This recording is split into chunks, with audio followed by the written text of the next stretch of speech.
Absolutely. Meeting in London today, big meeting in London today for Orsted with investors. Okay, here we go. Time for Tuesday's session. There is a lot to think about, particularly in equities, maybe less so in the bond market, but actually equity markets are where the reaction appears to be coming through. We're going to wait and see what the CAC 40 does in just a second. The expectation is it is going to be negative. The FTSE 100, in some ways at the moment, feels like an area, an oasis maybe of calm. How long does that last for, given what is happening in British politics right now? We'll park that one and deal with it another day. Stock 600 is down by 0.3%. The IBEX is down by 0.7%. So you're certainly seeing European equity markets taking it on the chin this morning. Could take a while to get the CAC open. We saw a big move down at the back end of the session yesterday. The expectation, as Anna and Kriti have been saying, is that that will continue this morning. Could take a while to get that market open. The DAX could take a little while to get going as well this morning. But if I look at the right-hand side of the screen, and I look at where the IBEX is this morning, so the Spanish market is down by 0.9%. What does that say potentially about those other two markets, France in particular? What are we seeing in sectors? Kriti?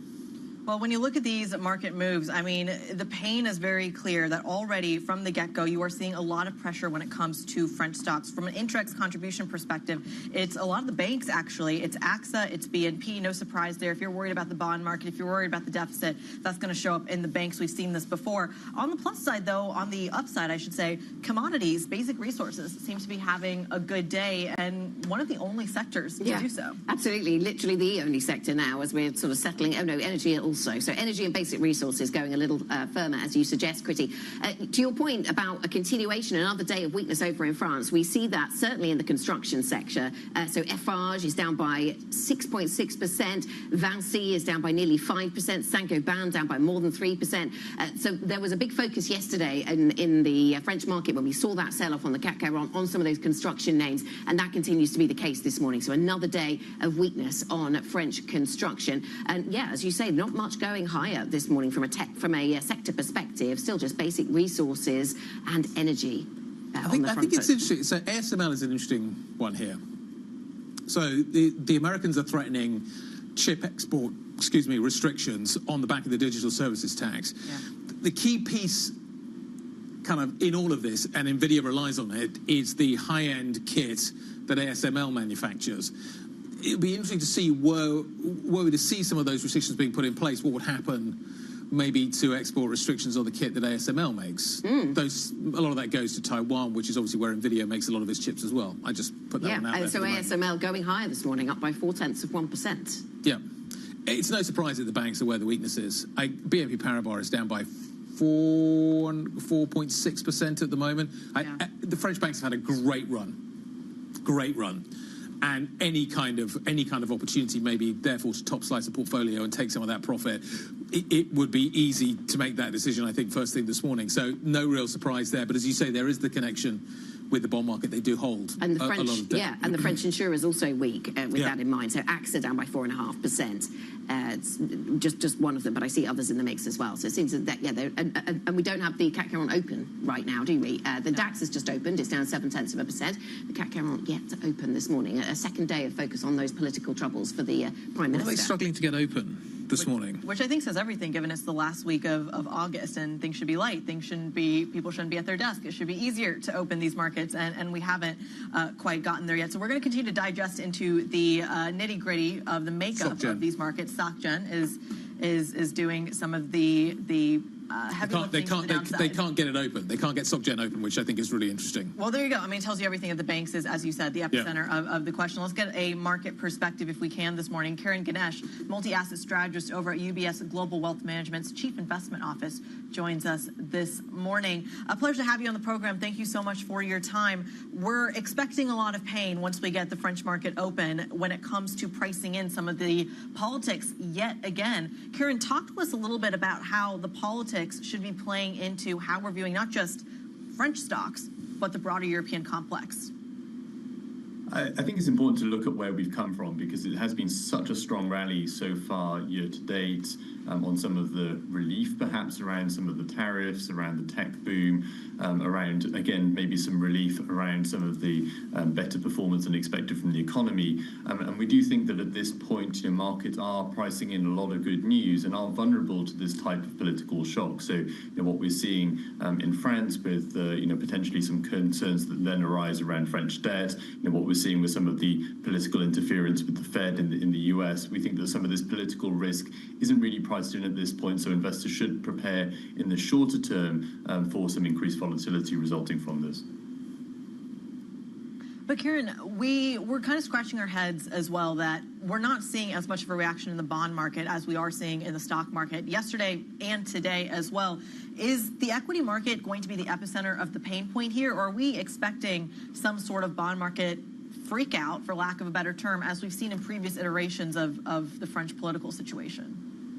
I mean, I think the bond market in some ways might have been a bit ahead of the game here. If you look at a lot of the European bond yields, they are trading towards the upper end of their recent levels. So I think the bond market may have already been anticipating a bit more of this concern around deficits, a bit more concern around, where is inflation going to shake out? Have central banks perhaps cut rates too quickly? So I think that was maybe a bit more already in the price, whereas equities, of course, have been on this very strong run and really haven't been pricing in a lot in the way of political risk.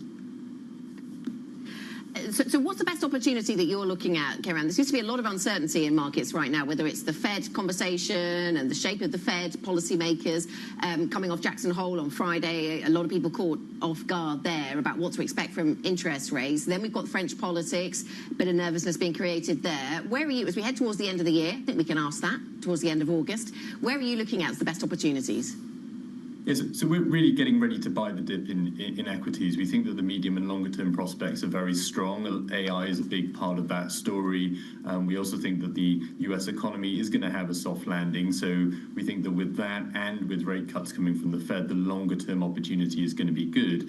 It's just that given the strength that we've seen recently, it does seem that the market is primed for something of a short-term pullback. So, we're looking at stocks in AI, companies exposed to electrification, companies exposed to healthcare, waiting for dips, in those areas that might come from political shocks or other things, and then getting ready to increase allocations into that because we think the longer-term prospects are strong. So buying the dips in equities would be our biggest call heading into the end of the year. Are wealth management customers, are they very attuned to Fed independence? Is this a story that cuts through in the client conversations that are being had? Sure, certainly. I mean, many of our clients are experienced with investing all over the world, and they've sort of seen instances either in different countries or in the past where central bank independence has been interfered with, and that's obviously had some quite significant results. I mean, I think in the case of the Fed, and of course, there is much more overt political interference than we've had, at least in recent years. But this is an institution that is sort of used to dealing with a degree of political interference, and we think that ultimately the Fed is going to remain data-driven, even if they have got this noise in the background. For us, we think that means 100 basis points of rate cuts in the next year because the economy is slowing. But we don't think the political interference is going to materially change where the Fed ends up with interest rates in a couple of years' time. Kieran, you think equities are going higher? Is that multiple expansion? You just said that you think the US economy is going to be slowing, or is it actually companies delivering better profits and better numbers? It's better profits. I mean, we saw this in the last earnings season, the US especially seeing very, very strong earnings growth, better than expectations.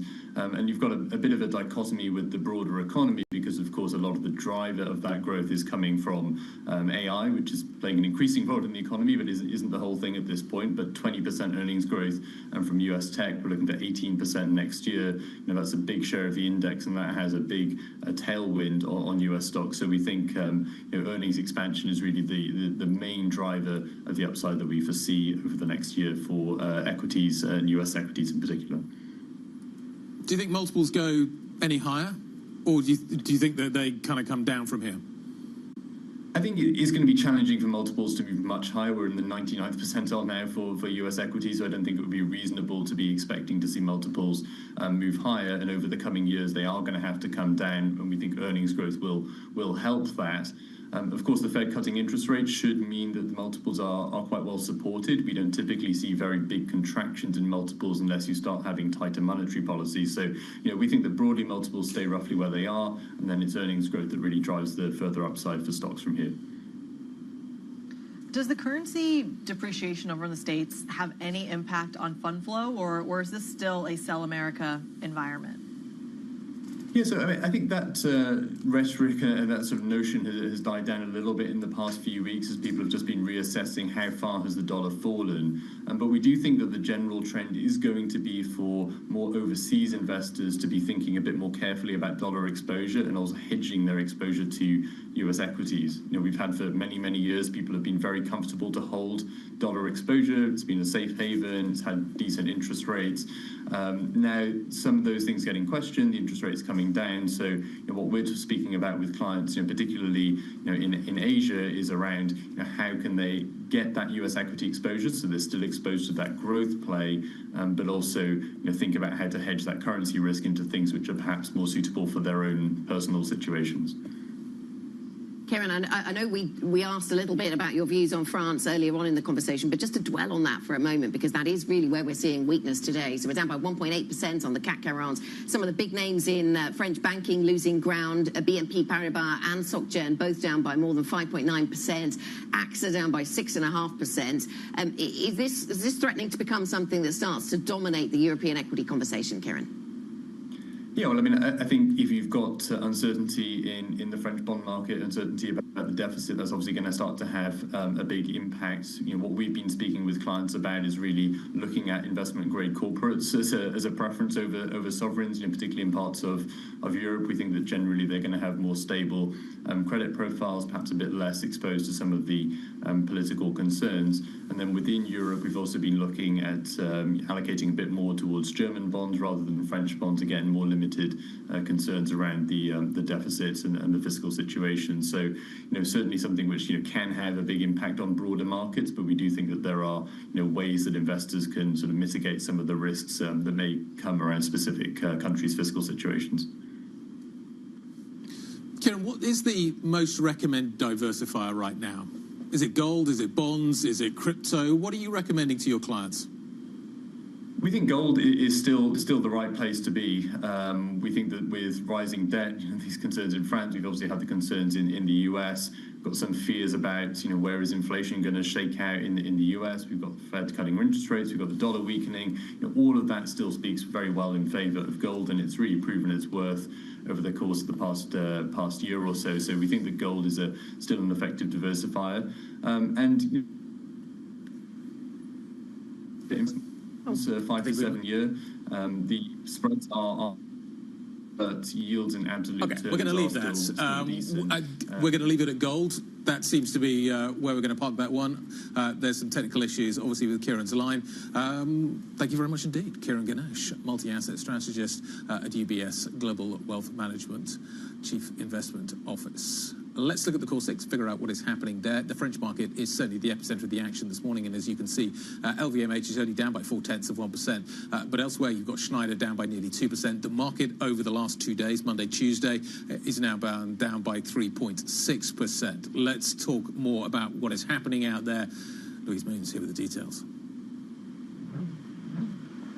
We're starting off with Orsted today, trying to reassure investors today ahead of a stock sale. Shares up just over 1%, so slightly into the green, having lost 16% to a record low. So getting some gains after yesterday's fall. Next up, we're looking at defence. The key ones today are Saab and ThyssenKrupp, both down into the red despite Mark Carney visiting the German defence company's factory today and potentially winning some contracts with Canada, but both down into the red. ThyssenKrupp down over 1%, Saab just slightly down into the red. Next up, we've got Kingfisher down 3.7%. That's after it was cut to a hold at Deutsche Bank, so not good news for the stock, weighing on Kingfisher, the UK-listed company, today. Next up, after Kingfisher, we'll move on to the next slide. We're taking a look at Associated British Foods, AB Foods, owner of Primark, big sugar unit, and a host of other businesses, down almost 4% today. They've been cut to a sell by Deutsche Bank also. That's on being undervalued. Next up, also, we're looking at Commerzbank, the German bank, also down into the red, over 5% into the red this morning, also cut to an underperform. That's from the Bank of America. Next up, we're looking at Puma, down 2% into the red this morning. Their owner is evaluating options, potentially a sale, so that's weighing on their stock this morning. And finally, moving to BAT, British American Tobacco, they unexpectedly announced their CFO is leaving, and that's weighing on the stock this morning, almost 2% into the red. Thanks, Louise. Louise moved from our equities team with some of those individual movers. A sort of layer on top of that, of course, the risk we now see in French markets. And it's worth emphasising the selling we're seeing on the CAC 40 for a second day. We were down by over 1% yesterday on French stocks, and we continue to see weakness, more weakness, in fact, today. The CAC 40 was down by more than 2%. It's pared those losses a little, down by 1.9. But this is a fast-developing story and something that's turning out to be quite substantial. The weakness coming through then, as we've been saying it this morning, in the banking sector, in the insurance sector. Luxury, with its international exposure, it's not higher, but it's proving an area of resilience, perhaps, in the French market, relatively speaking. Yeah, these are some massive moves that are not matched in the bond market, and I think this is pretty crucial, perhaps just simply because we did see that reaction in yesterday's session. But I'm looking at the French bond market here, and just a classic vanilla 10-year. We're still at 3.5%. You look at the spread relative to Germany or Italy. Again, this is not matching the level of panic we've seen in previous iterations of no confidence votes, of regime change, of new leadership, or even new budget proposals. I think we saw a bigger reaction when Beirut suggested 2 days off of the French calendar. Which is still part of the conversation, isn't it? It's still one of the things that's being debated and pushed for by his government. I think you need to take a step back when we think about the French banks. Yes, SocGen is down and down hard this morning. The CAC is down by 1.9%. SocGen, GLE came in at the beginning of the year at 27. We're trading even after the drop that we've seen over the last couple of days at 52. It hit a high of 58. This is a stock that has absolutely rocketed this year, as has the whole of the European banking sector, which has been a key driver of European performance. So we are coming off.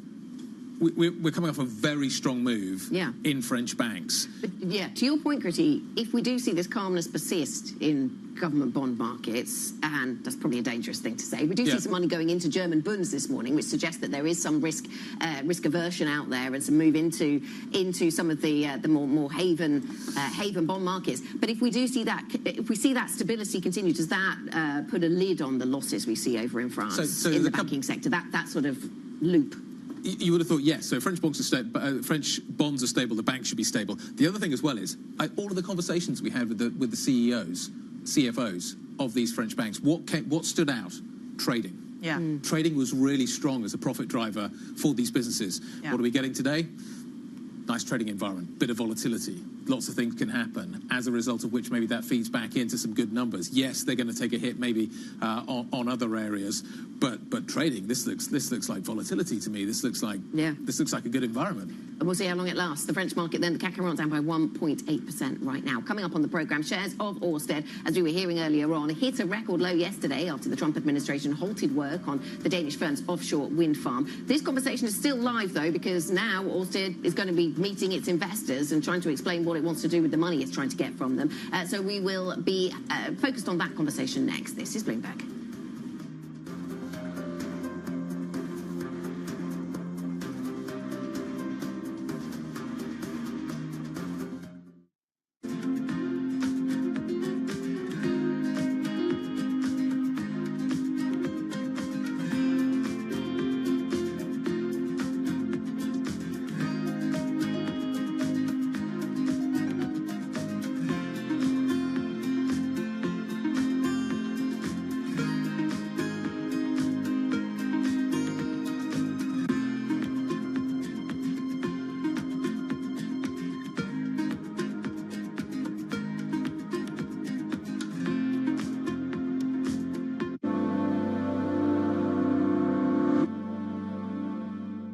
It's the world's second largest economy with a growing influence in global affairs. Bloomberg The China Show brings you the unmatched expertise you need to keep track of breaking news, in-depth market analysis, and the most influential newsmakers in and around China. We need to do more to engage the market more. We're risk on. I think we caught a little sweet spot. Massive savings right now. It's already a different game. Bloomberg The China Show.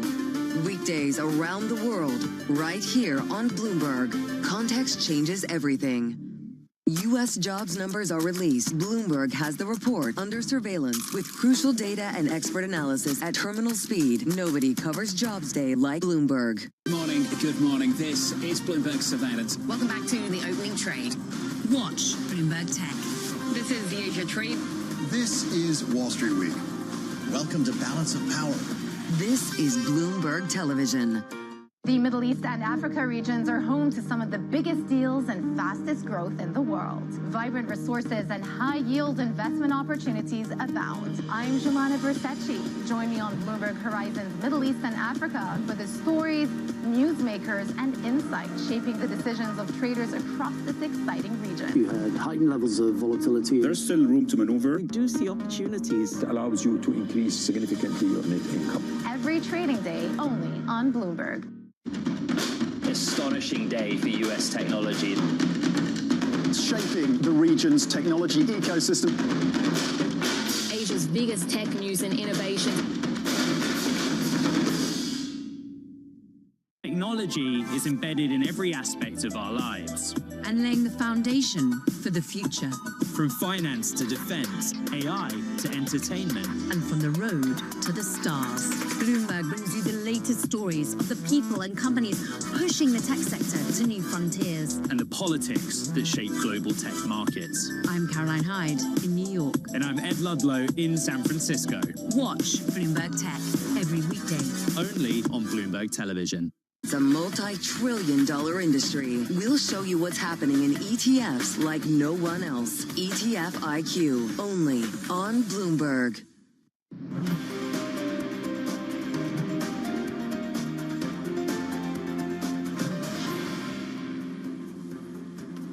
Tilting at windmills, attacking an imaginary foe that doesn't really matter. Shares in Ørsted are sharply lower once again. The Danish firm stock hitting a record low yesterday. This after the Trump administration halted work on the company's offshore wind farm in the United States. Christian Weinberg joins us now, Bloomberg's breaking news editor, to talk about this. Got a big meeting today. Ørsted's in town here in London trying to reassure shareholders ahead of a $9.4 billion share sale, which looks like it's getting harder and harder to make the maths work on. What do we think is going to be said today? Good morning. Yes, I think that's a very good question, because one thing that you want when you buy shares is you want visibility, and that's the one thing that Ørsted isn't really to give the potential investors visibility, because no one really knows where this will land yet with the U.S. wind project. So that's a massive challenge for Ørsted's management to reassure investors to go into this project long term. Christian, the Trump administration has reversed course in other wind projects now outside of just Ørsted. Is this beginning or the beginning of a longer-term trend that affects the entire renewable energy sector? Well, I mean, there are also bright spots here. I mean, you saw how Equinor, the Norwegian energy company, they were able to kind of overturn opposition from the U.S. administration on their wind project earlier this year. So it seems like there is also the option of getting these decisions overturned, and this is actually where there's some good news for Ørsted specifically, because Equinor owns a 10% stake in Ørsted and has told Ørsted that they would help the company and share their learnings on how to get a decision overturned. That might help Ørsted with their Revolution Wind project. Christian, thank you very much. Christian Weinberg, Bloomberg's breaking news editor. We continue to watch the wind sector then as a result of all of that those complicated decisions and that push from the Trump administration. Let's focus in on France, though, because once again, this is an area of weakness for European equities. We're now down by 2.1% on the CAC 40, and some of the weakness coming through on SocGen, down by 7%, BNP Paribas down by 7%, AXA down by over 5%, Crédit Agricole similarly. Let's get to our French equity markets reporter, Julien Pontus, who has an update for us. And a lot of this seems to be sticking to the banking sector, the insurance sector, Julian, even though bond markets on day 2 seem to be a little more calm. What's happening here? What's the headline? There was still a big jump in the yield of French government bonds, and it's usually the financial space which takes the first hit. Now, if you look at the broader SBF 120, which is a bit equivalent to the FTSE 250, domestic companies, they're getting hit as well. I think anything that's linked to financial, so the French government bonds, or the domestic economy is getting hit. Basically, it's a comeback of the political risk that was always there in the background since Macron dissolved the National Assembly, but it's making a comeback, a very sudden comeback, I think that took a lot of investors by surprise. But it's the usual suspects that are getting hit. I think investors are selling first, then will ask questions later. But that being said, there's nothing in the short term that could bring some relief. The vote in Parliament will come in September, and so in between then, it's a tough one for investors. Okay, Julian, is the market pricing another French government, i.e., Macron just gets another prime minister, or is the market now pricing the possibility of early elections? I think we're in between. I don't think they're pricing another election at the moment. I just spoke to an investor who told me, like, his belief is that we could get a status quo, like we had with Barnier and Bayrou, and then get another, like, center-right, center-left person to keep trying to get the government rolling. So we're not in a position where, you know, people are going to price, oh, maybe a far-right government coming in after elections. But we're getting there. What people are really focusing on is the spread with Germany. France is getting close to that of Italy, and that would be really a big milestone. And I think that would mark for investors the sign that, you know, there's a big change in political risk assessment in France. Okay, that certainly would change the arithmetic fairly quickly. French equity markets reporter Julian Pontus, thank you very much indeed. What do we need to talk about? We also need to talk about what is going on elsewhere. Do you hide out in gold in all this instability? I think is one key question. We were hearing that a little bit earlier on the programme. Holly Southampton, head of commodity strategy at Saxo Bank, is going to be joining us. We'll talk about the Fed, we'll talk about the gold story, we'll talk about what's happening with the dollar. All of that is coming up as we watch the French market continue to struggle. This is Bloomberg.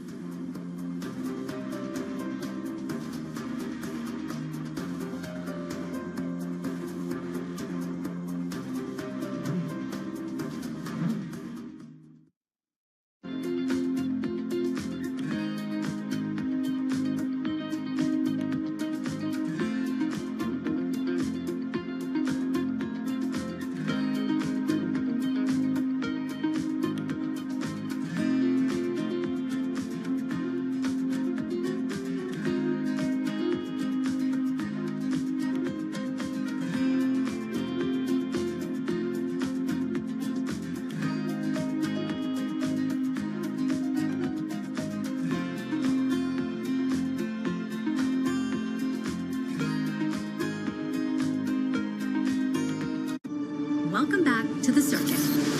This time, we're taking you to the frontier. Do we have a camera, or do we don't want to lose you, Emily, in all of this? Stargate, put that name down in your books. What we're undergoing right now is sort of the largest infrastructure build in human history. To meet the people rewriting the rules of code and culture. How do you personally grapple with the pace of it all? It does feel like it's going very fast. When did you realize, oh my gosh, my life is never going to be the same? The day I got engaged, I was like, whoa, what have I bitten off here? Where the future gets real. How confident are you that AI's promise will outweigh the perils? I'm not confident. So the tech companies are lying or fudging. And a little weird. What's the point of this? What is the point of any of this? Tune into Season 3 of The Circuit with me, Emily Chang, Thursdays at 6 p.m. Eastern on Bloomberg Originals and Bloomberg TV. From our studios in New York and San Francisco, our expert hosts have the data and analysis from the companies you know and the startups to watch, plus the interviews you don't want to miss. Watch Caroline Hyde and Ed Ludlow on Bloomberg Technology, the only daily business show dedicated to tech, right in the middle of the trading action. Live every weekday, only on Bloomberg Television. Context changes everything. All right, okay, ready? David, what initially sparked your interest in this topic of longevity? 15 years ago, I turned 60, and I began to wonder how much longer I'm likely to live and what I could do to extend my life. On longevity, I talk with the leading experts in science and medicine to educate people about how they might be able to change their conduct so that they can live a happier and healthier life. I'm David Rubenstein. Join me on a 4-part journey as I explore the great quest for longevity. Only on Bloomberg. Jumpstart your trading day with 2 hours of single stock stories that are driving the opening bell action. We'll take you to Wall Street, Main Street, the C-suite, and beyond. Bloomberg Open Interest. Every trading day. Only on Bloomberg.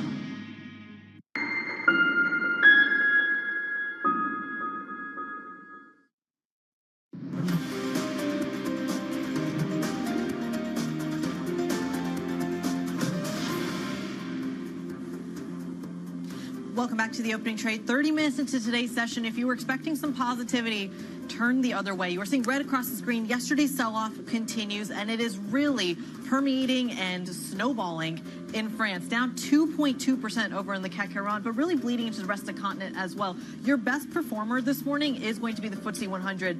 And Guy, it's down 0.7%. Yeah, it's a relative trade. It is still down, but it's still doing better than everybody else, which I think is interesting. Which takes us on to what we're talking about here.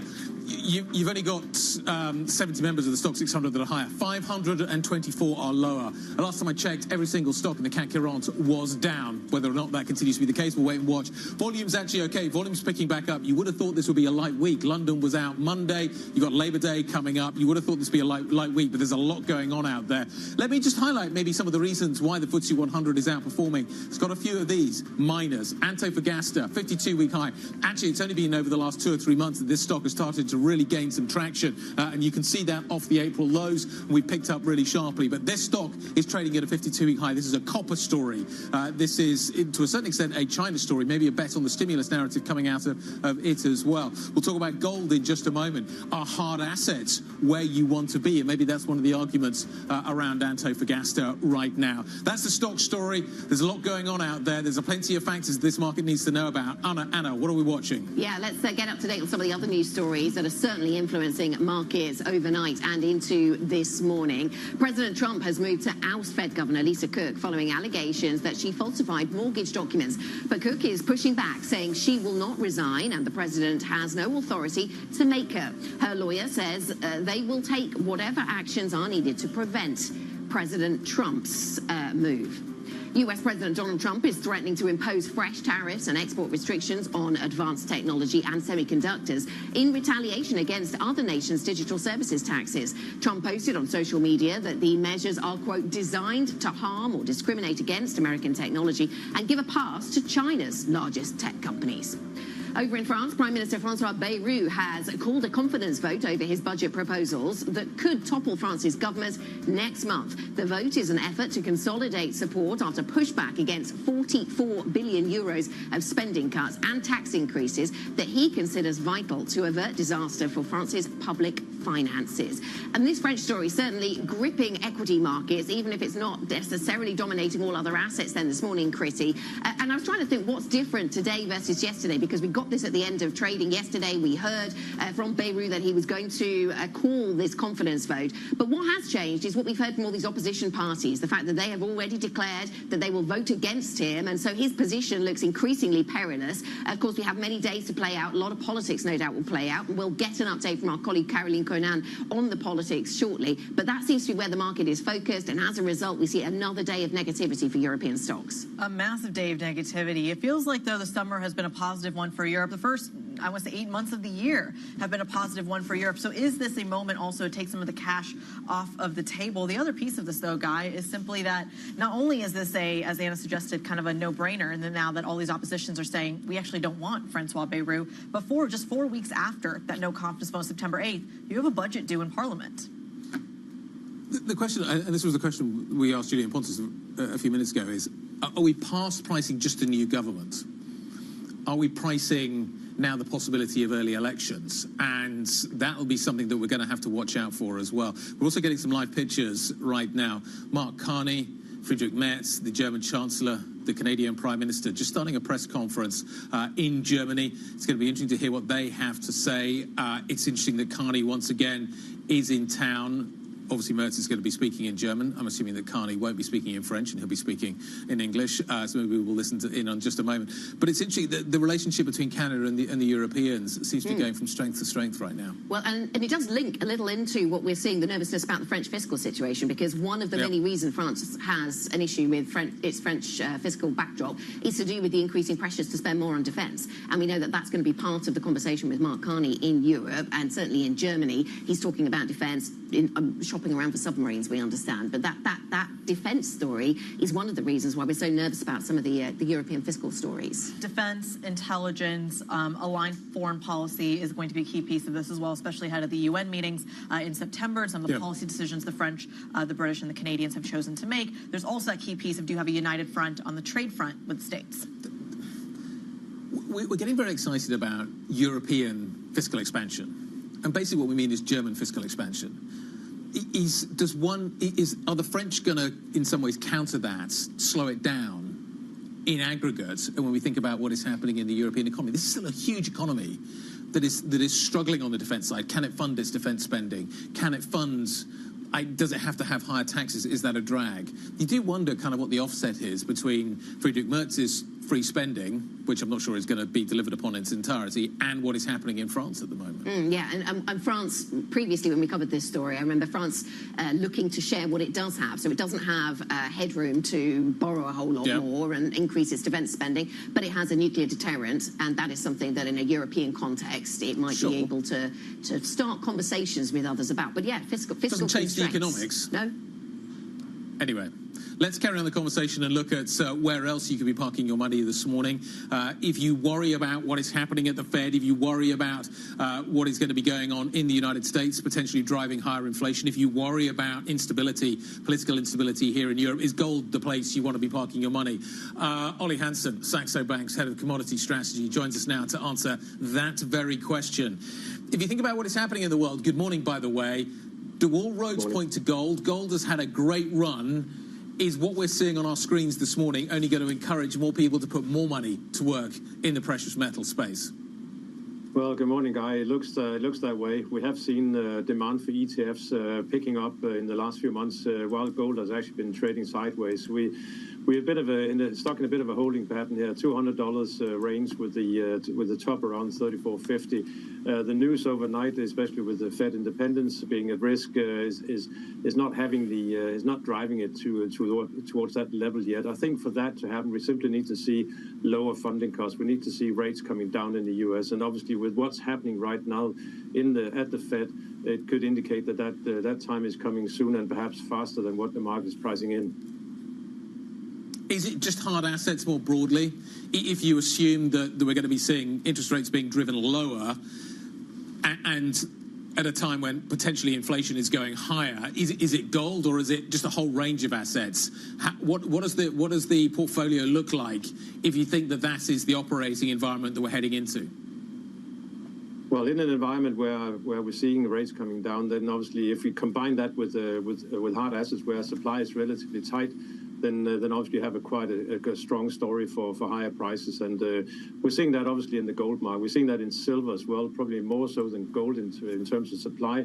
But also some of the industrial metals, copper is always one that attracts a lot of attention. It's also just in a holding pattern right now. But if we are moving in that direction, then hard asset with tight supply, as funding rates come down, they're the ones to look out for. Okay, and with tight supply, you mentioned there, Ollie, good morning. So that puts it in a different camp to some of the other commodities that you follow, and I'm thinking of oil here, where the focus has been on increasing supply, of course, from OPEC+. But I want to ask you about what you're watching on the oil story when it comes to India, its relationship with Russia, this policy of secondary tariffs, as they've been described by some, that the Trump administration is looking to put on India. How much is that capable of reshaping energy markets?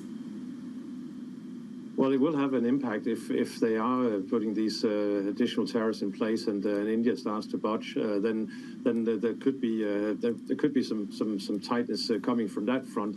But at the same time, we have to remember that the 2.5 million barrels that OPEC Plus, the 8 members agreed to this year, we only seen part of that hit the market yet. So they're still holding back. Some have been overproducing, and they're compensating for that right now. But also others, including Saudi Arabia, they are obviously just watching what the demand situation looks like. So I think even if we should see some tighter supplies coming out of Russia, then the overall market, I think, has got enough supply to mitigate that. But obviously, it will change some of the trading patterns and the routes that we see oil being shipped around the world. But I think there is ample supplies, and that's why as well, if you look at Brent, we have been traveling higher now for the past few days. And once again, as we approach 70 in Brent, 65 in WTI, it looks like we're heading a little bit of not a brick wall, but at least some resistance there.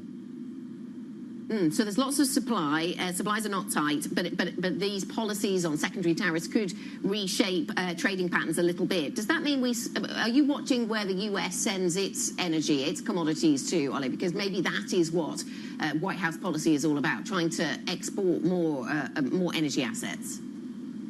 That will obviously be a major focus, and one that can soothe the White House if we are seeing a pickup in demand for their energy. And it's interesting to note right now that the WTI crude price is actually, well, it's still obviously trailing Brent, which it should, but at the same time, it's also where the speculators are actually holding the least optimism about higher prices. And that's, I think, is probably also part of the story right now, simply because we are in a holding pattern. We're in this range-bound market, which means that some of the speculative interest from time to time will have an impact on the market. And we're just right now seeing a first ever short position being held by money managers in WTI, and that is, with the markets obviously going up for a few days, that is supporting an extension to that move, which I think is now potentially starting to run out of steam.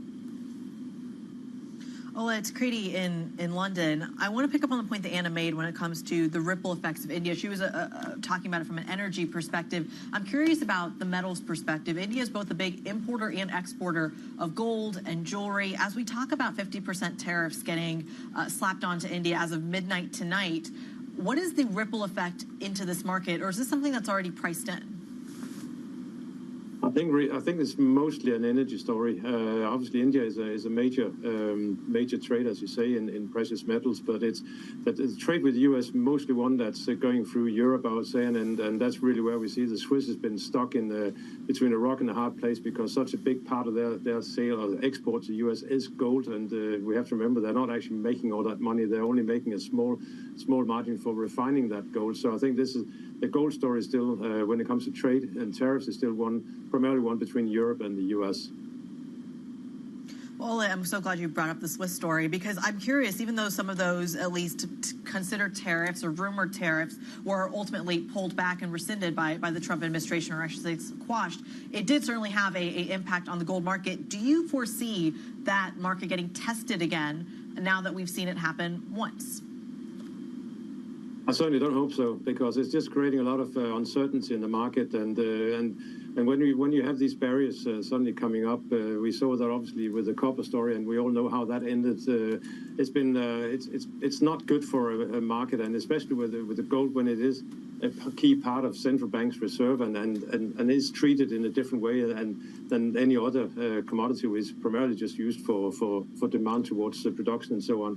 So I think with that in mind, I think that even the U.S. administration got a bit surprised about the impact that these announcements had. So good that they were removed, but we don't need those kind of obstructions in a market that needs to be depending on free flowing and this kind of triangular route between Switzerland, London, and New York. Well, Ole, coming back to Guy's point at the start of the segment, he made the point that gold is the ultimate hedge right now, or at least it seems to be from every market voice that we speak to. So how do you hedge the possibility that the hedge itself could be under tariff pressure, supply chain pressure, et cetera, now that, again, this has been put into the ether? Well, I think the market is really... there is obviously a risk that the market is too one-sided at this point, but I think also we have seen for a while now that even though there are obstacles being put in the way, that these have been relatively short-lived. So I think right now the market is just basically getting ready or getting used to these higher levels. It's also central banks, and once we see the breakout, then we will see that move higher. But we need to take out 34.50 first. All right. Ole Hansen, Saxo Bank's head of commodity strategy, we thank you so much for your time walking us around the world when it comes to that commodity story. In the meantime, we've had a press conference from two world leaders. Mark Carney's currently speaking. He's talking about critical minerals, which I think is really interesting. Canada's got a lot of them. The kind of minerals that Europe needs, the United States needs, that China and Russia are currently supplying. Are we going to see a shift in that? The problem with this is that, yes, Canada's got a lot of this stuff, but it takes a long time. We are learning that refining rare earths is a very complicated process. China has spent a long time building up this core competency and now has key strength in that and is leveraging that key strength. So, yes, we could talk about the fact that Canada has these resources, making them viable and deliverable in the near term is something that presents a massive challenge.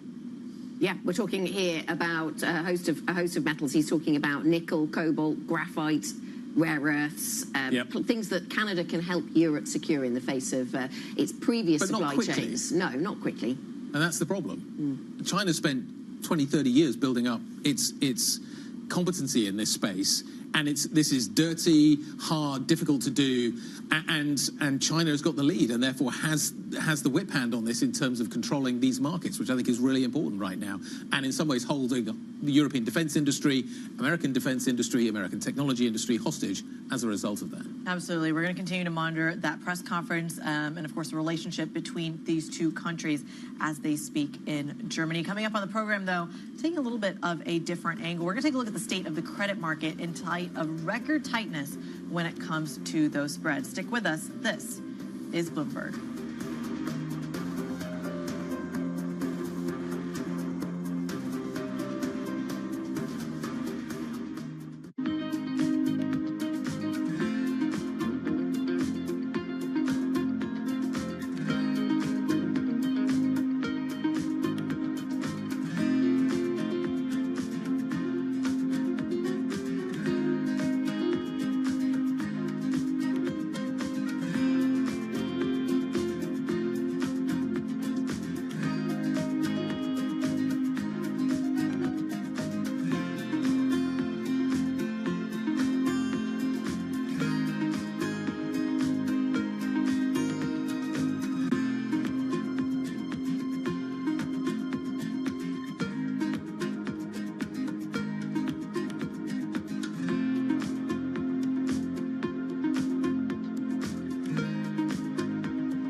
Break down our CapEx into the buckets that we spend. Big part of it is to expand our reach of fiber. You cannot wait until there is certainty to build that. These have long lead times that require you to have conviction about where demand is going. Another bucket is, as more people are on our network, we also have to add more coverage and capacity. It's almost like a variable expense.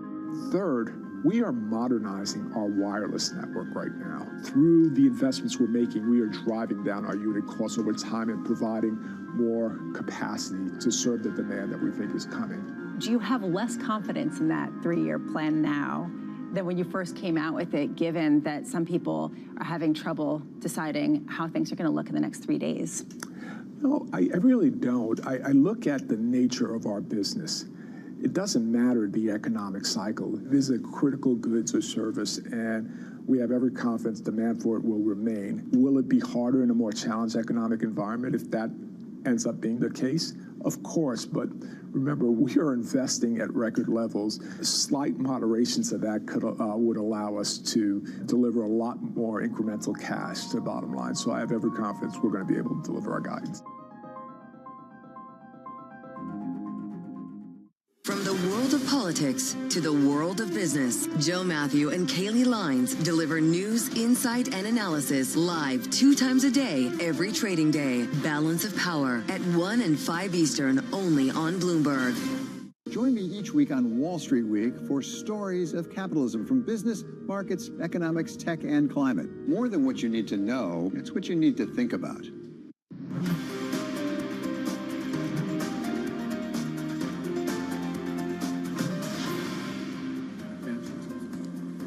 Welcome back, 8:49 here in London. This is the opening trade. Our conversation is very much dominated by French equity markets, down by 1.8% today on the back of political risk. But let's talk about other risks that might or might not be out there. Let's turn to the credit markets. Spreads may be seeing record tightness and a price to perfection, but there are always risks. Could credit investors be too complacent? For more, we're joined now by Mahesh Vimalingam, who's Global Head of Credit Strategy at Bloomberg Intelligence. Mahesh, it is very nice to see you on set with us this morning. Can I ask you about then what you're seeing in credit markets? Are you concerned that things are overvalued given how tight spreads are? Yes. I mean, credit is definitely at, if you look at US credit, it's like at 30-year tights. If you look at European credit, we are at post-2007 tights. Asia is tighter than us in terms of raw terms. So yes, credit is tight. If you look at it on a volatility-adjusted basis, credit is rich. Is it 2 standard deviations rich where we call for a turn? It's pretty close. So on all those measures, yes, it is tight, it is rich, but it is justified. You know, if you look at how fundamentals have held up through tariffs. All credit ratios held up, profit margins held or improved, leverage ratios in control, despite very high interest rates, coverage in control. So corporates have been quite disciplined, unlike the alternative, which is my main thesis. Okay, by that he's hinting at governments. Yeah. So credit looks better than govies. Oh, definitely. So I think a chart should pop up, which clearly shows that credit is at least 3 times less volatile than govies. I mean, so much for the risk-free, right? The risk-free is at least 3 times on average, and depending on when you look at it, it's even 4 times more volatile. And think about it. Would you lend to a company which makes a loss every year and is forecasted to make a greater loss every year going forward, which is governments? Yeah. So would you lend to that, or would you lend to... So that's the driver into credit. Yes. Sure, but Mahesh, that's been the case for a very long time. That's been the case since 2011 in the States. Yep. So why do you feel like the market is right this time around for that perception? I think we have a much bigger serious issue now. I mean, yes, the Eurozone crisis was separate. It's very Europe-specific. But now we have a worldwide issue, particularly in the West, where you got like demographics going the wrong way. Government deficits are only going to get worse, particularly in economies where you got like large welfare states and so on. So as politics tries to make that difficult choice, you're going to have increasing deficits, particularly in countries where they can't print, right? Like the Americans can, but the European countries cannot. So compared to European govies, European credit, for example, looks a much less volatile asset class. Well, maybe, I mean, Germany's busy talking about buying more submarine. Germany's busy talking about supplying defence to Canada this morning. We're watching pictures of that coming in right now. So maybe Germany argues that it can spend on its side. That's one exception. That's one exception. But is it all rosy, or are there things to be concerned about? I was reading a story just at the end of last week about risks piling up in private credit markets. Is that the area to worry about? I think that's a very good question, because public market, you can track, you can follow, and you can see that, default rates are very low. Still, credits are getting upgraded. There are a lot more credits going from high yield to investment grade. So all of that is fine. So where is the problem? The problem is in all these credits that cannot finance in public markets, going into private markets. We're just moving the problem. Yeah, and the thing is you can't track it. So the thing is the next domino in credit markets to fall will be in private credit, where you might get much higher default rates than what you're seeing in the public markets. Public markets, default rates are 2.5. Doesn't that isolate any potential risk, though, to the private market so it doesn't have a systemic ripple? Why does it not have a systemic? I'm asking. That's the argument. That's the argument private credit bulls are making. Correct. So the logic is that in terms of size, particularly in Europe, private credit is small. In the US, like it's about, we don't have accurate numbers for this. In the US, it is about like $1 trillion. But compared to public markets, it's still small. All right, Mahesh Bimalingam, Global Head of Credit Strategy for Bloomberg Intelligence, joining the program this morning. We thank you so much. He was talking about the crisis in govies. Let's go to one of them right here in Europe. Prime Minister Francois Bayrou has called a confidence vote that may topple France's government as soon as next month. Now, the move prompted a sell-off in French assets as investors hedged for even more political uncertainty. 3 political parties immediately saying they would vote against the motion. Bloomberg's Caroline Conan covering the story for us in Paris. Caroline, the Prime Minister has admitted this is a risky move, could cause more instability. What do we know?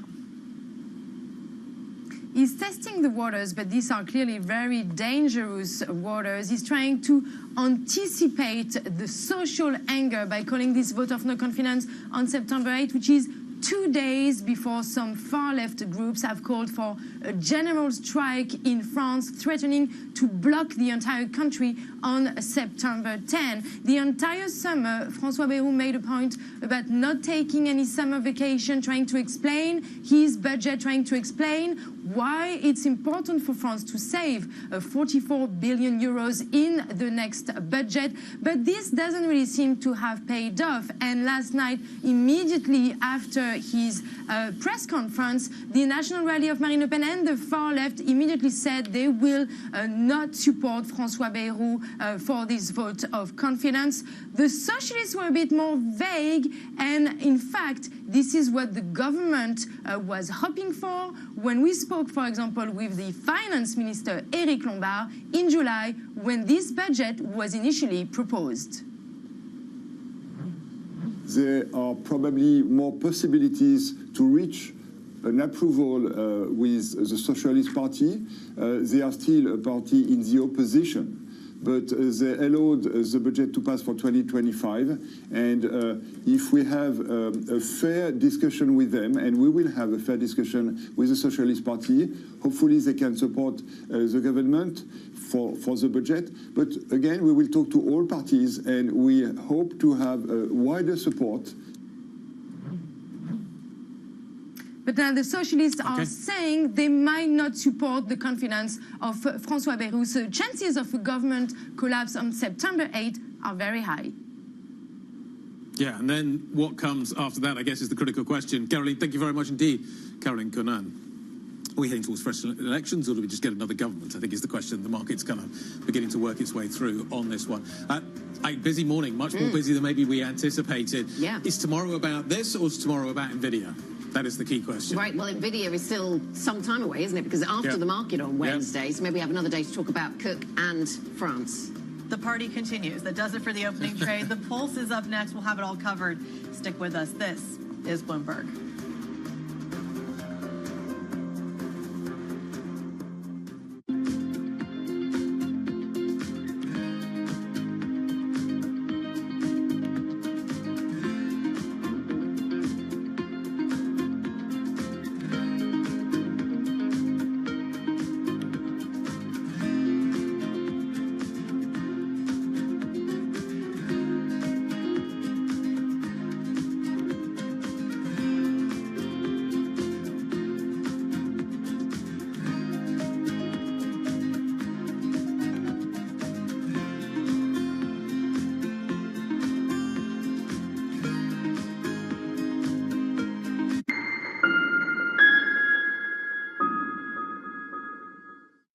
This is Bloomberg Daybreak Europe. I'm Tom McKenzie in London. These are the stories that set your agenda.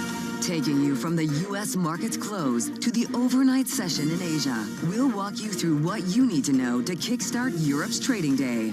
Live from our European headquarters, we bring you the day's top market-moving stories, unmatched expert analysis, and on-the-ground reporting from across the continent. Tune in to Daybreak Europe, only on Bloomberg Television. Context changes everything. Bringing you up-to-the-minute energy news whenever and wherever it happens. I'm Joanna Bersecci in Vienna, and this is Bloomberg. Our global headquarters in New York, I'm Danny Berger. Welcome to Bloomberg Brief. Let's set your agenda. Bloomberg Brief delivers the market news, data, and analysis you need live every weekday, only on Bloomberg. Context changes everything.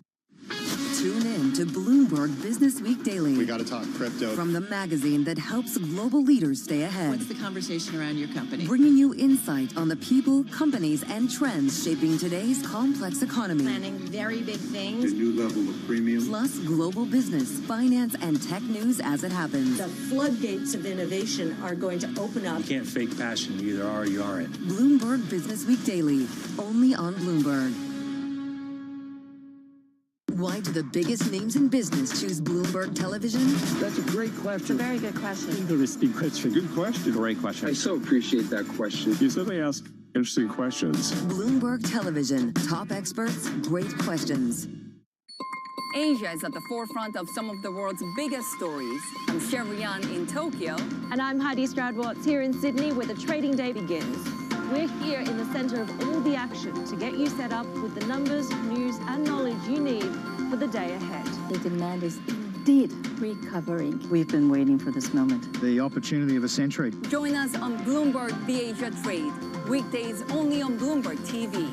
Context changes everything.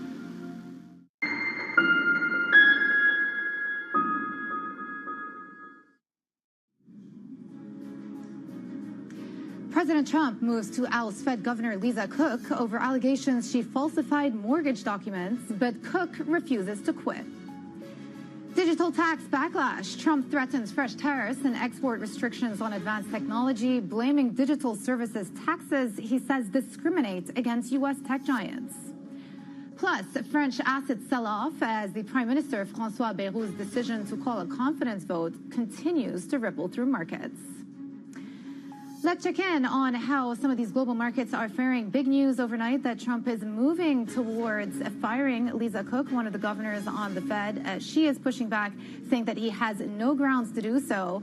S&P futures down 0.2% after a pullback yesterday on Wall Street. 10-year yields up about 2 basis points. What we are seeing is a steepening of the U.S. yield curve. That continues to be the theme of the day.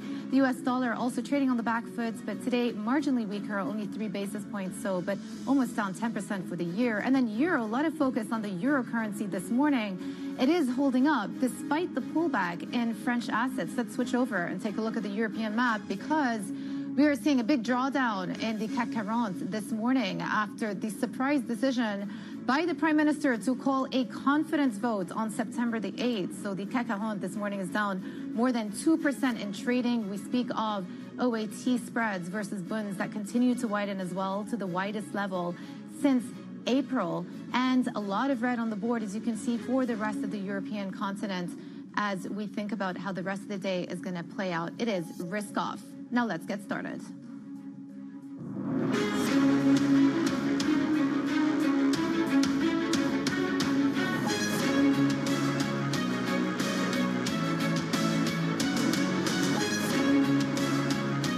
Newsmakers and market movers.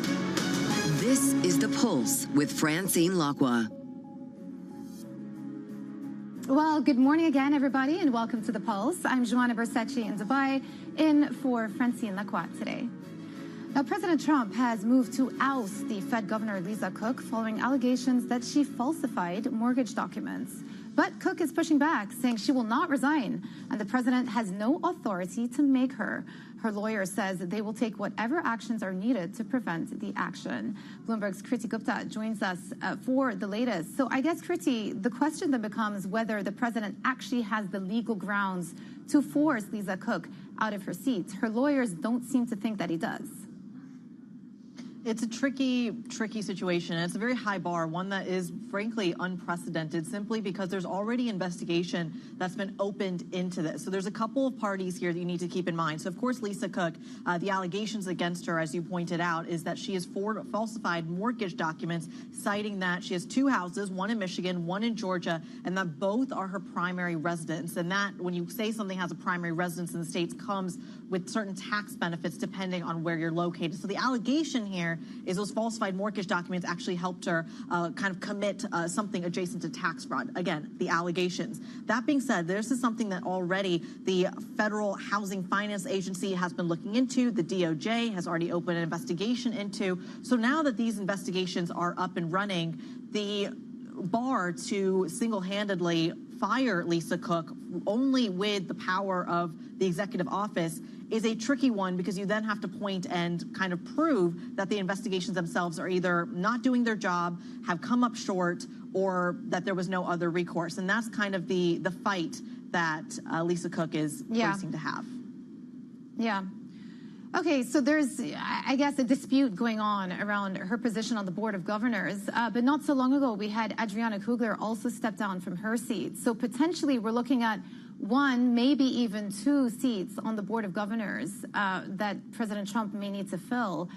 Is this going to have a bearing on the direction of Fed policy from here?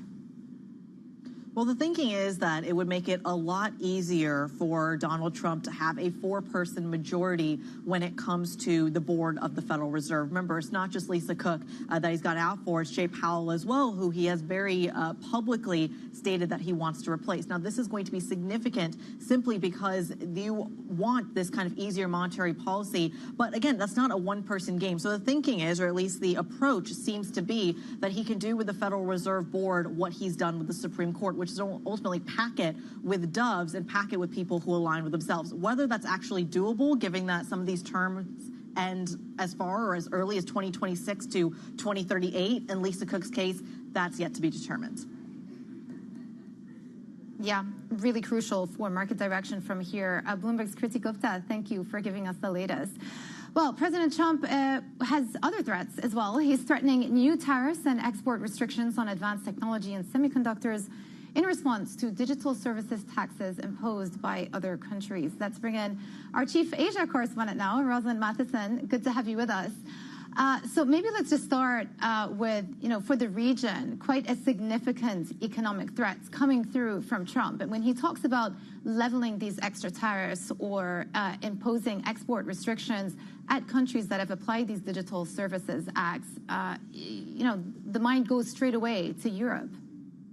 Well, that's right. In fact, this could impact countries around the world. You can see the impact, in fact, in markets in Asia today, in Korea and Taiwan. There's concern about yet more penalties on tech companies, in the region, restrictions on exports on semiconductors, because he really, really doesn't like digital services taxes. So what this tells us is two things. One is that Donald Trump keeps moving the goalposts on trade. You think you've got one thing sorted and another thing immediately crops up, be it tech, be it furniture, or something else. And the second thing is he really does zero in on this digital services tax. He's been doing that for many years, and he's had some success. I mean, Canada dropped plans to have such a tax, but there are these taxes on a couple of dozen countries around the world, and what they're struggling to do is find a way to get this, their hands on some of the income from these companies that don't have bricks and mortar operations in their countries, but they're getting quite a lot of revenue from those countries, hence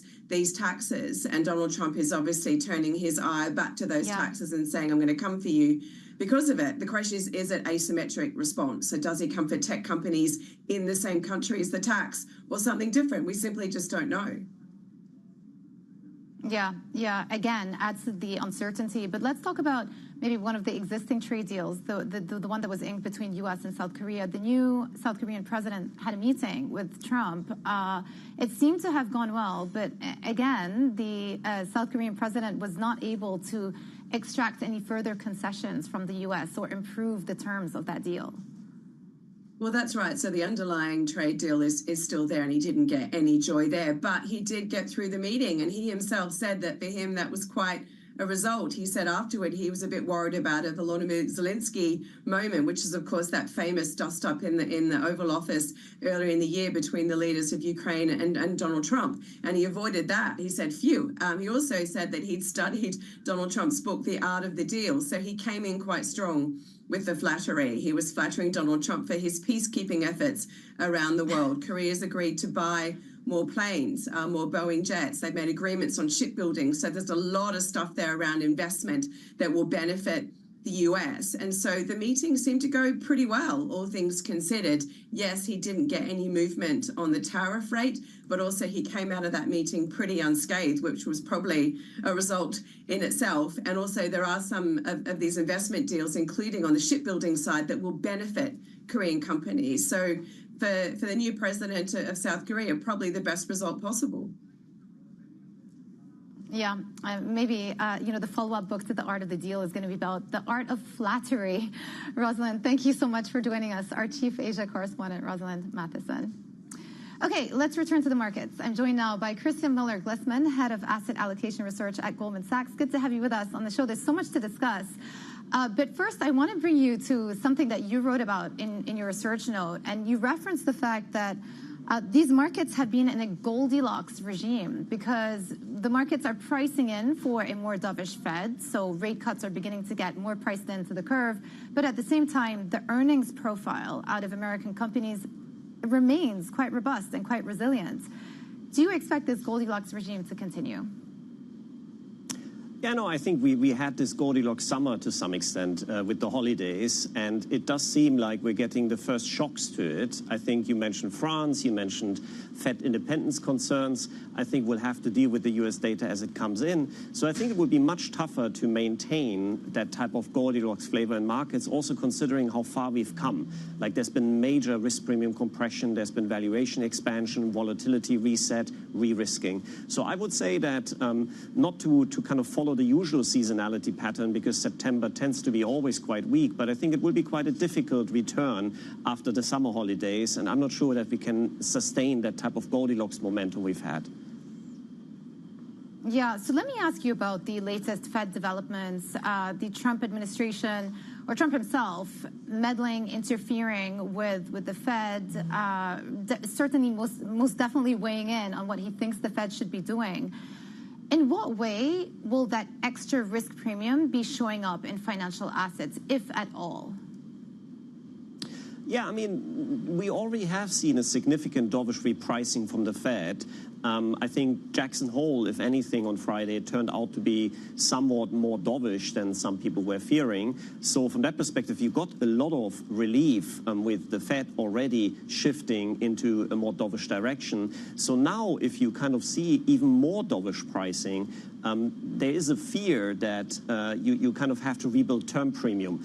And this Fed independence usually, and at the same time, the fiscal concerns usually turns up in the back end of the curve in longer dated bond yields. So what could happen is actually that even though the front end comes in, the back end won't and possibly even moves higher. You get steeper yield curves. And that kind of mitigates a bit like the positive impulse, you could say, from a more dovish Fed. Yeah, we were noting earlier on that 230s is at the steepest level it's been since 2022. So there's certainly a steepening trend going on. I want to take you to volatility indicators, though. VIX obviously is a metric that we watch closely. Still very low, very subdued levels. Why is the VIX so low when you consider the upcoming risks around policy, around Fed decision-making, around tariffs, around inflation? Why is the VIX so low? I think there's two problems.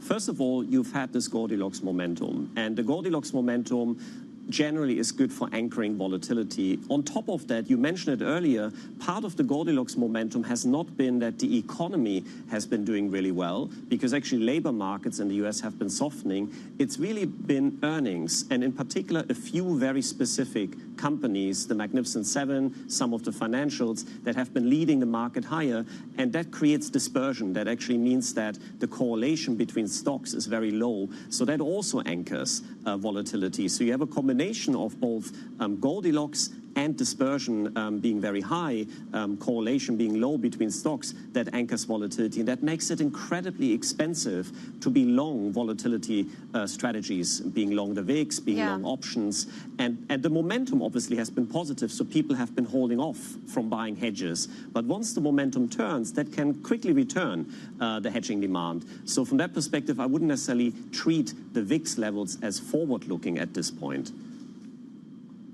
Yeah, it's a good point, because if you do want to hedge your portfolio, let's say you're concerned about what's going to happen in the next couple of months, typically these hedging trades tend to be quite negative carry, punitive for your portfolio.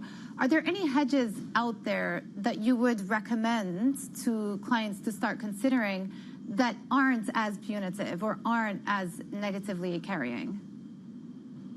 Yeah, I mean, we've written quite a bit about this Goldilocks regime, and to break out of that often takes a bit. So like a few weeks ago, we were saying don't fight the Goldilocks regime by essentially being kind of long volatility, buying puts, but potentially what could make sense is to replace existing cash equity holdings with call options, which means that you retain the upside optionality, but you're a bit more protected at the downside, and you're also taking advantage of the cheap volatility. Or you have to look at spreads. You can look at put spreads, credit spreads, like payer spreads, but I think you have to be a bit more focused on mitigating negative carry.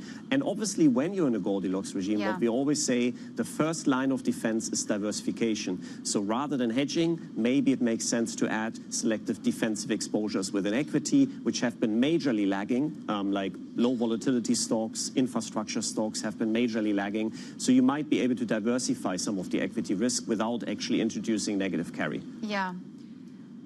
So that on that point of diversification, I remember back in April when the U.S. exceptionalism thesis was being tested, people started pouring money back into European equities. And of course, you fast forward to today, and you're getting this massive sell-off in French assets that's reverberating across the whole continent. You see the growth profile, growth projections for Europe also being trimmed down as well. Is there any merit in still hanging on to that trade and being overweight European equities versus U.S., or has it run its course? I think the international diversification theme is not just about Europe. I mean, think about what happened in China in the last few weeks. China equities have done fantastic. So I think you want to think about international diversification as a global theme, and I think that will stay with us. I think in the coming months, in the coming years, people will try to deal with U.S. asset dominance in their portfolios, and not just equities, but also bonds. But to your question now, I think we're dealing with a difficult return after the summer holidays for Europe, because you, on the one hand, you kind of have the French elections, and on the other hand, positioning has somewhat picked up quite a bit. The leadership within Europe, however, has not been that bad, in the sense that it's been like stories that have been fundamentally backed. So banks, for example. So we just need to see if the French situation really escalates. Our expectation would be that the government holds together. There might be a new kind of caretaker coming in. But if there's new elections, of course, that would be a major shock to European risk right now. Yeah, I guess, final quick question from me is the most important event this week not the Fed, not inflation data, but actually NVIDIA earnings tomorrow, because that's going to determine the trajectory of U.S. equities from this point onwards, given how important and how much leadership NVIDIA has these days. No, I think you're right. I think all the Magnificent Seven matter a lot, and the market has definitely over the summer, since the Q2 earnings season, has increased its excitement around AI again. So if you see any sign in the NVIDIA earnings that this excitement is unfounded, it could definitely add to the pressure, considering how much positioning we have. And I think the hurdle rate is high, I would say, once you are in these kind of clusters. I think you really need to deliver something in those earnings that convinces the market that it can extrapolate a negative factor. That's something that will hurt the stock for multiple quarters, because it's a compounder. So I think the hurdle rate is quite high, but I agree. Any type of Magnificent Seven earnings, considering the narrow leadership, the concentration on those stocks, is a real event that might actually rival a lot of the policy events that we are having.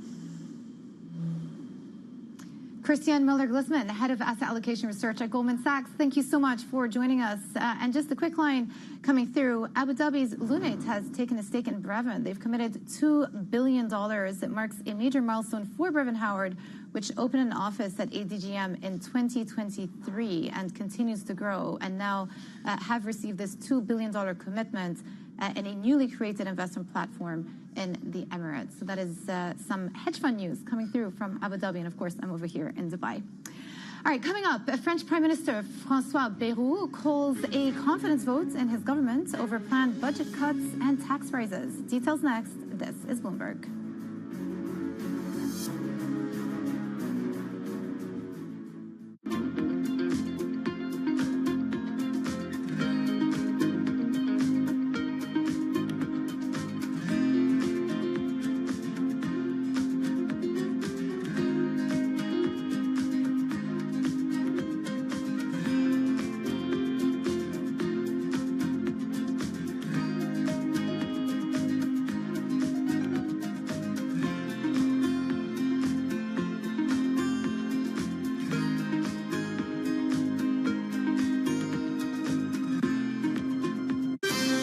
Bringing you up-to-the-minute economic news whenever and wherever it happens. I'm Michael McKee in Victor, Idaho, and this is Bloomberg. It's the world's second largest economy with a growing influence in global affairs. Bloomberg The China Show brings you the unmatched expertise you need to keep track of breaking news, in-depth market analysis, and the most influential newsmakers in and around China. We need to do more to engage the market more. We're risk on. I think we caught a little sweet spot. Massive savings right now. It's already a different game. Bloomberg The China Show. Weekdays around the world, right here on Bloomberg. Context changes everything. The Middle East and Africa regions are home to some of the biggest deals and fastest growth in the world. Vibrant resources and high-yield investment opportunities abound. I'm Jumana Versace. Join me on Bloomberg Horizon's Middle East and Africa for the stories, newsmakers, and insights shaping the decisions of traders across this exciting region. You had heightened levels of volatility. There's still room to maneuver. Reduce the opportunities. It allows you to increase significantly your net income. Every trading day, only on Bloomberg. Key investors, top executives, global innovators. Join me for in-depth conversations with the biggest newsmakers on the day's top stories. Insight with Haslinda Onen, only on Bloomberg.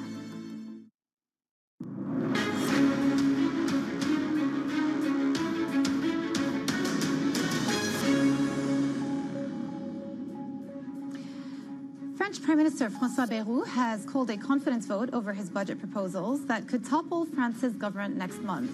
The move prompted a sell-off in French assets as investors hedged for more political uncertainty.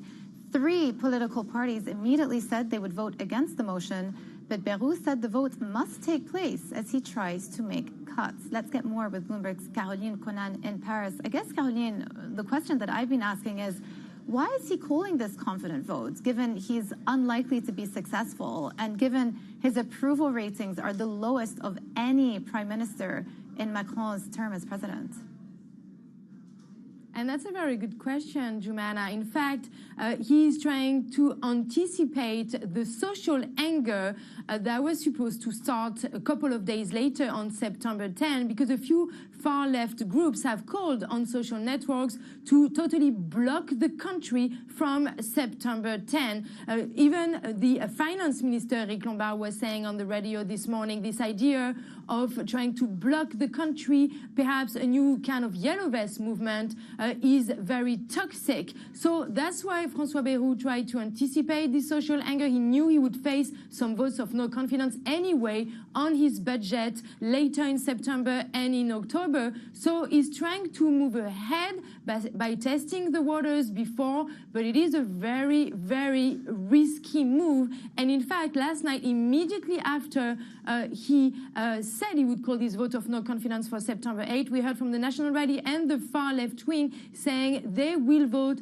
against François Bayrou. The socialists were a bit more vague, saying they will present an alternative budget over the next few days. But at this stage, it is unthinkable. They will also give their confidence to François Bayrou. So at this moment in time, the chances of a government collapse on September 8 are very high. And yet it's been such an arduous process, even selecting the prime minister to begin with. At what point do you think President Macron will have no choice but to call yet another round of parliamentary elections?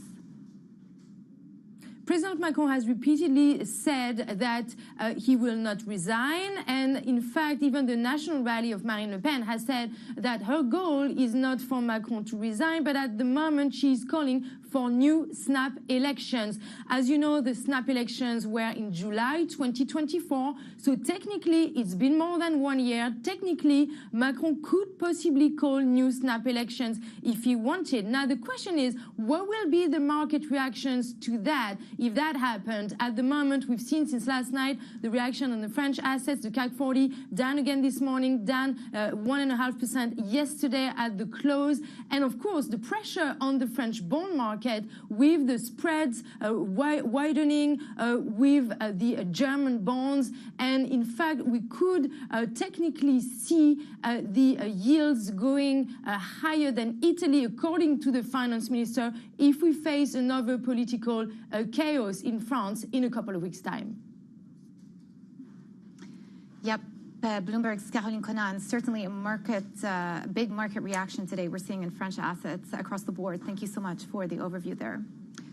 Now, the Trump administration is working to halt development of another offshore wind project, this time near Maryland. It's the latest escalation in the president's war on wind power, and it comes after officials on Friday ordered work to stop on an offshore wind farm by Denmark's Ørsted that is 80% complete. Let's get more with our energy and climate change reporter, Will Mathis. Will, so Trump in the past has characterized wind turbines as birds killing eyesores. I guess the bigger question is, why is he so against wind farms in particular? It can't just be on aesthetic grounds. I mean, it's hard to say exactly why. He's long hated wind farms, particularly offshore wind farms. He was lobbying against one that was built off the coast of his golf course in Scotland, saying, you know, it looked bad, and he maybe still thinks they look bad. And he also says that he doesn't like the economics of it. He'd rather gas plants, and his administration has been favoring gas and coal and trying to stop the expansion of wind. Meanwhile, yesterday we were talking about the other company that he set his sights on, Ørsted, and again, you know, interfering there with their own offshore plans in the U.S. But the company has come out and said that they still plan to go ahead with this $9.4 billion share sale, trying to reinsure investors. But of course, we had that major pullback yesterday of almost 20% in the stock price.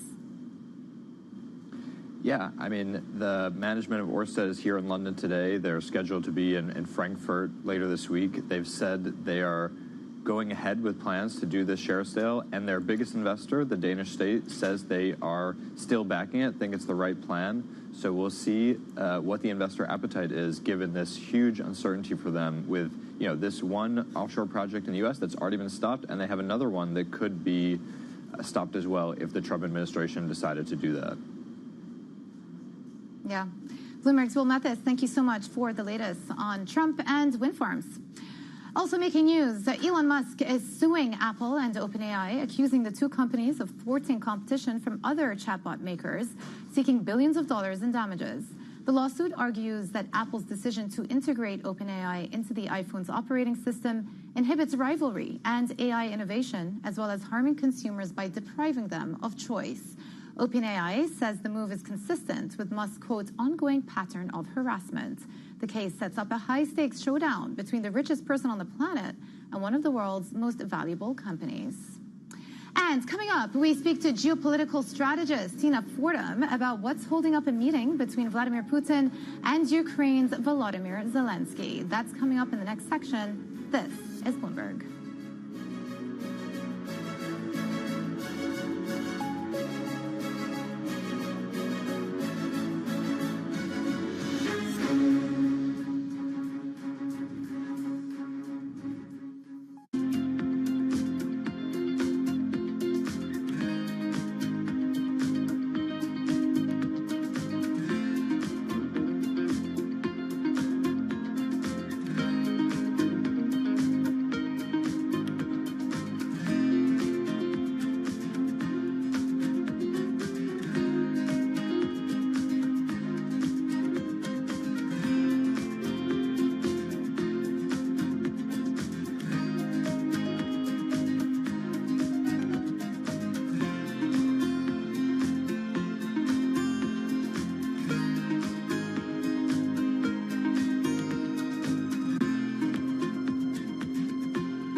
you think the dollar will remain the only reserve currency in the world, and are you as comfortable with the dollar as it used to be? The dollar has been, as you say, a reserve currency for about 80 years. Actually, if you wanted to go further back, you could say it's almost after World War I, when the US had lent money to Europe and the UK for ammunition and so on, and then they had to get paid back in dollars, and that's when the strength of the dollar really began. So it's 100 years, 80 years, 100 years of dollar strength, so much so that important commodities, gold, oil, are denominated in dollars. Dollars are part of the payment system. When countries talk to each other, they represent their GDP and various figures in dollars. I think undoing that will take a long, long time. And, 3% in foreign exchange terms is not that much. Okay, so you think the dollar will stay as the reserve currency of the Absolutely. Technology is embedded in every aspect of our lives. And laying the foundation for the future. From finance to defense, AI to entertainment. And from the road to the stars. Bloomberg brings you the latest stories of the people and companies pushing the tech sector to new frontiers. And the politics that shape global tech markets. I'm Caroline Hyde in New York. And I'm Ed Ludlow in San Francisco. Watch Bloomberg Tech every weekday. Only on Bloomberg Television. At a time when policy in Washington is driving Wall Street, we draw a distinction between the rhetoric and the action, bringing you market-moving guests and original reporting. This is Bloomberg Surveillance. Bringing you up-to-the-minute news whenever and wherever it happens, I'm Matt Miller at the Circuit de la Sart in Le Mans, and this is Bloomberg.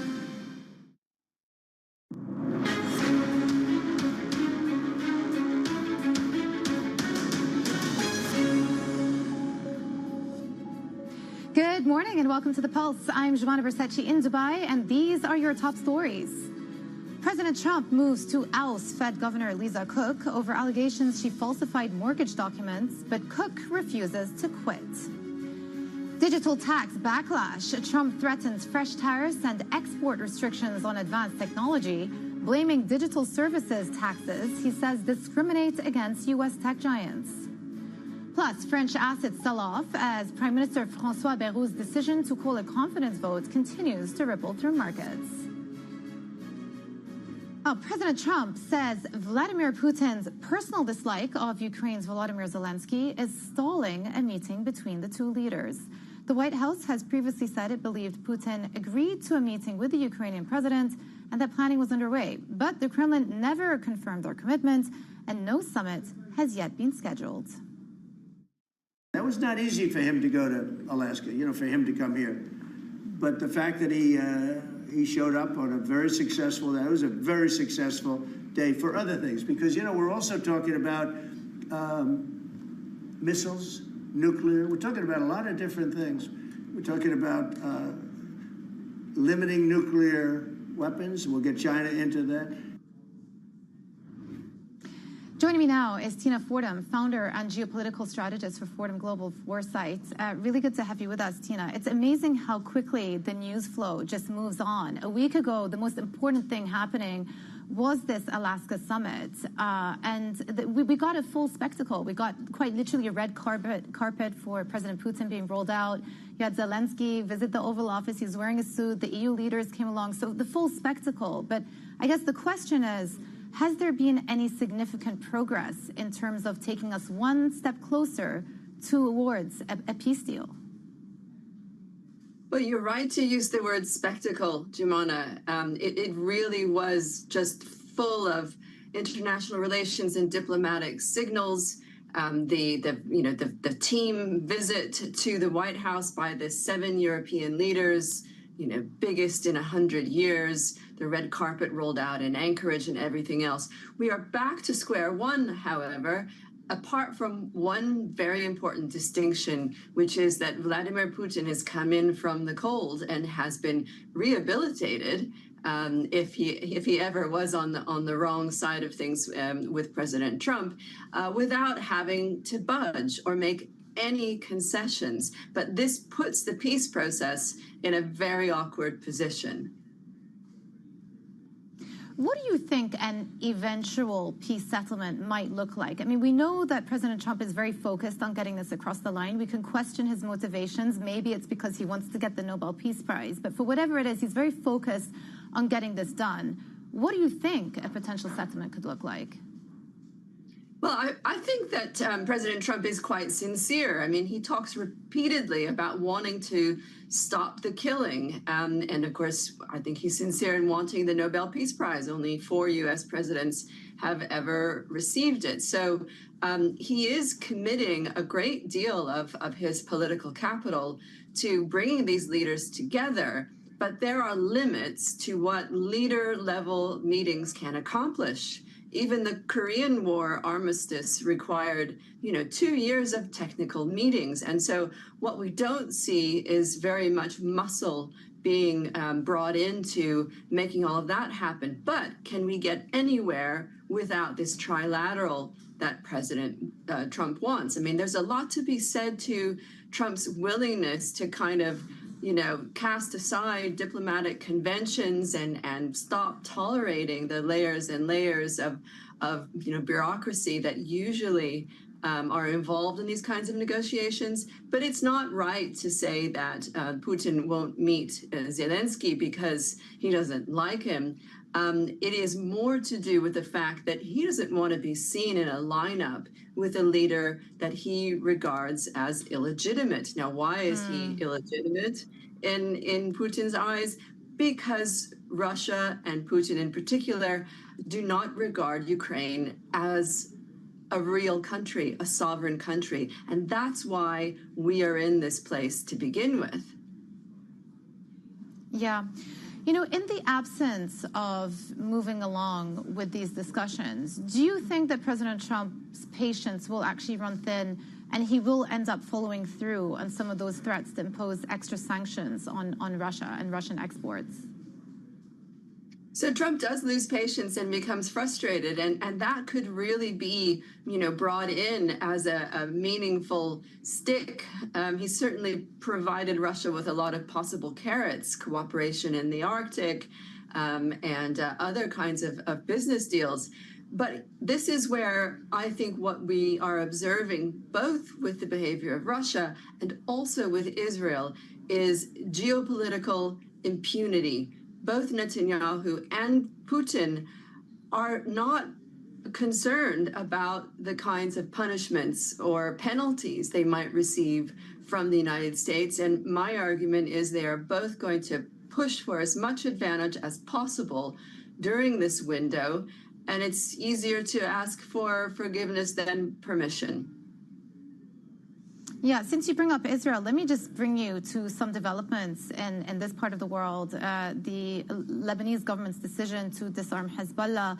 Yesterday, we got some comments from the Israeli Prime Minister saying that they support this decision. It's, quote, a momentous decision from their perspective, and that they would think about withdrawing from southern Lebanon so long as the government follows through. How significant do you think this is, Tina?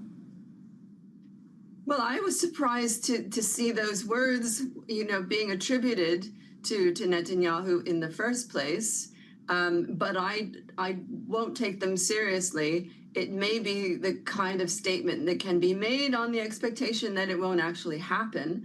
But we have to remain hopeful, don't we? Or we wouldn't be able to get out of bed in the morning that progress can be made here. And if Lebanon is serious about disarming Hezbollah, that would be a plus. But there is nothing, there are no constraints that require Netanyahu at the moment to do anything.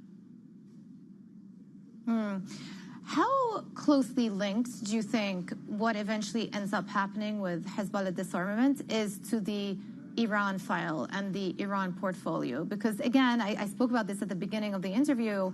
The news flow moves very quickly and people have sort of moved away from the Iran-Israel war and the fact that U.S. actually got involved in that war. Do you see that portfolio, that file, regaining attention and momentum once again with the Trump administration? I mean, Trump's sort of got foreign policy ADHD, hasn't he? So at the moment, he's all about the Fed. We just had the Jackson Hole meetings. He is committed, it seems, to really testing the limits of executive authority in the United States. But he may very well come back to Iran.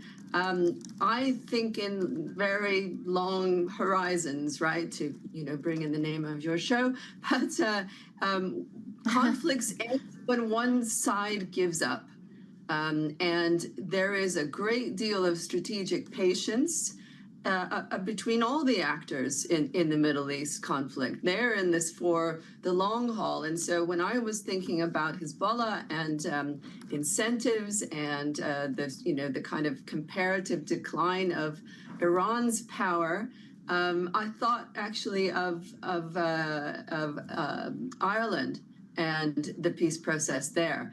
And that's a great example of a peace process that involved a great deal of political capital from all sides committed to making it happen after a very long period of time and a high toll, both in blood and in treasure. And the question becomes then, have we reached that point?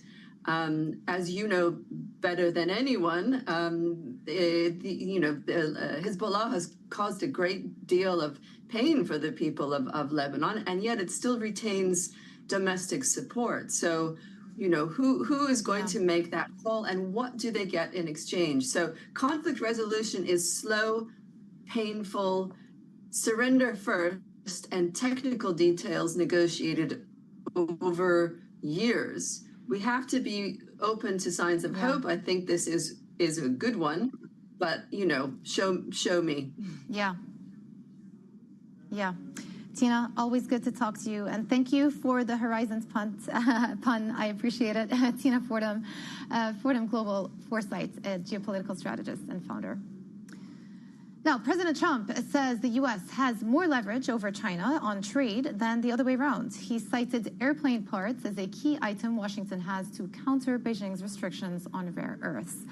Meanwhile, the Wall Street Journal reports a senior Chinese trade negotiator is heading to Washington this week for what could be the first round of negotiations in the U.S. Capitol. The report comes as both sides extend their pause on higher tariffs through to early November. And the EU finally agreed a trade deal with the U.S. in late July, under which most European products sold in the U.S. will be subject to a 15% tariff.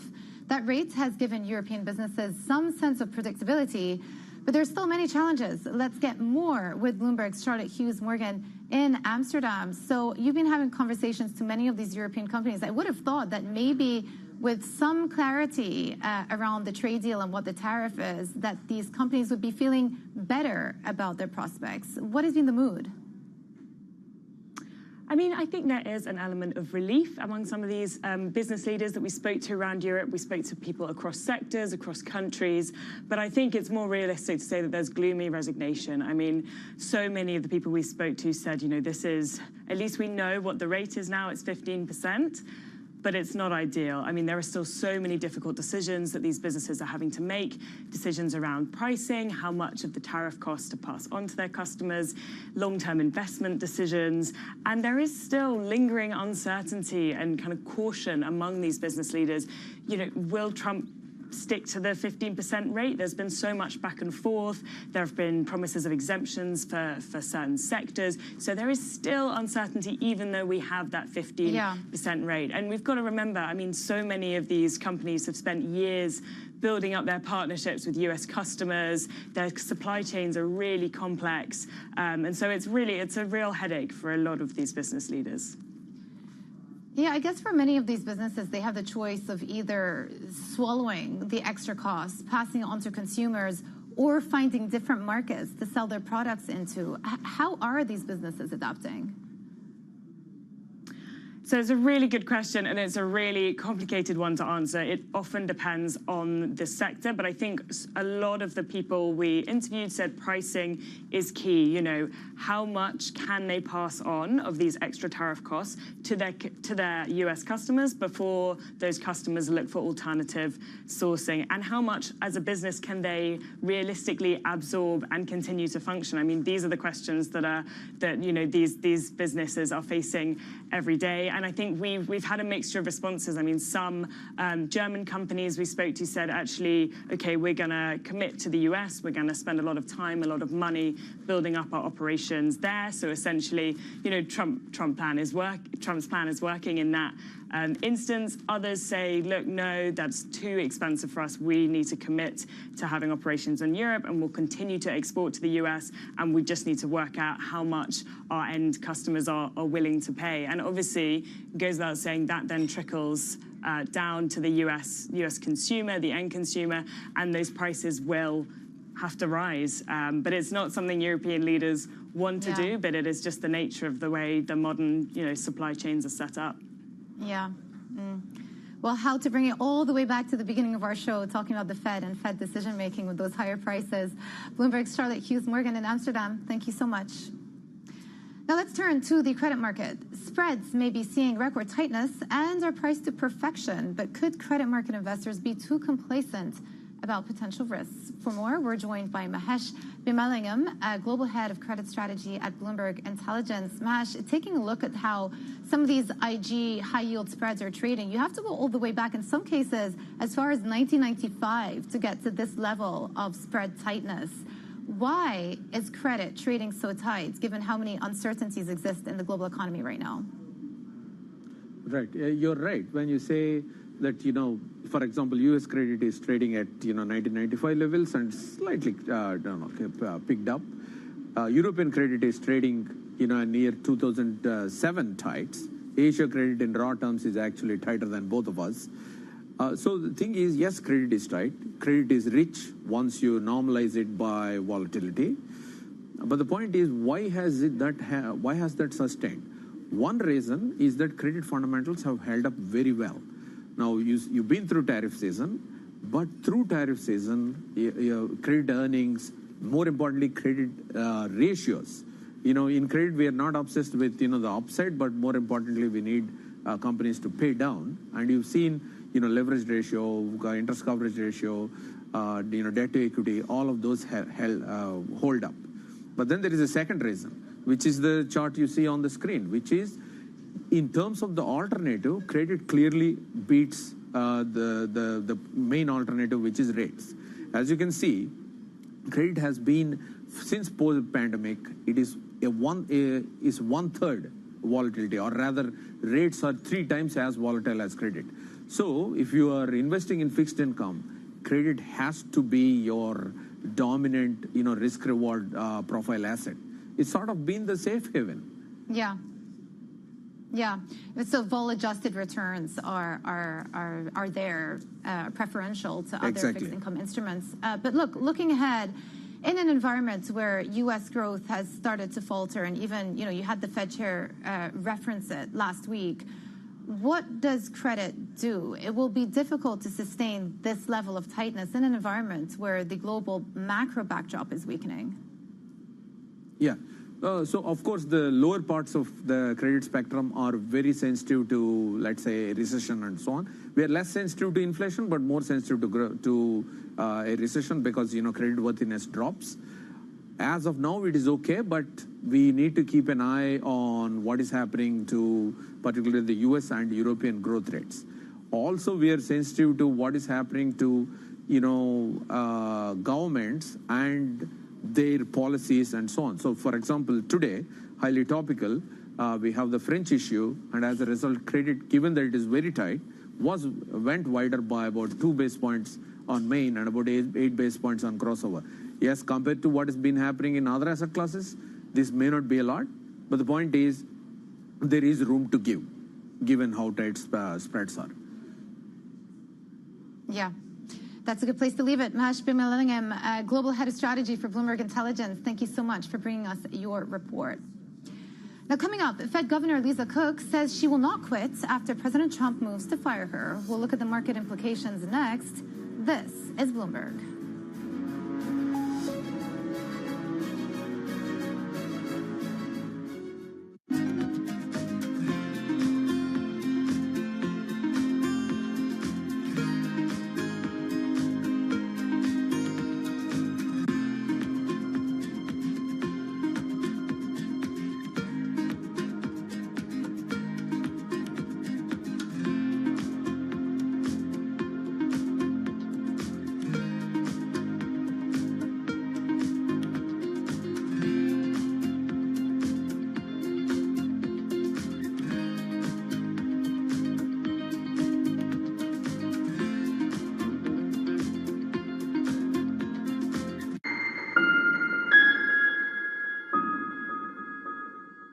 From our studios in New York and San Francisco, our expert hosts have the data and analysis from the companies you know and the startups to watch, plus the interviews you don't want to miss.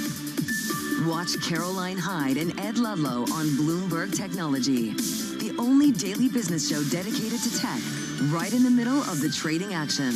Live every weekday, only on Bloomberg Television. Context changes everything. Good morning. This is Bloomberg Surveillance. Welcome back to the opening trade. Watch Bloomberg Tech. This is the Asia Trade. This is Wall Street Week. Welcome to Balance of Power. This is Bloomberg Television. Right, okay, ready? David, what initially sparked your interest in this topic of longevity? 15 years ago, I turned 60, and I began to wonder how much longer I'm likely to live and what I could do to extend my life. On longevity, I talked with the leading experts in science and medicine to educate people about how they might be able to change their conduct so that they can live a happier and healthier life. I'm David Rubenstein. Join me on a 4-part journey as I explore the great quest for longevity. Only on Bloomberg.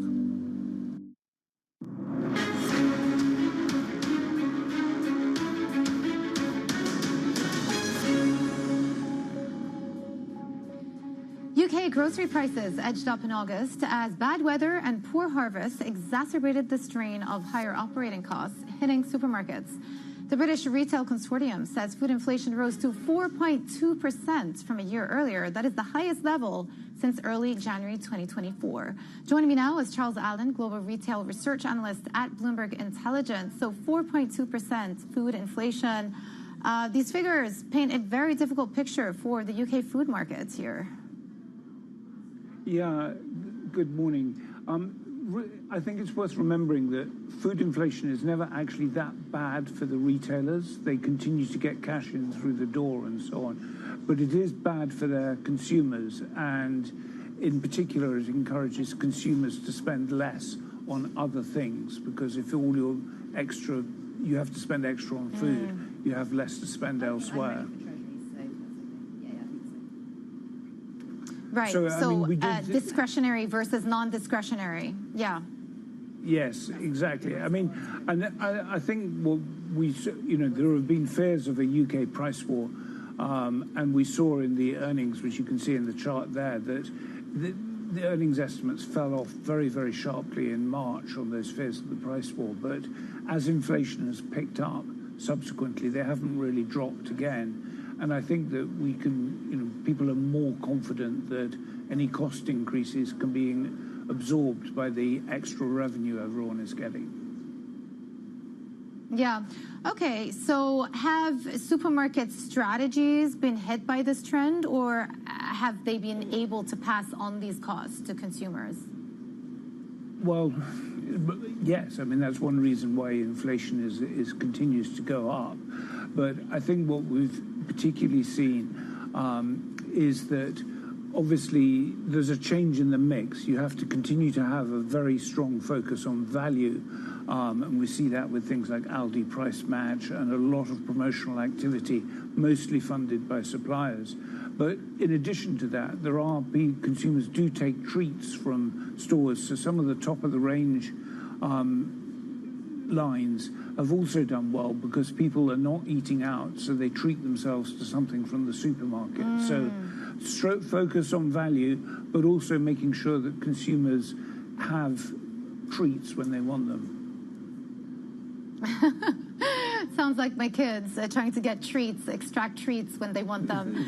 Charles Allen, Global Retail Research Analyst at Bloomberg Intelligence. Thank you so much. Well, let's get more on one of today's top stories. President Trump moving to fire the Fed Governor Lisa Cook in an escalation of his attack on the central bank. Cook has disputed Trump's authority and is refusing to quit. We're joined now by Marwana Kaniam, a co-editor of Bloomberg's Markets Today blog. So we're seeing a bit of an impact across U.S. assets today, a dip in the USD, U.S. Treasury, the curve is steepening, equity futures slightly in the red. Do we expect this to continue? Well, yeah, I think the key thing is what that move really means in terms of the US president's sort of intentions for the Federal Reserve. And he's made it very clear that he wants to see them taking a more dovish approach to monetary policy. And so if that is the ultimate consequence of this, that's what we're seeing reflected in the Treasury market today. We're seeing yields actually falling slightly at the shorter end of the curve, but at the longer end of the curve, they are elevated because, of course, more cuts longer term could feed into inflation expectations. And that's something the market seems to be sounding a sort of voice of concern about. And I don't think that anything is going to particularly change that today, particularly as we're also seeing it carried across in other regions, although there are also localized issues going on there, such as in France, that's affecting, European yields. And so I think overall, we're seeing the dollar weakening, and that also does support other currencies. And so it's a very just risk-off picture today, broadly overall.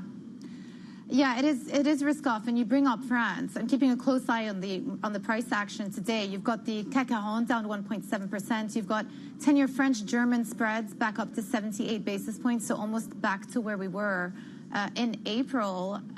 How is the political uncertainty expected to hang over some of the French assets that I just referenced now in the coming weeks?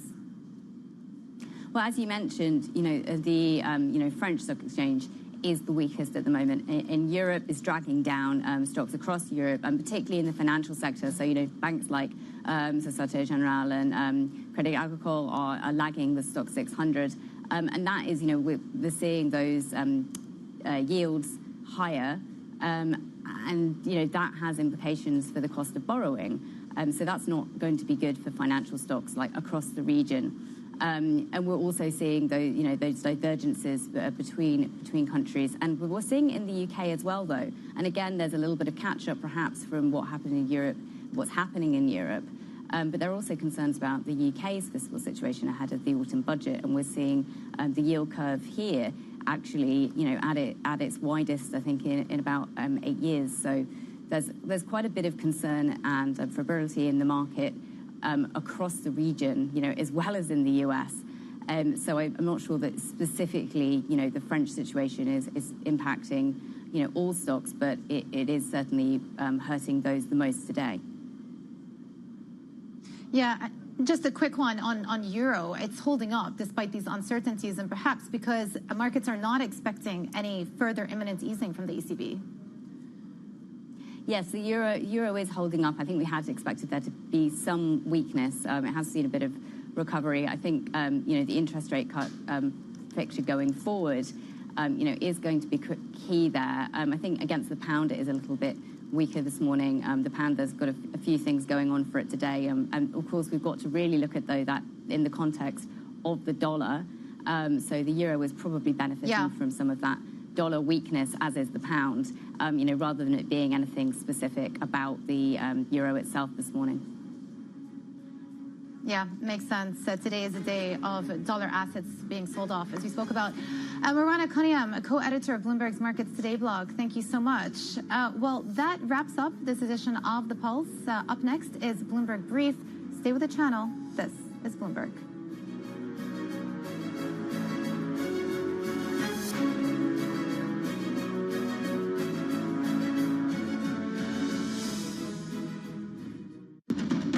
Astonishing day for US technology. It's shaping the region's technology ecosystem. Asia's biggest tech news and innovation.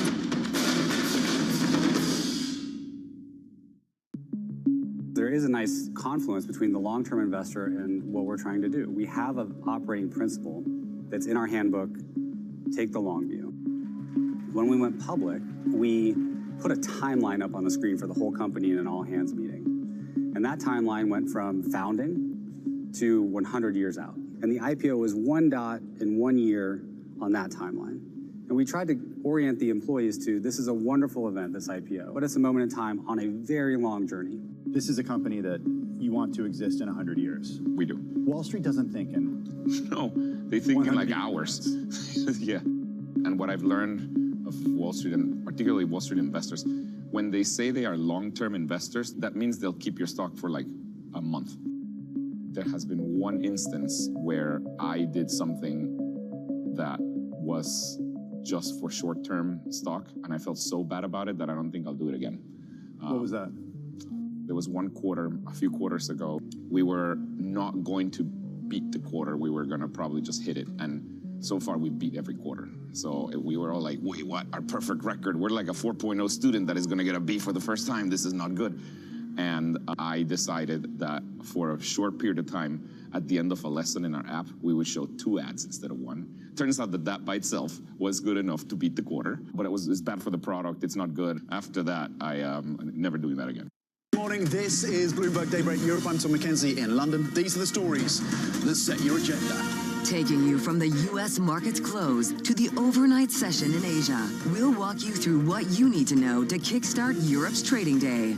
Live from our European headquarters, we bring you the day's top market-moving stories, unmatched expert analysis, and on-the-ground reporting from across the continent. Tune in to Daybreak Europe, only on Bloomberg Television. Context changes everything.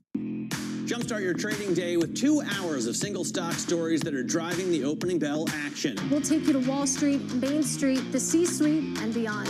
Bloomberg Open Interest. Every trading day. Only on Bloomberg.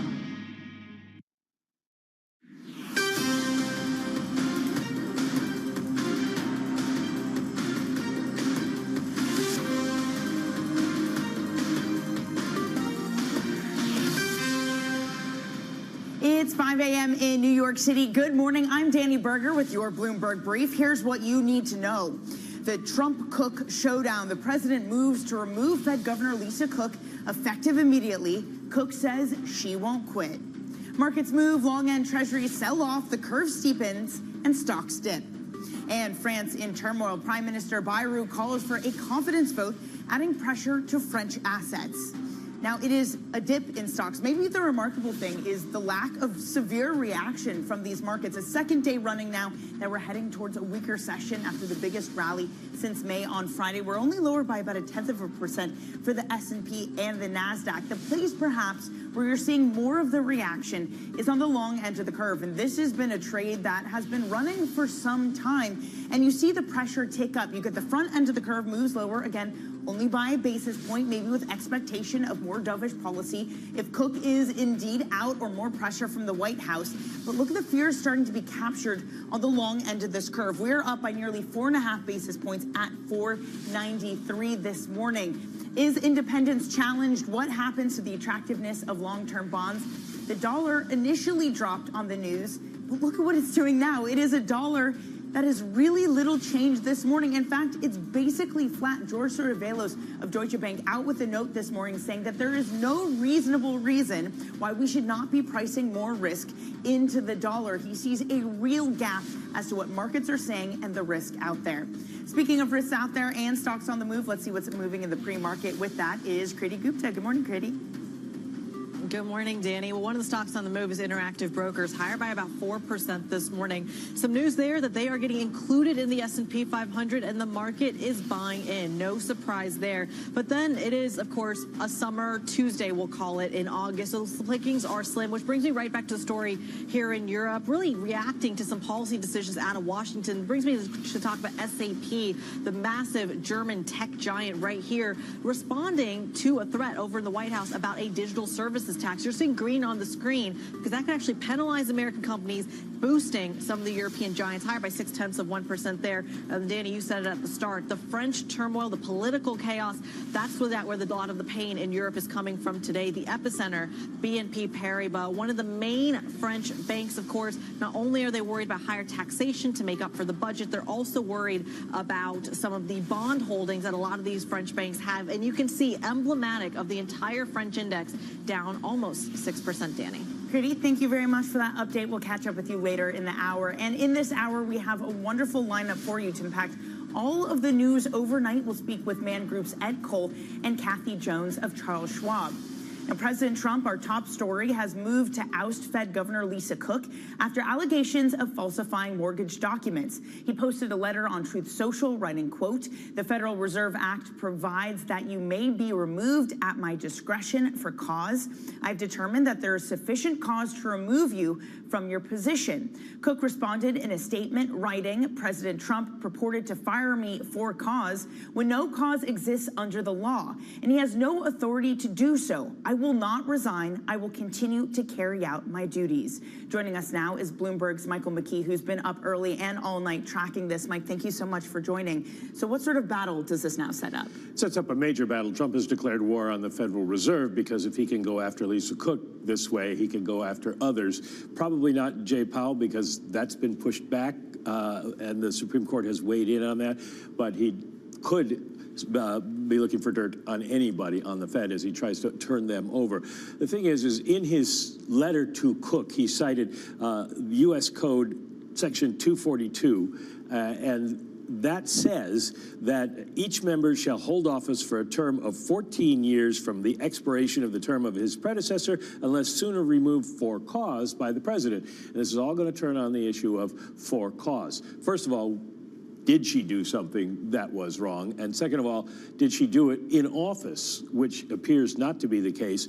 That would essentially, according to previous iterations of this issue, that would mean that she could not be fired by the president. Now we have the Supreme Court decision that sort of set the Fed aside. So nobody quite knows how this is going to play out, but it's going to take a while and it's going to take a toll. If it takes a while and a toll, what does that toll look like? What does it look like to have this cloud hanging over the Federal Reserve? Well, if the president were successful, you would probably see a much bigger sell-off and a much bigger move in the markets. But we're already seeing the precursor to that with the curve steepening.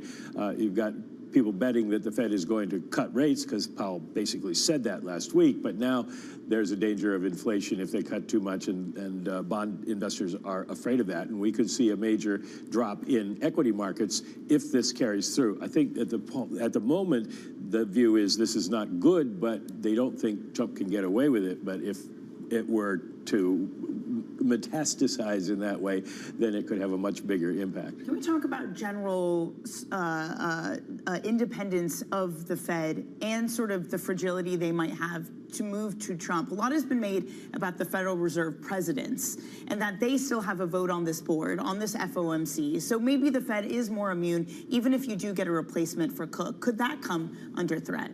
That could come under threat. I raised this about a year ago and everybody laughed at me. But here's a tinfoil hat scenario.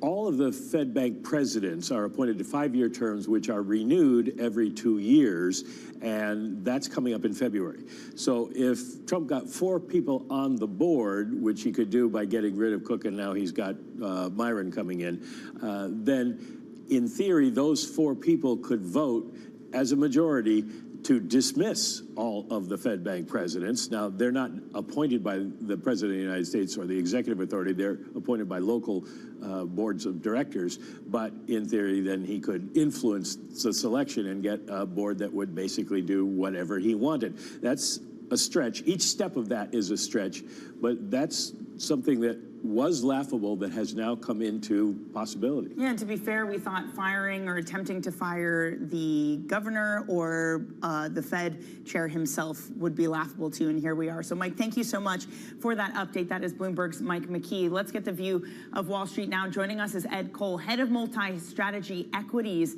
at Man Group. Ed, can we start with just the lack of reaction in markets? You have an equity market that's slightly dipped. Sure, it is a yield curve that is steepening. It is a dollar that has barely moved. Is enough risk currently priced into the market that you could get real ruptures of Fed independence?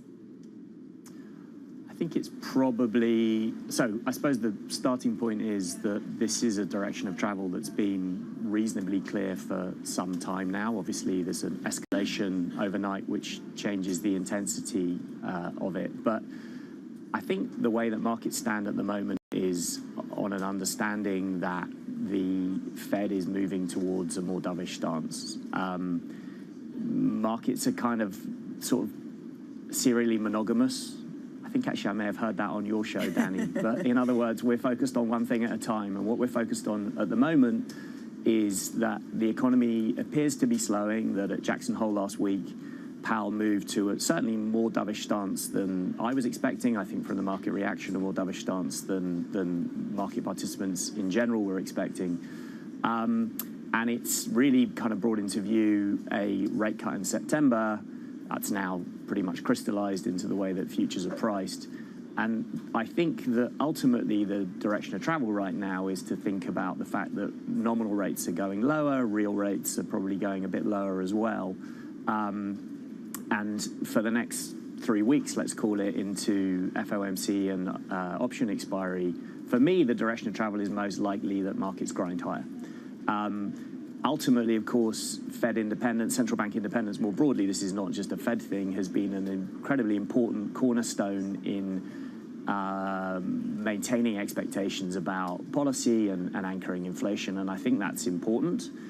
We can see, evidence in countries where central banks are completely reliant on government, where things don't turn out particularly well for policy setting expectations or inflation. But I think we're quite a long way from that, and we have to be clear that all the candidates that are being talked about at the moment are credible in their own right and are financial market people or economists.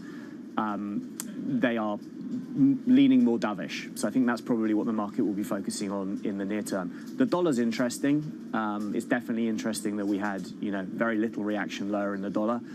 I actually think, that kind of flipping expectations on their head from where they were 6 months ago, 8 months ago, gosh, time flies. We came into the year with outright consensus that the dollar was going to be strong. That was wrong. We're now at a point where the consensus and all the positioning suggests that there is maximum bearishness on the dollar tactically and structurally. And I tend to think actually we need to start thinking a little bit about when that may go the other way. And the lack of reaction in the dollar overnight, to me, suggests that actually there's little impetus for the dollar to go a lot lower in the near term.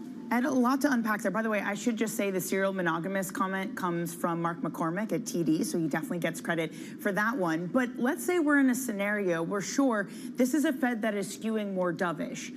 What happens if we get data over the next month between unemployment and CPI, which shows an economy running hot, which shows a rebound in jobs, and you get a Fed that maybe does still cut?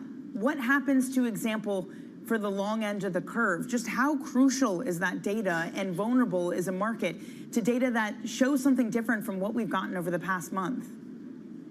I think it would have to be really quite hot.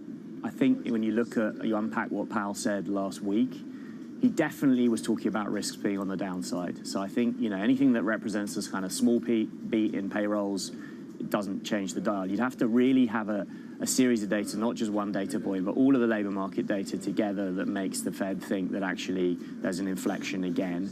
And that's probably not the direction of travel. But if that happens, so say a large beat in, unemployment doesn't move, average hourly earnings continue to inflect back up again, non-farm payrolls beats materially, revisions meet materially, lots of, a kind of coordination of things that suggest that the reading that Powell reflected last week is wrong, then I think it's bad news for risk assets, because ultimately we've been in an environment, certainly over the last few weeks, where bad news has been good news. That's kind of what happened on Friday with Powell's speech at Jackson Hole. He very clearly pointed towards downside risks to the economy, and the market ripped on it. And not only did the market rip on it, but the rotation inside it was definitely towards weaker quality stocks, more cyclicals, laggards, highly shorted names. So there was a very clear vote in favor of bad news being good news last week, which has been an accumulation of, I think, the kind of price action over the last month or so. So anything that puts rate cuts off the agenda now, ultimately, I think is bad news for risk assets. I guess what I'm thinking as a central scenario, and they're always dangerous things because markets tend to sniff out complacency and punish it. But my tendency is to think that, the data at the moment has been soft for a while. The Fed has told us the direction they intend to move in. My expectation is probably that into September 17th and then OPEX the next day, that markets grind higher, and that the leadership shows us more of what we saw at the end of last week. So more leadership by cyclicals, perhaps lower quality stocks, more underperformance by tech, You know, I'm reminded, Danny, that I think it was on a show with you, maybe in fourth quarter last year, when we were talking about tech stocks, that actually this topping in tech has been going on for quite a long time now. It was June, July last year that semiconductors, which were obviously the leading group previously, that semis have actually peaked in relative terms in June, July last year.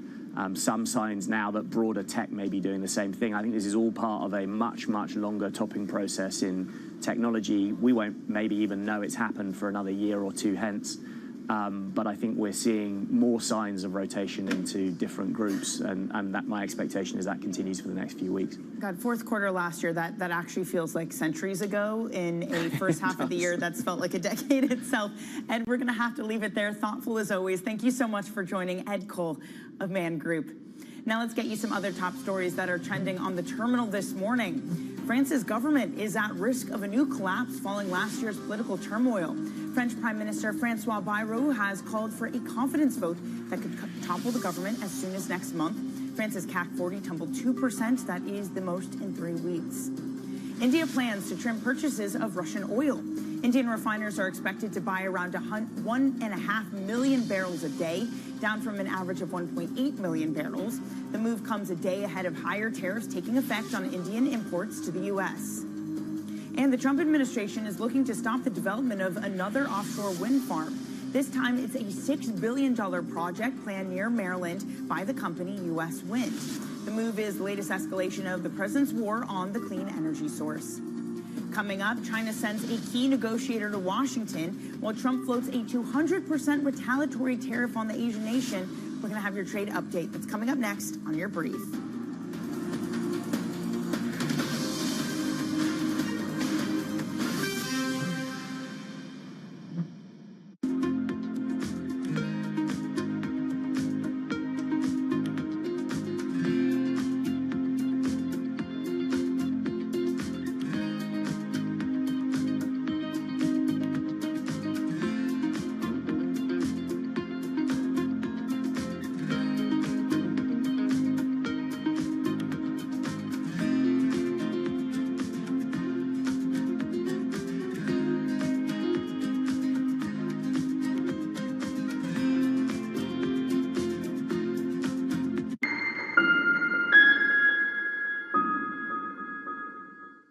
Okay, ready? David, what initially sparked your interest in this topic of longevity? 15 years ago, I turned 60, and I began to wonder how much longer I'm likely to live and what I could do to extend my life. On longevity, I talked with the leading experts in science and medicine to educate people about how they might be able to change their conduct so that they can live a happier and healthier life. I'm David Rubenstein. Join me on a 4-part journey as I explore the great quest for longevity, only on Bloomberg. Making money isn't about drowning in emotions. It's about understanding what's actually happening. Markets are the best way to glean signal from noise, and that is what we try to do every morning. This is Bloomberg Surveillance. Bringing you up-to-the-minute economic news whenever and wherever it happens. I'm Francine Lacqua in Sintra, Portugal, and this is Bloomberg. It's the world's second largest economy with a growing influence in global affairs. Bloomberg The China Show brings you the unmatched expertise you need to keep track of breaking news, in-depth market analysis, and the most influential newsmakers in and around China. We need to do more to engage the market more. We're risk on. I think we caught a little sweet spot. Massive savings right now. It's already a different game. Bloomberg The China Show. Weekdays around the world, right here on Bloomberg. Context changes everything.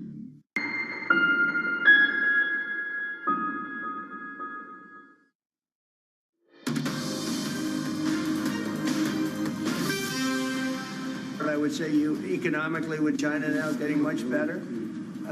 They have to give us magnets. If they don't give us magnets, then we have to charge them 200% tariff or something, you know. But we're not going to have a problem, I don't think, with that. It'll take us probably a year to have them. We're heavy into the world of magnets. U.S.-China trade was on the agenda, as you saw there in the Oval Office during President Trump's meeting with South Korea's president. Now, China is also sending a key trade negotiator to Washington to meet with U.S. Trade Representative Jamieson Greer this week. Joining us now is Bloomberg's Brendan Murray, who leads our global trade coverage. Brendan, what does it suggest that we have Chinese officials in D.C. continuing talks? Yeah, I think it suggests that the series of talks that we had seen happening once every couple of months really needs more regular maintenance than that. They're essentially ongoing discussions over the issues, as President Trump said, between magnets and what the U.S. has to offer in terms of high-tech gear and things like jet engines. So the threat of escalation is always there, as the president said, with 200% tariffs if China doesn't come up with its magnets. But this is essentially the tug of war that we're going to see going back and forth, essentially week in and week out over the next several months. Treasury Secretary Bessent said that his next meeting with his Chinese counterparts is sometime in November. So, we're looking at heading into the fall with the constant threat of an escalation between the U.S. and China always there. It's stable at the moment, but it's definitely could shift to be volatile if things don't go either way for either side.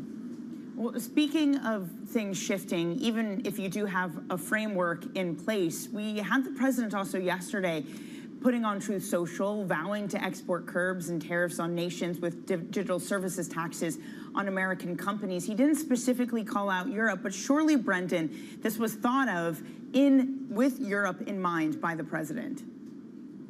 Absolutely. The U.S. and the Europeans put out their joint statement after several weeks of negotiations recently, and they said that that digital services were not going to be involved in these negotiations. So the Europeans have drawn a red line around their digital taxes and regulations and said that those are not up for negotiations in any trade agreement. Well, President Trump, in his social media post, seemed to suggest that he wants them to be in there. So we could be headed for another period of volatility between Brussels and Washington on those matters.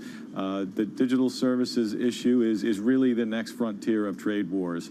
This is where you could see taxes or some sorts of fees on things like social media accounts, advertising, downloads, all of that sort of stuff. Everything we're seeing in the goods trade war, we could see come to the internet, and with all the fragmentation and extra costs that are associated with trade wars. All right, Brendan, thank you very much. That is Bloomberg's Brendan Murray. Now, coming up on the show, the governor of Illinois, Pritzker, vowing to oppose President Trump's plan to deploy a National Guard to Chicago. A look at that and what else is making headlines in your front page news next on Bloomberg.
Applications have been received positively both in Kenya and UAE, and we are optimistic that we should be able to open the office in the fourth quarter. We think the Middle East have deep capital sources. It has strong logistics for trade, and it is a strong center for investment. And we are seeing increasingly the global GDP is increasingly becoming overweight in Asia and Middle East. So that linkage with the middle income segments growing in India and China, they will provide a very strong market.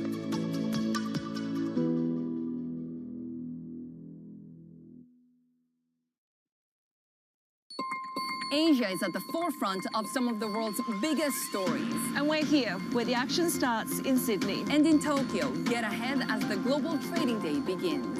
The Asia Trade, weekdays only on Bloomberg. Technology is embedded in every aspect of our lives. And laying the foundation for the future. From finance to defense, AI to entertainment. And from the road to the stars. Bloomberg brings you the latest stories of the people and companies pushing the tech sector to new frontiers. And the politics that shape global tech markets. I'm Caroline Hyde in New York. And I'm Ed Ludlow in San Francisco. Watch Bloomberg Tech every weekday. Only on Bloomberg Television.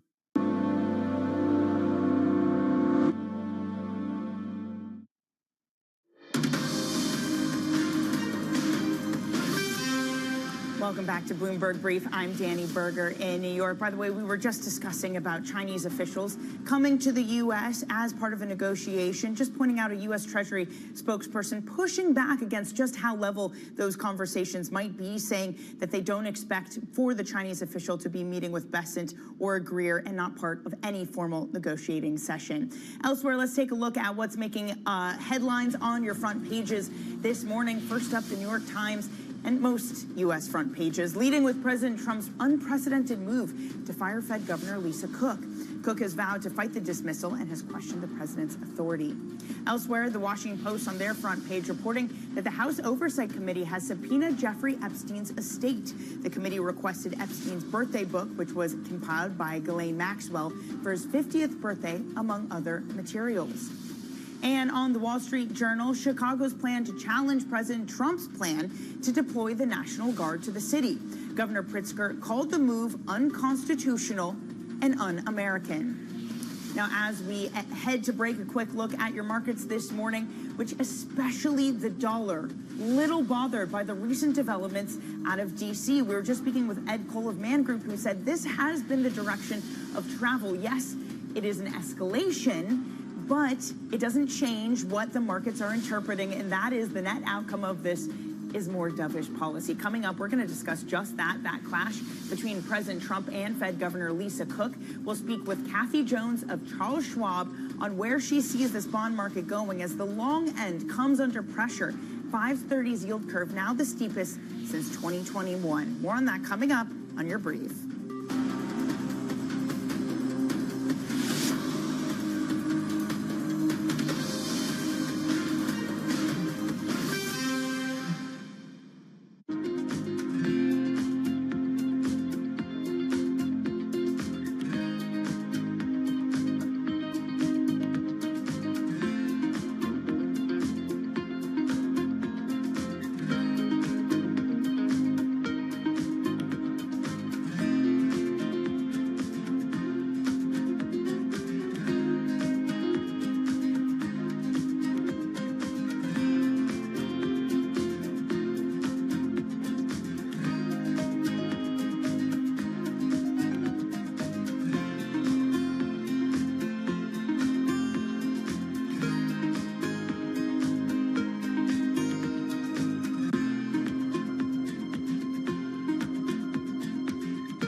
There is a nice confluence between the long-term investor and what we're trying to do. We have an operating principle that's in our handbook, take the long view.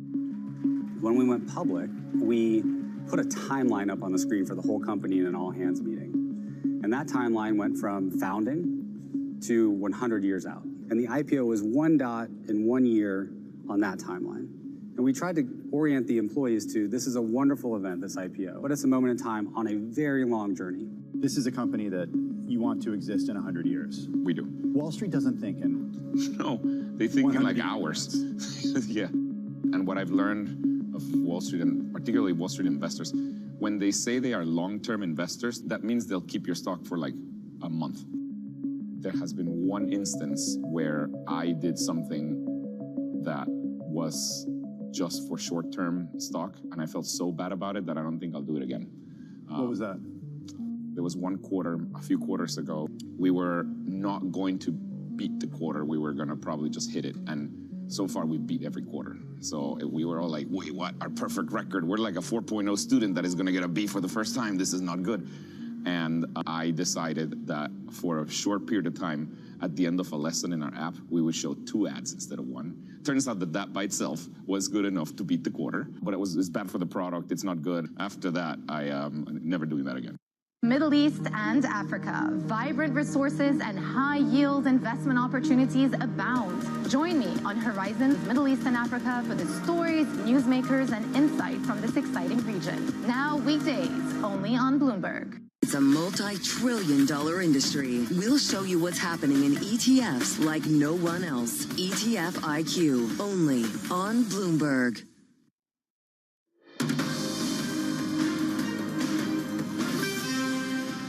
This particular case of Lisa Cook really surrounds the integrity of the Fed's staff reputation. Clearly a very different playbook that this administration is running with. The surprising part of the story is that Lisa Cook herself didn't resign. It's not just about monetary policy. Powell being too late. Chair Powell already put that aside by saying we're ready to move. So there's really no reason for President Trump to just fire Lisa Cook just to get his way. What that should mean is higher term premium. Donald Trump wants a weaker dollar. I mean, he really wants a weaker dollar, and he's going to get a weaker dollar. Another example of the heightened uncertainty, which is now something of a structural feature, which is going to persist for years to come. All of it is so uncertain, up in the air. It's 5:30 a.m. in New York City. Good morning. I'm Danny Berger with your Bloomberg Brief. Here's what you need to know this Tuesday. The Trump-Cook showdown. The president moves to remove Fed Governor Lisa Cook effective immediately. Cook says she won't quit. Markets move, long-end treasuries sell off, the curve twist steepens, and stocks dip. And France in turmoil. Prime Minister Bayrou calls for a confidence vote, adding pressure to French assets. Equities futures weaker this morning, but just barely. It's incredible to see that the market reaction, the initial gut punch of Trump moving to fire Lisa Cook, has really started to ebb. S&P and NASDAQ down by less than 0.1%. It would add to a 1 day of selling that we saw yesterday. The more interesting move, perhaps, is in this bond market, where you get a 2-year yield that has been moving lower since the announcement by 1 basis point, and a long end of the curve, which is under pressure. 10 years up by 2.5, 30 years up by 4 basis points this morning, a 530s steepest since 2021, and a dollar which, much like equities, is barely moved. George Sayervelis of Deutsche Bank saying that we can find no convincing argument as to why the market should not be pricing more risk in. Let's see what some of the stocks in the pre-market are doing first, though. With that is Bloomberg's Kriti Gupta. Good morning, Kriti.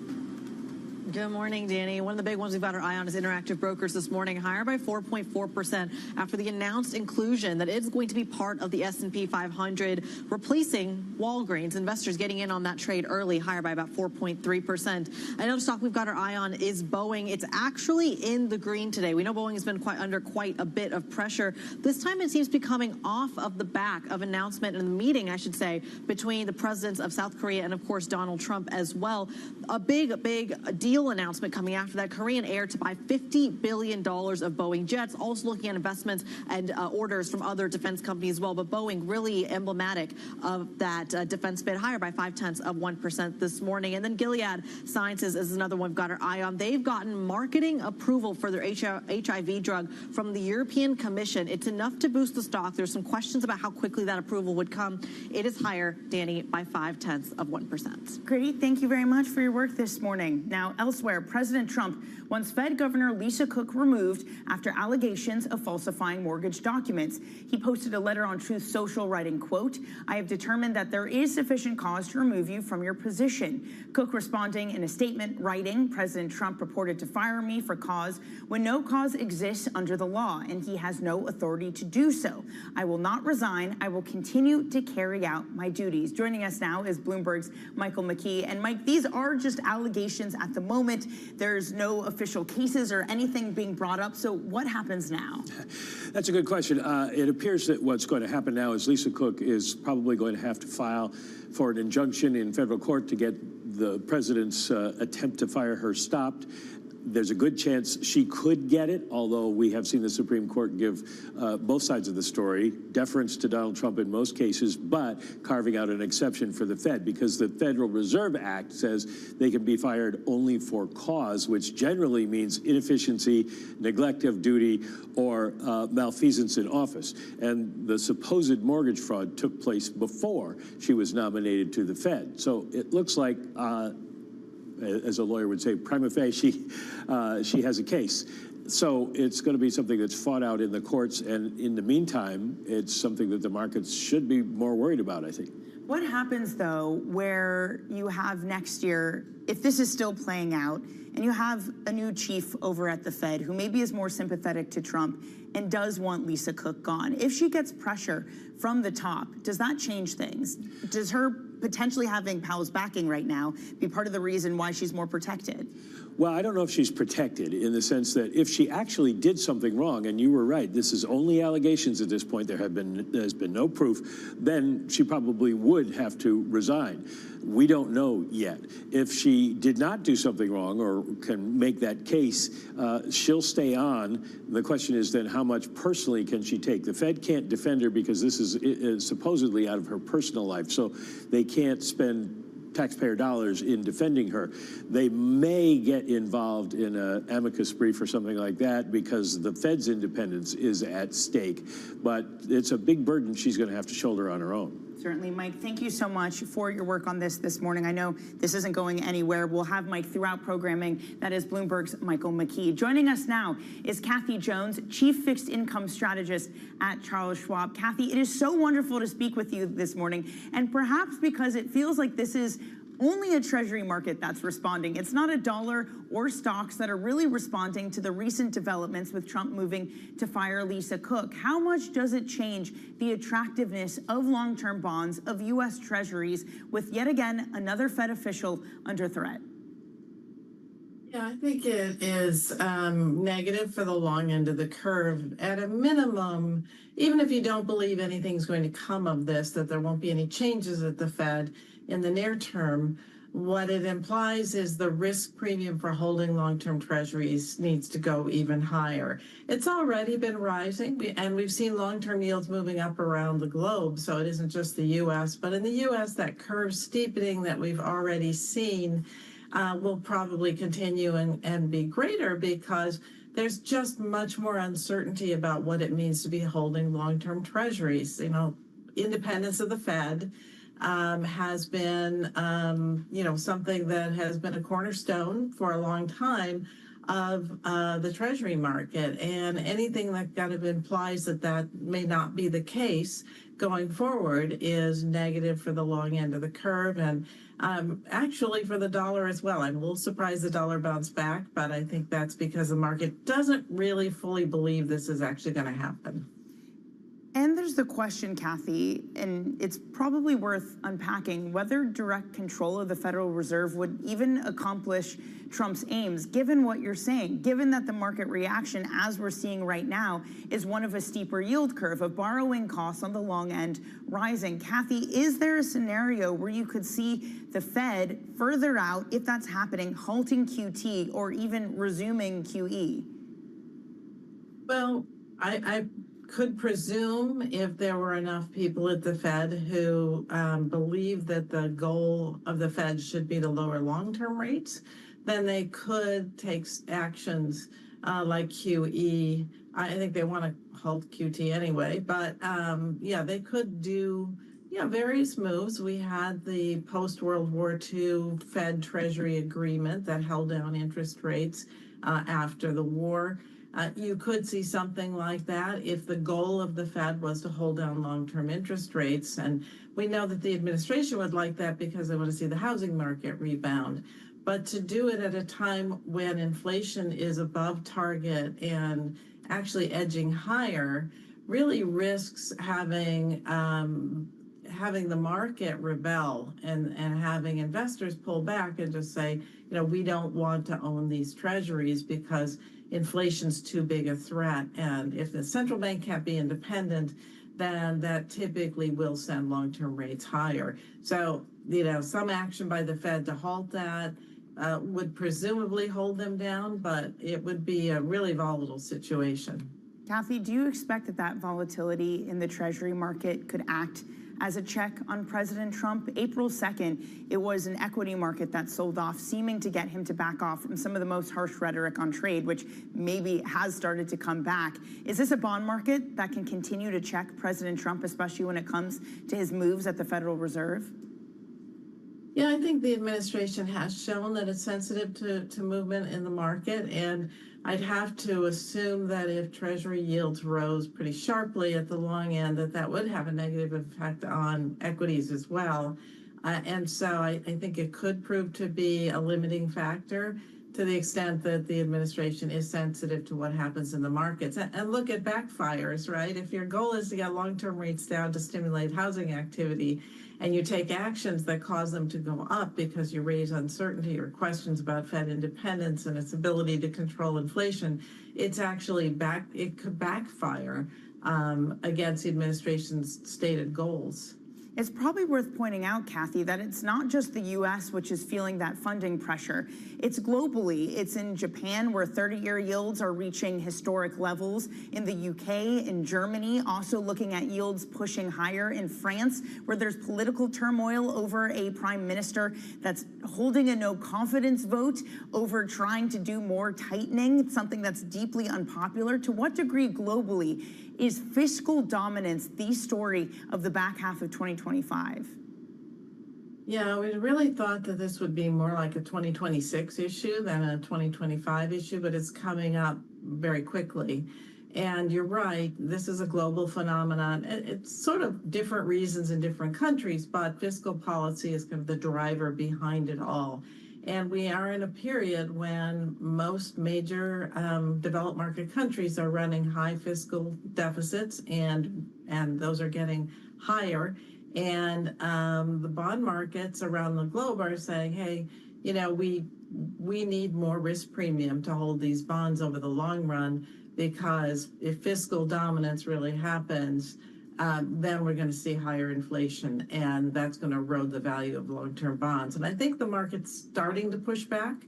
I don't think we're there yet in terms of a real major reaction in most markets. Japan is repricing for reality after years and years of holding down those yields. But elsewhere, I think the market's just beginning to price that in.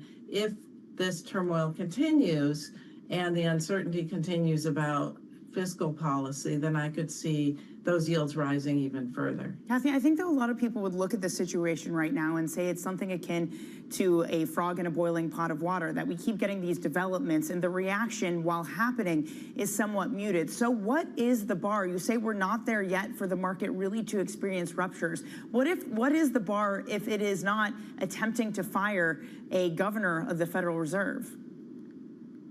I think that the line that would be crossed is if it were successful. If it were seen as successful of eroding the Fed's independence to the point where we suddenly started to see aggressive rate cuts coming through, and that would spur, more inflation concerns. I think one of the things we have going for us in the United States and most of the developed world, keep in mind, unlike some emerging market countries that faced these pressures in the past, we have the capacity to pay our debt. So we're a very wealthy country. We have a lot of assets. We have a growing economy.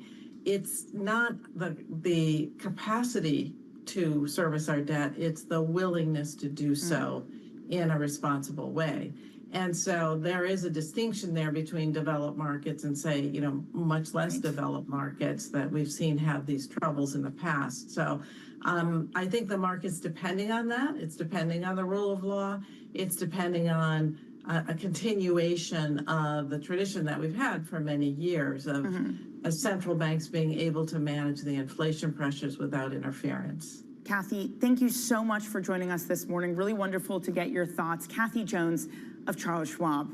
Coming up on the show, Chinese trade negotiators head to Washington. We're going to have more on that story coming up next on Bloomberg.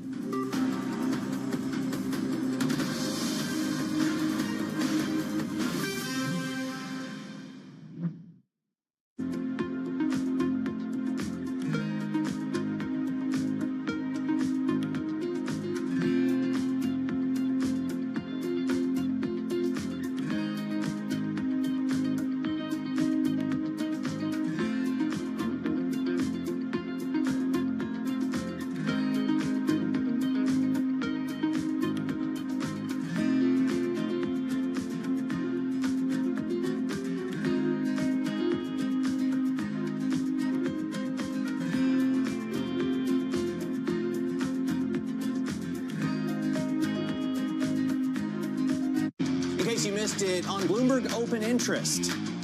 When we look at our portfolio, we see an IPO pipeline that's the biggest since it's been in 2021. In M&A and IPOs, we've actually had close to record performances in that space. We're going to have an interesting year. We're having a lot more conversations around putting dates on calendars. I think we could see a very active second half of the year. Don't miss Open Interest live weekdays. We published a story recently about the explosion of robotic companies and innovation in China. I think we said there's something like 50 or 60 robotic startups in China. Are we behind, and should we be concerned about that? I think as far as the state of innovation, no. Most of those robots aren't built for work, for the things that, which is the entry point for these robots today. They can do some interesting things. A lot of times it's backflips or making coffee or something, but not really useful work. These robots can pick up to 50 pounds on our next generation. So they're great for the education of robotics, getting people interested. But as far as humanoids, they've got to check that safety box before they can come into any of the facilities here. And that's a big bar that we haven't seen much of out of the Chinese robots. It's the countdown to the market open as we bring you the first trades across Europe. We'll debate the most important stories and what will drive the big investment decisions throughout the morning. I'm Guy Johnson. I'm Kriti Gupta. And I'm Anna Edwards. Join us every weekday morning for the opening trade, live at 7 a.m. here in London. Only on Bloomberg. Context changes everything.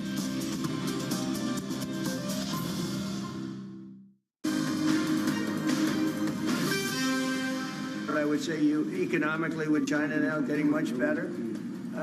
They have to give us magnets. If they don't give us magnets, then we have to charge them 200% tariff or something, But we're not going to have a problem, I don't think, with that. It'll take us probably a year to have them. We're heavy into the world of magnets.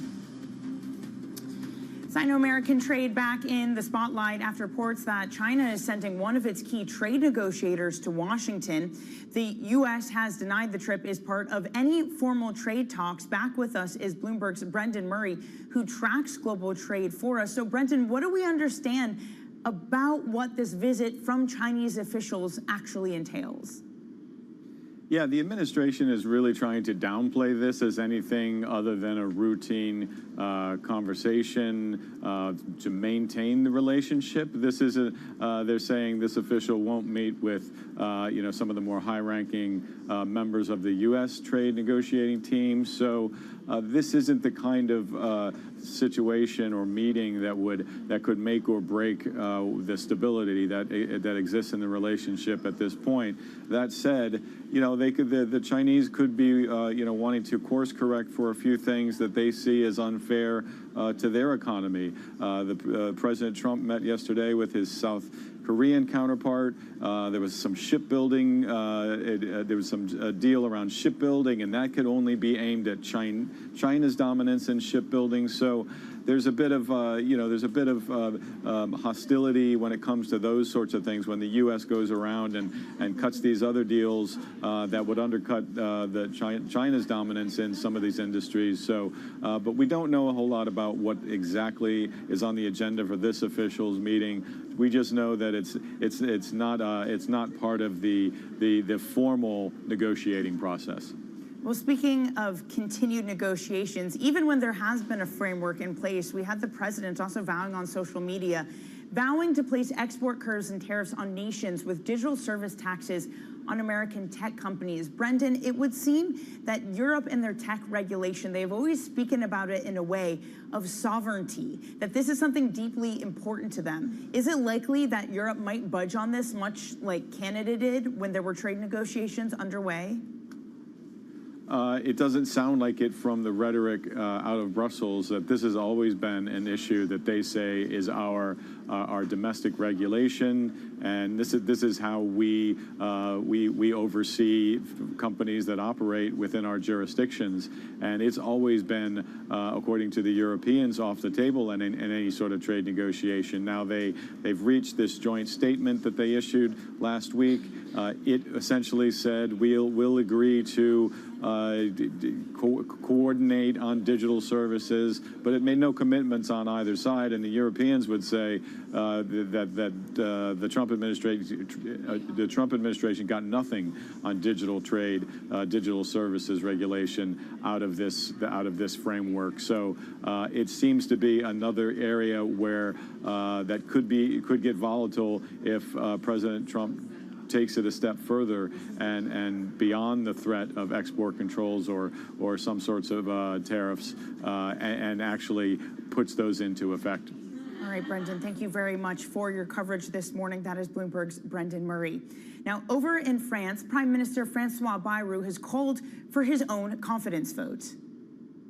This is why I asked the president to reconvene Parliament in an extraordinary session on Monday, September 8th. I will engage the government's responsibility on that day with a general policy statement in accordance with our Constitution. This general policy speech will pose the central question, whether the danger to the nation is serious, whether there is an emergency or not, in order to choose a path to regain control of our public finances. On that French asset selling off this morning, joining us now from Paris is Bloomberg's Caroline Conan. Caroline, what prompted this vote of no confidence? You know, the Prime Minister, François Bayrou, has been working on this budget for a while. He presented it in July, and he said he didn't take any summer vacation precisely to try and explain why it's important to save 44 billion euros in this next budget to restore the French public finances. He even made some little videos on Facebook and YouTube over the summer, but that doesn't seem to have paid off. He has massive unpopularity. He is actually the least popular Prime Minister of Emmanuel Macron since 2017. And his proposal, for example, of scrapping 2 bank holidays in order to bring in 5 billion euros is very, very unpopular. So he knew he was going to face many votes of no confidence on this budget. He trying to anticipate all these votes of no confidence, trying to anticipate also the social anger, because there is a general strike that is planned a couple days later on September 10, so 2 days after he's calling this vote of no confidence.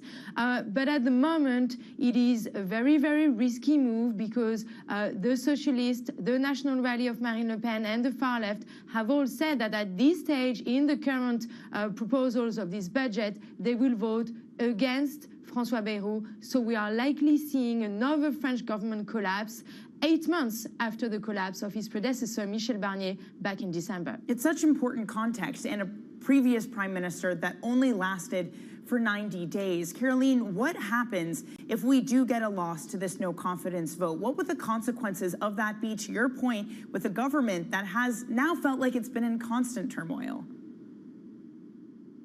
That's right. And in fact, Emmanuel Macron could possibly call new legislative elections because it's been more than 1 year since the last snap elections in July of 2024, which basically created this whole uncertainty by creating a hung parliament fragmented into 3 blocks with no one having a majority, making it very difficult for any prime minister to pass a budget. So the likelihood is that Emmanuel Macron will remain president and probably name a new prime minister, but many have also starting to call for Macron himself to resign. All right, Caroline, thank you very much for that update. That is Bloomberg's Caroline Conan. Coming up, we're going to set you up for your trading day with some economic data on deck. Kriti Gupta will have that for you. You are watching Bloomberg Brief.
I'm David Weston. Join me each week on Wall Street Week for stories of capitalism from business, markets, economics, tech, and climate. We go on the road for a look at what lies behind the headlines of today and what will likely be the headlines tomorrow. We need more transparency. Oil and gas is still important. They said every citizen should be investing in the market. Accelerate progress in all fields of science. Watch Wall Street Week right here on Bloomberg. More than what you need to know, it's what you need to think about. U.S. jobs numbers are released. Bloomberg has the report under surveillance with crucial data and expert analysis at terminal speed. Nobody covers Jobs Day like Bloomberg. Key investors, top executives, global innovators. Join me for in-depth conversations with the biggest newsmakers on the day's top stories. Insight with Haslinda Onim, only on Bloomberg. Tune in to Bloomberg Business Week Daily. We got to talk crypto. From the magazine that helps global leaders stay ahead. What's the conversation around your company? Bringing you insight on the people, companies, and trends shaping today's complex economy. Planning very big things. A new level of premium. Plus global business, finance, and tech news as it happens. The floodgates of innovation are going to open up. You can't fake passion. You either are or you aren't. Bloomberg Business Week Daily, only on Bloomberg. Bringing you up-to-the-minute geopolitical news whenever and wherever it happens. I'm David Gura in Alberta, Canada, and this is Bloomberg.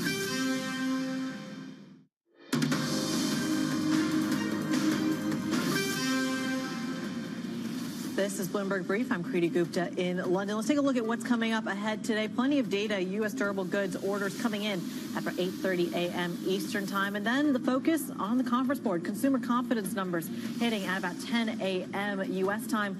Plus an auction, $60 billion worth of 2-year notes this afternoon as we see that curve steepen. A couple of micro movers to keep an eye on as well. Boeing up on news that Korean Air ordered around 100 planes worth. Interactive Brokers taking a bid for getting included in the S&P 500. Generac Holdings taking a hit as well. This is Bloomberg.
single best investment opportunity you see in the world, regardless of industry or geography. Why? And again, how are you making it available to your clients? I think there's no question AI is going to impact everything we do. The opportunity to take great companies and use AI is going to transform. Also, the issue of jobs. What do we do with jobs? Because there's no question, you look at things that are customer service oriented, and the AI is so much more efficient.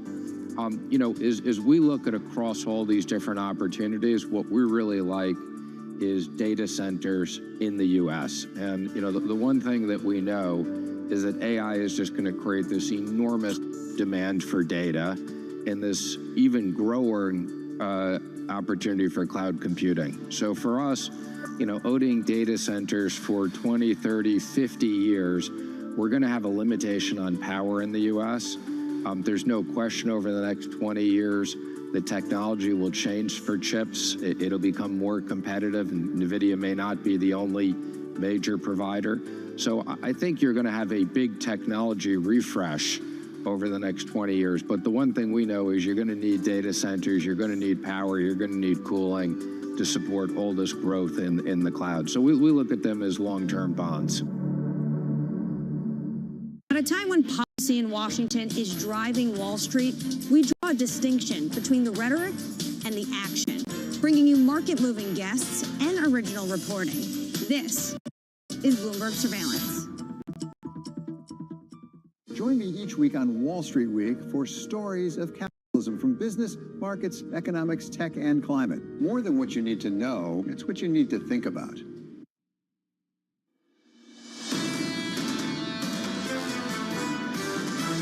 So there's an enormous amount of pressure on the Fed right now that cannot be ignored. This is the toughest position the Fed has basically ever been in. This is a Fed that's setting up to look through maybe multiple months of some stronger inflation data. There's a big story in inflation that needs to be spelled out. We're getting really excited about a cut in September when we've got a lot of data still to come. This is Bloomberg Surveillance with Jonathan Farrow, Lisa Abramowitz, and Anne-Marie Hordern. Live from New York City this morning. Good morning, good morning. For our audience worldwide, Bloomberg Surveillance starts right now. Coming into Tuesday, turmoil at the Fed. Equity markets are inching lower and long bond yields inching higher as President Donald Trump attempts to fire Fed Governor Lisa Cook. Governor Cook is firing back, insisting the president doesn't have the authority. The pressure keeps on building. I think it's so notable that it's turmoil at the Fed, to your point, but not turmoil in these markets. The language you used, John, inching. For now, it is a market, and the words of Man Group that I was speaking to earlier, that is just basically trading this as if the Fed is going to be more dovish. The Fed has already turned more dovish. Powell seems to have pivoted. Cook herself was leaning more dovish. They have Stephen Myron. What if this is more than just about trying to get cuts from the Fed? The president believes he's got the authority to fire the governor of the Federal Reserve. Governor Cook believes that he doesn't. There's a process that's got to play out here. This is going to take potentially a long time. In the meantime, we've got to think about institutional credibility and resilience. I go back to Stephen Moore, 2019, nominated for a position on the Federal Reserve Board. Republican Senate didn't even take it up, had to withdraw the nomination. You've got to remember here that the list we've got from the Federal Reserve for the Federal Reserve chair at the moment is quite credible. From the President of the United States and Secretary Scott Bessent. And if we do get further down the line and we do have to replace Governor Cook, and there's a lot of ifs there, who's to say that it's going to be someone that scares this market? I think that is incredibly valid and potentially part of the reason why the market hasn't been moving. Still, there's been a lot of commentary out there that some of the authority of the Fed is being bent. Certainly not broken, but if you just get those inching away at the margins, do we all become boiling frogs in the pot? Do we all of a sudden become blind to when you do have a Fed that's been remade, that is more willing to do things like potentially try to tweak at the margin what the long end of the curve is doing to get mortgage rates done? Is that disaster for this market? Maybe not, but it is small things stacked on top of each other. We are testing the limits of institutional resilience, that's for sure. You've picked up on the long end of the curve. I'm right there with you. Bond yields are a little bit higher this morning by 4 basis points, but it's just how this curve continues to evolve. Steeper, steeper. Yeah, and it's notable that this morning it's also happening with a front end that is rallying. Again, it's a market that is assuming that you're going to get a more dovish Fed with the recent changes. But what happens if you get a dovish Fed and you get a long end that sells off? We had this previously, and I should say after Powell's speech at Jackson Hole, the long end wasn't too bothered. So you get a change this time around. And the question becomes, will Trump actually get what he wants, even if he makes the Fed more dovish? This market would suggest not. It's a question we'll ask a lot this morning. Dramatic headlines, very muted price action so far. Equity futures down by not even 0.1% on the S&P. Coming up this hour, we'll catch up with Peter Cheer of Academy as the president says he's firing Fed Governor Lisa Cook. Street Culture Governor of Aberdeen joins us on the future of Fed independence, and Marissa Adams of HSBC on this week's trade headlines. We begin this hour with our top story. President Donald Trump making a move to fire Fed Governor Lisa Cook. Anne-Marie joins us now from Washington with more. Morning, Anne-Marie. Good morning, John. A significant development overnight as we've seen the president not just talk about in this rhetoric that he wants to oust Governor Cook, but putting out a letter that he says he has cause to remove her. Jonathan, when it comes to cause in the Federal Reserve Act, this would mean malfeasance, dereliction of duty while in office. I'm sure you've seen the statement from Governor Cook. She says she is going to fight this. She says no cause exists, and he has no authority to do so. So as you correctly said at the top of the program, there is a process that now needs to take place. We have seen Lisa Cook retain a lawyer for this, and I would go back to the signal we received from this Supreme Court in May. It basically signaled that officials at an institution like the Federal Reserve have more cover. This is the key quote from that Supreme Court.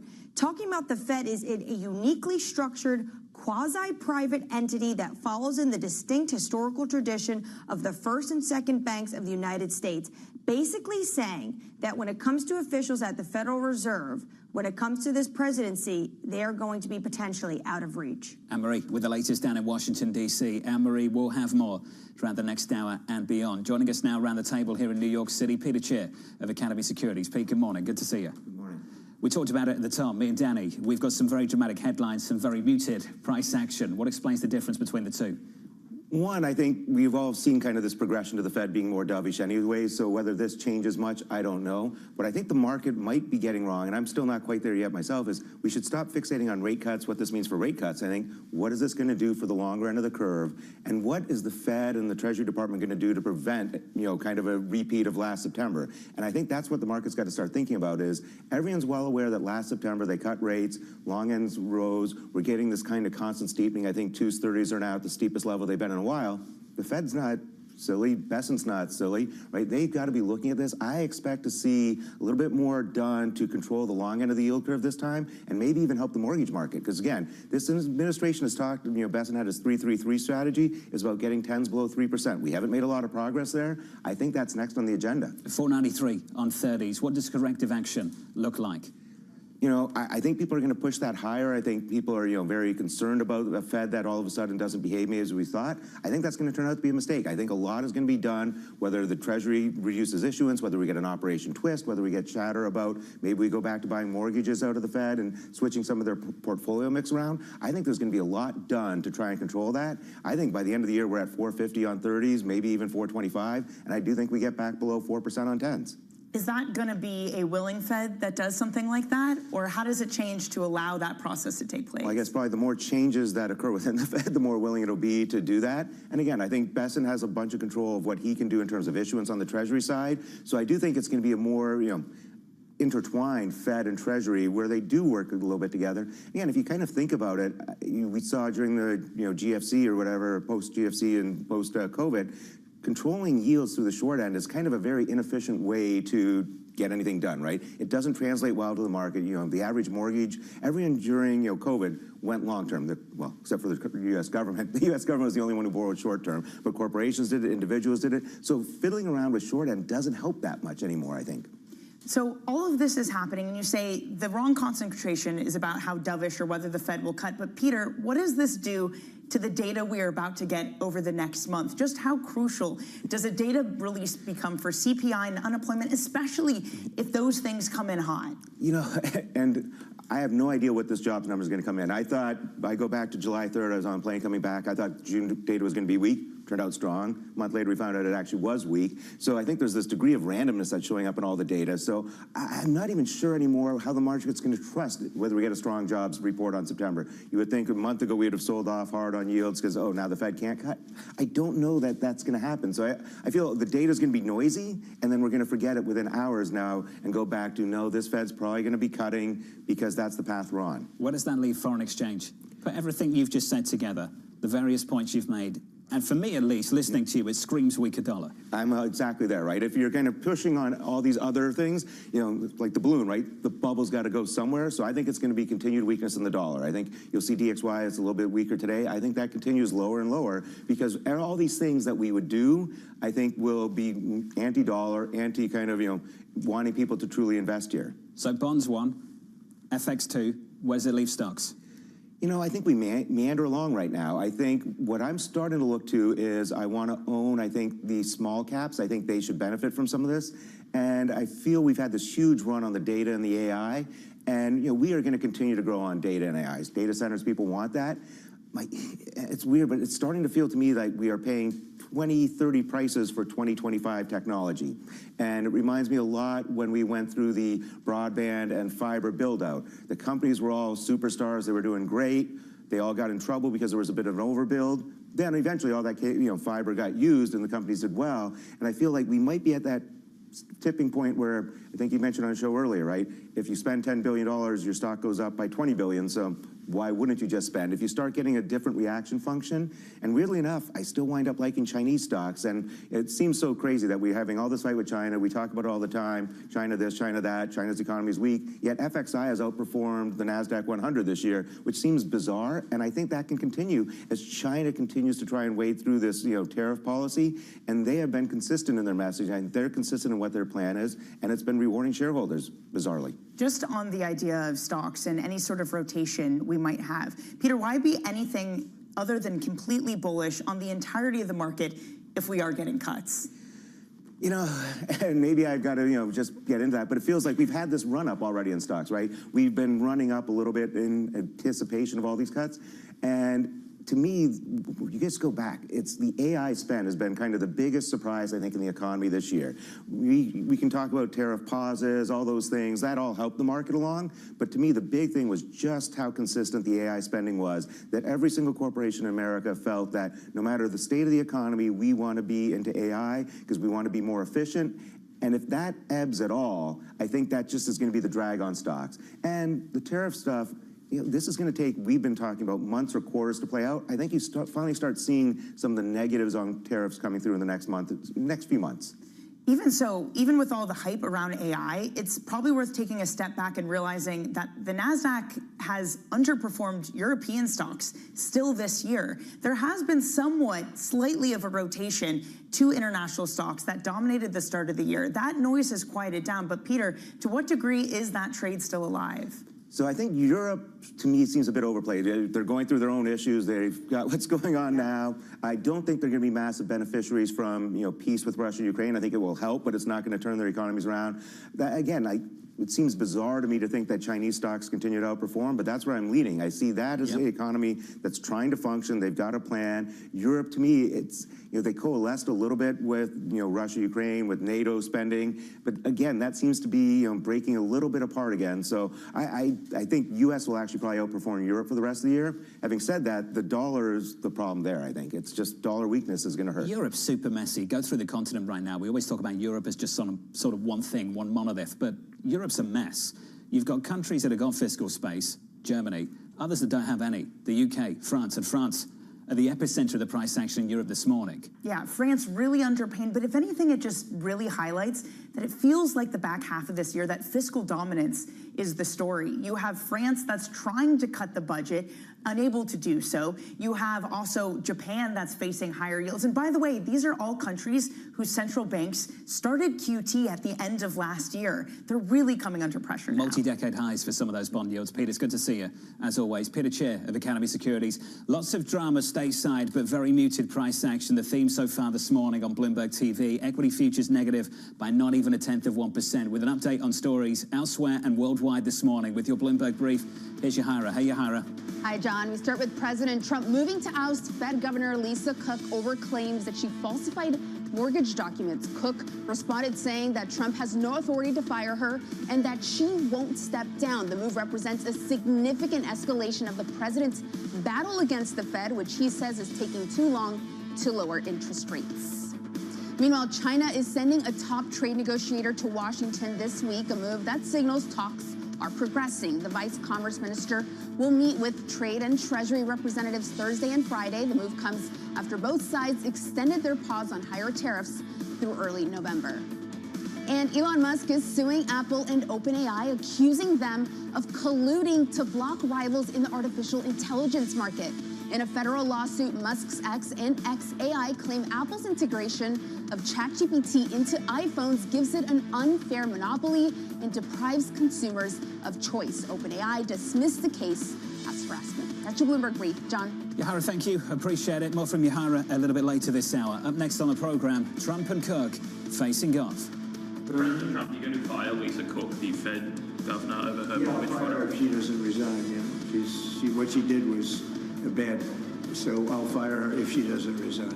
And that's exactly what he did. Up next on the program, Scott Lincecum of the Cato Institute, live from New York City. You're watching Bloomberg TV.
Why do the biggest names in business choose Bloomberg Television?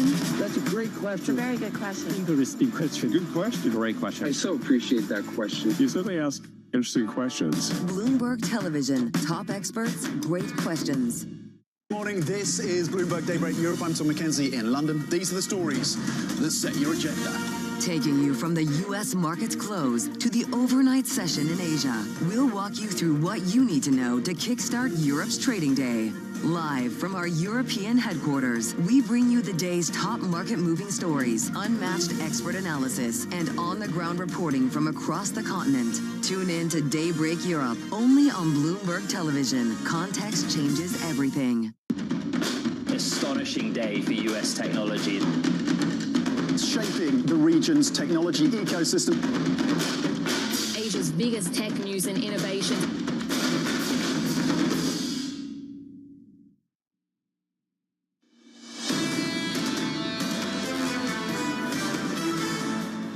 From New York City, welcome to the program. No drama whatsoever so far this morning in the market. We're down just 0.05% on the S&P. The Nasdaq totally unchanged. If we turn to the bond market, 2-year, 10-year, 30-year, this is how things are shaping up. Bond yields creeping higher at the long end of the curve, up by 4 basis points to 492.85. Down at the front end of the curve, we're down by 2 basis points to 370.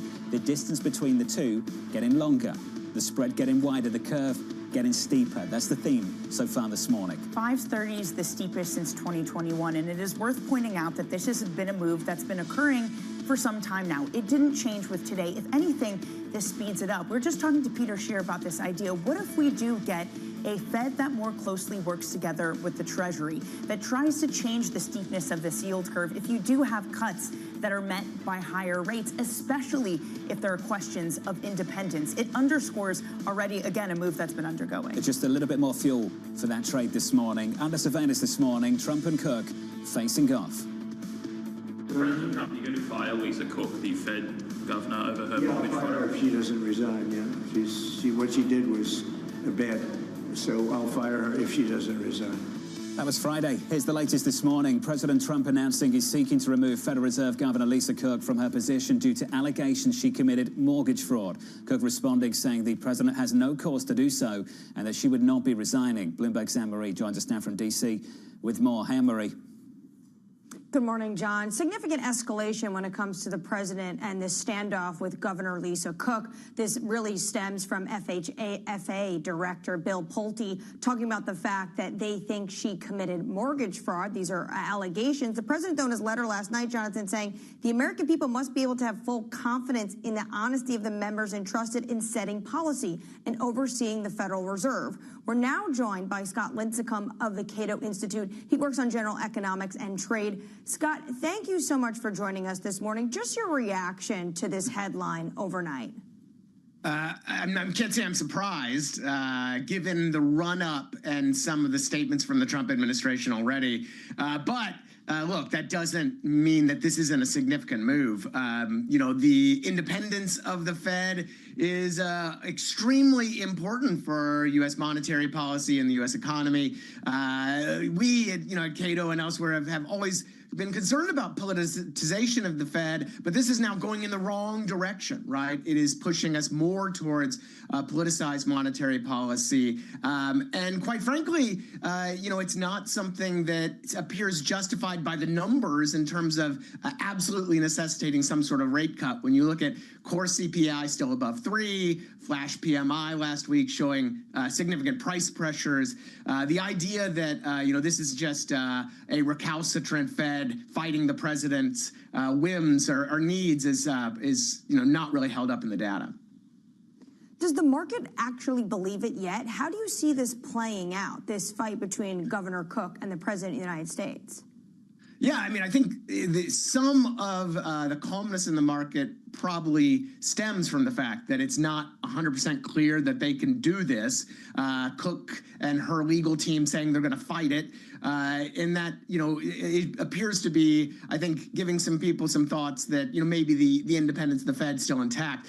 But that being said, look, Trump is a persistent guy. We know this, and I don't think we should be too confident that this is going away anytime soon, regardless of how this particular spat turns out.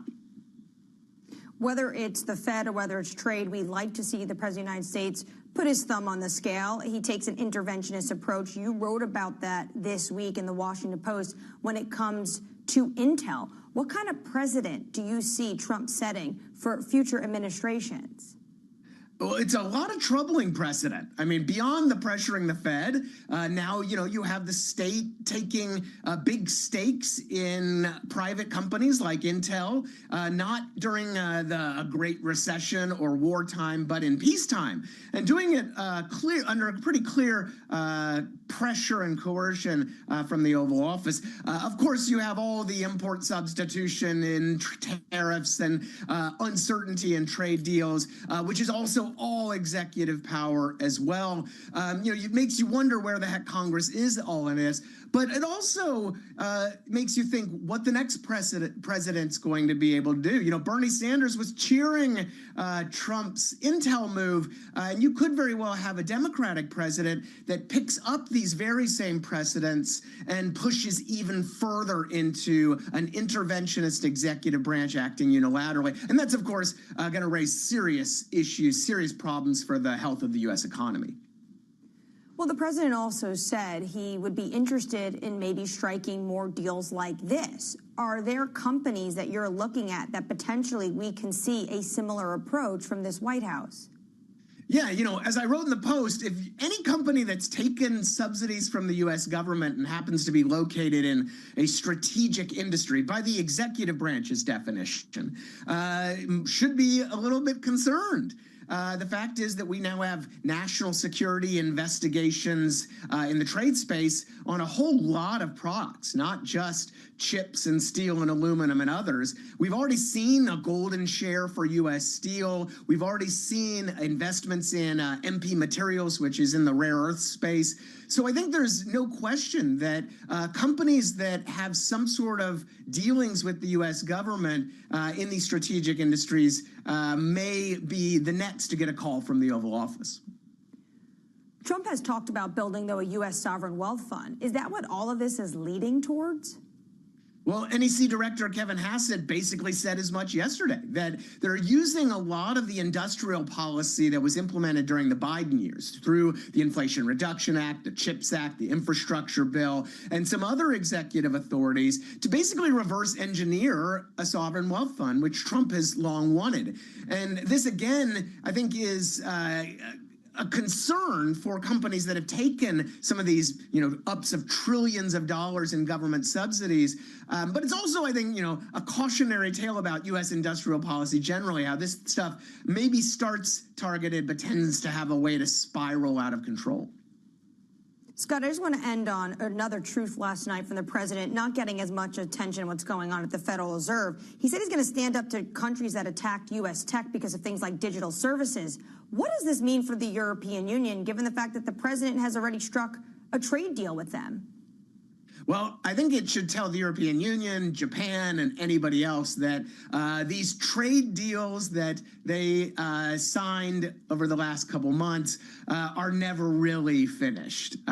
Digital services taxes were supposed to be an issue in the EU negotiations. The Europeans resisted any changes. They signed this big deal, which most people saw as a pretty huge cave by the Europeans. And here we are just a couple weeks later, and Trump's asking for more. So, for those who think, especially in the market, who think these trade deals have settled down the tariff space, think again. Yeah, that's certainly right. Doesn't feel like the tariff story is going to be ending anytime soon. Another 3.5 years of maybe some more tit for tat on the trade front. Scott, thank you so much for joining us. That was the Cato Institute's Scott Lincecum, Jonathan. And he makes the point, really, what the president is doing, whether or not it's the Fed, whether or not it's trade, taking a stake in Intel. It's the president that this sets for potentially future administration. And Scott was pointing to the fact that Senator Bernie Sanders was actually welcoming what this White House did when it comes to Intel. Anne-Marie, with the latest down in Washington. Anne-Marie, thank you. Turning the CHIPS Act into an investment vehicle, we've got a very activist investor in the White House who's saying we're taking a passive stake. I'm not so sure about that over the next few months. How can it be when he summoned the CEO of Intel to the White House just before this happened? What does it also mean for other tech companies here in the U.S.? Does all of a sudden Intel get favored above them? It raises a lot of questions, not least of which, to Scott's point, it takes more than 4 years often to build out these types of businesses and foundries. So what happens when it's a different president in the White House? We were already worried about a misallocation of resources in this sector and beyond, and I imagine that worry has got some extra fuel over the last few weeks or so. What a month we've seen through the month of August. Still got a few more days to go.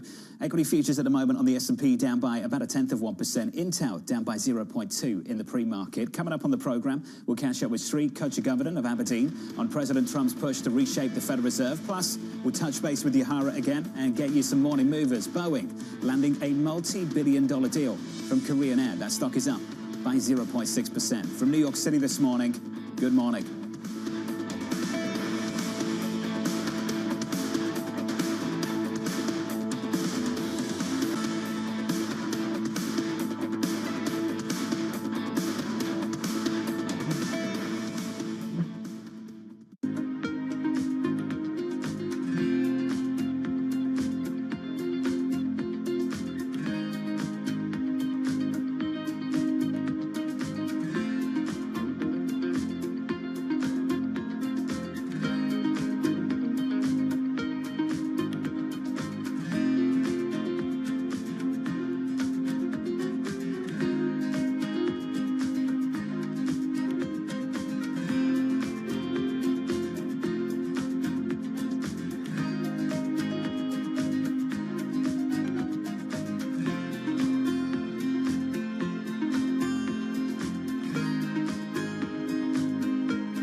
AI should be for everybody, from leaders to the working on floor. And we can save 90% of time, 50% of workforce. AI is core in centers of change. And therefore, we invest heavily to AI. Actually, we started more than 10 years ago because we think the machine in the past helped our hand and legs. Now the machine helps us in brain. Are you betting all your money in this right now? When the OpenAI appear, immediately I ask whole corporations study how will you bring generative AI to their job.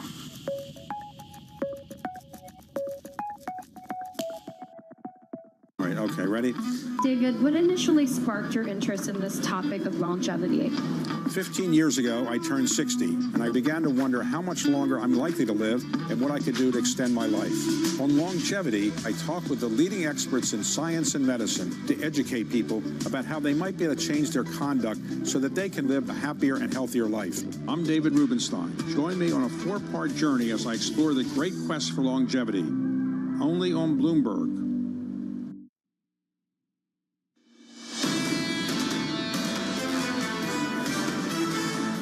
A bit of a sleepy Tuesday.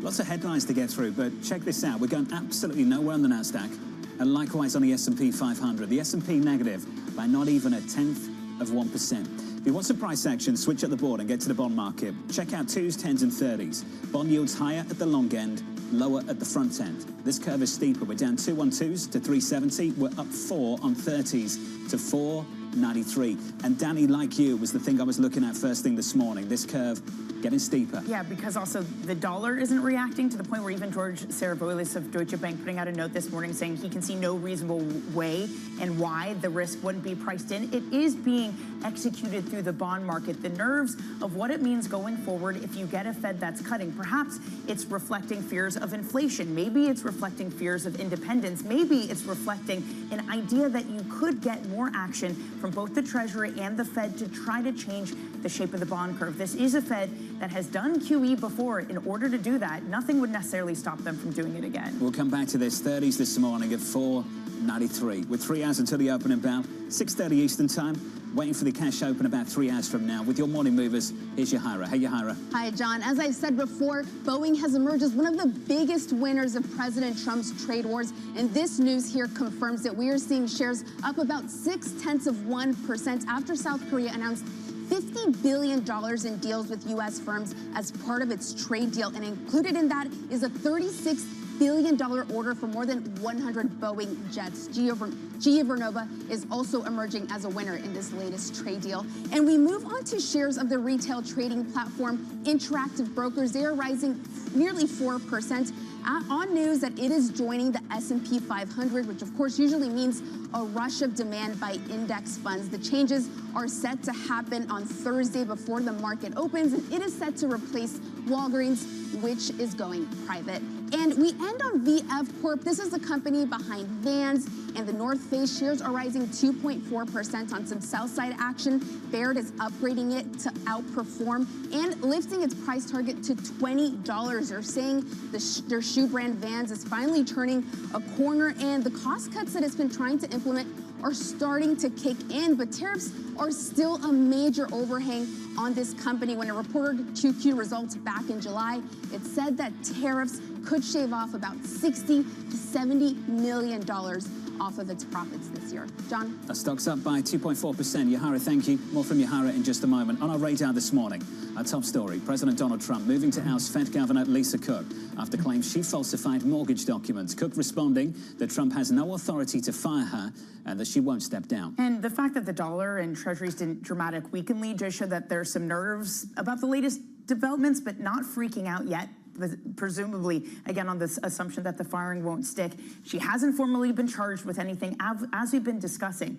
I think part of the interesting thing will be to see how the Fed, the board, the FOMC itself starts to react from this. This is a Powell that didn't stand in the way, for example, of ethical concerns about Kaplan when he decided to resign, or Rosengren. The key is, what do they do now? Do they treat Cook as just a normal member of the board? What happens if a lawsuit is hanging and clouding over this Fed as they continue to make rate decisions? Again, there's been a lot of talk about this being a make or break moment for the Fed. How do they react with a Fed which, by the way, didn't want to talk about the politics or independence at all at Jackson Hole? America is not Turkey. I think we should point that out too. If you go back to when Erdogan ousted the central bank governor a number of years ago, I think spring 21, something like that. Got to go back 4 years. When we saw that happen, it was immediate. There was no pushback, there was no process, and we saw the immediate reaction in foreign exchange as well. The process here is very different. This is going to take a long time to play out. Both the president pushing and pursuing the ousting of Governor Cook, but also a legal process over these mortgage fraud allegations that hasn't still officially opened. And to your point, even if Cook is gone, the list of candidates that we've seen for Fed chair have been very credible. There's no reason to suggest it wouldn't be the same. The issue, though, comes even if you have someone credible leading the Fed. Let's say you have Waller, who has very clear and articulate reasons for cutting. Is it a market that looks past that and says, this is an FOMC, which is mostly Trump appointees? It doesn't matter why you say why you're cutting. We think it's for political reasons, and therefore the long end is unattractive. Mike McKee is standing by. We'll turn to Mike in just a moment. I want to get you up to speed on the turmoil over in Europe. French Prime Minister Francois Bayrou calling for a confidence vote that could topple France's government as soon as next month. Parties across the political spectrum saying they'd vote against the measure, which could force his resignation. Another French government potentially collapsing only 8 months after it happened, with Michel Barnier only serving for 90 days. It's important why this vote is happening, though. It's because Bayrou wanted fiscal tightening. He wanted cuts and tax increases, something of the like of 44 billion euros. But it's a populace and a rest of the government that finds that so unsavory. But it is a lot of places that are really struggling with this, that they need to find fiscal headspace, but they're getting pushback from other people in power and populations too. So what happens, again, it comes back to the story that we've been discussing. It is a bond market that is looking increasingly unsavory if they can't find that. Think this through.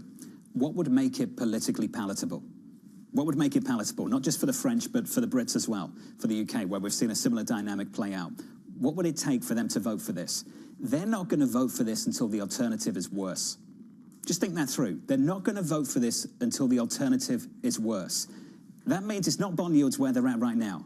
It's bond yields a whole lot higher from here. Now, I'm not going to be particularly helpful from here because I'm going to say I've got no idea when that's going to happen. But ultimately, that's how the stage is set here, both for the UK, for the French, and for others. With limited fiscal space, you're not going to get politicians to vote for what is good for the health of the fiscal balance sheet and the standing of France and other countries too, until the alternative is viewed as worse, and we're not there yet. I think it's helpful, though, to look at historical examples where this has happened to get a gauge of that. And, of course, the most recent one is the UK and the turmoil there over Liz Truss's budget. But it's really important to underscore, for all the crying that bond vigilantes are the ones that can step in and change policy, it wasn't bond vigilantes. It was a break for a mechanical reason having to do with the pensions in the UK. Yeah. It wasn't all of a sudden investors coming in and pushing back, so saying, okay, the alternative is worse. The alternative hasn't really presented itself of a bond market that's shown the ability to do that, again, unless it's a mechanical thing that was out of the hands of individual traders. Something somewhere has to break, and right now it hasn't broken. And if you're worried about what that might look like, so am I. So am I, because they keep tempting fate. They keep pushing it and keep pushing it, and the French are not the only ones. Let's turn to China, sending a senior trade negotiator to Washington for talks with the US officials later on this week. The discussions signaled ongoing progress following President Trump's extension of the tariff truce between the two countries. The Treasury playing this down. Yeah, they're really playing it down, saying that the conversations won't be happening at the highest level, that the US didn't ask for this meeting either. But it does underscore the trouble with can kicking. Nothing is actually resolved, and it constantly leaves the threats of escalation. It seems that some of this conversation might surround soybeans. It was a president that earlier this month said that China wasn't buying enough. The president also threatening to say we need more magnets, and we could place as high as 200% tariffs on China if we don't get that. So the issues that we thought maybe were behind us, again, the fact that there's been no resolution with China and it's just extension after extension does leave escalation as a threat. It's hard to keep up in Washington at the moment. Let's turn back to our top story. President Donald Trump moving to fire Fed Governor Lisa Cook. Bloomberg's Mike McKee, back from Jackson Hole, joins us now for more. Mike McKee, you were expecting this, and here it is. Yes, here it is. And the interesting question this morning is, Donald Trump says Lisa Cook is fired. Lisa Cook says, no, I'm not. Is she fired? We don't know at this point. And we don't know whether this will go to court or how it will go to court, other than if Lisa Cook does have to go to court, she'll do it on her own. The Fed, because this is a personal issue of the mortgages, the Fed can't really be involved unless they see it as a threat to the Fed itself, which you can make that argument, in which case they can sort of file a friend of the court brief to try to stop this. So we don't know where this goes from here this morning. Mike, you were in Jackson Hole. How was this story playing out at the time just a few days ago?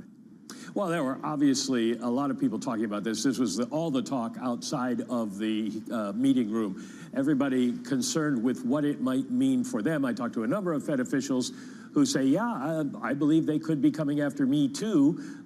Austin Goolsbee had the best response. The Chicago Fed president said, I've lived here for 30 years and I paid off my mortgage, so I'm not worried. But others are to an extent. And then you have the tinfoil hat theory about a Trump-controlled board firing all of the regional Fed bank presidents. And some Fed officials say they wouldn't put it past the president to try that.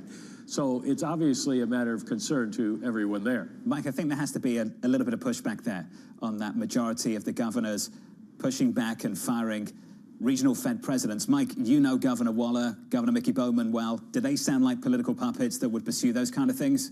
No, I don't think that's the case, particularly with Chris Waller. But I did talk to some people who think that the pressure on them might get them to do something like that. But I think that would be a very long shot. Mike McKee. Stay close, Mike. Lots to talk about throughout this morning. Mike McKee, good to have him back in New York City. Shrewd Coach Governor of Aberdeen warning that President Trump's push to fire Fed Governor Lisa Cook could feed into higher term premia across U.S. Treasuries and undermine the U.S. dollar. Shrewd joins us now for more. Shrewd, good morning. Are you seeing some limited signs of that so far this morning? I think so. We're seeing over the last few days, actually, we've seen, this trend towards steeper curves. So what we saw on Friday was obviously a response to Jackson Hole. Now, today, we are starting to see the impact of this announcement by President Trump. And that's set to be a long, ongoing process. This is not an overnight issue. This is something that we've seen as quite a pivotal moment where President Trump has been talking about firing officials and taking greater control over the Fed. Now he's actually trying to do that. He's attempting to do that.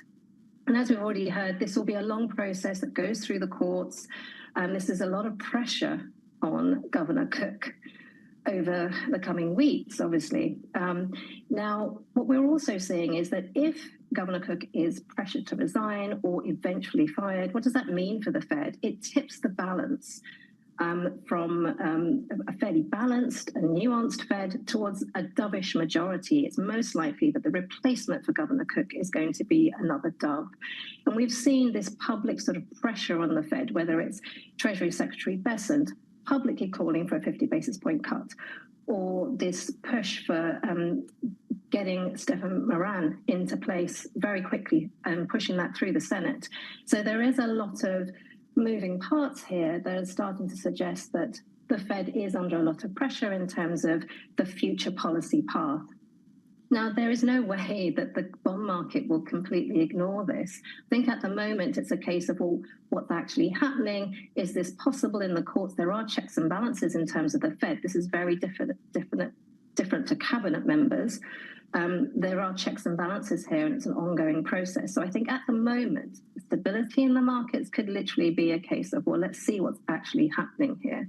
But longer term, this does signal higher risk premium. If there is a threat to Fed independence and Fed credibility, that could be a problem for the longer end of the yield curve. Shree, though, if we do have a Governor Cook that leaves and is replaced with someone who is dovish, What difference would that actually make? In fact, it was a Governor Cook who, before this all kicked off, had been expressing concerns about the labor market and herself been leaning more dovish. That is true. That is the case. And I think what's been interesting is this shift from Chair Powell himself.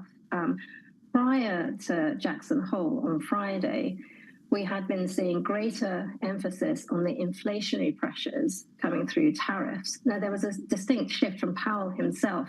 So again, that could be, there is some speculation whether this is due to political pressure. And we are seeing that there is some weakness in the data being signaled in payrolls, but that was quite a sudden shift in his tone and in his communication. So what we are seeing is that in the next few weeks, I think it could be quite critical to watch the key data that's coming out. We have payrolls, obviously, in a week's time. We have benchmark NFP revisions as well, taking the preliminary revisions for March 2025 and the final revisions for the year before. So these will be quite important alongside the CPI print. So this is still, from the messaging on Friday, we still saw data dependence, although the nuance has shifted quite quickly towards the labor market dynamic. So now the labor market is the swing factor rather than inflation. They haven't completely closed the door on a hold, I would like to point out. They have highlighted, Chair Powell did continue to highlight that the tariff impact will filter through into inflation, but now the emphasis is that it will be over time, staggered across time and sectors, but also that it is more of a price level shift. Now, obviously for the Fed, if this filters through into inflation expectations, then that takes on a different turn. But they're not mentioning that. They're not talking about that too much. It's more of a focus on the labor market. And I think that shift in tone is very interesting to watch as well. Hey, Sri, thanks for making time for us. Appreciate it. And for explaining your view. Sri Kochagovan there of Aberdeen on this bond market and a little bit more. 30-year bond yields this morning at 4 basis points, 4.93. With an update on stories worldwide with your Bloomberg Brief. Back with us, here's Yahira. Hey, Yahira. Hi, John. President Trump says Vladimir Putin's personal dislike of Ukraine's Volodymyr Zelensky is stalling a meeting between the two leaders. The White House previously said Putin agreed to a meeting with the Ukrainian president, and that planning was underway, but the Kremlin never confirmed their commitment, and no summit has yet been scheduled. Meanwhile, back here in the U.S., President Trump has called Chicago a mess and threatened to tap the National Guard to tackle crime in the city, expanding his crime crackdown beyond Washington, D.C.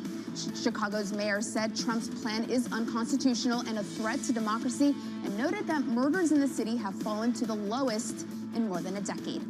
And I mentioned this story earlier. Korean Airlines plans to order more than 100 Boeing jets worth more than $36 billion. That's in addition to a $13 billion with GE Aerospace. Korea Air's CEO is hailing the deal as a, quote, pivotal moment in the airline's plans to modernize its fleet. The announcement follows the South Korean president's visit to the White House yesterday. That's your Bloomberg Brief. John? Yahira, thank you. More from Yahira in about 30 minutes' time. Up next on the program, more trade talks on the way. I spoke to President Xi fairly recently, and at some point, probably during this year or shortly thereafter, we'll go to China. In terms of playing the cards, we have much bigger and better cards than they did. But with that being said, I think we have a great relationship. That conversation up next with Marissa Adams of HSBC.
I'm Alex Rodriguez. And I'm Jason Kelly. And we're back with more episodes of our show, The Deal. The theme of this season, On the Road.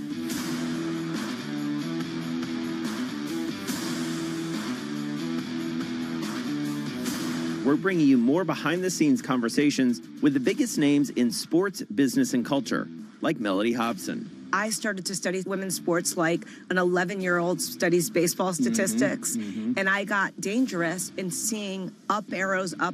Susie Wolf. When you're competing, you're not thinking about any fear or any worries of what could happen. Josh Harris. You can't do a good deal with a bad person.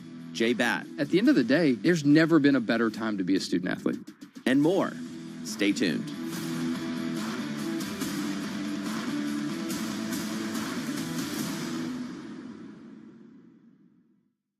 It's the world's second largest economy with a growing influence in global affairs. Bloomberg The China Show brings you the unmatched expertise you need to keep track of breaking news, in-depth market analysis, and the most influential newsmakers in and around China. We need to do more to engage the market more. We're risk on. I think we caught a little sweet spot. Massive savings right now. It's already a different game. Bloomberg The China Show.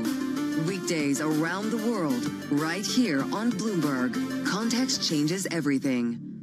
From the world of politics to the world of business, Joe Matthew and Kaylee Lines deliver news, insight, and analysis live 2 times a day, every trading day. Balance of Power at 1 and 5 Eastern, only on Bloomberg. Bringing you up-to-the-minute economic news whenever and wherever it happens. I'm Jennifer Zabasaja in Cape Town, South Africa, and this is Bloomberg.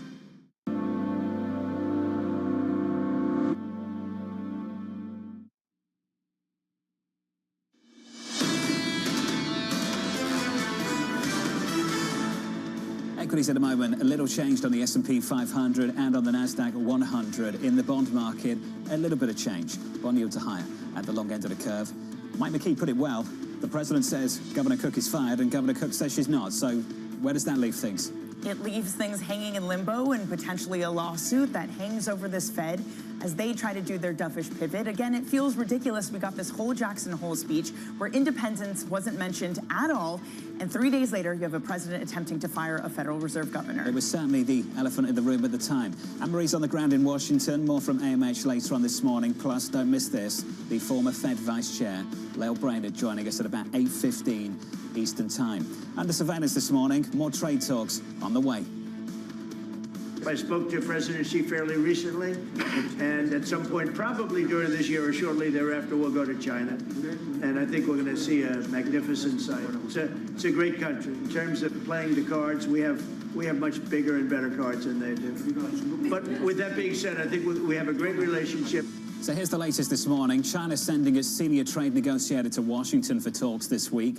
Key trade deadlines also looming, with 50% tariffs on India beginning tomorrow, followed by the end of the de minimis exemptions on Friday. To discuss is Marissa Adams of HSBC. Marissa, welcome back to the program. So this is where things stand. More deadlines for trade negotiations. We've also got to find out whether these tariffs actually stand up to legal scrutiny in the coming days. And with that in mind, we're all wondering, what is the approach from corporations, Marissa, that you speak to every single day? Are they doing short-term fixes, or are they beginning to implement long-term strategies? Thanks, Jonathan, and thanks, Danny, for having me again this morning. So we continue to have a lot of conversations with our clients and corporates, both here in Europe and across the Americas, in particular in the United States. And corporates are still very much in a wait-and-watch mode in terms of long-term investment. And we think that that's only so much longer they can do that to hold off on those investments. Now, what they've continued to do is to bring shipments forward, particularly in the consumer goods sector. We saw a lot of the industrial shipments come forward earlier in the year. But in the consumer sector, to give you an example, the Port of Los Angeles, which is one of the largest ports for imports into the United States, had its record month ever in July. So really, they are continuing to take those shorter-term moves, but soon they will need to start looking at the longer-term investments. They are also starting to look, the corporates that I'd say are very much best-in-class and leading, at both new demand markets, but also taking a look again at their supply chain mapping to really see where there's opportunities to grow, even in an uncertain environment before the tariffs actually are finalized. So as they move to do that, they now face an increased level of bureaucracy, more paperwork, trying to figure out what custom charges look like. Marissa, beyond just higher prices for things, what level of friction has been introduced to the system, and how are companies coping with that? And I'm so excited that you mentioned the word friction, because we look at the de minimis rules, which you flashed on the headline coming up on Friday. The de minimis rules, just as a bit of a reminder, $800 is what the U.S. has said you don't have to previously have to go through customs duties. Similar countries have actually been a lot lower. So the UK is 135 pounds, the European Union 150 euros, and actually they're looking to eliminate that completely as well. But that accounts for almost 1.4 trillion packages a day coming into direct to consumers, and not always direct to consumers, also through corporates. About 4 million packages each day.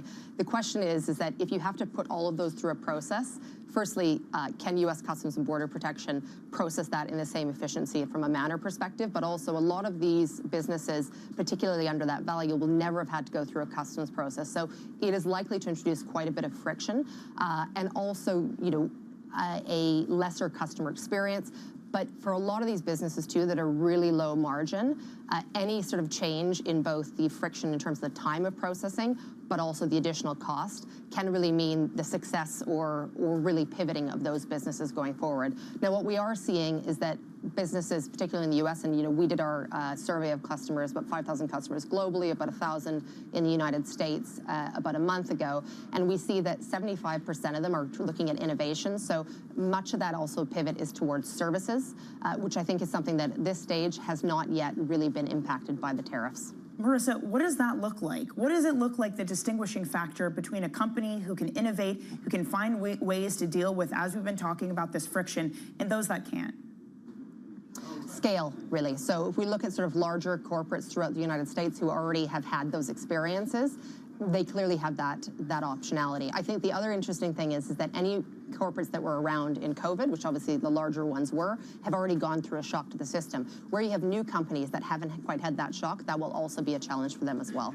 Marissa, you're one of the best. The clinic, as always. It's good to hear from you. Marissa Adams there of HSBC, one of the regional heads overseeing trade solutions over at HSBC, breaking down the difficulty of being a corporation trying to operate across several markets at the moment. I really think that's why Walmart earnings were so instructive last week, because as Marissa said, you need scale. Who is a better example of scale than Walmart? And yet it was a company that said that they're facing increased costs every single week. What happens if you don't have the scale of Walmart? How do you cope with this environment? Beyond that, you and I talked about this last week, even for the Walmarts of this world, how much longer can they hold off before they start either doing something on the cost side or passing those high costs on? Right, at some point, they're gonna run out of the inventory that they've stocked up, because we saw that happening. They brought a lot of goods forward. At this point, do they start to run low? And then do they need to start purchasing things at post-tariff prices? Which, by the way, it's not completely clear what some of those might be if you still have negotiations ongoing with China and representatives coming to the U.S. with issues over EU digital taxes.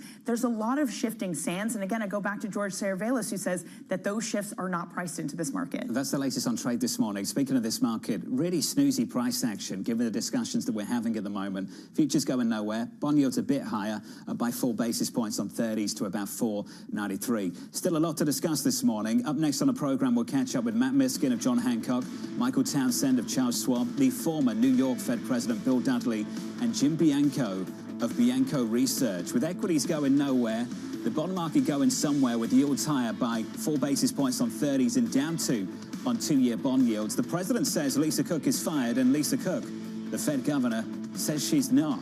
The debate continues from New York. You're watching Bloomberg TV.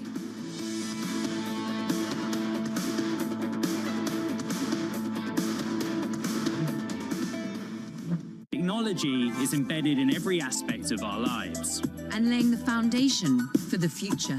From finance to defense, AI to entertainment. And from the road to the stars. Bloomberg brings you the latest stories of the people and companies pushing the tech sector to new frontiers. And the politics that shape global tech markets. I'm Caroline Hyde in New York. And I'm Ed Ludlow in San Francisco.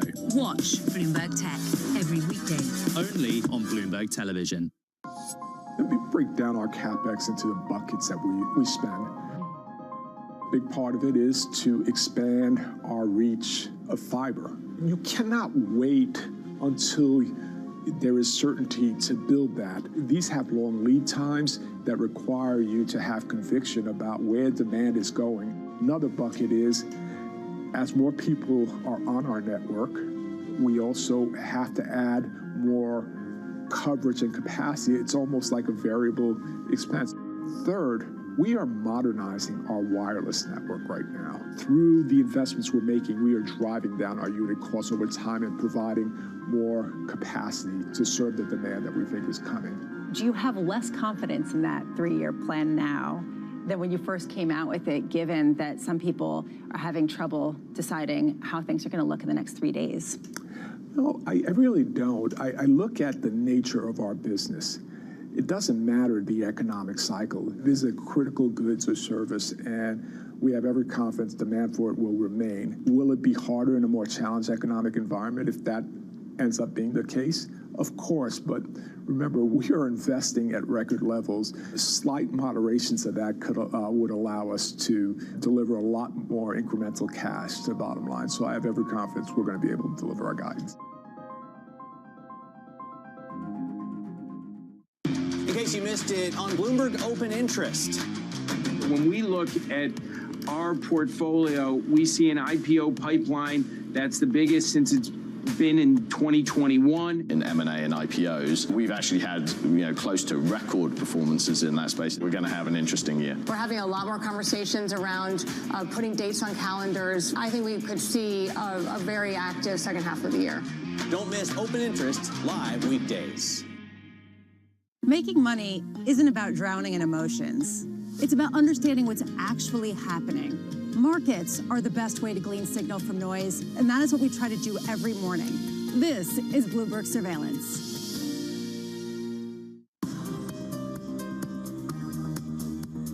It's the countdown to the market open as we bring you the first trades across Europe. We'll debate the most important stories and what will drive the big investment decisions throughout the morning. I'm Guy Johnson. I'm Kriti Gupta. And I'm Anna Edwards. Join us every weekday morning for the opening trade, live at 7 a.m. here in London. Only on Bloomberg. Context changes everything.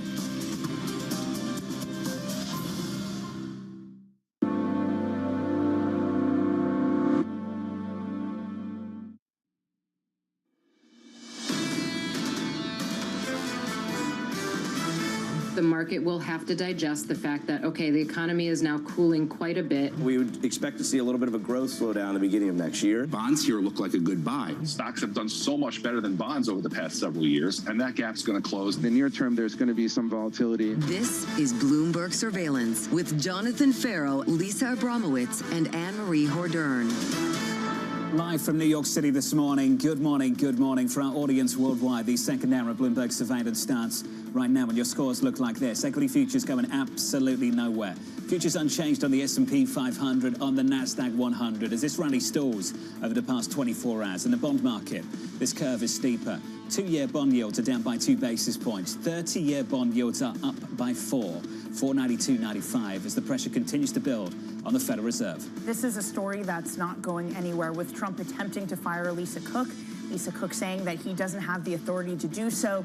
It's going to be an ongoing court case, most likely, a cloud that hangs over the Federal Reserve. And maybe that's why you're not seeing as much of a reaction in equities, in the dollar, because she hasn't been formally charged with anything. It's not clear that she will actually be exiting. What it does do is, at the margins, play with some of the entrenched expectations of things like norms and institutional integrity. But again, that's just happening at the margins. It's not enough for a market to see this as an event that is breaking it. To your point on the legal issues, and I'm so pleased we keep going back to this, still no formal process has started, but the potential that we have legal proceedings across 2 tracks. Can the president fire a sitting Fed governor? 1. And will we get official legal proceedings over the allegations of mortgage fraud? And for the time being, if you're in the market right now, you're just thinking, okay, additional pressure, but this could go on for months and months and months. Lisa Cook's term goes to when? The 2030s? Mm-hmm. It's going to take a long, long time. 2038. But also, if you're getting that pressure ongoing in the background, does that change how we view potential rate cuts? If you get shifts, more dovish from various Fed officials, does it cloud it? Of course, This is a body and very credible people in the FOMC who likely would not be succumbing to the politics, but does it just change how we view it? Also, John, can you imagine if we get a really hot CPI print in the next month, what that would do? And if you maybe get Fed officials who still cut anyway because of the issues in the labor market, do we worry about independence? Or what if it's hot and they don't cut? What does that do to the White House's reaction? I think it makes the data all the more important. The optics matter, I totally agree with you, but for us sitting here, looking at the data and recent communication, this is the direction of travel for the committee. Has had a dovish bias for a while. The Fed chair spoke on Friday, basically said this is where we're going into September, setting them up to cut interest rates. I do, though, just have Bruce Kassman of JP Morgan that we spoke to last week just playing over and over in my head. The idea that he brought up was this is a finely balanced decision and there are plenty of legitimate reasons to cut. But if you add to that the government pressure and concerns about independence, why wouldn't you move in that direction? Powell just helping this FOMC along to face less pressure from the White House. And Bruce called it right. We did get that pivot. The sad thing is if that was part of the reasons that they pivoted, it clearly didn't help them. We are testing the limits of institutional resilience. We've said that a few times already this morning. Equity futures on the S&P negative by just 0.1%. Coming up this hour, we'll catch up with Matt Miskin of John Hancock on growing turmoil at the Federal Reserve. Bill Dudley, the former New York Fed president, on challenges to the central bank's independence, and Jim Bianco of Bianco Research with reaction from the bond market. We begin this hour with our top story. The president ramping up the attacks on the Federal Reserve with the latest down in Washington. Here's Anne-Marie. Morning, Anne-Marie.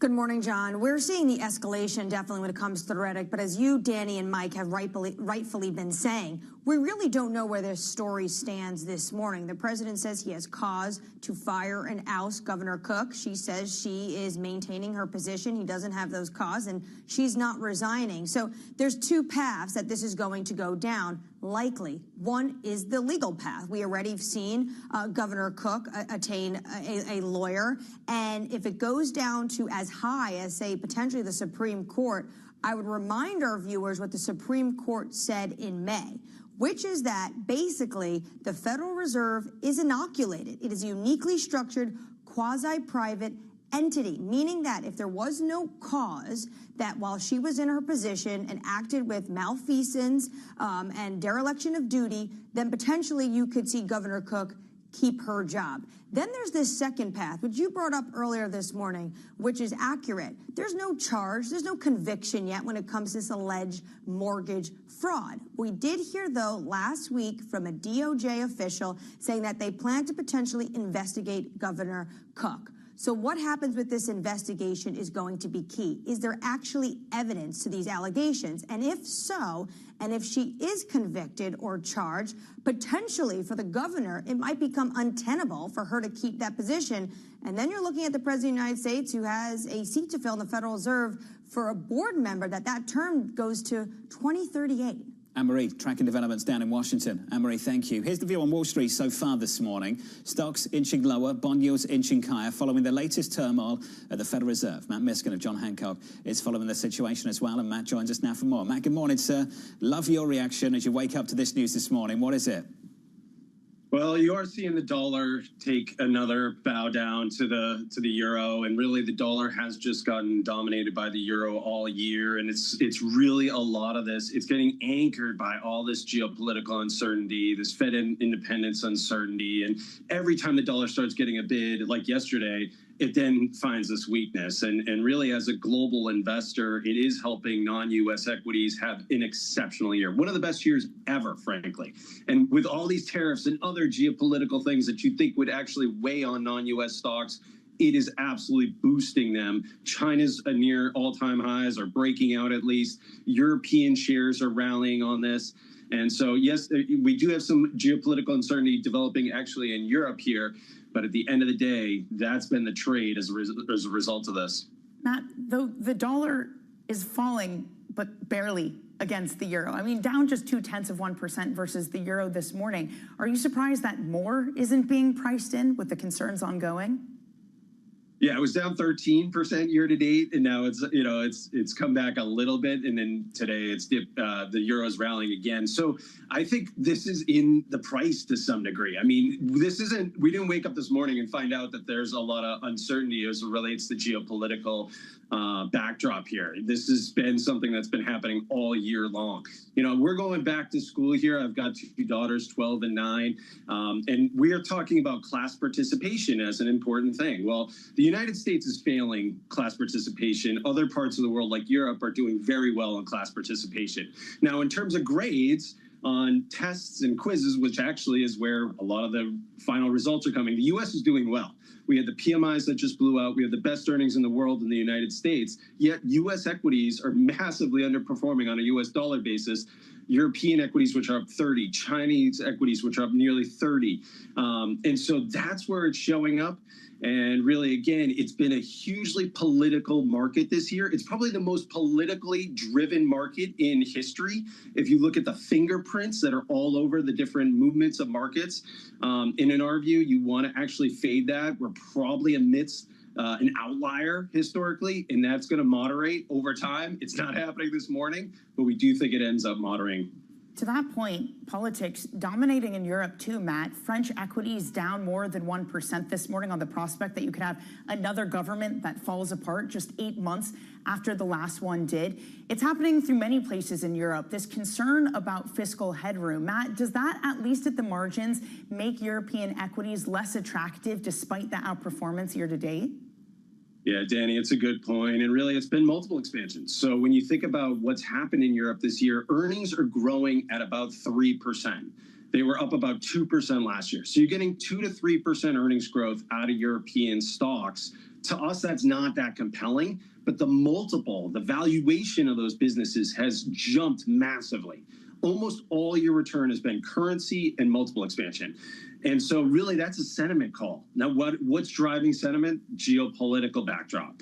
And so while the French equities are struggling this morning, they are pulling back some. They were never really the leaders as much as Germany and Spain. Those equities are still doing it. European financials are up over 50% this year. The earnings are barely growing, and they're up over 50%. And so really to us, there's a lot of good news baked into Europe more broadly in terms of geopolitical backdrop. There's a lot of negativity priced into the United States as it relates to geopolitical backdrop. That tug of war may actually diminish some, but this morning it hasn't. So, Matt, let's get into this. Are you saying sell Europe and buy the US or not? We're actually fading that, John, and because it's the fundamentals. And so if you're an earnings person like us, or if you're a business cycle person, you're looking at the PMIs, August PMIs, the US blew it out relative to the rest of the world. Europe did improve, don't get me wrong, but around 50, stagnation growth in Europe is the new bull market. Whereas in the United States, we're actually seeing booming earnings growth, an improving, accelerating economy. I think actually the back to school shopping, we've helped the economy really accelerate here in August. And that to us is what we're sticking with. We're sticking with higher quality. We're trying to minimize the geopolitical input. But as a market observer, you've got to say what it is. And that's what's really driving these markets. Hey, Matt, appreciate it. Matt Miskin there, John Hancock. Just the prospect of re-acceleration in America. I know we've got difficult, important things to discuss, but Mizuho, Jordan Rochester's talked about it. I've heard others. Bank of America, D.J. Barvey's talked about it. The prospect that growth starts to pick up into year-end and into 26. Also, if you think about what the setup will be for early 2026, we're likely to get Fed cuts, as we know. And then you have the one big beautiful bill. It's so front-loaded for the first half of 2026. That could really provide a tailwind. Any of those sort of recession calls, I mean, they've been put to the side completely. I have seen them start to crop up to say what happens when some of that fiscal fuel from the first half of 2026 starts to run out. This market has been well supported over the past few months. Equity futures so far this morning negative by not even 1/10%. With an update on stories worldwide with your Bloomberg brief, here's Yahara Anand. Hey, Yahara. Hi, John. We start with our top story. President Trump is moving to oust Fed Governor Lisa Cook over claims that she falsified mortgage documents. Cook responded saying that Trump has no authority to fire her and that she won't step down. Meanwhile, Eli Lilly's experimental obesity pill called orforglipron helped patients lose 9.6% of their body weight in a second trial that could help move the company one step closer to a potential approval. The success comes after investors were disappointed by the first trial earlier this month, as Lilly plans to file for approval at some point in 2025. And Venus Williams getting lots of support from the U.S. Open crowd despite losing her match in 3 sets yesterday. The 45-year-old tennis legend hadn't played in a Grand Slam for 2 years, but had some big serves and powerful strokes against Karolina Muchova. Williams was the oldest singles player at the U.S. Open since 1981. That's your Bloomberg Brief. John? Very cool. Yahara, thank you. Appreciate it. Up next on the program, Trump escalating his fight with the Fed. We haven't seen pressure like this since Johnson and Nixon. It's very significant, puts the Fed in play in a lot of ways, both on the market and the public's eyes. Up next on the program, we'll catch up with Michael Townsend of Charles Schwab, live from New York City. You're watching Bloomberg TV.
Asia is at the forefront of some of the world's biggest stories. And we're here, where the action starts in Sydney. And in Tokyo, yet ahead as the global trading day begins. The Asia Trade, weekdays only on Bloomberg. I'm David Weston. Join me each week on Wall Street Week for stories of capitalism from business, markets, economics, tech, and climate. We go on the road for a look at what lies behind the headlines of today and what will likely be the headlines tomorrow. We need more transparency. Oil and gas is still important. They said every citizen should be investing in the market. Accelerate progress in all fields of science. Watch Wall Street Week right here on Bloomberg. More than what you need to know, it's what you need to think about. Middle East and Africa, vibrant resources and high-yield investment opportunities abound. Join me on Horizons Middle East and Africa for the stories, newsmakers, and insight from this exciting region. Now weekdays, only on Bloomberg.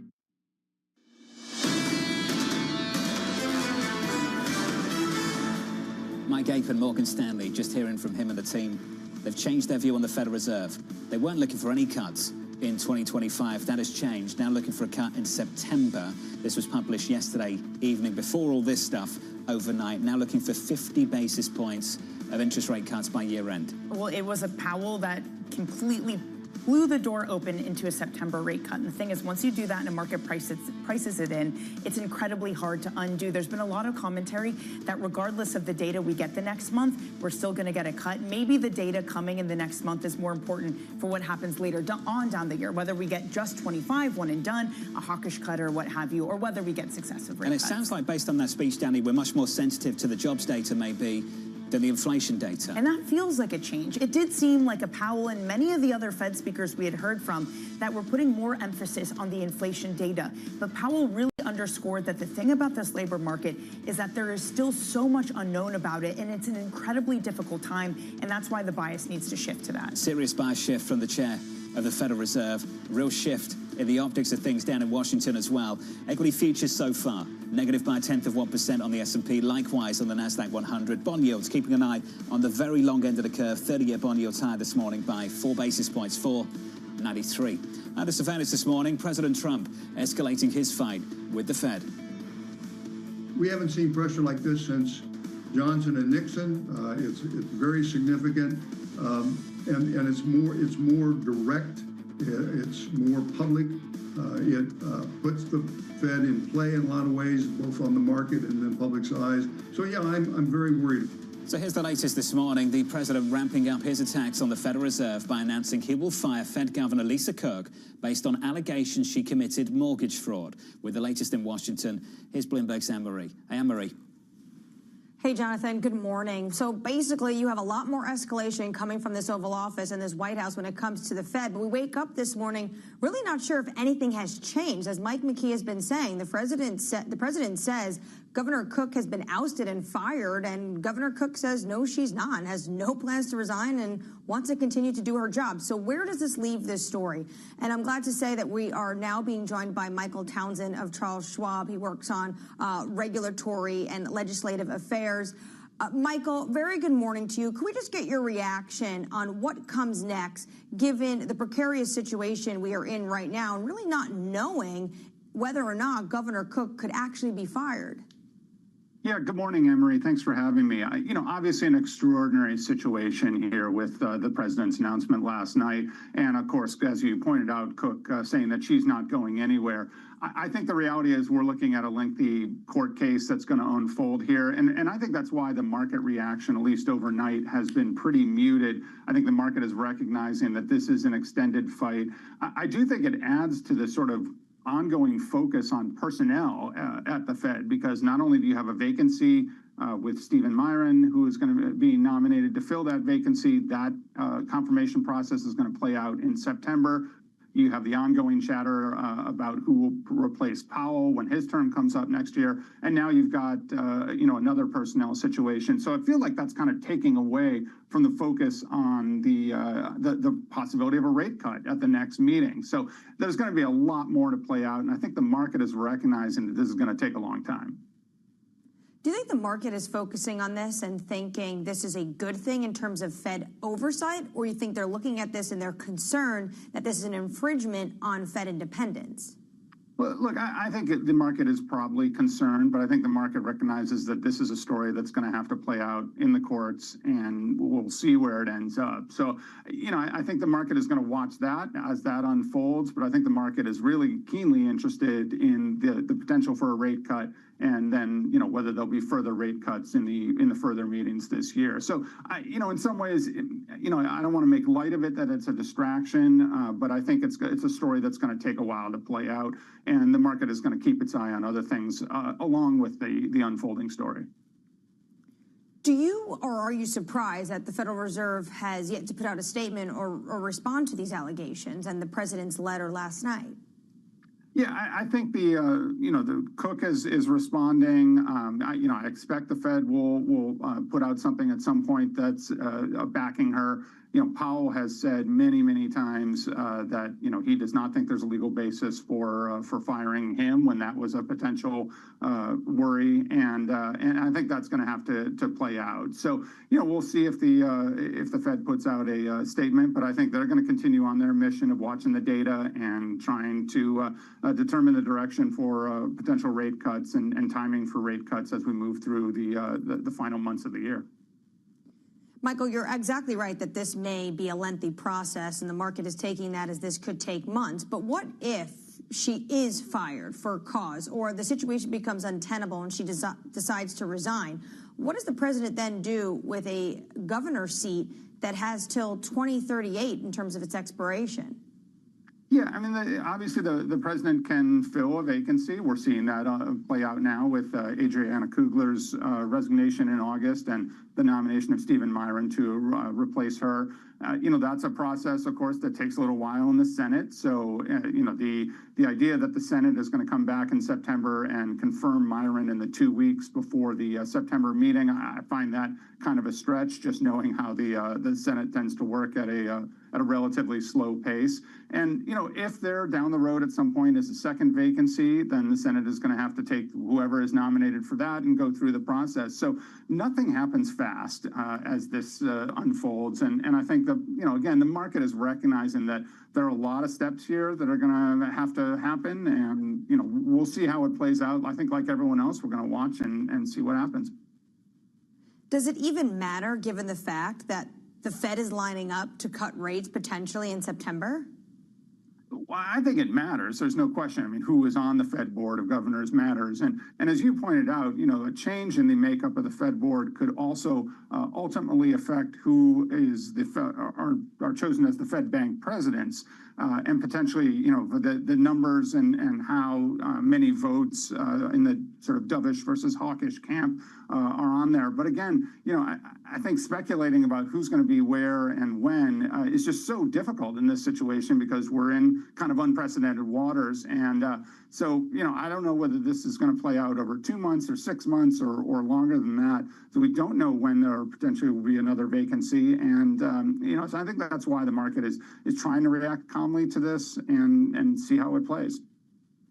Well, the market's obviously looking for some clarity. When it comes to the individuals, though, and that dozen or so names that the Treasury Secretary has been floating for names that could replace Jay Powell, do you find that list credible? Well, I certainly think it's been an interesting evolution because, at one point it seemed like we were down to 2 or 3 names. More recently, they've said there's close to a dozen names. I certainly think some of the names on that list, whether it's Kevin Hassett or Kevin Warsh, a former governor, are people who have the requisite experience and, will take that job very, very seriously, obviously. We don't know which way the president's going to go.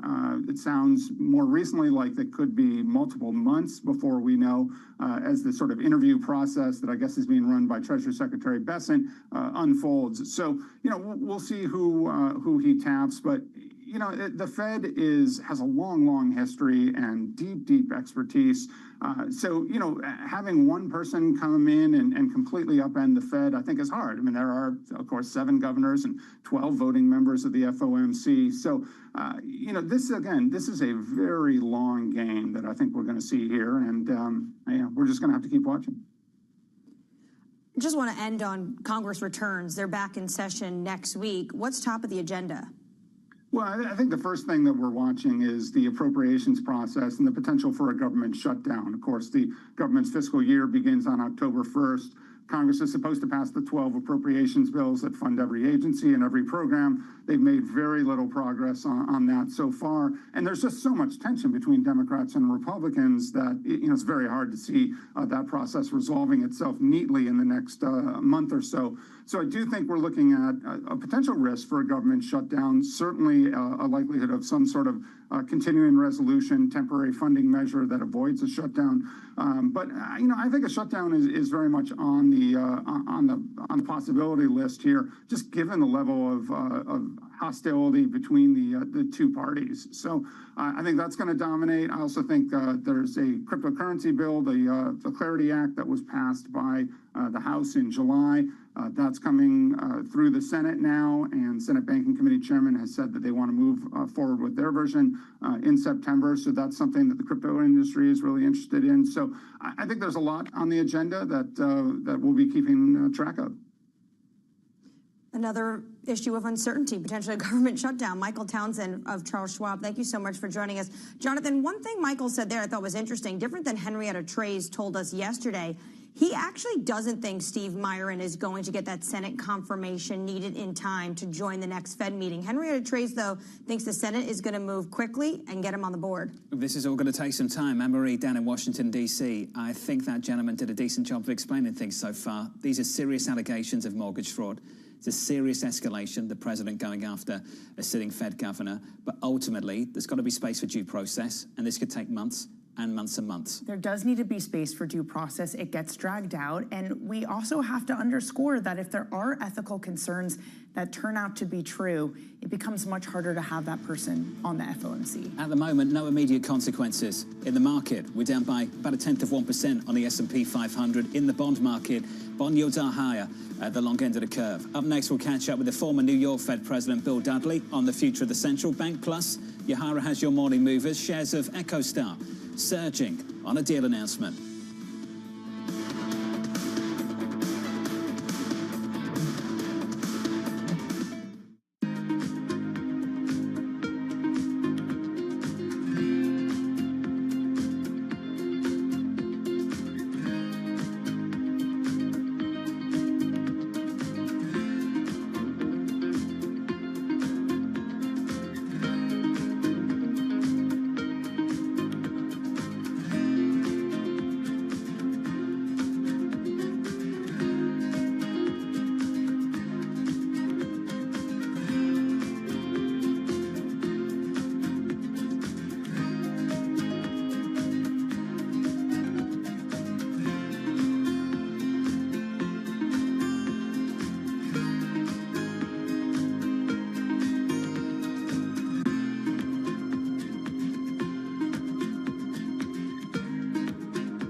To Bloomberg Business Week Daily. We got to talk crypto. From the magazine that helps global leaders stay ahead. What's the conversation around your company? Bringing you insight on the people, companies, and trends shaping today's complex economy. Planning very big things. A new level of premium. Plus global business, finance, and tech news as it happens. The floodgates of innovation are going to open up. You can't fake passion. You either are or you aren't. Bloomberg Business Week Daily, only on Bloomberg. Key investors, top executives, global innovators. Join me for in-depth conversations with the biggest newsmakers on the day's top stories. Insight with Haslinda Onen, only on Bloomberg. Bringing you up-to-the-minute news whenever and wherever it happens. I'm Matt Miller, the Circuit de la Sart in Le Mans, and this is Bloomberg. Good morning, this is Bloomberg Daybreak Europe. I'm Tom McKenzie in London. These are the stories that set your agenda. Taking you from the U.S. market's close to the overnight session in Asia, we'll walk you through what you need to know to kickstart Europe's trading day. Live from our European headquarters, we bring you the day's top market-moving stories, unmatched expert analysis, and on-the-ground reporting from across the continent. Tune in to Daybreak Europe, only on Bloomberg Television. Context changes everything.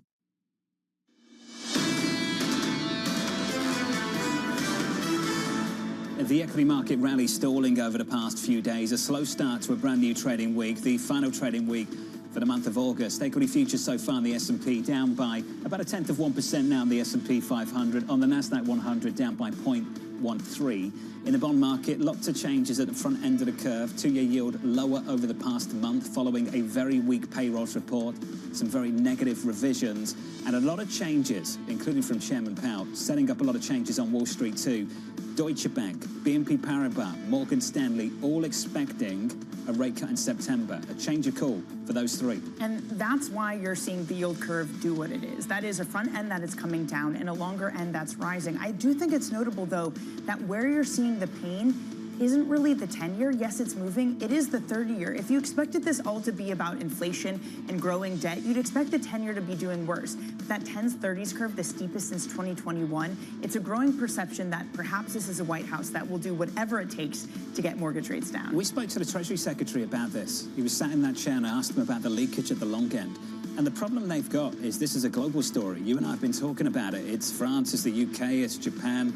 It's the US as well. Yeah, by the way, in Europe, part of the story isn't even about fundamentals. It has to do with changes at Dutch pensions. What do you do about something like that? What do you do when what's being driven long-term isn't about interest rates, isn't necessarily about debt, but is mechanical issues as well? It's an increasingly difficult long end to get a hold of. Bond yields at the very, very, very long end of the curve, up by 3 basis points this morning to 492.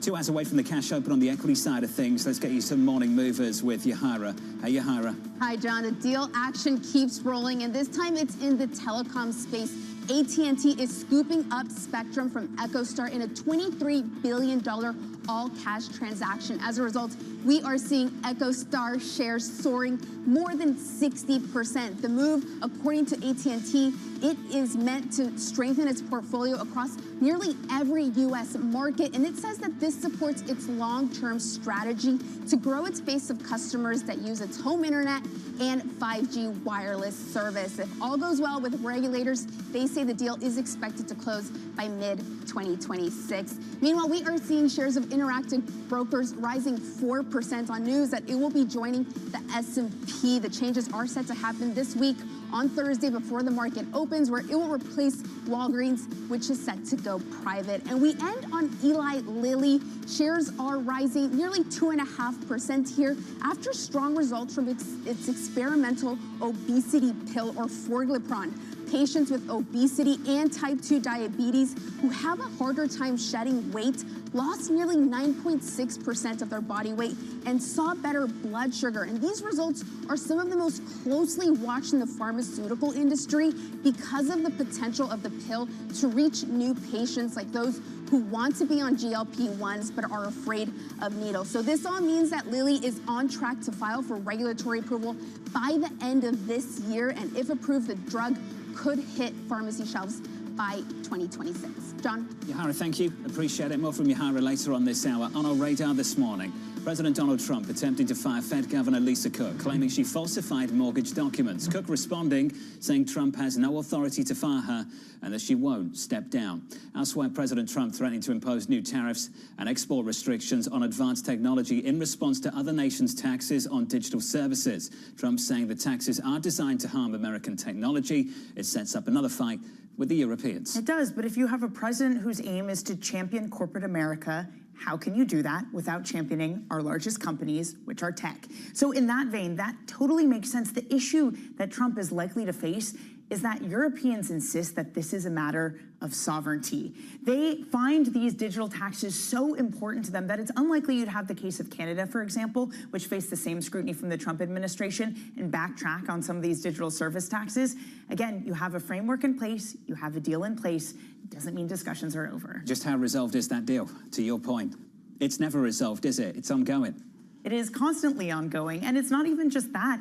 It's also China having representatives in the U.S., concerns about soybeans, concerns about magnets. Every single one of these deals that has been reached, you constantly see a back and forth that doesn't go away. It's continued concerns, and for companies, maybe continued confusion on how to deal with them. Anne-Marie said it repeatedly months and months ago. This is a feature of this administration, not a bug, and it will continue through the next several years and maybe even beyond down in Washington, D.C. Well, let's finish on this story. Elon Musk is suing Apple and OpenAI, claiming they unfairly favor OpenAI across iPhones and hinder competition for other chatbot makers. Musk and xAI seeking billions of dollars in damages. This will be so interesting to see where this goes. A lot of people have looked at this and say, oh, Elon Musk is litigious, of course. I think that's quite unfair considering, remember, the Justice Department sued Google over what they said were illegal payments to Apple to have Google as the dominant search on Safari. It's kind of a similar thing because what's replaced search? It's increasingly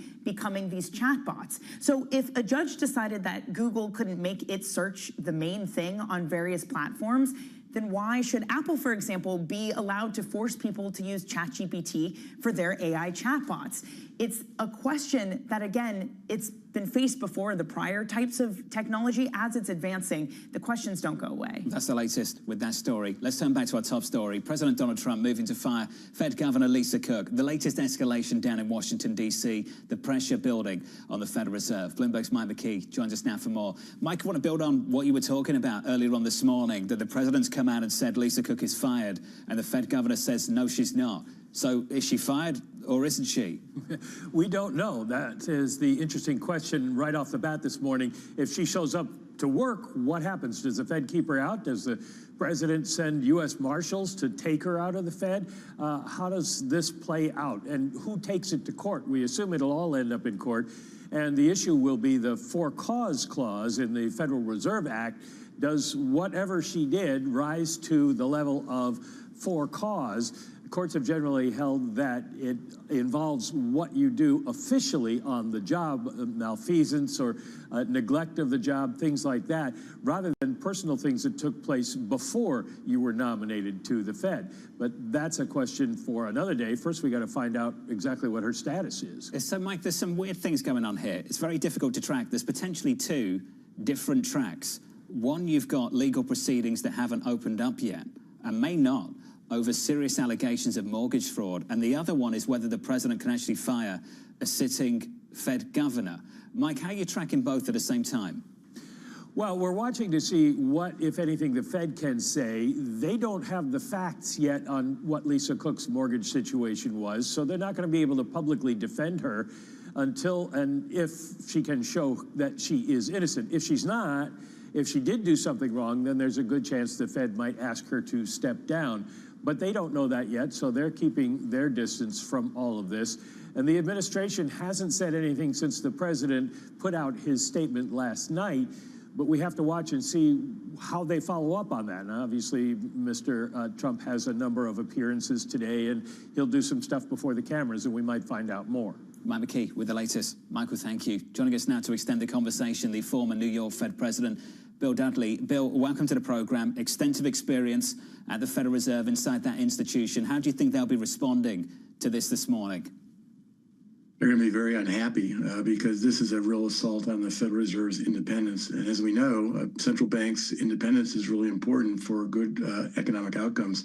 There's been a reason why we've been moving in the direction of greater central bank independence over the last 4 decades across the world, because central banks that have independence in terms of how they conduct monetary policy to achieve the objectives set for them by Congress and the administration do a better job in controlling inflation and keeping the economy on a stable path. So this is an assault on that. And I'm sort of surprised that the markets are so relaxed about this. Now, maybe that's because we don't know where this is going to go.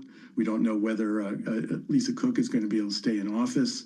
It certainly looks like the bar to getting her out is quite high because it doesn't seem that the for cause would extend to the allegations against her. But she certainly, at very minimum, deserves her day in court.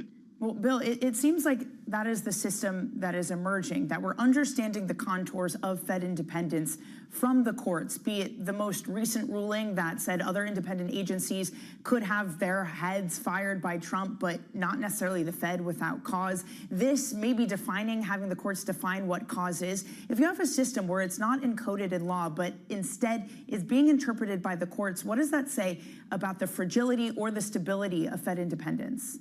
Well, it sort of has to be interpreted by the courts because there's no precedence for this. So we don't really know what the law is until the courts actually rule on it. So the courts have to decide, what was the law intended to do. I think most people think that what Lisa Cook did does not represent for cause dismissal from her governorship, but it's up for the courts to adjudicate that. So, Bill, if we're in a scenario where it seems like we might be, that this is a Fed that wants to start to ease policy, that it wants to cut, but because of all these proceedings in the background, you get some real tension on the long end of the curve, what would the Fed do in that case? That it wants to cut, it wants to ease, but the markets do something different? Well, I think the Fed will do what it thinks is appropriate to achieve its objectives on employment and inflation. And Powell certainly signaled at his Jackson Hole remarks that he's worried about the downside risk to the labor market more than he's worried about the upside risk to inflation. And so with his view that monetary policy is currently restrictive, he basically sent a signal that it's highly likely the Fed's going to cut rates in September. And I don't think this changes any of that. What it does change is down the road, when the Fed Reserve acts, when the Fed Reserve, if they cut rates at subsequent times, is that because they think that's the appropriate thing to do for the economy, or because they're under pressure from the Trump administration? You know, putting a lot of pressure on a central bank is, in my mind, somewhat counterproductive, because it basically causes people to start to wonder, is the central bank doing what is appropriate to achieve its objectives, or is it caving into pressure from the administration? Bill, you've got great contacts. Do you sense that shift is already underway? No, I don't think so. I think I think there is a case to cut rates in September. I'm not sure I would be in that camp. I'm not as convinced that monetary policy actually is restrictive today, and I am more worried that the rise in inflation caused by the pass-through of the tariffs end up being more persistent than Powell does. But that's a reasonable point of disagreement. I think that if the Fed cuts rates in September, it's not a big event. The market certainly anticipates rate cuts over the next year. They expect the Fed eventually to cut rates back down to what they view as sort of a neutral federal funds rate of around 3 to 3.5%. Bill, out of interest, why are you more concerned about inflation? In very simple terms, the Fed chair has basically come out and said he's not worried about upside risk to inflation because of the downside risk to employment. What makes you more concerned? Well, 4 years of being above your inflation objective, and every year you're above your inflation objectives. That increases the risk that people start to view this as the steady state, and then that starts to flow into wage settlements, and then it becomes very difficult to get rid of the inflation that's been embedded in the system at that point. Bill Dudley, appreciate the reaction this morning, sir. Lots going on. Bill Dudley there, the former New York Fed president. Reminds me of something Lisa Shallard at Morgan Stanley said recently. What are the problems we're trying to solve? Real economic growth remains positive, unemployment modest, financial conditions are loose, corporate credit is flowing. And by the way, I should note, Kevin Gordon pointed this out, that the city economic surprise index has also risen to the highest level since February. So the economic data coming in has been good. I also think at Jackson Hole is really interesting. Ueda gave a speech that I actually think was very consequential for longer term monetary policy. He talked about an aging population in Japan, keeping rates and keeping inflation higher.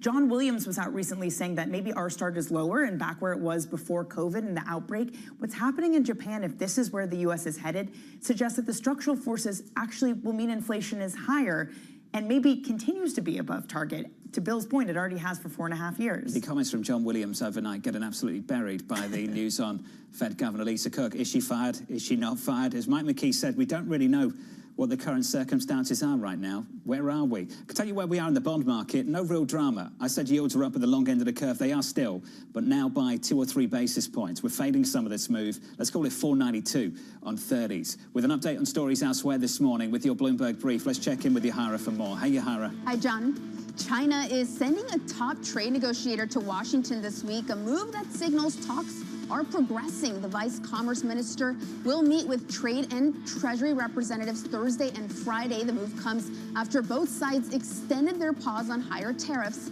through early November.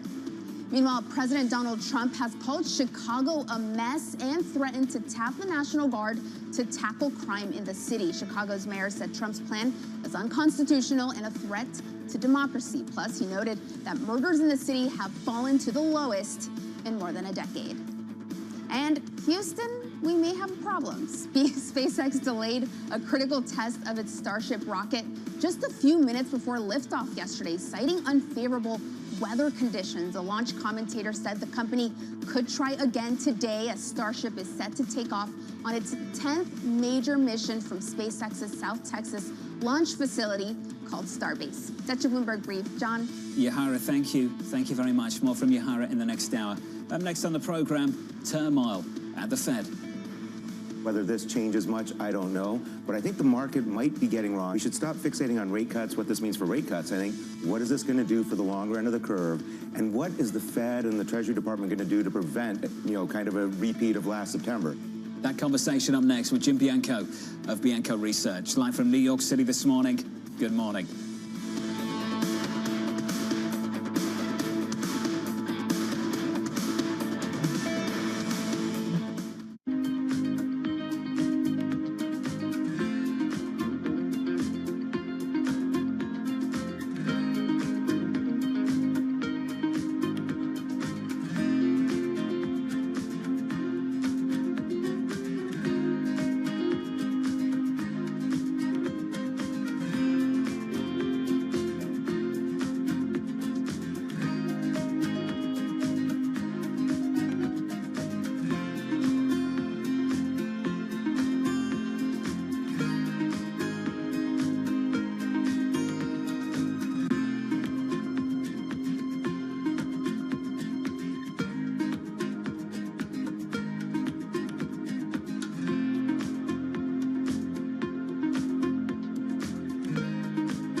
Applications have been received positively both in Kenya and UAE, and we are optimistic that we should be able to open the office in the fourth quarter.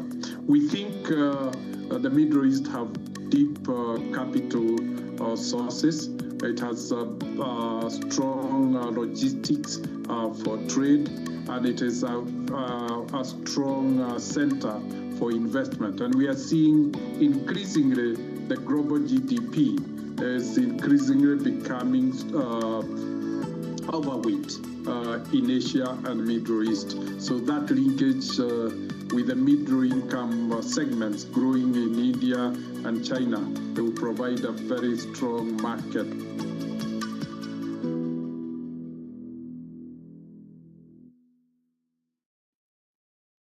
Okay, ready? David, what initially sparked your interest in this topic of longevity? 15 years ago, I turned 60, and I began to wonder how much longer I'm likely to live and what I could do to extend my life. On longevity, I talked with the leading experts in science and medicine to educate people about how they might be able to change their conduct so that they can live a happier and healthier life. I'm David Rubenstein. Join me on a 4-part journey as I explore the great quest for longevity, only on Bloomberg.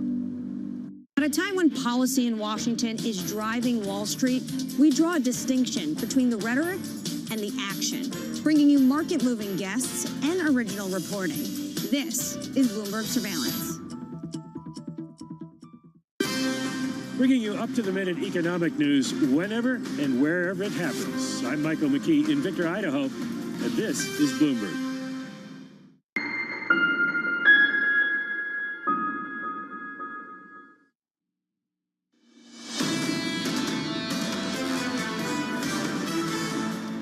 Bill Dudley, the former New York Fed president, saying he's surprised by how calm this market is in the face of the president firing a sitting Fed governor. And it is pretty calm. We're down by 0.2% on the S&P, not even. We're down by 0.22% on the NASDAQ 100. Under surveillance this morning, turmoil at the Fed. Whether this changes much, I don't know. But I think the market might be getting wrong. We should stop fixating on rate cuts, what this means for rate cuts. I think, what is this going to do for the longer end of the curve? And what is the Fed and the Treasury Department going to do to prevent, kind of a repeat of last September? I'm not even sure anymore how the market's going to trust whether we get a strong jobs report on September. You would think a month ago we would have sold off hard on yields because, oh, now the Fed can't cut. I don't know that that's going to happen. So I feel the data's going to be noisy. So here's the latest this morning. Investors weighing potential changes to the Fed's board as President Trump moves to fire Governor Lisa Cook ahead of next month's policy meeting. Jim Bianco of Bianco Research joins us now for more. Jim, welcome to the program, sir. It's been too long. Do you think this market's underplaying the seriousness of what's playing out in Washington? Over the near term, no, because I don't think what happens with Fed Governor Cook in the, between now and the September meeting is going to change the outcome of the September meeting, whatever the Fed decides to do, and it looks like they're going to cut rates at that meeting. As you get into next year and you get a new replacement for her and the president now has 4 governors, that could play out in the markets, but that's probably a 2026 story for right now. Well, Jim, can we sit on the 2026 story? How do you think this might play out relative to what's already priced? Well, the big thing about this is, we have to go back and look at the Federal Reserve Act and remember that all the Federal Reserve Bank presidents, their terms all expire at the end of February of 2026. They expire every 5 years. Now their boards reappoint them, and the Federal Reserve governors have to approve all of them. Well, if President Trump has 4 governors in place by February of next year, he could have the ability to have them veto any Fed president that he wants and basically kick them out. So we could start to see them start to change the makeup of those district presidents and who's in and who's out starting as early as next year. Now, that's a scenario that could play out, but it's not for sure that that is the scenario that will play out. Well, I was going to say, Jim, John has made the point this morning that the list of candidates we've had for Fed chair have been very credible. Those that have already been appointed by Trump, very credible. Waller, Bowman, how big of a risk is that really? That's the question. If we get a credible candidate that looks like they could be independent, and they could, judge where the economy is and what is the appropriate level of policy, then it won't be a big issue. If we get a candidate that doesn't look very credible and would bend to political wishes and try and, change the board mix to accommodate an easier Fed policy, that could be a problem. So it's all still kind of in flux. But right now, you're right. The most likely candidate that will replace Lisa Cook will be the next Fed chair. And all of the candidates that we have, that at least we're talking about, seem to be fairly credible. Jim, just to play devil's advocate, we are dealing right now with a deficit that is at wartime levels, the highest since World War II. You continue to see borrowing costs move higher because of the movements in this bond market. Why not have a Fed and Treasury that works more closely together? Why not allow the Fed to not necessarily get rid of independence, but work more closely with other parts of this government, just considering the scenario that we find ourselves in?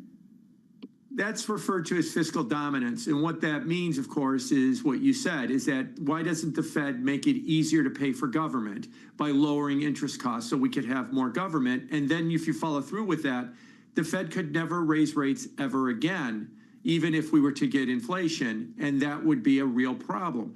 It would work for a while as long as you don't have inflation. But when you have inflation, the argument would be you can't raise rates to fight inflation because it will raise the borrowing cost of the government. And that's how you get spiraling out of control inflation. So such a move would be something that would end badly. It would only be a question of when it would end badly. Jim, it doesn't have to be that drastic. I want to pick up on a line of thinking that Danny introduced just last week. If you just look at monetary policy, if they think about the efficacy of their policy at the moment, if they begin to drop interest rates, but you actually see long end rates stay higher or maybe even creep higher because of what's happening worldwide, don't they have something to think about there anyway? Don't they have to think about what to do at the longer end of the curve? I think they do, and I think they should, and the recent examples show that. We all know last year when they cut rates, the long end of the yield curve in the United States rose. You can also look at the ECB. President Trump likes to talk about they're cutting rates all the time, and we're not. The long end of the German Bund market or the French oat market is going up while they are cutting rates. Same thing is happening in the UK. And if you want to go even shorter term, since August 1st, 1 minute before the payroll report, the 30-year yield was 491. It's 492 right now. So for all the talk that the Fed's going to cut in September, the bond market's had a month to think about it, and it's up 1 basis point. So it's really trying to signal here that maybe it doesn't want these rate cuts, but it's probably going to get them anyway. And yes, the Fed should be looking at all of these signals from abroad, from last year, and what the current long end of the yield curve is doing now, and really question whether or not it is the right policy, because the bond market is not seem to be on board with it. Jim, are you questioning as to whether it's the right policy? Yes, I am. I don't think it is necessarily the right policy. I think we're going to see inflation from both goods prices from tariffs and the population growth slowing because of the slowdown in immigration is going to put wage pressure on the existing jobs that we have right now. And that combination is going to push inflation higher. Now, maybe because the border is closed and immigration is down, you'll see some slowing of the economy, but you might more than offset that with higher inflation. And that's where I think the Fed is going to have to think twice about whether or not they should be cutting rates. Jim, we were just talking with Bill Dudley, though, who would agree with you that inflation potentially is a bigger problem, but made the argument 25 basis points of a cut in September, that's not necessarily an issue. Do you think it is an issue if they cut in September? If, it is an issue if the argument is, here's 25 to get President Trump off their back, that's a political move.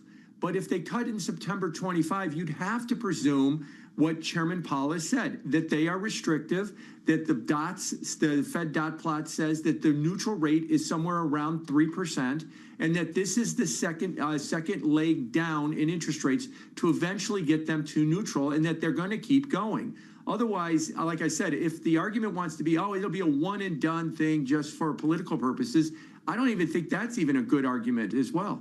Jim Bianco, I remember when your name was in the mix to be a Fed governor, and you're a very credible guy. Appreciate your time. Jim Bianco there at Bianco Research. It's good to see you.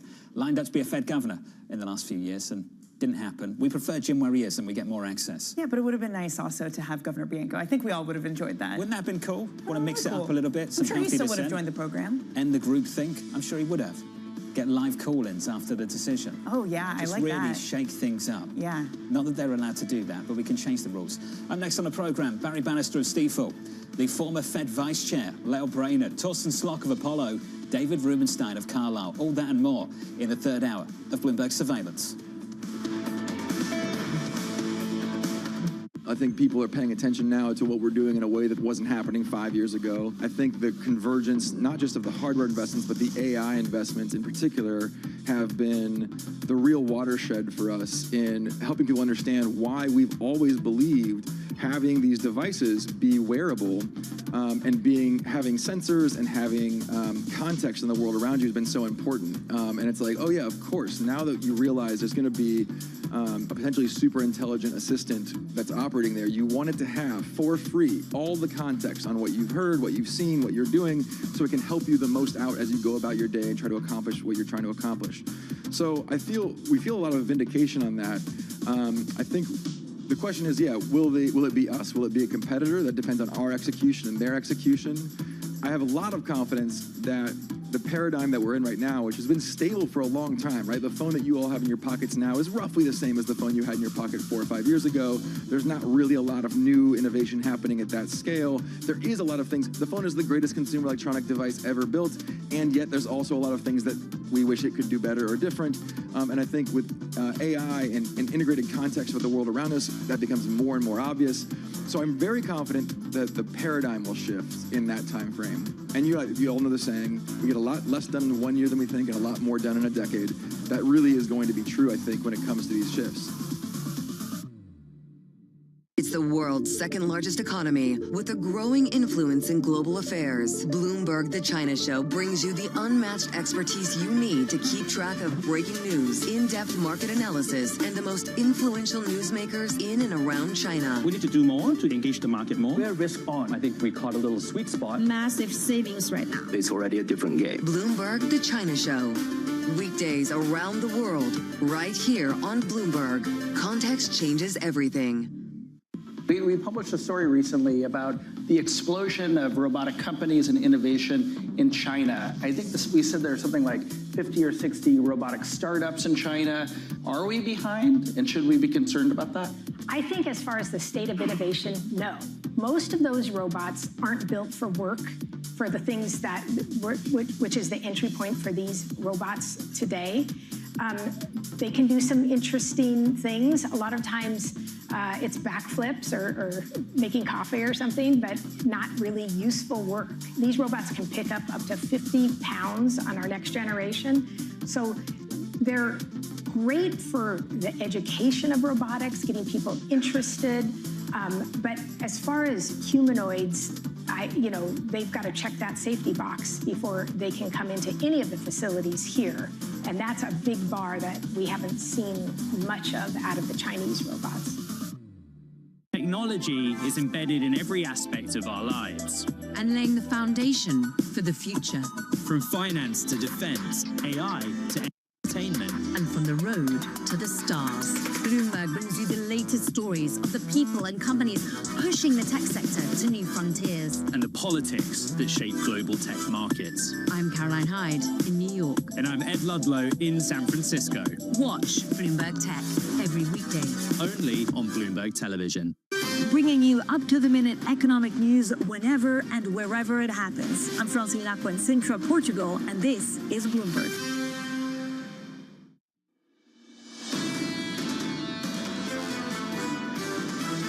So there's an enormous amount of pressure on the Fed right now that cannot be ignored. This is the toughest position the Fed has basically ever been in. This is a Fed that's setting up to look through maybe multiple months of some stronger inflation data. There's a big story in inflation that needs to be spelled out. We're getting really excited about a cut in September when we've got a lot of data still to come. This is Bloomberg Surveillance with Jonathan Farrow, Lisa Abramowitz, and Anne-Marie Hordern. Live from New York City this morning. Good morning for our audience worldwide. The third hour of Bloomberg Surveillance starts right now, and your scores are shaping up as follows. Equity futures on the S&P 500 negative by around about 1/10%. Likewise on the NASDAQ 100. In the face of a storm brewing at the Federal Reserve, this market is pretty calm. In a bond market, 2-year, 10-year, and 30-year bond yields. The curve's getting stretched as steeper. We're lower by 2 basis points, call it 3 at the front end. Higher by 2 at the long end, 30s at 490, 2s at 369. And the reaction is getting more muted as we get closer to the U.S. Open. I was speaking with Ed Cole of Man Group this morning, who said to me the way that the market is interpreting this is more cuts are coming, and that is a good thing. You even see it in the small cap index, which is marginally higher in the future session. But again, we're starting to hear, we heard it from Jim Bianco, we heard it from Bill Dudley, that the Fed might face a problem of optics. That yes, sure, you get a cut, that maybe the market initially cheers, but if there's an issue where it's seen for a political reason, maybe some of that cheer wears thin. Do you think that shift is already happening? Now, we asked Bill that question, and Bill said no. He doesn't think it is, but it might in the future. I wonder, I've spoken to a few people already in the past week or so who think the shift from the chair of the Federal Reserve is underpinned by the political pressure of the last month. That certainly was the argument from JP Morgan's Bruce Casson when we spoke with him on Friday. Because you did see a shift from Powell. The last time he talked about monetary policy, he said it wasn't clear that fiscal conditions were overly tight, that they needed to be more accommodative. We heard something different off of data that was very unclear.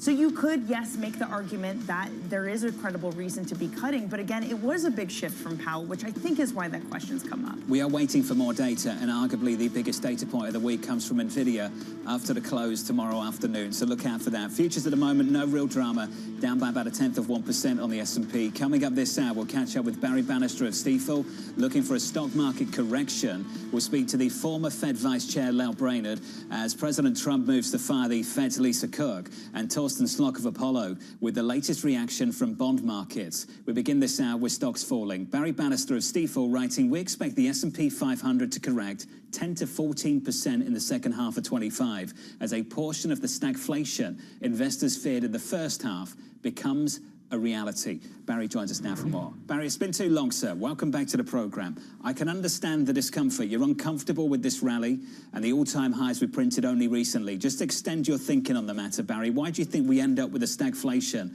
that people feared? Hi, good to see you, Jonathan and Danny. Yeah, this has been the bull market that broke macro, right? So, for example, in the first half of 2025, real or after inflation personal consumption expenditures, 68% of GDP went negative on a year-over-year basis. That never happens without a recession, has ever happened without a recession. So we're a bit taken aback by, the thematic approach rather than viewing stock investing as buying companies. It seems to be more based on purely theme and hopes and dreams. But we're aware of the risks, and we can discuss them if you'd like. Well, let's discuss them now, Barry. So ultimately, you think we end up in a state of stagflation, which suggests that maybe the Fed's dovish bias is somewhat constrained. I think what we're all trying to work out is why we ultimately end up in that situation, because this Fed still has very much a dovish bias. Yeah, it does have a dovish bias, but consider this. Using all available data, using the Fed rate that existed, as well as the core personal consumption expenditure deflator data for inflation, The real rate, the rate after inflation, the median since 1946 has averaged 80 basis points, 0.8. It's also in the modern Fed since Volcker collapsed inflation since 1985, it's been 0.85. So, answer me this. If we're going to have more than or around 3% core PCE right up until the Fed chair changeover in May of 26, then explain why the Fed should cut more than twice. Because at that point, they would be at about a 0.7, 0.8 real rate. So all this talk of neutral rates, that's a guess. But inflation, as measured by Bureau of Economic Analysis on the PCE, that is reality. And so I think the market's just a little bulled up on the Fed steepening the curve. Barry, that's the inflation side of things. But on the growth side of things, how do you look at growth slowing when you have the AI companies spending hundreds of billions of dollars every year on their data center and energy build-outs? Yeah, that's a good question, Danny. If you look at the actual expenditures, besides the fact that a lot of it is imported electronics and therefore tariff front-running to an extent, but it's about 1% of GDP. But on a year-over-year basis, it will follow the free cash flow of big tech, and it looks to us like it's going to actually, on a year-over-year basis, slow down. And since the market just operates on the change in the rate of growth, it's kind of a spent story as far as the incremental impact on the market goes. So if we do get that correction, Barry, that 10 to 14%, where can you hide out? Well, when you think about the walls of worry that we're involved in, we're doing a complete revamp of the world trade and financing flows, and we're also more tolerant of inflation in a run-hot administration. AI, I think it's not as scalable as things like software, and as a consequence of all that, some of this hype in the market would probably gravitate back into things like beaten down healthcare, consumer staples, waste management companies, utilities. There are a lot of places to hide. However, in this market, there's not a lot of interest in not hiding. There's a lot of risk taking. Well, we certainly saw some of that speculative behaviour take place on Friday after that speech from Jackson Hole. I'd love your view on how you describe this regime right now, Barry, down in Washington, D.C. They've just turned the CHIPS Act essentially into an investment vehicle. And we've got a very activist president, investor, sitting in the White House. Barry, how does that change things for you and the team and the way you engage in markets and think about the U.S. economy? Look, it's not a knock on the administration at all, but there's a little bit of what I would just call an ego trip going on. They're not going to run this. They've already got a hedge fund. It's called the Treasury market and the Federal Reserve, but they're not going to institute a dramatic increase in industrial policy. This was probably more of a one-off. I think there would be some resistance to the government being overly involved in stakes in running U.S. companies. Not a ton of resistance right now, at least. Barry, appreciate your time and your perspective on the market. Barry Bannister there of Stifel, looking for a 10 to 14% correction in the second half. His points are very valid. And I think to your point as well, and I've been engaging in the same kind of thinking on the matter, you've got the September issue for the Federal Reserve, park that. Then you've got the longer term issue for the Federal Reserve. Think about that a little bit more. If we are getting prints on inflation around 3%, it makes it very difficult to keep on cutting interest rates all the way up until Powell's end of term up in May 2026. And look, we've been talking about ad nauseum about the long end of the curve. What happens if you do get hot prints and they're cutting at the same time? That just exacerbates the problem that we're already undergoing. And again, it seems like the prints that we're about to get speak not to what will happen in September, because many people have said that it's a lock. It speaks to what happens after September, to your point, John. So the data is becoming increasingly important for that longer term outlook. Things have settled down. We have to point that out repeatedly. There hasn't been much drama throughout this morning anyway, but as the US session takes over. Bond yields at the very long end of the curve, only up by a single basis point now. At the front end of that move sticks, so we're down by 3 basis points. Twos at the moment, 369, which is kind of around the post-payrolls low. The day after, I think the Monday after payrolls on a Friday was the low for the 2 years. So we're around those levels right now. I'd say it's across markets, right? So much has happened, but volatility is gone. Bonds are trading in a really tight range. Equities are going nowhere fast, around all-time highs. It maybe speaks to the fragility of the moment, but what is the bar to see actual ruptures? It's not the president trying to fire a Federal Reserve governor. So what is the bar to actually see movement in both the equity, stock, and dollar this morning? 369 on twos at the front end of the curve with an update on stories elsewhere with your Bloomberg brief. Let's cross over to Yahara for more. Hey, Yahara. Hi, John. President Trump is moving to oust Fed Governor Lisa Cook over claims that she falsified mortgage documents. Cook responded saying that Trump has no authority to fire her and she won't step down. The move represents a significant escalation of the president's battle against the Fed, which he says is taking too long to lower interest rates. Meanwhile, Elon Musk is suing Apple and OpenAI, accusing them of colluding to block rivals in the AI market. In a federal lawsuit, Musk's X and XAI claim Apple's integration of ChatGPT into iPhones gives it an unfair monopoly and deprives consumers of choice. OpenAI dismissed the case as harassment. And a new research report found that AI is making it harder for entry-level workers in the U.S. to find jobs in fields like software development and customer service. Stanford University researchers say they found that over the last 3 years, employment has dropped 13% for people who are just starting out in fields determined to be the most exposed to AI. That's your Bloomberg brief. John? Yahara, thank you. Thanks for the update. Up next on the program, the morning calls. Plus, we'll catch up with the former Fed Vice Chair, Lael Brainerd, as President Trump looks to fire Fed Governor Lisa Cook. From New York City, this is Bloomberg.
Why do the biggest names in business choose Bloomberg Television? That's a great question. It's a very good question. Interesting question. Good question. Great question. I so appreciate that question. You certainly ask interesting questions. Bloomberg Television. Top experts, great questions. In case you missed it, on Bloomberg Open Interest.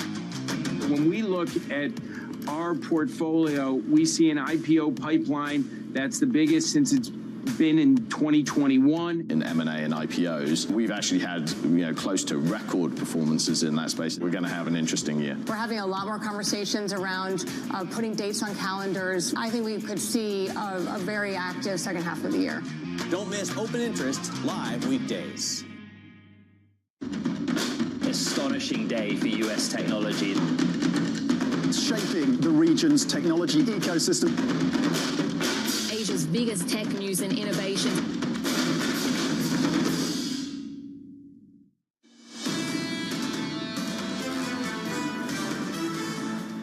This is a real assault on the Federal Reserve's independence. I'm sort of surprised that the markets are so relaxed about this.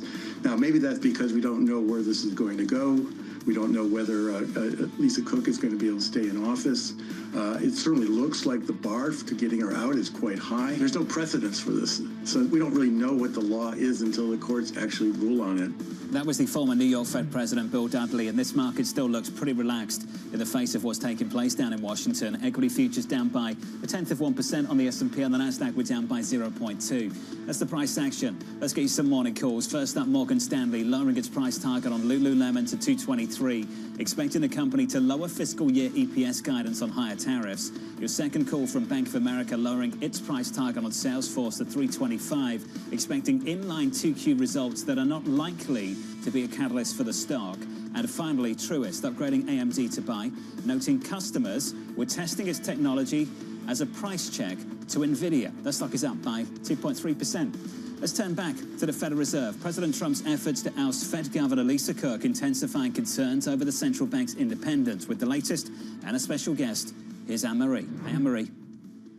Good morning, John. I'm joined now by someone who intimately understands the Fed, was there for 10 years, and most recently was the Fed vice chair under Jay Powell, who is still now the chair, and that's, of course, Lael Brainerd. Lael, thank you so much for joining us this morning.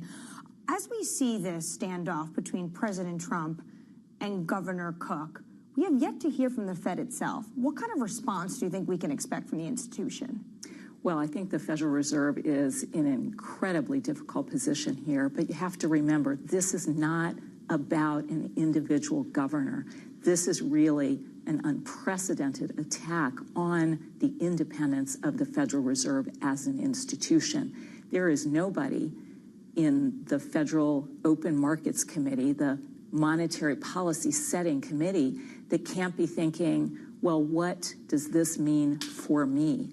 And so any member of the board, presumably, is going to worry that they, too, could be subject to this kind of political pressure.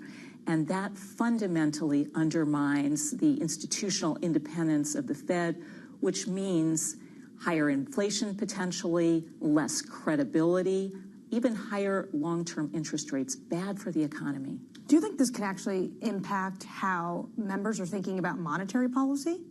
Well, I just think the implication, if any member of that board could come under this kind of political pressure from the White House, and of course we saw that kind of pressure on the chair earlier this year, I think that does really put a higher premium on whether they're going to be willing to speak their minds, to dissent on key votes if necessary. I think it really does create unprecedented risks. The president's letter talked about this mortgage allegation fraud in the mortgage world for Governor Cook. What if she was charged or convicted? Well, I think what is important here is due process and undertaking a real investigation and having the facts on the table and the ability for her to defend herself legally. None of that has taken place here. The White House has preempted the process, and so that is why it's really unprecedented. It's very, very threatening to the very independence of the Federal Reserve, and it should cause concerns, I think, among investors and more broadly about that fundamental underpinning of our strong economy and our strong financial markets. Given this is just about one individual, does the Fed come out and say something, or do they need to wait until that due process takes place? So the Federal Reserve as an institution is all about due process, and there have been individuals who have had investigations previously. There's a good process for doing that. That's not what's taking place here. This is really about trying to overturn the majority of the Board of Governors long before any of these governors' terms are up by threatening them with these kinds of investigations and firing without real due process and cause.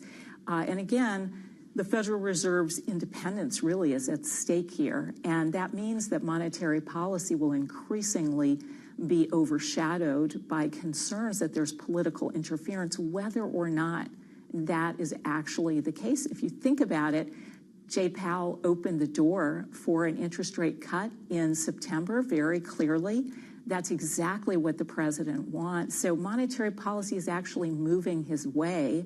And yet this is a very, very aggressive attack on the Federal Reserve when monetary policy is doing exactly what he's been calling for. That speech the Fed chair gave at Jackson Hole just on Friday is very different from how he sounded, Jay Powell, 4 weeks ago. Do you think the speech was political?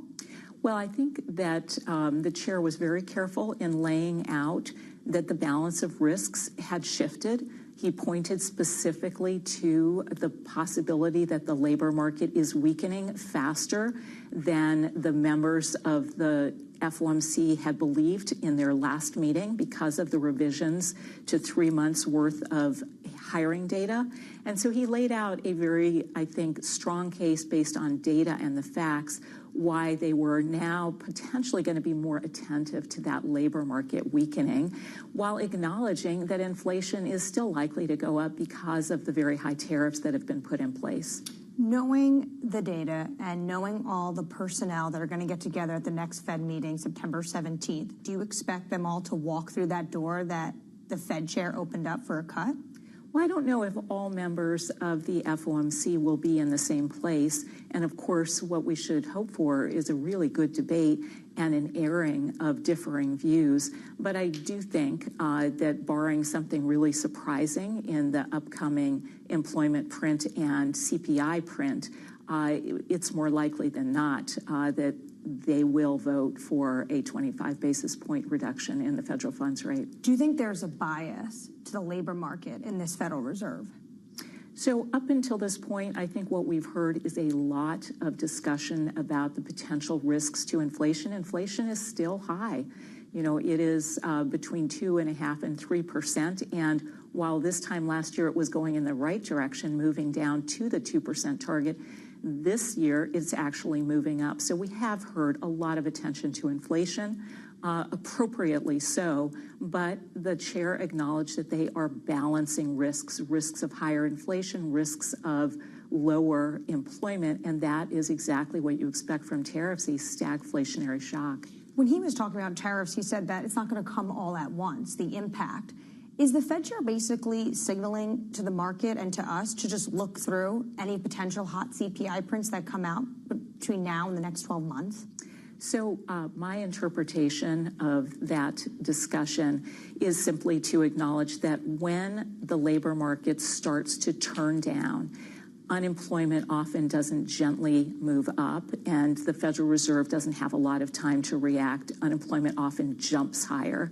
Whereas because the tariffs have changed a number of times and still do not seem to be settled, because businesses were so good at getting inventories in ahead of time, because consumers did a lot of advanced purchases, those tariffs are working their way into prices more slowly. So I think it was just an acknowledgement of different potential timing on the two legs of the dual mandate. It felt like Chair Powell was coming around to how Governor Waller thinks, or maybe how Governor Bowman thinks. And I want to end on those two individuals, their names potentially to be the next Fed chair. But there's a scenario people are talking about that all the president's terms need to be renewed in February. Would you see a situation or a risk that the Fed board would nix multiple presidents at the bidding of the President of the United States? Well, I think that is exactly the risk that we are seeing play out right now.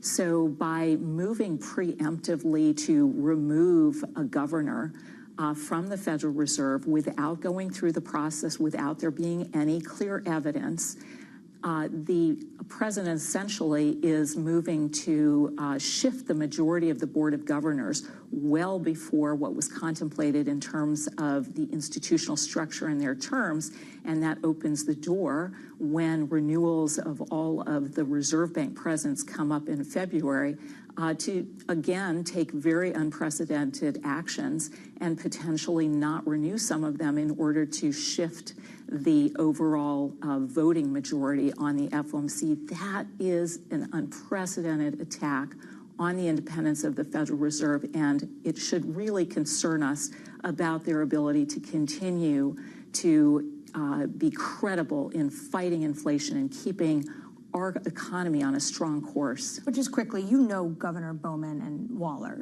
Do you think they would be up for that kind of level of revamping? So this is really not about individual members of the board or the FOMC.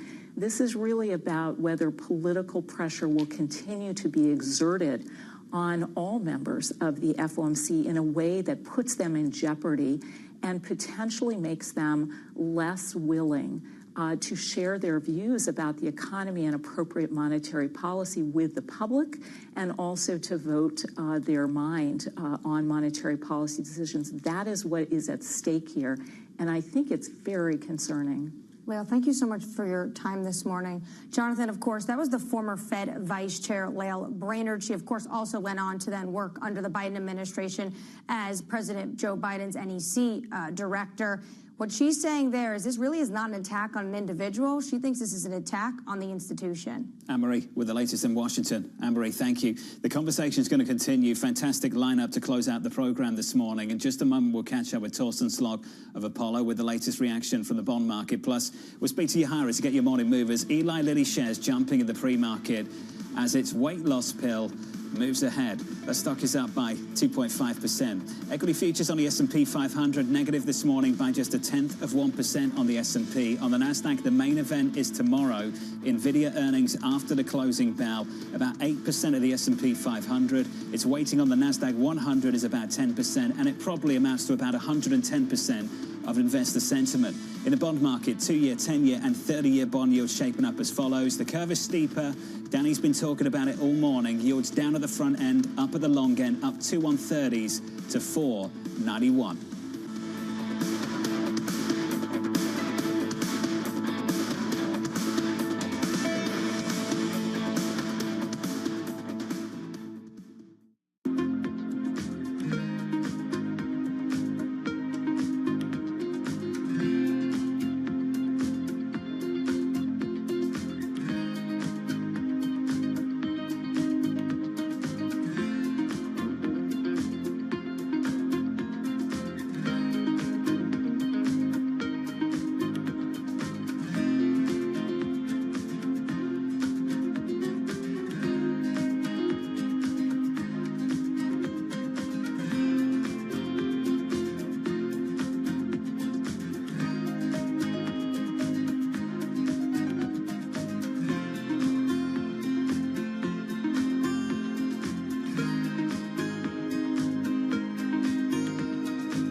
It's the countdown to the market open as we bring you the first trades across Europe. We'll debate the most important stories and what will drive the big investment decisions throughout the morning. I'm Guy Johnson. I'm Kriti Gupta. And I'm Anna Edwards. Join us every weekday morning for the opening trade, live at 7 a.m. here in London. Only on Bloomberg. Context changes everything.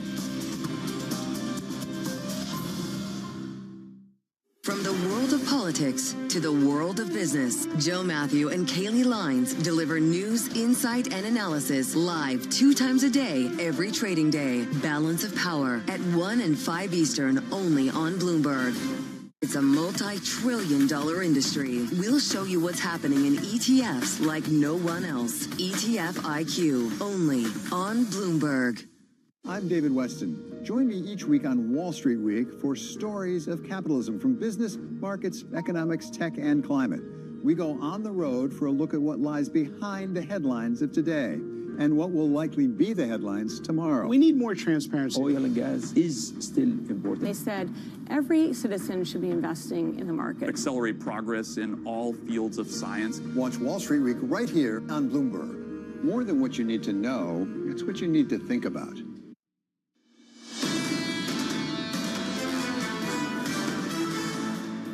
Here's the state of play, 60 minutes out from the opening bell. Equity futures negative by just 0.1% on the S&P 500. On the Nasdaq 100, down by 0.14. In the bond market, 2-year bond yields are lower, 30-year bond yields are higher. This curve is steeper. We're down 3 at the front end, 369.58. We're up 2 at the long end, 491. This debate at the front end of the curve. Chairman Powell's speech on Friday solidifying where this Federal Reserve is heading in September and maybe beyond, and the additional pressure overnight is certainly not changing the direction of travel. It's not changing the direction of travel because one of the market's big takeaways, and I think the thing you can hang your hat on, is this is a Federal Reserve that is moving in a more dovish direction. Everything else is going to take so long to play out. It's going to take a long time to understand exactly what Governor Lisa Cook's standing is on the Fed, whether she's going to have a vote going forward, whether there is some real threat to independence. Again, the one thing that you can hold on to is it's a Fed that's going to cut. This is going to take some time, as Danny pointed out, which is why this market is somewhat relaxed about the issues at the moment. We're 60 minutes until the cash open. Let's get you some morning moves and cross over to Yahara for more. Hey, Yahara. Hi, John. We start with the chip maker AMD. Shares are rising 2.7% after announcing a partnership with IBM on quantum computing. This is an area that IBM has been focused on, and now AMD will supply the chips to help make it happen, with the company's planning on a demo for later this year. It's also getting an extra boost after analyst Will Stein over at Truist gave it an upgrade. Meanwhile, we are seeing shares of Eli Lilly also rising here 2.5% after strong results from its experimental obesity pill. Patients that took the drug lost nearly 9.6% of their body weight and saw better blood sugar as a result. And these results are some of the most closely watched in the pharmaceutical industry because of the potential of the pill to add new patients who want to be on GLP-1s but are afraid of needles. This all means that Lilly is on track to file for regulatory approval this year and that we could see these on pharmacy shelves by next year. And the deals keep rolling. This time it involves this company, Olaplex. Shares are up 2%. This is a hair care company that makes shampoos, and it is making its first ever acquisition. It announced it is buying a U.S. beauty-focused biotech firm named Pervala to boost R&D. This adding to the deal news we heard earlier from AT&T and a flurry of action yesterday. John? We've seen a lot of deal making over the past week, that's for sure. Yahara, thank you. Appreciate it. Let's turn back to our top story. President Donald Trump moving to fire Fed Governor Lisa Cook. We still don't know if she can enter the building this morning. Mike McKee has more for us. Good morning, Mike. What is the latest? Good morning, John. Well, we don't know if she's even in town in Washington and trying to enter the building, but it is an open question right now. We're also waiting to find out whether or not somebody goes to court. Would the president go to court to try to get her out of the building if she goes in? Will she seek an injunction to prevent herself from being fired? All of that is up in the air, as is what happens going forward when the courts have to decide on this issue. Does the Fed have a carve-out on the for cause? And then would she meet the for cause label? So there's a lot of questions out there right now. At the same time, you've also got the Fed on track to cut rates in September. People keeping an eye on that, and that, in theory, would not change one way or another with Lisa Cook in or out, and she would probably vote with the chair, who suggested it may be time to cut rates. We just had durable goods orders come in reasonably strong, down 2.8%, but that was largely a drop in Boeing aircraft orders, 32% drop there. Most other categories up, and the core capital goods orders, non-defense ex-air, were up a fairly strong 1.1%. So there's still some strength in the economy. The Fed's going to have to figure out if that's enough to prevent a rate cut on September 17th. Yeah, Mike, if we don't get a rate cut on September 17th, I imagine fireworks, not the right kind, taking place down in Washington, D.C. Before we get to all of that, Mike, in the last hour, we spoke to the former New York Fed president, a man you and I both know well, Bill Dudley. Bill was surprised with how relaxed the market is this morning. Mike, I'd love your impression of things, your reaction to the lack of market reaction. Well, we're all surprised by that a little bit, but I think really what's going on is that the markets aren't thinking that Trump can get away with it right now, and that they are concentrating on the idea that the Fed is going to cut rates. And so they're getting what they want going forward. Now, the yield curve has steepened, as Danny's been talking about, and that is a sign that at least the bond side, the fixed income side, is concerned about what could happen here. Mike McKee with the latest. Mike, thank you, sir. Joining us around the table, Torsten Slok of Apollo. Torsten, good morning. Morning. Your reaction to this one? Well, obviously, the market reaction here is a little bit surprising in the sense that the stock market is basically now unchanged, at least before we open. But what you're seeing in the long end is certainly somewhat worrisome. The yield curve is steepening, telling you that the market is expecting that rate cuts are coming, because this seems to be at least more likely given recent discussions, including Jay Powell on Friday, but also that the long end has moved higher. Is obviously equivalent to beginning to think about that maybe there is a risk that inflation is going to be a problem for a longer period than what people thought just a few days ago. The conclusion from a broader perspective is obviously a discussion around, well, maybe we should just begin to think about when we say rates are higher for longer, then maybe it's long rates that will be higher for longer, not only for fiscal reasons, but also now because of this emerging debate, not only because of what Powell said last Friday in Jackson Hole about the framework, but also about this issue now about, well, what would the composition of the FOMC look like? Are they going to allow essentially the inflation target to be higher than what it has been just for the last several years? Torsten, really zeroing in on the shape of the yield curve, though, and talking about duration getting hit, it is the 30-year yield. It's a 10-year yield which hasn't moved as much, and you'd expect if the issue is more persistent inflation, the 10-year yield also would be moving higher. 10's 30s curve is the steepest since 2021. Why is the 30-year yield specifically acting as the release valve? Well, there's just more sensitivity in the form of duration in the very long end. So 10-year rates, of course, are not down as much as 2-year rates are. So really it is the whole yield curve that is just steeper. And you're right, the 10-year rate basically being only down a little bit here as we speak is certainly also telling us that it really is the very long duration exposure. Those with very long duration exposure relative to matching their long duration liabilities, they are the ones that are reacting to this, mainly worrying about that 30-year is where most of the action has been. But you're right, it is a little bit peculiar. We look at it here and say, well, why are 30s moving so much more than 10s? But I think it is just a reflection of the whole yield curve steepening here that is going to take some time now to digest. And as Mike also was just saying, well, what exactly will be the scenario we have now ahead of us? Is this going to change the composition of the FOMC, or what will the FOMC then look like, especially when we come to the other side of February next year? So is it your assumption if we get more doves appointed to the FOMC, more people who are maybe willing to listen to the arguments of the White House, that it's the inflation target that changes, that that's the main mechanism? I absolutely think that we should all think of this as essentially a change in the inflation target. We have now for 30, 40 years been used to the inflation target is 2%. If I own treasuries, my fixed income portfolio will be eroded by 2% every year.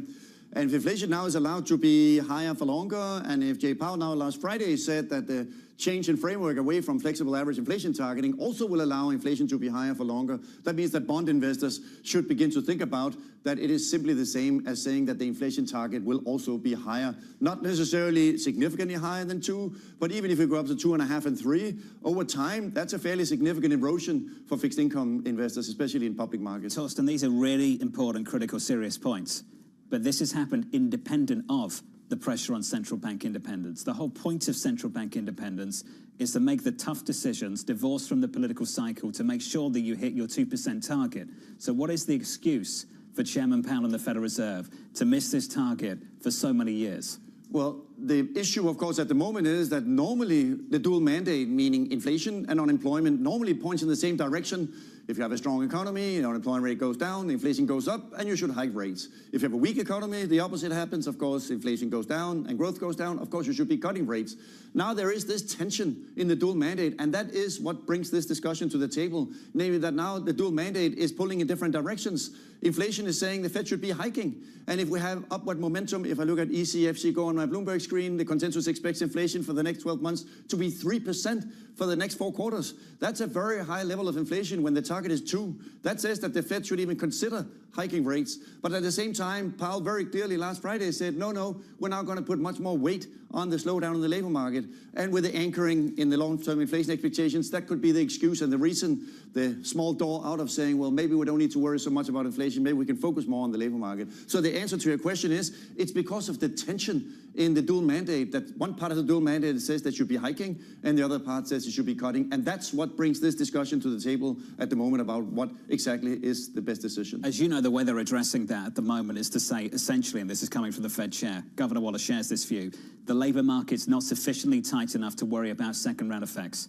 That this inflation story will ultimately be, they won't say it, but they're basically spelling it out, transitory. Would you push back against that? Well, the risk is that we don't know if that's the case. Beth Hammack at the Cleveland Fed has been pointing out that companies in her district are beginning to raise prices, even those that are not impacted by tariffs. So the risk is also in services inflation. Services makes up 2/3 of GDP, and the ISM prices paid in services has really started going up. And that suggests that even, and Austin Goldsby was also pointing to this, that even the service part of the CPI index could begin to show some upward pressure. So we just don't quite know if we're out of the woods on the inflation front. So that's also why inflation swaps in 12 months' time are pricing that inflation will be in 1 year's time 3.4%. That is dramatically higher than the Fed's 2% target. And that is the fear, of course, that some people in the market have, namely that maybe inflation is going to be not only transitorily higher, but maybe there is a risk that it could be more permanently higher, in the sense that we will have inflation higher for longer. And that's, of course, the risk that we could have a policy mistake here by focusing too much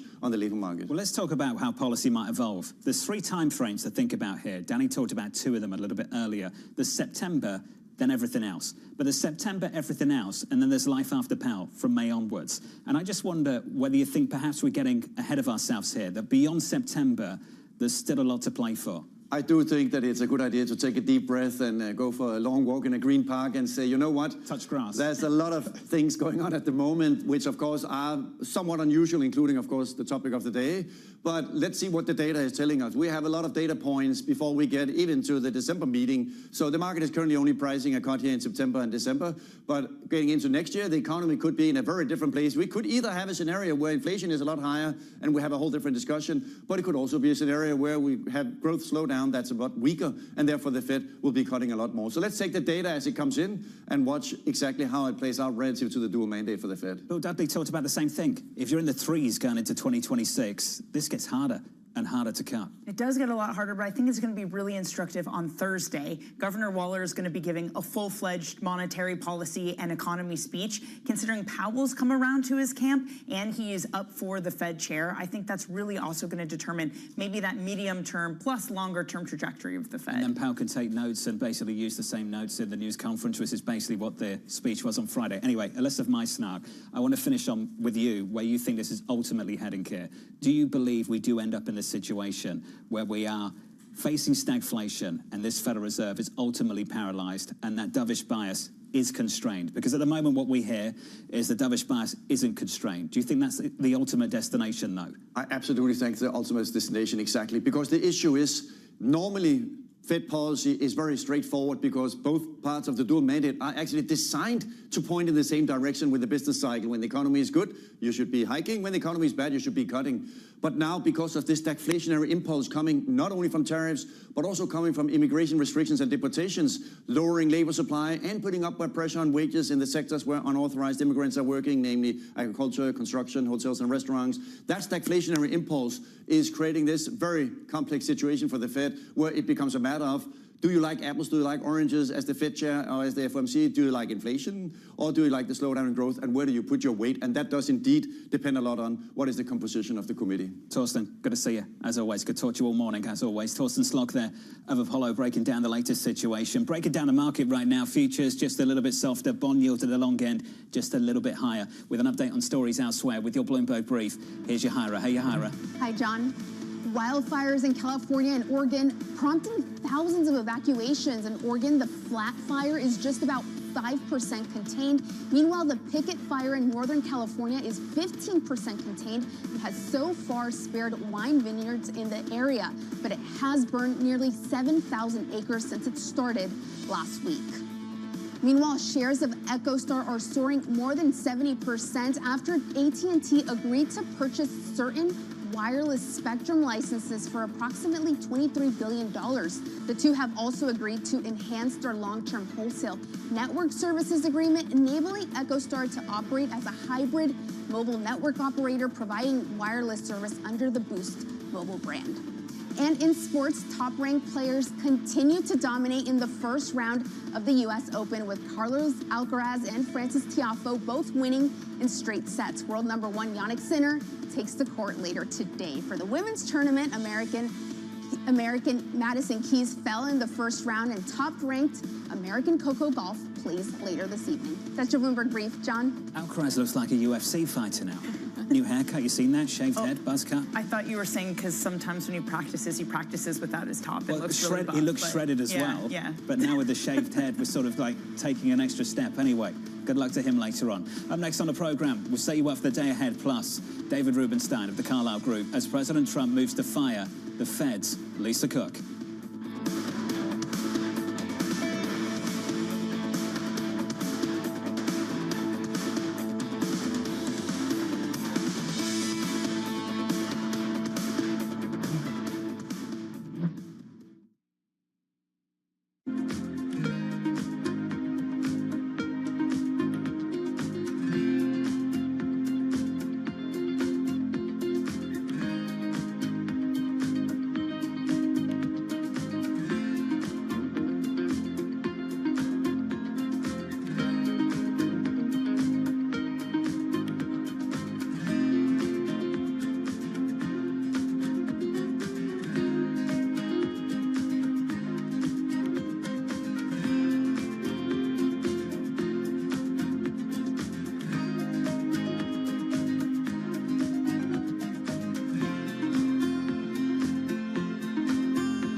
AI should be for everybody, from leaders to the working on floor.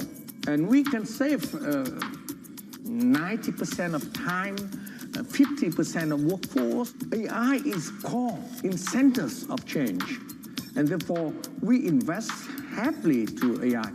Actually, we started more than 10 years ago because we think the machine in the past helped our hand and legs. Now the machine helps us in brain. Are you betting all your money in this right now? When the OpenAI appeared, immediately I asked whole corporations study how will you bring generative AI to their job.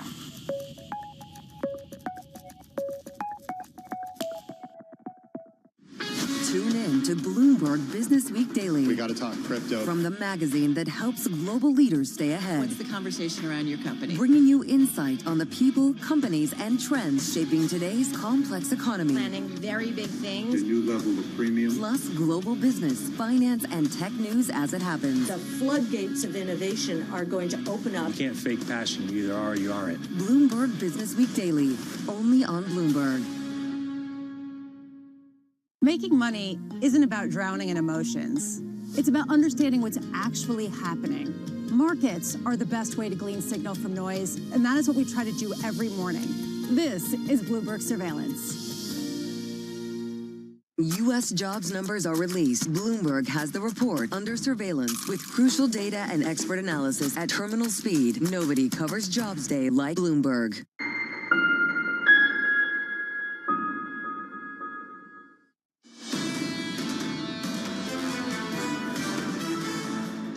I think the Federal Reserve is in an incredibly difficult position here, but you have to remember, this is not about an individual governor. This is really an unprecedented attack on the independence of the Federal Reserve as an institution, which means higher inflation potentially, less credibility, even higher long-term interest rates, bad for the economy. That was just moments ago, the former Fed Vice Chair, Lael Brainerd, joining Bloomberg Surveillance in the last hour. It's our top story this morning. President Donald Trump attempting to fire the Fed Governor, Lisa Cook. Joining us now to discuss, David Rubenstein of the Carlyle Group. David, welcome to the program, sir. Welcome back, I should say. What a moment for Washington, D.C. This president is not scared to intervene, whether it's taking an equity stake in Intel or attempting to fire a sitting Fed governor. David, you've seen it all in your time in Washington and on Wall Street. How would you describe this moment in the nation's capital? Well, obviously, this is a time of first impression, as lawyers would say. We haven't seen this before. The Federal Reserve has never had somebody fired by a president of the United States before, as far as I know. The Federal Reserve was set up in 1913. So this is a very difficult situation. We don't know what the outcome will be. Lisa Cook has said she's hired a lawyer, a well-known lawyer in Washington, D.C., and she's presumably going to fight this, so it will probably be resolved in the courts. David, it's a market that's little reacting to that. Maybe some in yields, little in equity. You've worked with countless companies over your career. When there's this level of uncertainty in Washington, D.C., be it tariffs, be it D.C., as John was saying, be more active in taking stakes in companies, what is the playbook? Well, obviously, markets like certainty. They don't like unpredictability. But many of the things that President Trump has been doing are things he said he would do, and many of these things are relatively predictable in the sense that he said he wants to make changes in the Federal Reserve. So I think the markets are not as upset about it as if some other president were doing it, and I think the markets will absorb it. We don't know how this is going to get resolved, but clearly what's going on is an effort to lower interest rates on the part of the president, and he believes strongly that that's a desirable outcome, and he's told that to Jay Powell. And I suspect we'll be seeing a lowering of interest rates at the next Fed board meeting. Jay Powell more or less telegraphed that when he was out west recently at the Federal Reserve meeting out west. So I think that the markets are anticipating a 25 basis point cut. Jay Powell is pretty good about telegraphing what he's going to do and then following through on it. So I would be surprised if we don't get a 25 basis point cut, and very surprised if we get a much bigger cut. Fair enough, David. I mean, what is overall your read on both the threat of credibility of this institution and the independence of this institution? How fragile or not is it? Well, the Federal Reserve is one of the most respected institutions in Washington. I'd say that perhaps the two most respected institutions overall in Washington might be the Supreme Court over many, many years and the Federal Reserve since 1913. And I think that both institutions have their challenges from time to time, but I think that their strength and their reputation over a period of time will stand them in good stead. So I don't think the Federal Reserve is going to fall apart over this. The Federal Reserve is very important. Its independence is very important.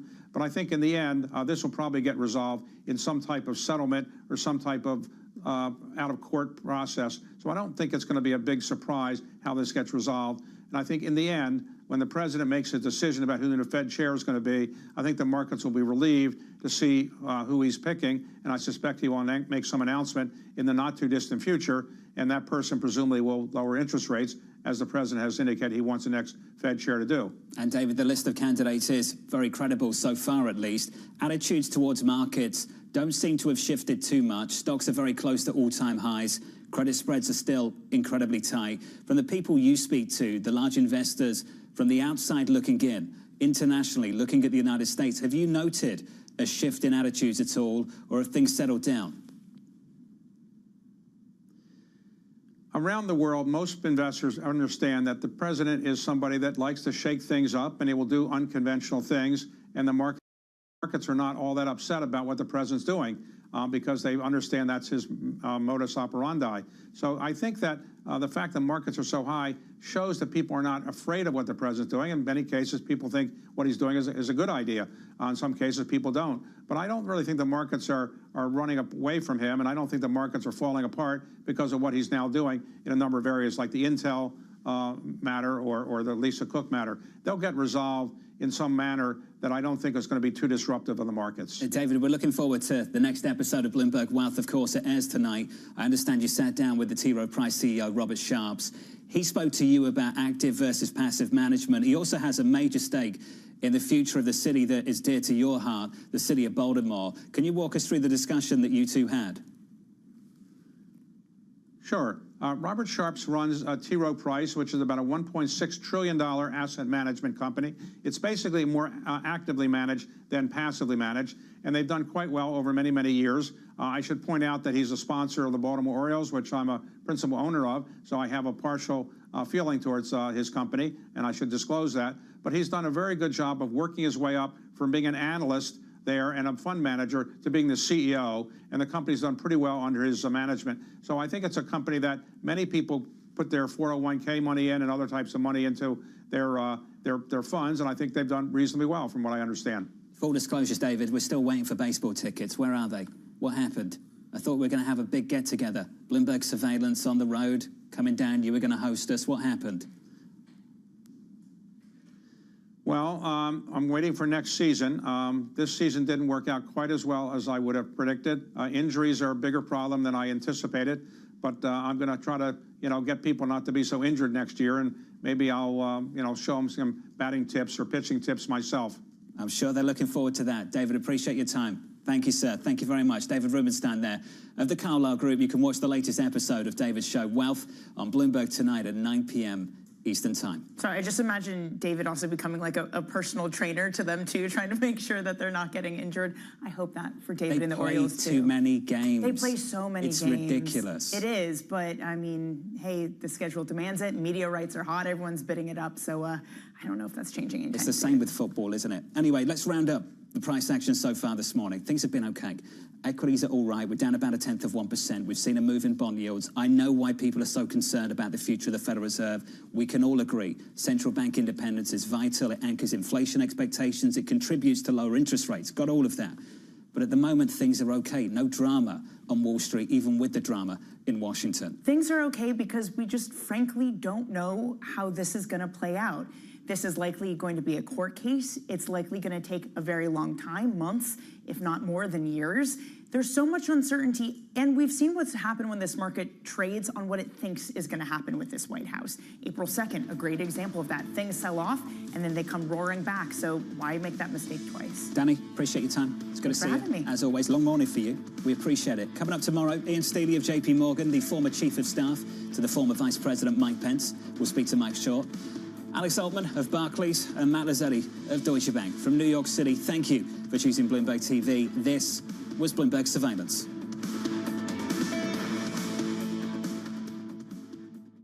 Morning, this is Bloomberg Daybreak Europe. I'm Tom McKenzie in London. These are the stories that set your agenda. Taking you from the U.S. market's close to the overnight session in Asia, we'll walk you through what you need to know to kickstart Europe's trading day. Live from our European headquarters, we bring you the day's top market-moving stories, unmatched expert analysis, and on-the-ground reporting from across the continent. Tune in to Daybreak Europe, only on Bloomberg Television. Context changes everything. There is a nice confluence between the long-term investor and what we're trying to do. We have an operating principle that's in our handbook, take the long view. When we went public, we put a timeline up on the screen for the whole company in an all-hands meeting. And that timeline went from founding to 100 years out. And the IPO was one dot in 1 year on that timeline. And we tried to orient the employees to, this is a wonderful event, this IPO, but it's a moment in time on a very long journey. This is a company that you want to exist in 100 years. We do. Wall Street doesn't think in... No, they think in like hours. Yeah. And what I've learned of Wall Street, and particularly Wall Street investors, when they say they are long-term investors, that means they'll keep your stock for like a month. There has been one instance where I did something that was just for short-term stock, and I felt so bad about it that I don't think I'll do it again. What was that? There was one quarter, a few quarters ago, we were not going to beat the quarter. We were going to probably just hit it. And so far, we beat every quarter. So we were all like, wait, what? Our perfect record. We're like a 4.0 student that is going to get a B for the first time. This is not good. And I decided that for a short period of time, at the end of a lesson in our app, we would show 2 ads instead of 1. Turns out that by itself was good enough to beat the quarter. But it's bad for the product. It's not good. After that, I'm never doing that again. I'm Alex Rodriguez. And I'm Jason Kelly. And we're back with more episodes of our show, The Deal. The theme of this season, On the Road.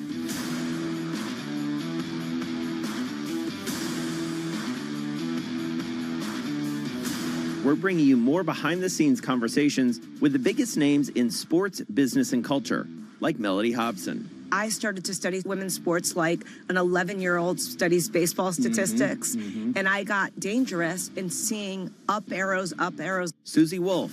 When you're competing, you're not thinking about any fear or any worries of what could happen. Josh Harris. You can't do a good deal with a bad person. Jay Batt. At the end of the day, there's never been a better time to be a student athlete. And more. Stay tuned.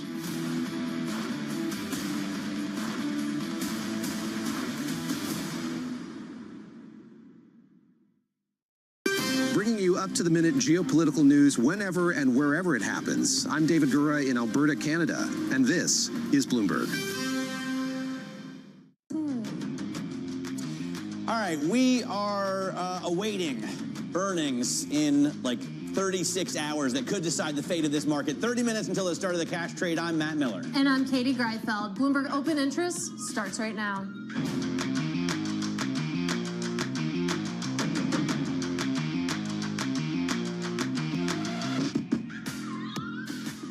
Coming up, a dramatic escalation. The president moves to fire Fed Governor Lisa Cook, but she refuses to resign, setting up a legal battle. Meanwhile, on the trade front, President Trump threatens fresh tariffs and export controls in retaliation against digital taxes on American tech companies. And in corporate news, AT&T shakes up the telecom industry with a deal that may help it stay afloat and fend off any regulatory concerns. Did I mention it's a $23 billion deal? I'm about to say that again, so let's talk about it. AT&T will buy spectrum licenses from EchoStar for $23 billion in cash. This should add to coverage in more than 400 markets across the United States. You take a look at the share reaction right now. EchoStar, as you might imagine, up about 82% pre-market, absolutely soaring. AT&T as well, even with that $23 billion price tag, you can see shares up about 0.5%. So investors feeling pretty good about this. All right, and Eli Lilly's experimental obesity pill helped patients lose 9.6% of their body weight in a trial that moves the company one step closer to a potential approval. It looks like the market is taking that as a positive piece of news right now, with the shares up 3% in the pre-market. We know, Katie, that typically investors like to see these therapies help patients shed as much weight as possible, but side effects are also an important part of it. Absolutely. Side effects and the corresponding dropout rate really in focus here. Let's dig into some of the details with Bloomberg Health reporter Damian Garde, who joins us now. So shares up about 3% pre-market, a much better reaction than what we saw earlier this month. Absolutely. So these data follow on the arguably more important results that we got earlier this month of how Lilly's pill fared in people diagnosed with obesity. The latest ones are people with obesity and type 2 diabetes.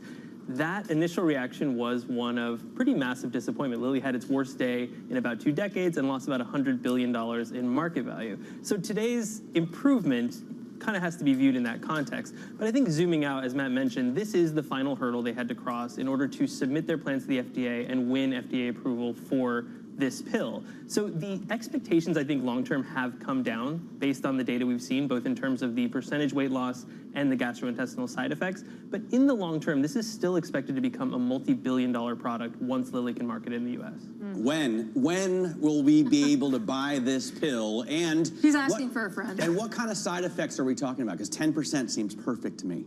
Perfect. Sure. So 2026 would be the earliest that the FDA would approve this, and presumably Lilly, is working with all expediency to get that filing in and to market it as soon as possible. The side effects are relatively high. We're talking about, these are somewhat uncomfortable topics for morning television, but diarrhea, nausea, gastrointestinal issues. These are similar to those that we've seen in other medicines in this class, like Wegovy, Ozempic, Lilly's other medicine, Zepbound. So not milder, not better than those. No, not at least according to the clinical data we've seen. It's a little on par with some side effects. It might be a little higher than you might get from Wegovy or Ozempic. The allure of this medicine really is the fact that it is a once daily oral pill. It's a small molecule. It's much easier to take than the weekly injections, or easier may be a stretch, more convenient. And I think there are people who would prefer a daily pill to a weekly injection. I mean, I'd take the shot if it meant fewer side effects, right? Am I editorializing a little too much here? You might be. You might be. It's turning into the Matt Miller. Damien, great to get the facts on this. Really appreciate it, and interesting to see the market reaction, because typically, if it's less than double-digit percentages, you know, you'd expect the market to sell this stock, but it's up, again, 3% in the pre-market. We mentioned AT&T's plan to buy $23 billion worth of spectrum licenses from EchoStar, adding to coverage in virtually every U.S. market. Bloomberg Tech co-host Caroline Hyde joins us with this. For me, as a former telecoms reporter, pretty exciting. Katie, her eyes are like glazing over at the idea of buying spectrum. But I play an interested person on TV. And you care because you want to be able to call your family and friends whenever you want with 5G, with whatever's going in terms of the actual broadband going into your home. And for that, you need spectrum. You need to buy it, and this is why AT&T is wanting to improve its coverage around the United States. EchoStar, more importantly, has basically been pushed to sell off its spectrum. It wasn't doing enough with the spectrum that it had already bought. And Brendan Carr, who's over at the FCC, was getting more and more frustrated by this. In fact, we had to see the chairman of EchoStar go in to meet Trump and talk about all of this. They were potentially going to file for bankruptcy. They were missing bond payments. Then they've really been cajoled into selling this off. So they're getting a nice chunk of change. They're also still able to offer mobile offerings with a partnership with AT&T, and AT&T is able to continue to build up the infrastructure play in the United States. This is actually important if you think about the amount of ultimate access we're going to need to data if we're all going to keep using ChatGPT in the way that we are. So this is about U.S. infrastructure at the end of the day. Absolutely, and we could go on and on. Did I make that sexy enough, Katie? Are you vaguely interested in it was spectrum compelling, and I mean, you really put it into context nicely that this matters if you're just an average person walking around with a cell phone. And an AT&T contract, because if you have a Verizon contract, you know, you already have no problem calling everyone from anywhere and using ChatGPT. Let's talk about another piece of news in your world, though, and that is what's going on with export taxes. You have President Trump vowing to impose fresh tariffs basically on semiconductors, on American technology, saying that these aren't designed to harm or discriminate, but still a lot of question marks here. This has been a frustration for Trump since the previous administration. Back in 2019, remember, France, other parts of the EU membership started to impose these digital services taxes, basically saying, look, if you're Meta and you're going to sell advertising within your offering to my citizens, I want a cut of that. I want to be able to tax you, but it's all very awkward as to how they tax them. So it wasn't on profits, it's on revenues. So they get about 3% of revenues, which is sold in their countries. The UK does 2%. But most notably, Trump has been aggravated by what he sees as an impact on the US winners. And therefore, he wants that taken off the table. It's so notable that in the agreement just a week ago or so that we got between EU and the US, the EU has specifically said, we are not touching the Digital Markets Act, the digital services taxes thus far, because they want that as a chip on the table to be able to get their wine into the US without being tariffed. So all of this is the ongoing tariff battle. But it's interesting that almost AMD and NVIDIA are going to get impacted if we don't get a settlement on taxes that are currently impacting Meta, Amazon, Alphabet. So there's a bit of a switcheroo here. Interestingly, NVIDIA, AMD are both higher pre-market, so I don't think people are particularly worried about it. I mentioned at the top 36 hours until we may get a new narrative. I meant really 31 hours, right? Because it's after the bell tomorrow, NVIDIA earnings. How much are you focused on that on your program at 11 o'clock today? I mean, not at all. I mean, we're so obsessed. And this is a company that's going to deliver basically 50% revenue growth, earnings per share growth, all about China. But this really is basically an equivalent macro bellwether as the Fed. It's, what, a $4 trillion company, and it's all about the AI euphoria that we've seen that drives the S&P 500 and the NASDAQ to be really resilient despite this ongoing tariff headwind. Absolutely. Looking forward to those earnings. As Matt said, could totally change the narrative. That is Caroline Hyde of Bloomberg Tech. You can catch her at 11 a.m. You know, on the close yesterday, we were having a really interesting conversation with Natasha Sarin of the Yale Budget Lab, basically speaking about, you think, about all of the capex that's going on by these big tech companies, that if you think about the U.S. economy ex AI, we could look like we're in a recession. Yeah, no, it's interesting. That could be the main driver of the economy, just like it is the main driver of, you know, earnings growth in the market and the main driver of the gains that we've seen in equity indexes. That would make sense. Yeah, definitely. So we'll get an update on the state of AI and tech spending tomorrow. But let's turn back to politics right now. President Trump moving to remove Fed Governor Lisa Cook over allegations of falsifying mortgage loans. Cook has remained defiant, saying she refuses to quit despite the pressure. Former New York Fed president and Bloomberg opinion columnist Bill Dudley joined Bloomberg earlier today. This is a real assault on the Federal Reserve's independence. I'm sort of surprised that the markets are so relaxed about this. Now, maybe that's because we don't know where this is going to go. We don't know whether Lisa Cook is going to be able to stay in office. It certainly looks like the bar to getting her out is quite high. There's no precedence for this. So we don't really know what the law is until the courts actually rule on it. For more, we're joined now by Michael McKee. He is Bloomberg's international economics and policy correspondent. And of course, Mike, I'm going to ask you the question that no one really knows the answer to at this point, and that is, does President Trump have the authority to do this? We don't know. It appears he does not. And that's what we're waiting to find out, because we don't know if she's actually fired or not. It's so far been just a battle on social media, basically, with the president saying, I have determined that there is sufficient cause to remove you from your position, and Cook responding, President Trump purported to fire me for cause when no cause exists under the law, and he has no authority to do so. And she said, I will not resign. So what happens if she shows up at the Fed building today? Does the Fed let her in? Does the president send over U.S. Marshals to take her out?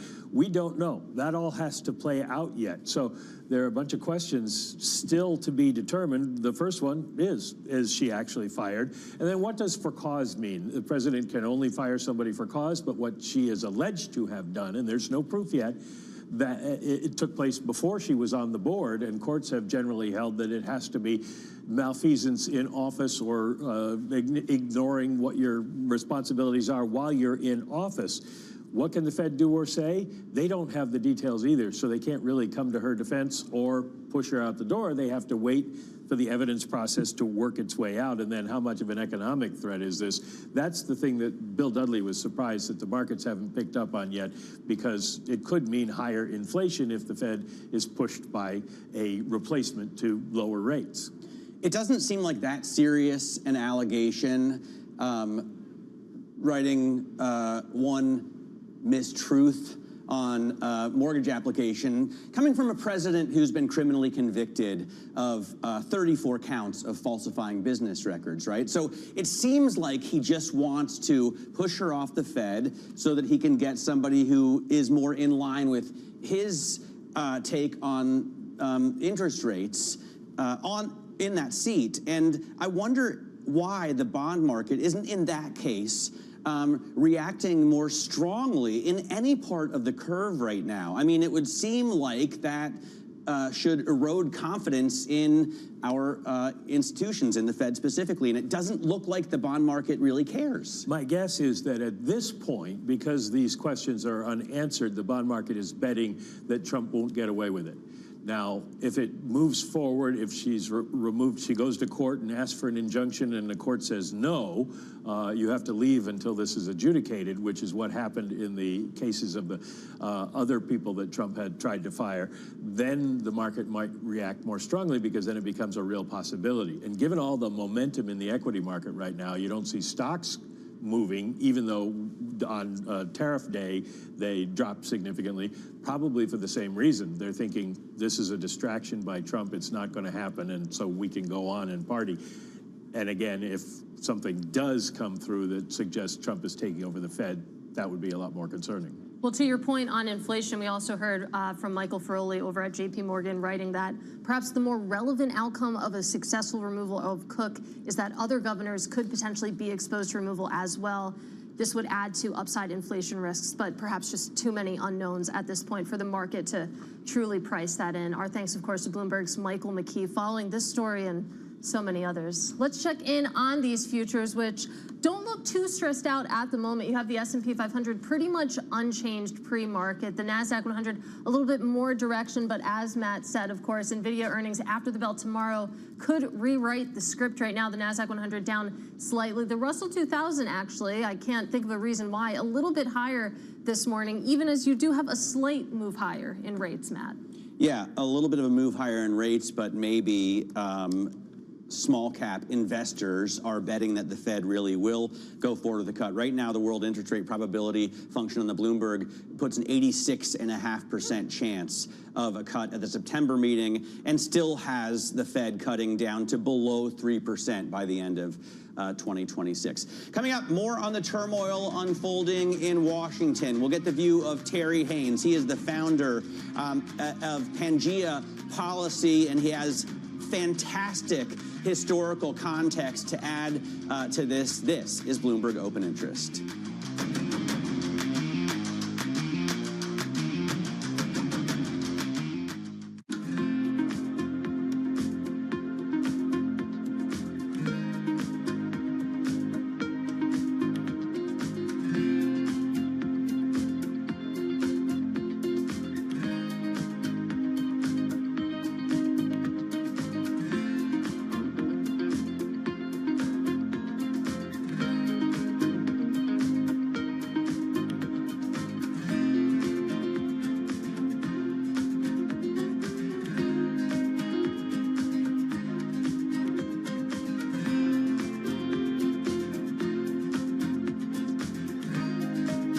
This is Bloomberg Daybreak Europe. I'm Tom McKenzie in London. These are the stories that set your agenda. Taking you from the U.S. market's close to the overnight session in Asia, we'll walk you through what you need to know to kickstart Europe's trading day. Live from our European headquarters, we bring you the day's top market-moving stories, unmatched expert analysis, and on-the-ground reporting from across the continent. Tune in to Daybreak Europe, only on Bloomberg Television. Context changes everything. I think with the new world reorder, it means that there will be regional clusters of excellence. There will be regional clusters of great companies. And so it's okay to be number two, because you could be number two in every single region and still command that premium. Because today we talk about AI, we talk about data, we talk about processes that's going to be very specific to industries, specific to countries, specific to regional challenges that needs to be built and addressed. And therefore, the good of it is that now it's not just going for that one company and overpaying for that company until the returns goes to zero. It's actually about finding regional champions, which could also be huge category leaders for us as funds as well. And I think it's actually good for the world to have multiple pots of excellence that can be localized to its own niche.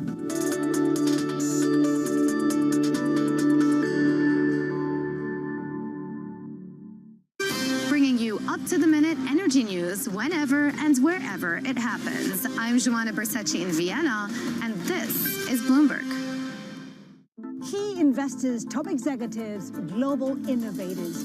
Join me for in-depth conversations with the biggest newsmakers on the day's top stories. Insight with Haslinda Onen, only on Bloomberg.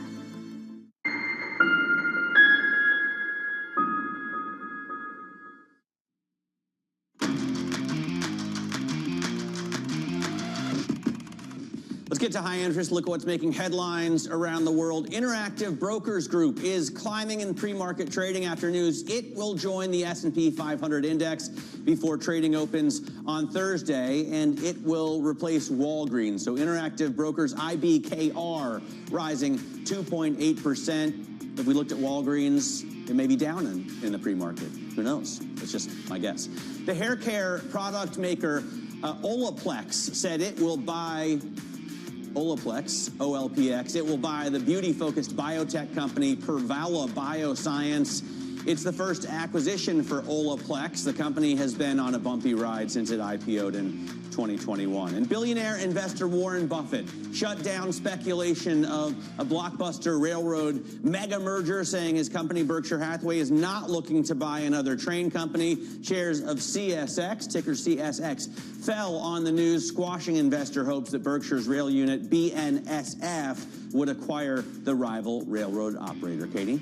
Yeah, that certainly pressure shared yesterday as well. But let's get back to our top story, and that is President Trump escalating his battle to exert more control over the Federal Reserve. Here's former Fed chair, vice chair, that is, Lael Brainerd, speaking to Bloomberg on the president's move to fire Fed Governor Lisa Cook. I think the Federal Reserve is in an incredibly difficult position here, but you have to remember this is not about an individual governor. This is really an unprecedented attack on the independence of the Federal Reserve as an institution, which means higher inflation potentially, less credibility, even higher long-term interest rates, bad for the economy. For more, we're joined now by Terry Haynes. He is Pangea Policy founder. Terry, great to have you with us. I'm taking a look at your most recent report. You write that if President Trump intends the Cook business as more pressure on the Fed to lower interest rates, that likely backfires. Tell us why. Well, fundamentally, because the governors have shown themselves impervious to pressure, starting with Powell on down. If they're not going to bend or buckle based on everything that's gone on in the last 4 or 5 months, I doubt very much that they're going to do that now. Even Powell at Jackson Hole, I think, is overread by the markets, frankly. You want regulators to say their openness to declare their openness to new data, potentially new indicators. And so Powell saying that he was open to it isn't exactly a land rush. It's more of a regulator saying that this is what he or she might do. So in that context, I don't think that anything that might happen with Governor Cook, we don't know the facts behind the allegations, certainly. But I don't think anything that goes on with Governor Cook is going to change the view of the board materially one way or the other. What do you think would happen if Lisa Cook were replaced and the president then had 4 members on the 7-person board of governors? Do you believe the kind of conspiracy theory that they would then act as a majority to fire all the regional presidents? You know what, Matt? I think what's happening here is, and what markets need to understand is, this is really about 2 things. One of which is talked about a lot, which is the interest rates business and pressuring. The other isn't talked about so much, although both Trump and particularly Treasury Secretary Bessent have been very explicit about this, including in the long-form interview that your colleagues at Surveillance did with Bessent week before last. They talk about making the Fed a more dynamic institution, one that is much more interested in getting past data and kind of supporting the core economic mission of the country. That's very much what they're up to. That's music. That's music to the ears of lots and lots of people in the markets, frankly, because people come on your air every day and decry the whole data-driven mantra that is part of the Powell chairmanship. So they see the opportunity for the Fed to become more dynamic and forward-looking as, frankly, a good thing. So, but beyond that, I think this is much less about the individual, the individual firings and all the rest. And for the record, just to wrap up, I'm not somebody that thinks that the president has the ability to remove governors willy-nilly, although the for-cause exception has not been litigated before. Fundamentally, the Fed is a creature of Congress, was created by Congress, uses Congress's constitutional authority, which is why the president's ability to do anything about the Fed is very limited in the first place. It's pretty much that simple. Well, I mean, does the president really want to remove Lisa Cook because of deceitful and possibly criminal conduct, as he says? Do you think his base believes that he cares that much about deceitful and criminal conduct? Or is this another attempt to attack Fed independence? And shouldn't that worry, especially investors in U.S. assets? Well, the president will want who the president will want, and the president always, under the current system, the president always gets to nominate Fed governors. But equally fundamentally, it's up to Congress to provide advice and consent on those governors and decide who gets to be a Fed governor. That's not a rubber stamp. As recently as 23, when President Biden wanted Bloom Raskin as governor, as I remember correctly, as the vice chair, and the Democratic Senate said no. So, Trump doesn't have the ability to unilaterally impose his will upon the Federal Reserve Board of Governors anyway. The presidents always believe they've got people queued up who might vote as they wish. They are very frequently disappointed in that regard.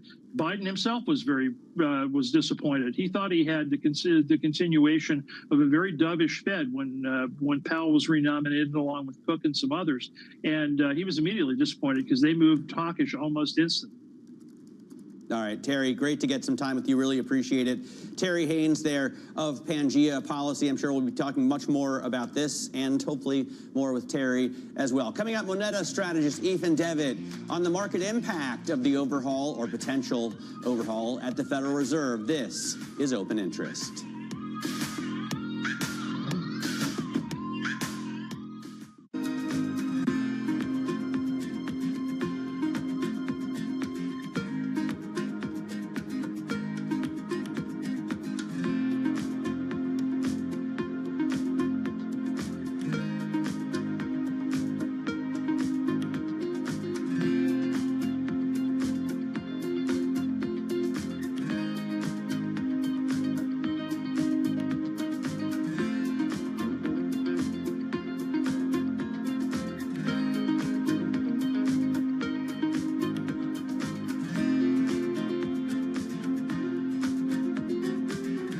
Listen carefully. Can you hear the rhythm in the markets? Not just in the syncopations triggered by inflation, but in the preludes leading to global elections, in the dissonance that moves the Nikkei, and the rising course conducted by AI. There's music in the markets, and if you want to learn to listen for it, we'll show you how.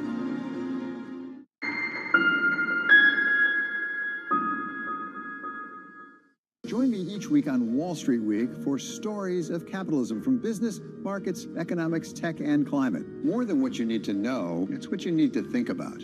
Making money isn't about drowning in emotions. It's about understanding what's actually happening. Markets are the best way to glean signal from noise, and that is what we try to do every morning. This is Bloomberg Surveillance. Technology is embedded in every aspect of our lives. And laying the foundation for the future. From finance to defense, AI to entertainment. And from the road to the stars. Bloomberg brings you the latest stories of the people and companies pushing the tech sector to new frontiers. And the politics that shape global tech markets. I'm Caroline Hyde in New York. And I'm Ed Ludlow in San Francisco. Watch Bloomberg Tech every weekday. Only on Bloomberg Television. Why do the biggest names in business choose Bloomberg Television? That's a great question. It's a very good question. Interesting question. Good question. Great question. I so appreciate that question. You certainly ask interesting questions. Bloomberg Television. Top experts, great questions.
There is a nice confluence between the long-term investor and what we're trying to do. We have an operating principle that's in our handbook, take the long view.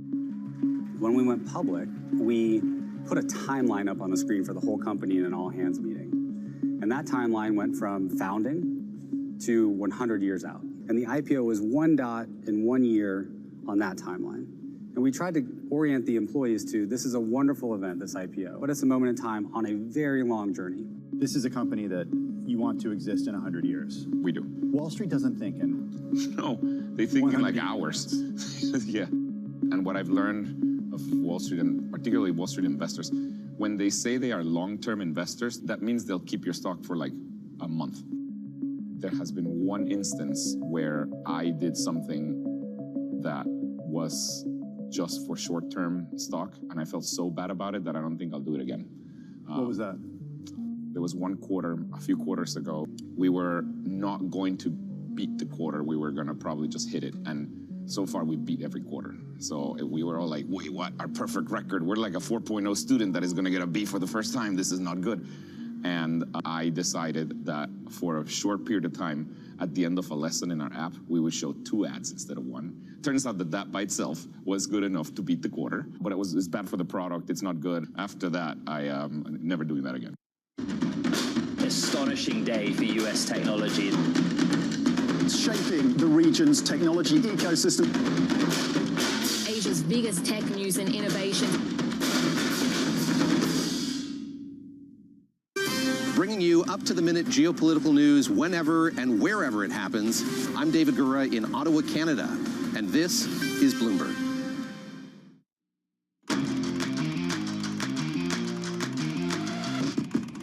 We are just seconds away from the start of trading on this, the day before NVIDIA comes out with earnings. Right now, nothing happening in futures. Right now, we're down 0.7%. Just for the record, the all-time high is 64.68. We closed about 30 points below that yesterday. So we're still like up there at these heights, but we just can't make any forward progress. NASDAQ futures down as well. Russell 2000 futures, as Katie says, God knows why, they're up, but 0.1%.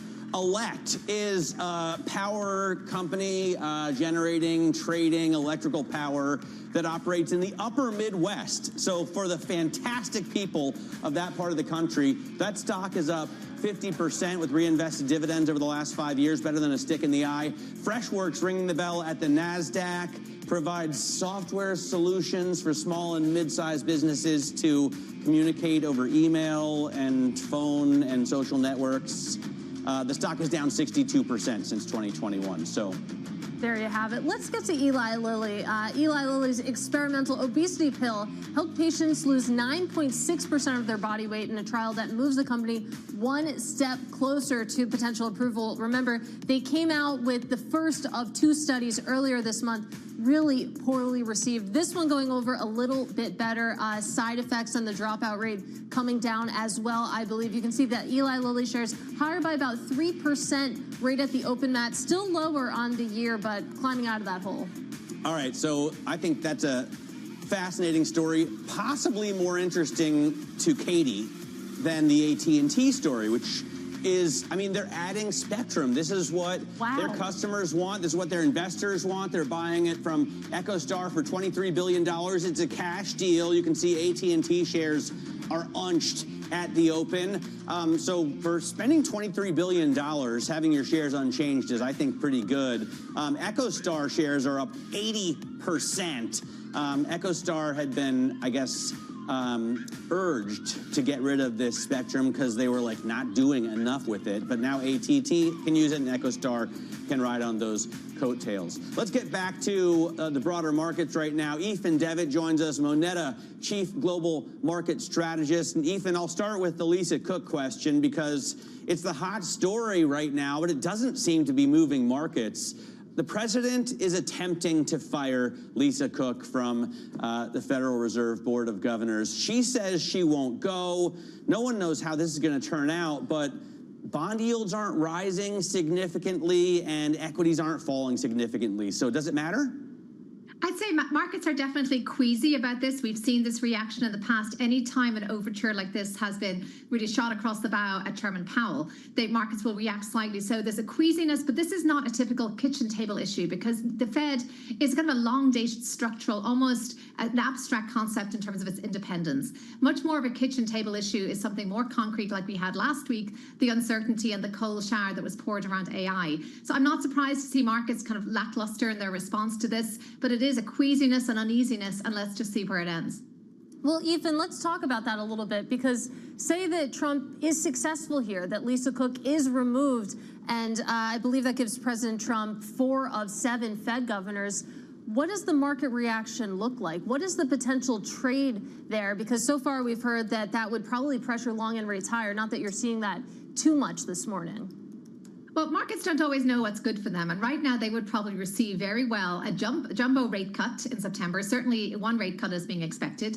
And that is certainly the direction of travel that a Trump-dominated Fed would bring, is more rate cuts. And markets would welcome that. But then we look to the long end of the yield curve. We can see that the gap between the short and long-dated bonds is one of the largest it's been, and it's getting larger. And this is a pattern that we're seeing repeated across the world. We're seeing the same thing in 30-year gilts in the UK. When markets see that they are not confident in the fiscal or monetary direction of a country, they vote with their feet very decisively. So I'd say it's the sugar rush that would come from cut rates in the short term. That's why markets are reacting, I think, in quite a positive way. Let's talk about the markets and a little bit of a rotation that we saw over the last week. Obviously, Friday was a banner day for bulls, but I wonder if you want equal weight exposure here, or do you want to stick with that mega cap concentration? If you have more of a value tilt, I'm guessing that you want to look more into the underloved industrials, financials, asset managers. What say you? I say definitely equal weight. Markets are going to display different levels of volatility according to whether it's the mega cap or everything else. Everything else, the kind of volatility that equity displays, is the type of volatility that I think investors have now come to expect with their equity allocation. The volatility they're going to see in mega caps is something totally different entirely, probably twice that volatility. So yes, they need to hold both, but they need to have a much stronger stomach for owning the mega cap tech stocks only. So I would not lean into an overweight in those positions. I would be equal weight. And as we can see, there is some appreciation right now. Certainly for financials, they've had a good tailwind. And there's like the pharmaceuticals, like that Eli Lilly showed, and a little bit more trading on fundamentals, which is more of a positive side. And finally, I'm not surprised that Warren Buffett is not getting into railroads. That infrastructure ship may have sailed, but the infrastructure that is really exciting investors is around data center and the other picks and shovels around AI. And I'd say that is a very good, stable, long-term trade at the moment. Well, Ethan, let's talk a little bit more about those mega cap tech names, because we have NVIDIA reporting after the bell tomorrow. And even if you are in an equal weight sort of setup here when it comes to this equity market, NVIDIA feels too big to ignore. Put it into context, though. When it comes to sort of the mood music in markets, how important are those numbers after the bell tomorrow? NVIDIA will always be the canary in the coal mine for any indication of trend around AI, or a change in demand patterns, or maybe a change in the efficacy and the productivity gains. And certainly we had a harbinger of that with the MIT report last week. So there will be a zealot's focus on the NVIDIA earnings, and really just a telegraphing from them as to what's ahead. They are still the market leader. They have first mover advantage. And I don't think investors can get away from an overweight in NVIDIA with the way it's heading in terms of its market cap really ramp up. Any concern about inflation, as we've seen, CPI and PPI tick up, but a lot of people are saying that we're not going to see the real tariff effects until Q3, maybe Q4. Of course, those people were previously saying Q2, but they continue to push that back. Definitely inflation is a nagging concern. Again, just to look across the world, in the UK, we had a 3.8% number that really sent chills through markets. We do know that the tariff effect will be maybe transitory in that it's one-off, but it is still to come. We know that those numbers have been absorbed by companies up to now, and the transmission effect has not really been seen. So yes, we are concerned about inflation, and that's why I would share the view of your previous guest around what this actually means in terms of the Fed. Does it mean that they will simply throw off the guardrails in terms of monetary easing? Probably not, because they have to look at the data. If inflation starts to get out of control, well beyond their previous target, they simply cannot, in their right minds, cut rates with abandon. All right, Ethan, and of course we'll get an update on inflation, at least in the U.S. when it comes to Friday's PCE numbers. Great to get some time with you. That is Moneta Chief Global Market Strategist, Ethan Devitt. Meanwhile, let's get a check on this stock market right now. We're just under 8 minutes into the session. You can see it's pretty quiet at the index level. When it comes to the absolute change in the S&P 500 right now, it's lower, but by less than 0.1%. You take a look at the split, though, gainers versus losers. You do have more losers than winners right now, but up at the top, your biggest gainer in the S&P 500 is Eli Lilly. As we've been discussing, they got some good news when it comes to the second trial for their obesity pill. That is worth a gain of about 3.4%. You also have Broadcom higher this morning, as to is International Business Machine, IBM, and AMD as well. But then you take a look at the downside, and this explains the conundrum we're in at the index level. You have Apple, Alphabet, NVIDIA, and Meta all lower this morning. Of course, we're really in wait-and-see mode when it comes to the tech sector ahead of NVIDIA results tomorrow. But let's take a look at the sector breakdown as well. It's what you would expect. You have healthcare up at the top. Thank you, Eli Lilly, higher by about 0.3%. Utilities and industrials having a good day as well. I'm going to go ahead and call tech unchanged. But then you go down the list. Consumer staples, energy, and communication services are your big losers today. That sector, communication services, off by about 0.5%, Matt. All right, very cool look at the S&P and a breakdown of the industry groups. Coming up, we're going to talk about AMD. Those shares are popping on a partnership with IBM to create a quantum supercomputer. Could the pendulum be swinging? Does NVIDIA have real competition here? Could we be talking about an all-new AI leader sometime in the distant future? This is Open Interest.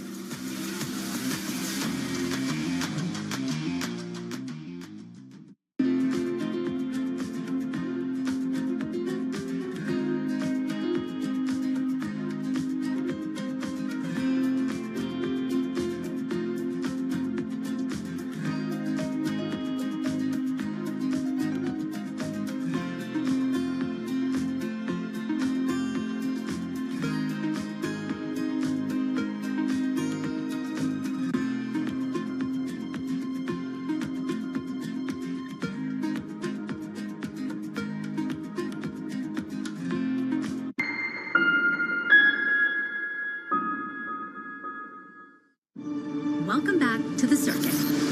This time, we're taking you to the frontier. Do we have a camera, or do we don't want to lose you, Emily, in all of this? Stargate, put that name down in your books. What we're undergoing right now is sort of the largest infrastructure build in human history. To meet the people rewriting the rules of code and culture. How do you personally grapple with the pace of it all? It does feel like it's going very fast. When did you realize, oh my gosh, my life is never going to be the same? The day I got engaged, I was like, whoa, what have I bitten off here?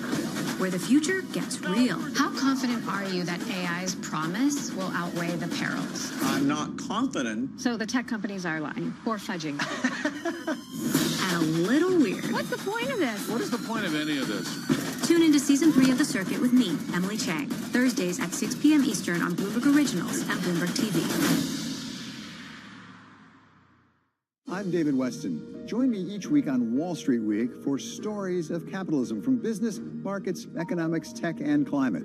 We go on the road for a look at what lies behind the headlines of today and what will likely be the headlines tomorrow. We need more transparency. Oil and gas is still important. They said every citizen should be investing in the market. Accelerate progress in all fields of science. Watch Wall Street Week right here on Bloomberg. More than what you need to know, it's what you need to think about.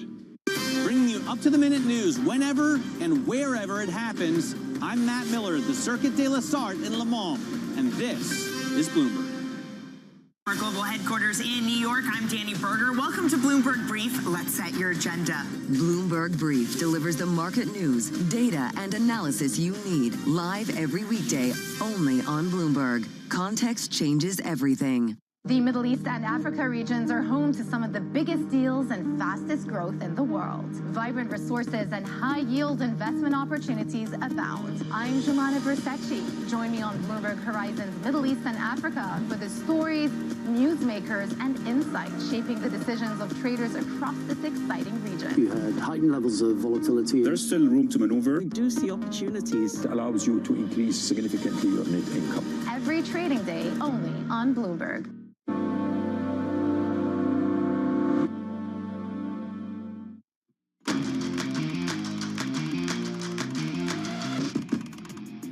Welcome back to Open Interest. A check on the stock market right now. The S&P 500 trying to decide what to do. Currently unchanged at the moment. You do have the tech names a little bit higher in the NASDAQ 100, maybe by 0.1% or so. But it's the small caps that are outperforming so far this morning. The Russell 2000 higher by about 0.4%. It seems like bond traders are pretty locked and loaded on the idea that we're going to get a September rate cut. Maybe that's what's coming through in the small caps today, but we'll keep an eye on it.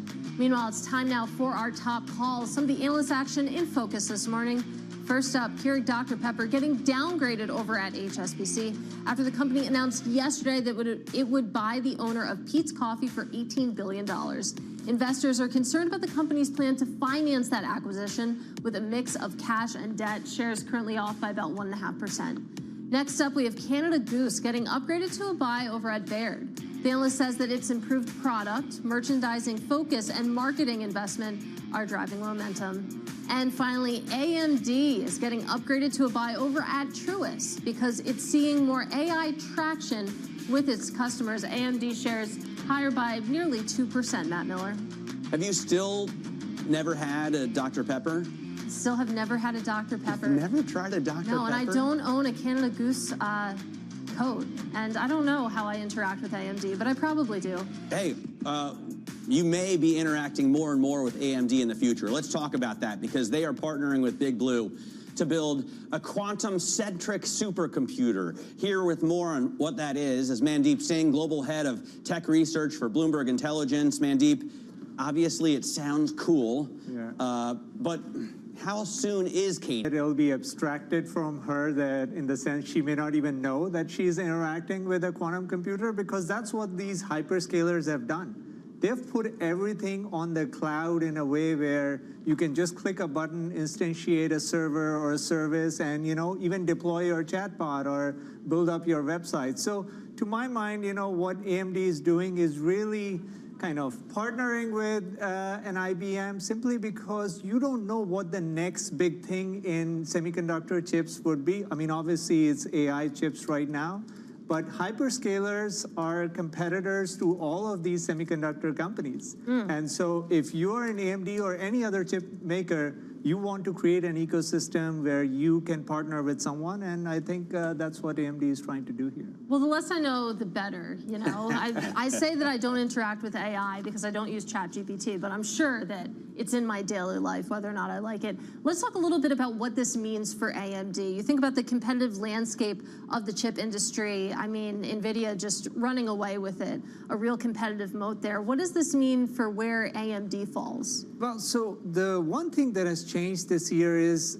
everyone is excited about reasoning models. So far, what we have seen is AI progress was driven by how good pre-training was. And pre-training was determined by scaling laws. If you threw more compute, the model will keep getting better.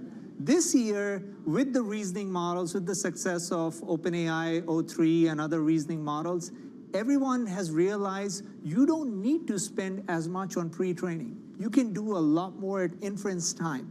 And that is what is creating an opportunity for, likes of AMD, because with training, NVIDIA almost has 100% share. But with inference, that's where your smaller players like AMD, like Cerebras, Samba Nova, that's where the hyperscale own chips come into play because you don't need the cutting edge chips for inferencing as you do for training. He's telling me that because I interviewed the CEO of Samba Nova a couple times. There you go. And I thought it was such a cool story. I want to pivot to the digital taxes that President Trump, he's long had a problem with digital taxes that other countries put on basically U.S. champions, our hyperscalers. And now he's threatening perhaps export curbs in order to combat those, or new tariffs. How does this change the picture for an AMD, for an IBM, for an NVIDIA? I mean, I think it changes it more for big tech than for chip makers. I don't think, the export curbs are actually be applied. It will be more a negotiation tactic. But for a hyperscaler... Well, they'll add export taxes. I mean, NVIDIA and AMD already have agreed to pay export taxes. Yeah. But, you know, for a hyperscaler, which has a sizable EU business, and it was quite restrictive in the sense you had to abide by the Digital Markets Act or the Digital Services Act in the US, in the EU. So from that perspective, I do think, you know, this may ease up the regulations a little bit if he's successful. And that means probably more profits in the region for hyperscalers. I don't think it changes, you know, anything in a big way for the semiconductor companies. And Mandeep, we would be remiss not to ask you directly about NVIDIA earnings after the bell tomorrow. I mean, you take a look at what investors and what the sell side are saying heading into this report. It seems like the tone is that this is going to test Wall Street's faith in the AI boom, that we're going to get an update, of course, on CapEx. But I feel like you could say that every earnings season. Yeah. Well, in this case, I think this is the first time they'll be reporting full Blackwell numbers. So think about, you know, GPT-5 and all the latest models that have been released. It's on their Hopper architecture. Now that Blackwell is in full production and they're shipping it in bulk, what does that change in terms of, you know, the training and the large language models race? And how does that influence, you know, the buildup of these clusters going forward? Because they're talking about Rubin, the architecture following Blackwell. So I think it's important for them to lay out the story in terms of how successful Blackwell is and what it means for ASPs and margins. Well, the implied one-day move for NVIDIA shares is about 6% in either direction, so should be fun either way. Are you using EE Go on your Bloomberg terminal? EE Go on your Bloomberg terminal. I like that. If you use EE space SURP, you get a great picture of the previous reporting quarters and the bandwidth there. Just an embarrassment of riches when it comes to that Bloomberg terminal. Mandeep, great to preview some of the action with you. That is Mandeep Singh of Bloomberg Intelligence. And good news, coming up next, we're going to talk more about AT&T looking to expand its U.S. coverage in a $23 billion deal with EchoStar. That conversation up next. This is Open Interest.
U.S. jobs numbers are released. Bloomberg has the report under surveillance with crucial data and expert analysis at terminal speed. Nobody covers Jobs Day like Bloomberg. Good morning. Good morning. This is Bloomberg Surveillance. Welcome back to the opening trade.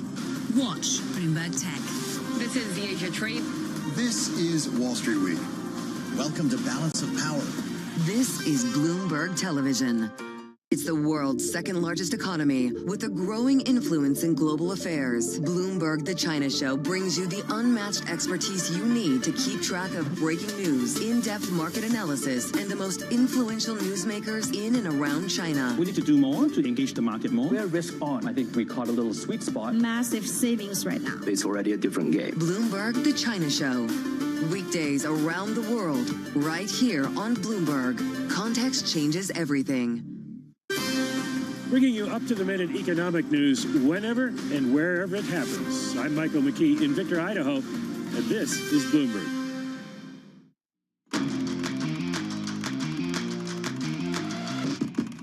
This is Bloomberg Open Interest. I'm Matt Miller. Let's get a check on what stocks are doing about 22 minutes into the session. We're looking at very little change here. Red arrows, but the S&P 500 at 6436. just about 32 points below the all-time high of 64.68. The NASDAQ 100 off, but only 0.1%. In terms of what's going on in, well, first of all, in bonds, you can see the 2-year yield right now actually moving down about 3 basis points, 369. I did see the long end moving a little higher. NVIDIA off the third of 1%, so that doesn't help anything. AMD, as we were just talking about, up 1 1/3, 1.4%. Eli Lilly, after a pill that it's developing to fight obesity, helped customers in the trial lose a little bit less than 10% of their weight, but had the same or even worse side effects than the shot. Still, that's up, and Novo Nordisk is down. Telephone buying that Spectrum up 0.5% right now, and EchoStar selling that Spectrum up almost 80%, Katie. Well, for more on that deal, we're joined now by Bloomberg Telecom reporter Kelsey Griffiths. And Kelsey, it's interesting. Of course, EchoStar shares higher in a big way right now, but so too are AT&T shares. If you look at these numbers in isolation, you might have expected to see AT&T shares lower today, given that $23 billion price tag. But it seems like traders are voting with their feet and saying that the logic here makes sense. Yes, there are a couple factors that we need to look at here. First of all, AT&T has been looking to expand their spectrum portfolio for quite a while, and this mid and low band spectrum that's really valuable for mobile wireless services is really few and far between at this point. So Dish and EchoStar is helping unlock a greater portion of AT&T's network with this sale. And for Dish, it's also great because it helps them take another step toward resolving a regulatory probe that had been hanging over them. I'm just wondering if this helps AT&T catch up to Verizon, which had more spectrum, especially in the most used bandwidth. So I know Verizon also has far more subscribers. Does this help AT&T to get a leg up on the competition? It absolutely does. At least in terms of AT&T's spectrum portfolio, this is going to help them leapfrog over Verizon and start catching up to T-Mobile's spectrum position. We're also going to see some expansion of the infrastructure that AT&T has access to in terms of these spectrum assets, and that's really going to help potentially immediately, as soon as this deal closes, consumers are going to get that benefit. All right, so in terms of the funding and leverage, BI, Bloomberg Intelligence, says net leverage could tick up to 3 times. It closes a cash deal, right? But does AT&T have the money to do a $23 billion cash deal? How does their outstanding debt look right now? Does this put them in a problem in that sense? Well, I think AT&T is looking at this as a huge investment into the future of the company that is going to pay dividends down the road. Unfortunately, my reporting hasn't taken me into looking at the specifics of the balance sheet this morning, but I can tell you that this is a very important investment that they're making, and I think that's what the market is reacting to. I always look at the DDIS page. I know you do. So on the Bloomberg terminal, if you type DDIS, and this is something I learned when I was a telecoms reporter, you know, a young cub in Frankfurt covering Deutsche Telekom, total debt at AT&T is $143.3 billion. Certainly seems like a lot. So it is a huge amount. And as I said, BI is worried about the leverage ticking up there a little bit. So this is something that we'll continue to cover. Kelsey, great to get some time with you. Really appreciate helping us sort out the competitive position of telephone versus Verizon versus T-Mobile. Coming up in the next hour, eToro global market strategist Lolly Akoner joins us on President Trump's pressure on the Fed. Plus, Mark Rosen, the CEO of the company behind brands like JCPenney and Brooks Brothers, and the head of Cadillac's F1 team joins the show. This is Open Interest.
break down our CapEx into the buckets that we spend. Big part of it is to expand our reach of fiber. You cannot wait until there is certainty to build that. These have long lead times that require you to have conviction about where demand is going. Another bucket is, as more people are on our network, we also have to add more coverage and capacity. It's almost like a variable expense. Third, we are modernizing our wireless network right now. Through the investments we're making, we are driving down our unit costs over time and providing more capacity to serve the demand that we think is coming. Do you have less confidence in that 3-year plan now than when you first came out with it, given that some people are having trouble deciding how things are going to look in the next 3 days? No, I really don't. I look at the nature of our business. It doesn't matter the economic cycle. This is a critical goods or service, and we have every confidence demand for it will remain. Will it be harder in a more challenged economic environment if that ends up being the case? Of course, but remember, we are investing at record levels. Slight moderations of that would allow us to deliver a lot more incremental cash to the bottom line. So I have every confidence we're going to be able to deliver our guidance. We're at the epicenter of a global realignment on a scale not seen for decades. At the intersection between markets, economics, and geopolitics, a forum for sophisticated conversation. This is Bloomberg Surveillance. It's a multi-trillion-dollar industry. We'll show you what's happening in ETFs like no one else. ETF IQ, only on Bloomberg.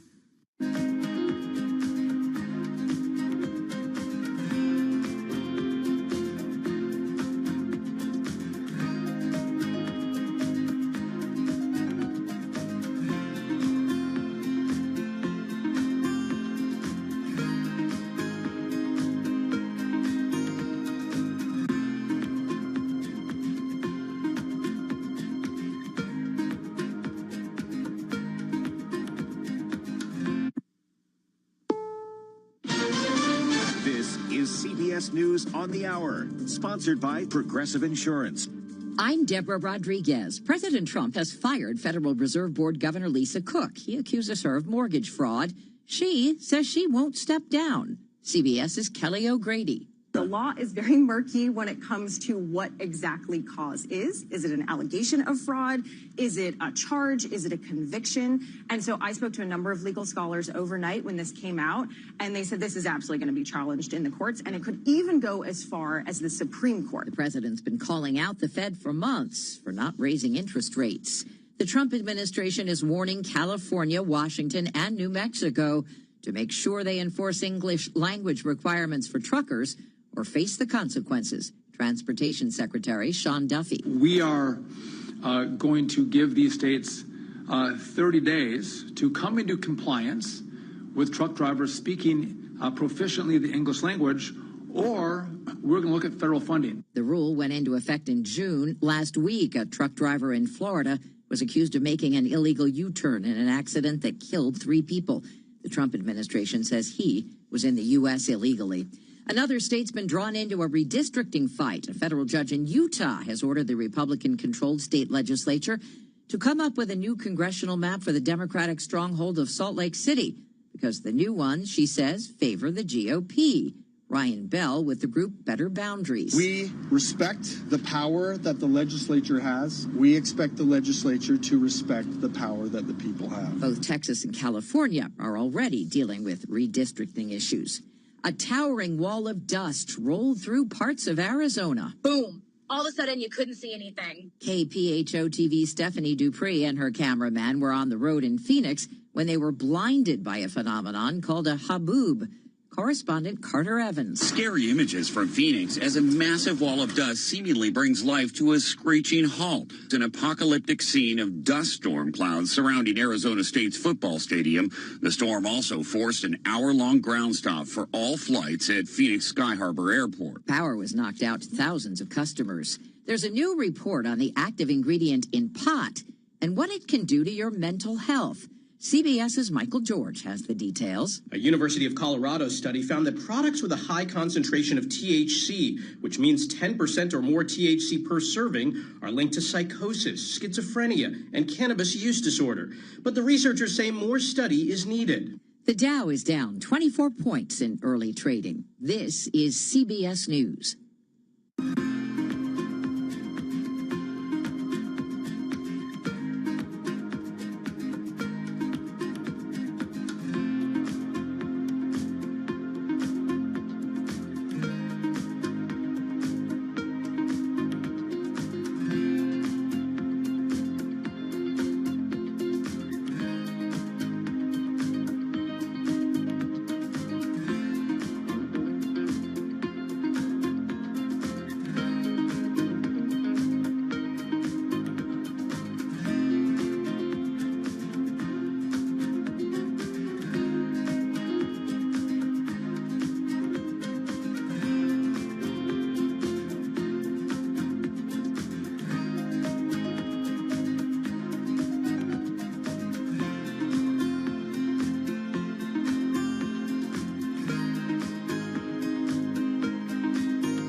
This is the second day of a revived manhunt in the Pacific Northwest. Police have been looking for Travis Decker since his 3 young daughters were found dead in early June. Yesterday and today, popular campgrounds in a national forest near Leavenworth, Washington, were closed as nearly 100 FBI agents and other police officers search in rugged terrain. This is near where the bodies were found. Authorities stress there's been no break in the case and they have no evidence Decker is still alive. The U.S. Marshals Service is offering a reward of up to $20,000 for information leading to Decker's capture. Steve Kathan, CBS News. New research shows AI is a double-edged sword for young people looking for work. A study from Stanford shows they're taking a big hit at companies that can use artificial intelligence to easily and accurately perform the same tasks as humans at a fraction of the cost. Deborah Rodriguez, CBS News.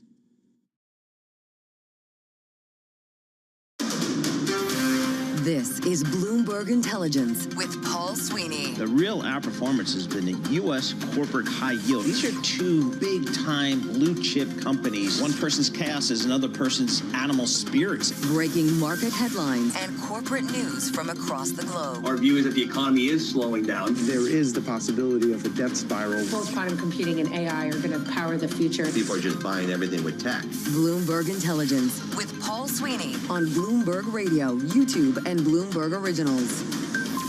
Good morning and welcome to Bloomberg Intelligence. Paul Sweeney has the day off. He is sitting at the U.S. Open. Alexis Christophorous joins us. He's having a nice time today. He's a smart man. Yes. And he's got great weather for it. He does. It's beautiful out there. Going to have some nice games for him to watch. I'm sure he will give us the recap tomorrow. You know it. We have got a lot on tap for you today. More economic data out. This time we had the conference board on sentiment. Looks like it came in a tick higher, about 97.4. But Stephanie Guichard, she's senior economist at the conference board. She's going to break all that down for us. Also, we have President Trump increasing those efforts to remove Fed Governor Lisa Cook. So we're going to be talking with Ira Jersey, Bloomberg Intelligence chief U.S. interest rate strategist, about what it means for the markets and what it means for the Fed, too. And then speaking of the markets, we're also going to get some insight from Walter Todd. He is president, chief investment officer, managing director at Greenwood Capital. But before we get to all that, let's go to Mr. Charlie Pellet for a look with your business flash. Thank you very much. And this Bloomberg Business Flash is brought to you by IBKR. Will U.S. initial jobless claims exceed 220,000 for the week ending August 30th, 2025? At IBKR forecast trader, the yes was recently at 50%. Start predicting today at ibkr.com/forecast. Last trading day for this contract, September 4th.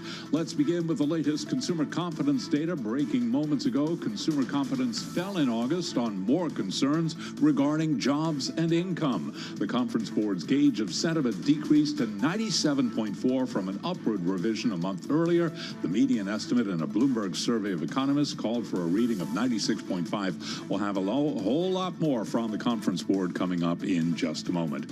We got equities meandering today. Little change there for the Dow, the S&P, and NASDAQ. S&P right now up by 1 point, 64.40 where we stand. We've got the Dow up 11. That is a gain of less than 0.1%. NASDAQ right now swinging between gains and losses, down 4, a drop there of under 0.1%. Our Mag 7 index ahead of NVIDIA earnings tomorrow. That index down 0.4%. NVIDIA, by the way, up 0.1%. 10-year 4.27%, with the 2-year right now 3.68%. Spot gold also little changed, up 0.2%, higher by $8 the ounce. And West Texas Intermediate crude 64.04 a barrel. WTI down now by 1.2%. And Bitcoin holding just above $110,000, up 0.4%. The big story of the day: President Trump moving to oust Federal Reserve Governor Lisa Cook. It is a dramatic escalation in the president's battle for more control over the U.S. Central Bank that has unnerved investors. Keep it locked into Bloomberg Radio for the very latest on this developing story. But right now, reacting, here is former Fed Vice Chair Lael Brainerd, interviewed this morning on Bloomberg Surveillance. Well, I think the Federal Reserve is in an incredibly difficult position here, but you have to remember, this is not about an individual governor. This is really an unprecedented attack on the independence of the Federal Reserve as an institution. And you can watch the full conversation with former Fed Vice Chair Lael Brainerd on YouTube on the Bloomberg Podcast channel. And of course, any breaking developments, count on us to bring them to you immediately. Again, recapping, S&P up now by 1 point. That is a Bloomberg Business Flash. All right, thanks a lot, Charlie Pellet. And I want to talk about the consumer now. We know how important the consumer is to the health of this economy. And you know what? The consumer's been hanging in, Lisa, right? I mean, despite so much uncertainty in the air coming out of Washington, especially. Today, the conference board out with new consumer confidence numbers. Consumer confidence dipped slightly, but you know what? Still outperformed expectations. Here to break it down, Stephanie Guichard, senior economist at the conference board. She joins us here in New York. Stephanie, thanks so much for being on the show. So just overall, what did this report tell you about the mindset of the consumer? So, U.S. consumer confidence has been moving sideways since May. So it's kind of, we have slight ups and downs, but it's mostly a flight line since May. So I think they are very cautious. They were very worried in April. Since then, confidence rebounded, but it's stuck at a level which is below where it was at the beginning of the year and where it was last year. Stephanie, were there any surprises that kind of stuck out to you from this report as you go through all the numbers? Not really, but there are a few trends that are quite interesting. One of them is consumers' views about the current situation on the labor market has been deteriorating slowly but steadily since the beginning of the year. So this was the 8th month of decline. It's still in positive territory, but overall it's telling us that consumers are thinking that jobs are getting harder to get, that there are fewer jobs available. The other thing that's interesting, if we look at inflation expectations, they had been declining, but then we saw a rebound this month, still below the peak in April, but we saw a slight rebound, which is also associated with persisting concerns about the tariffs and the impact of tariffs on prices. And are tariffs still the number one concern for the consumer right now, Stephanie? Yes, exactly. Tariffs are the number one concern, and number two is inflation, and both are really linked to each other. And Stephanie, all this information that you're saying, how does this kind of play into, we have consumption and inflation data coming out on Friday. How does this play into that? So for consumption, basically you need to see the main driver of consumption, if you look at the different components of our index, is how consumers see the present situation. So it's still relatively solid. It's weaker than it was earlier. So it's pointing to potentially some slowdown in consumption, but nothing dramatic at this point. All right, Stephanie Guichard, she's senior economist at the Conference Board. Thank you so much for your time and breaking down that data for us. All right, we want to look now at some of the stocks on the move. We're joined by Bloomberg's Christine Aquino. Now, Christine, I want to start with AT&T because they had some big news out this morning. Absolutely, Lisa. A little bit of M&A light action today for AT&T. So yeah, AT&T, ticker T, and those shares just up slightly below 0.4% at the moment, 0.37%. So pairing some opening gains there. But yes, we did get the news that it will buy spectrum licenses from EchoStar for about $23 billion. And according to AT&T, that acquisition will strengthen the company's ability to deliver 5G and fiber services across the U.S. Now, remember, Bloomberg actually reported in July that federal regulators were looking at EchoStar, and they were pushing that company to sell some of its airwaves because they were concerned that it had failed to put valuable slices of wireless spectrum to use. And so this deal with AT&T looks to be a bit of a result from that reporting from Bloomberg earlier. All right, you've got a little Eli Lilly action. Yeah, news on their experimental obesity pill. Looks pretty good in a second trial. Absolutely, Alexis. So yeah, Lilly, ticker LLY, shares are up more than 3% at the moment. It's exactly what you said, Alexis. It has this experimental obesity pill, just went through a second trial, and that had more promising results than the first. So for this particular trial, it helped patients lose 9.6% of their body weight. The first one was a little disappointed because investors were expecting higher numbers in terms of weight loss and side effects as well. But the data does put the company on track for filing for regulatory approval by the end of this year. And then, if approved, that drug could hit pharmacy shelves sometime in 2026. All right, we want to talk supercomputers. Okay, maybe quantum computers. This is all beyond my scope here. So this is AMD and also IBM too. That's right, Lisa. Yeah, AMD, ticker AMD. Shares are up 1.8% at the moment. It is a bit of a mouthful, but yes, bear with me. So the news is that the company is planning to partner with IBM. They're going to develop next generation computing architectures based on the combination of quantum computers and high performance computing, also known as quantum-centric supercomputing. Boy, that's a mouthful, isn't it? Yes, I stumbled on it a number of times today. It's really advanced stuff, but investors seem to be liking it. But yes, the teams from both companies, they're planning an initial demonstration later this year. And, you know, it's landing well with analysts. We have analysts from Truist saying that, well, they've upgraded AMD for starters to buy from hold, also raising the price target to $213 from $173 per share previously. And for reference, right now, shares of AMD standing at $166. So quite a bit of a premium there. So that's a nice upgrade for them. Oh, I love it, Christine. Thank you so much. Yeah, for more conversations like this, you can subscribe to our new Stock Movers reports.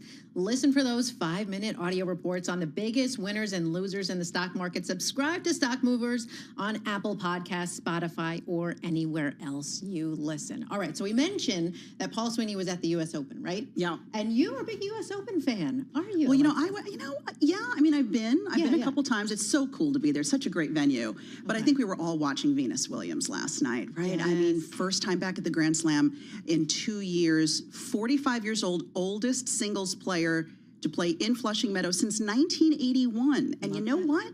She brought the heat. I mean, I know she lost, right, to Karolina Muchova, but you know, she was so emotional afterward when they were asking her how it felt to be back out there. She just said it felt great to be freer and illness-free and injury-free after all that she had gone through. So it was great to see her. Yeah, and you know what I love too is that even though, you know, she had lost, the standing ovation, like the fans, like the love that they have around her, that was really nice to see. But you know what I think trumped the night a little bit was Alcaraz's. Carlos Alcaraz's buzz to be like, you know, David and Goliath kind of like, you know, this kind of situation, but he pulled it out. Yeah, despite the buzz cut. It still looks good, I gotta say. Well, Samson and Delilah, David and Goliath, Samson and Delilah. You know when Samson cut his hair and then like he lost his mojo? That didn't happen to Alcaraz. It didn't happen. All right, maybe it was the good luck charm. Maybe it was. Maybe I don't know. It was a good thing. I don't know if he needs his hair as a good luck charm, but he's doing okay. Well, you know something I noticed for today? Okay, so after this, I'll make like, you know, this is usually coffee time, right? Because it's after I've been up since what time? So I need that caffeine boost. Yeah. I might head to Starbucks and get the new pumpkin spice latte. Well, not new. It comes out every year, but today's the day. Today's the day? Today is the day. you can August, get it. whatever. What is this? 26th? I don't know, Lisa. They have the new fall lineup. So they have a lot of different fall flavors. They have the pecan oat milk cortado. That's a new one. Maybe I'll try that one. Okay. All right. We won't look at the calorie count, but you can try it. You can. Oh, there's savory Italian sausage egg bites. Those sound delicious. Oh, that sounds so good right now. I'm hungry. But, I'm all for those drinks. It just needs to be cooler outside for me to get into. Or you can get them iced. That's not a bad idea. That's true, too. Yes. They cater to all of us. Okay, we're taking an intelligence road trip to Starbucks after this. What's happening right after the show wraps, for sure. All right, we've got a lot more for you coming up this morning. Ira Jersey, he's going to be joining us. He's Bloomberg Intelligence Chief, U.S. Interest Rate Strategist. He's going to be talking Fed, also the latest eco data that's coming out. And then on top of that, we have Walter Todd. He's President, Chief Investment Officer, Managing Director at Greenwood Capital. He's going to discuss his market outlook. And speaking of which, right now, we've got things a little change right now in the markets.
markets, headlines, and breaking news 24 hours a day at Bloomberg.com, Bloomberg Television, and the Bloomberg Business app. This is a Bloomberg Business Flash. It's 10:21 on Wall Street. We do check markets all day long here at Bloomberg. The Dow lower, the S&P, NASDAQ, they are both higher. This Bloomberg Business Flash is brought to you by Oracle. Attention growing businesses. Oracle's offering to cut your current cloud bill in half if you move to Oracle Cloud Infrastructure for new U.S. customers with minimum financial commitment. See if your company qualifies at oracle.com/Bloomberg. Stocks are wavering as President Trump's push to remove Federal Reserve Governor Lisa Cook fuels concerns about central bank independence and inflation risks. The S&P up 5 right now, just about the best level of the day, up by about 0.1%.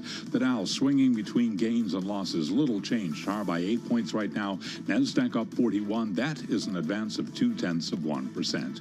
10-year 4.28% with a 2-year 3.68%. Gold up $8 the ounce, up 0.2%. 33.74. West Texas Intermediate crude down 1.1%, 64.09 a barrel, and Bitcoin up 0.7%, just above $110,000. Consumer confidence fell in August on more concerns regarding jobs and income. Stephanie Guichard is senior economist at the Conference Board. She was interviewed moments ago right here on Bloomberg Intelligence. Consumers' views about the current situation on the labor market has been deteriorating slowly but steadily since the beginning of the year. So this was the 8th month of decline. It's still in positive territory, but overall it's telling us that consumers are thinking that jobs are getting harder to get, that there are fewer jobs available. Stephanie Guichard of the Conference Board. EchoStar has agreed to sell spectrum licenses to AT&T for about $23 billion. AT&T down 1%, but shares of EchoStar, ticker SATS, surging 77.7%. Again, recapping, stocks higher, S&P up 6, a gain of 0.1%. I'm Charlie Pellet. That is a Bloomberg Business Flash. Thank you, Charlie Pellet. Well, you heard Charlie mention it, right? President Trump intensifying those efforts to oust Federal Reserve Governor Lisa Cook. What does this mean for the markets? But also the big question is, what does it mean for the Fed? So let's go to Ira Jersey. He's the expert on all this. Bloomberg Intelligence Chief U.S. Interest Rate Strategist joining us from the Princeton office. Great to have you back with us, Ira. I want to start with long U.S. bonds. So what impact does this threat to Cook have on, let's say, 10-year yields?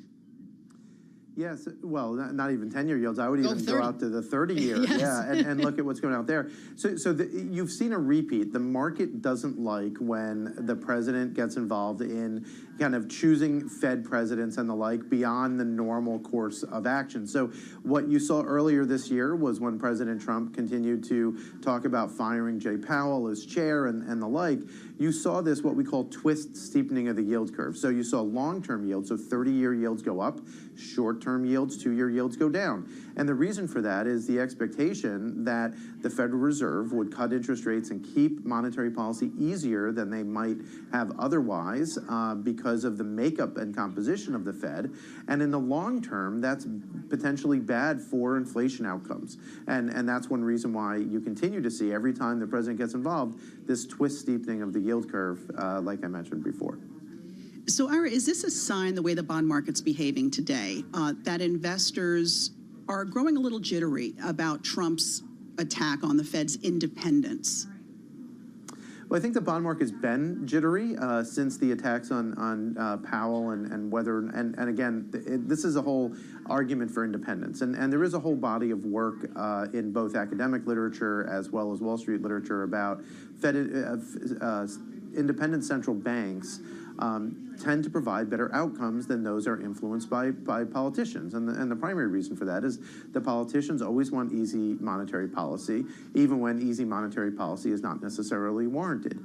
Now, I'm not saying that Jay Powell and the Fed have always been correct, and I'm not saying that the Federal Reserve is perfect, but the Federal Reserve has probably done a better job in controlling inflation and reacting to current economic events than a central bank that would should be run by politicians, whether it's Donald Trump, Joe Biden, it doesn't really matter, just because the outcomes are not motivated by popularity, right? Jay Powell's job and the job of the Federal Reserve Board of Governors and the regional presidents is not necessarily to be popular with the general public. It's to do the public good. And I do think as public servants, by and large, they take their job very seriously and they do what they believe is the right thing. We could all disagree with that, that being the right thing, or what the right thing is, but nonetheless, I do think that, again, for the most part, they do a very good job. Now, if that goes away, then the risk here is that you wind up with inflation break even, so you look at TIPS yields. TIPS yields might go down a little bit, but then nominal Treasury yields, like the 30-year yield selling off 3-4 basis points today, is a signal that people are concerned about the independence of the central bank and what that means for the long term. And that is a continuing concern every time the Fed butts heads with the president. Yeah, I wanted you to get more into that, Ira. So can you talk about the impact on the Fed as a whole if Cook is let go? Well, so Lisa Cook, when you think about the composition from a monetary policy perspective, Lisa Cook is one of the more dovish members of the Fed. So I think one of the concerns for some market participants that I've been speaking with, and my own concern, quite frankly, is that given that she's one of the people you'd think would, at least from a monetary policy perspective, kind of agree with the president that this is there more to come, and even when Jay Powell leaves office next May, and he's replaced by whoever President Trump appoints to the chair position, that there might be others who, if they disagree with the policy stance that the president would take for whatever reason, might change. Now, I don't know if some of this maybe is because Lisa Cook might not be for some of the deregulation policies that President Trump thinks in terms of financial regulations, might disagree with him on those things. I'm not sure what the actual thinking is, other than the president just wanting more control over the Federal Reserve. And the Fed is an independent agency, so that we had a whole discussion this morning among a number of our clients who are in are in a group chat that we have, and one of the clients was like, "Well, isn't President Trump, Lisa Cook's boss?" And the answer is no. Like there are board members. It's like a board of a company, right? Like there's no one who's the boss of the board of those companies other than the shareholders.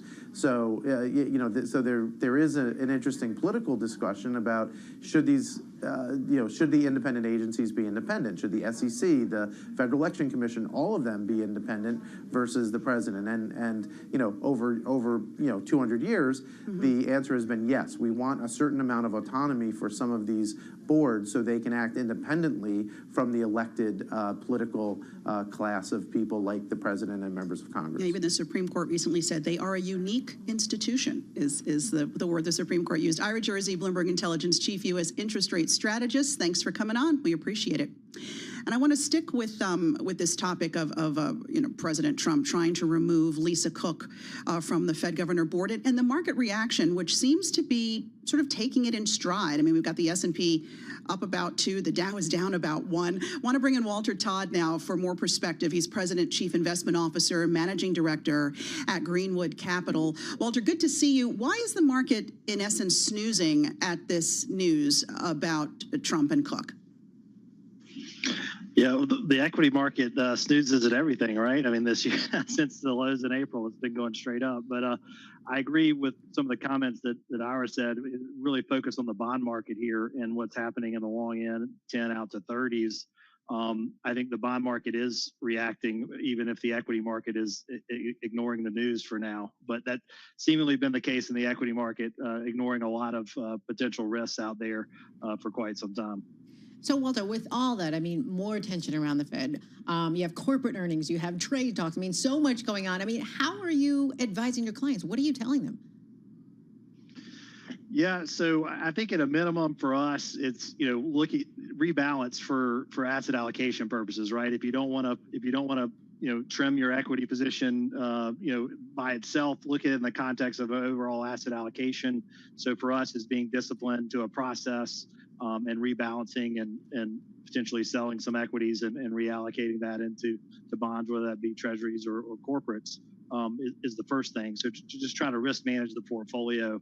And the other thing we would say is, look beyond the 40% of the equity market that is technology, or the 40% of the equity market that's the top 10 names in the S&P, and look for other opportunities in sectors that maybe have been forgotten or left behind.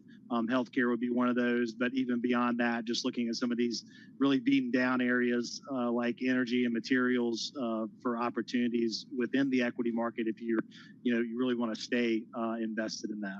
And what about small caps, right? The Russell 2000 has been doing quite nicely. They could be the beneficiary here of ultimately lower interest rates. Yeah, absolutely. You saw that on Friday with the pivot from Powell.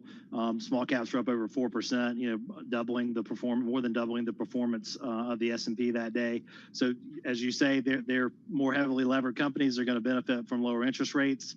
But the balance there is, if the Fed is cutting rates, as Powell indicated, because the balance of risks have shifted to maybe a weaker employment market, that may be a dent to economic growth. So while, again, lower interest rates are good for small caps, a slower economy might not be as good. But regardless, we think there are values as you go down the cap scale. When you look at just underlying fundamentals and valuation, it's relatively straightforward to find companies that are not necessarily economically sensitive, but are trading at relative discounts to their larger cap peers. The other thing that small caps could benefit from and have benefited from recently is M&A. So we've seen transactions really pick up here in the past several months, as some of the uncertainty around tariffs, still a lot out there, but some of that uncertainty has settled down. You've seen companies be fairly aggressive at buying smaller cap peers. Hey, Walter, in the last minute or so we have left here, I want to touch on corporate earnings. So what's your take on second quarter earnings? Were you impressed? And then we're kind of winding down. I mean, where does the focus shift from there? Yeah, great question. So second quarter earnings by all accounts were much better than expected. Having said that, there was a low bar coming out of first quarter with the tariff uncertainty. So we thought the market thought growth was going to be about 2 or 3%, and it turns out it's going to be like 13% in the second quarter. So very strong performance from earnings. Obviously, tech is a big focus. Still have one big name, the biggest name, to report tomorrow after the close. I don't think that's going to change things. I think NVIDIA is going to have a good quarter. Just depends on how the stock reacts to that. But to your question of where does the focus shift after the second quarter? I think it shifts to some of these macro dynamics, whether that's the Fed meeting in September. We do have to pass an appropriations bill by the end of September to prevent a government shutdown. We still have the tariff and geopolitical uncertainty. So there's a lot of things that can move the market day to day beyond as we move out of these earnings period, which has been very good. All right. Thank you, Walter Todd, so much. He's President, Chief Investment Officer, Managing Director at Greenwood Capital, for your insight. Coming up, we've got a lot more in store. We're going to go to Sam Fazeli later on. He's Bloomberg Intelligence Director of Research for Global Industries, Senior Pharmaceuticals. He's going to be talking about Eli Lilly. That's one of the big things. They had another trial for the pill, so we're going to find out what happened to it, what it means for this pill, when we can possibly see one come to market. This obesity pill, yeah. Because it's been talked about for so long, so maybe we might see that come to market. And speaking of markets, right now, things are little changed. The S&P 500 up about 3 points, the Dow down about 13, and the NASDAQ, well, it's up about 36.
markets, headlines, and breaking news 24 hours a day at Bloomberg.com, Bloomberg Television, and the Bloomberg Business app. This is a Bloomberg Business Flash.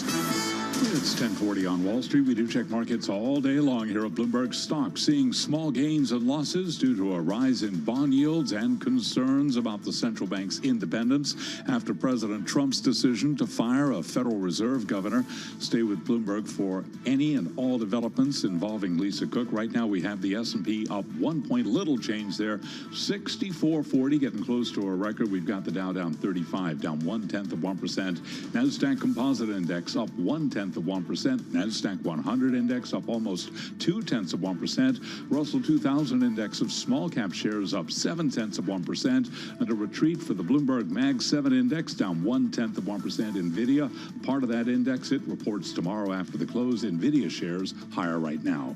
10-year 4.28% with a 2-year 3.69%. Gold up $9 the ounce, up 0.3%, 33.74. And West Texas Intermediate crude is back at $64 a barrel, down now by 1%. Bitcoin at 110,405. So the big question on everybody's mind, can the market look beyond the Cook uproar? Stephanie Roth is chief economist at Wolfe Research. If Trump actually succeeds in firing Cook, the results should be 10-year rates should be rising, because this is a real risk about the credibility of the Fed and inflation fighting, the fighting ability of them. So from that perspective, it should actually be quite negative for markets. We should see 10-year yields rise as a result, the dollar significantly weaker and equities down. This is a really market negative move to the extent that this actually can happen.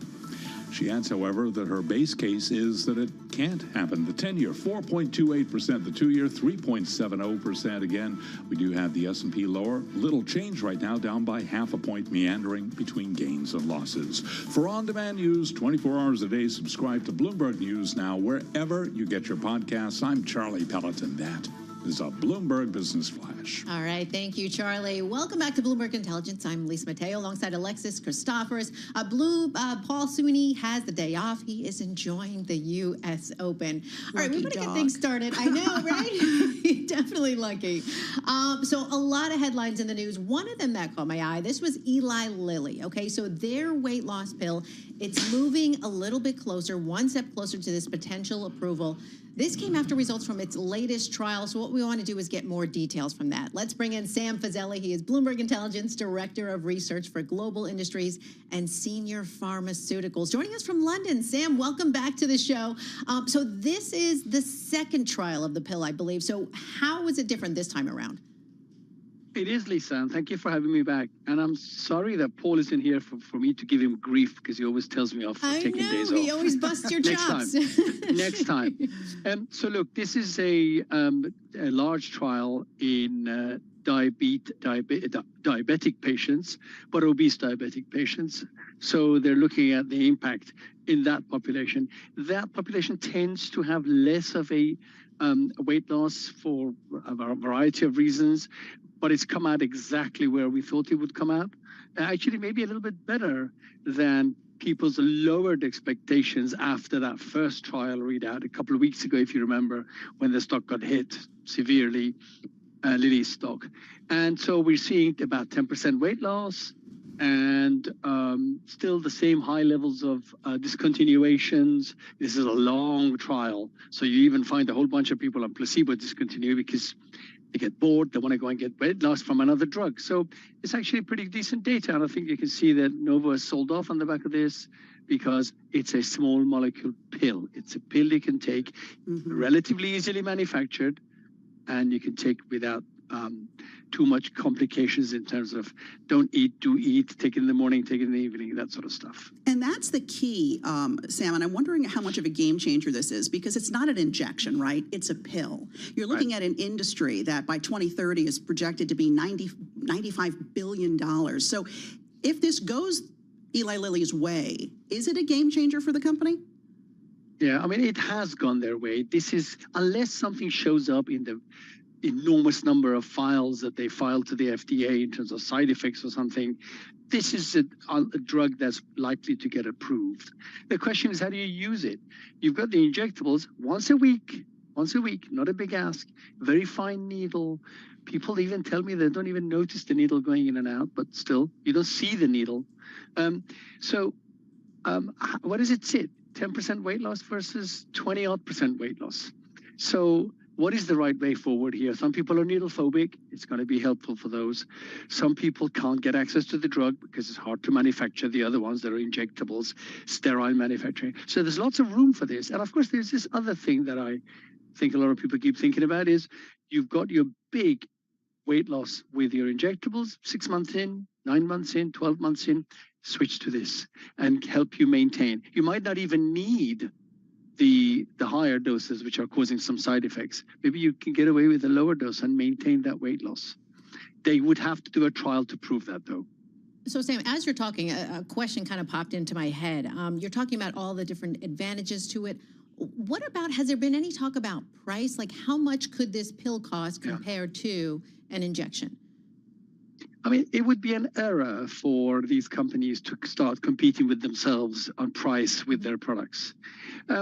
If you find that actually you can go with the lower dose of this, your margins are a bit better, definitely, because there's no device involved, but I don't know what the small molecule manufacturing, because not all small molecules are easy to make, right? It may be a small discount, perhaps, I don't know, but I doubt that this will come out at a level that's significantly lower. On the other hand, it does have lower weight loss, so maybe there is an opportunity to kind of price it pari passu, if that's the right phrase, in line with its weight loss that you're getting. Mm-hmm.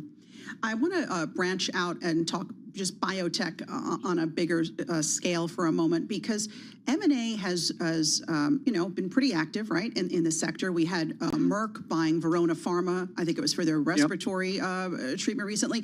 What's the outlook for M&A there? And I know one of the hurdles for biotech, and it's sort of an ongoing hurdle, is changes to regulatory framework. So talk to us a little bit about that. Yeah, those changes, if you're talking about perhaps from an FTC perspective, those have not hindered M&A deals. When we counted a whole bunch of deals in the first half of this year, and it looked like a pretty strong year for deals, and that's not even including the Verona one.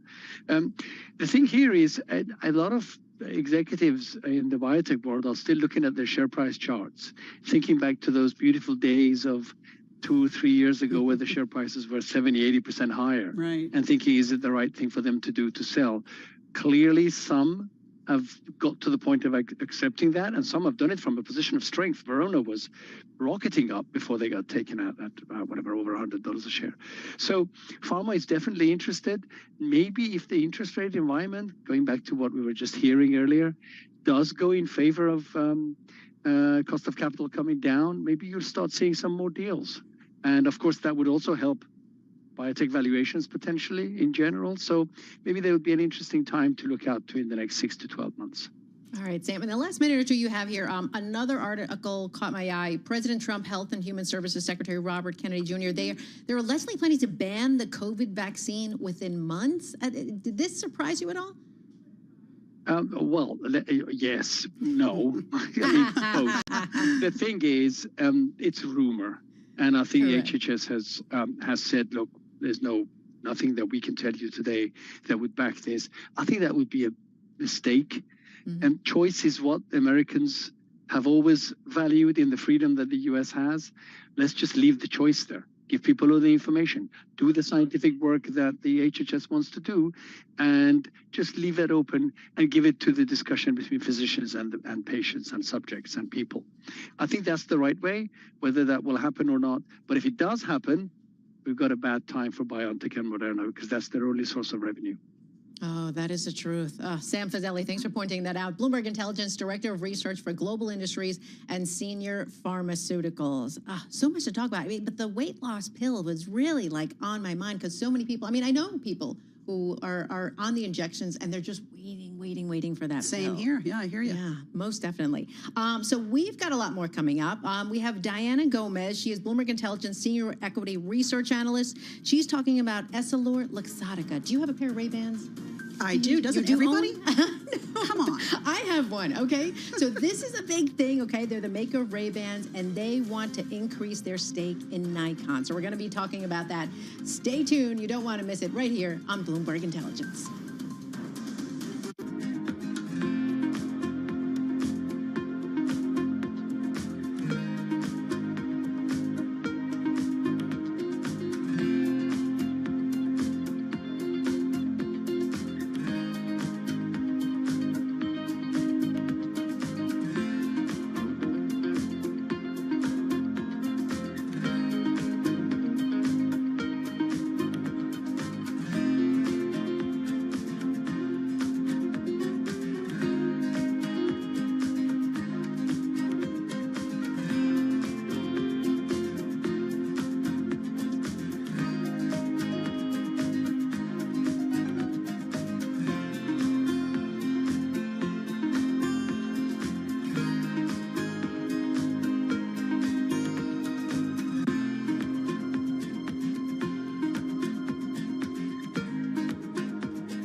You're listening to Bloomberg Intelligence with Paul Sweeney on Bloomberg Radio.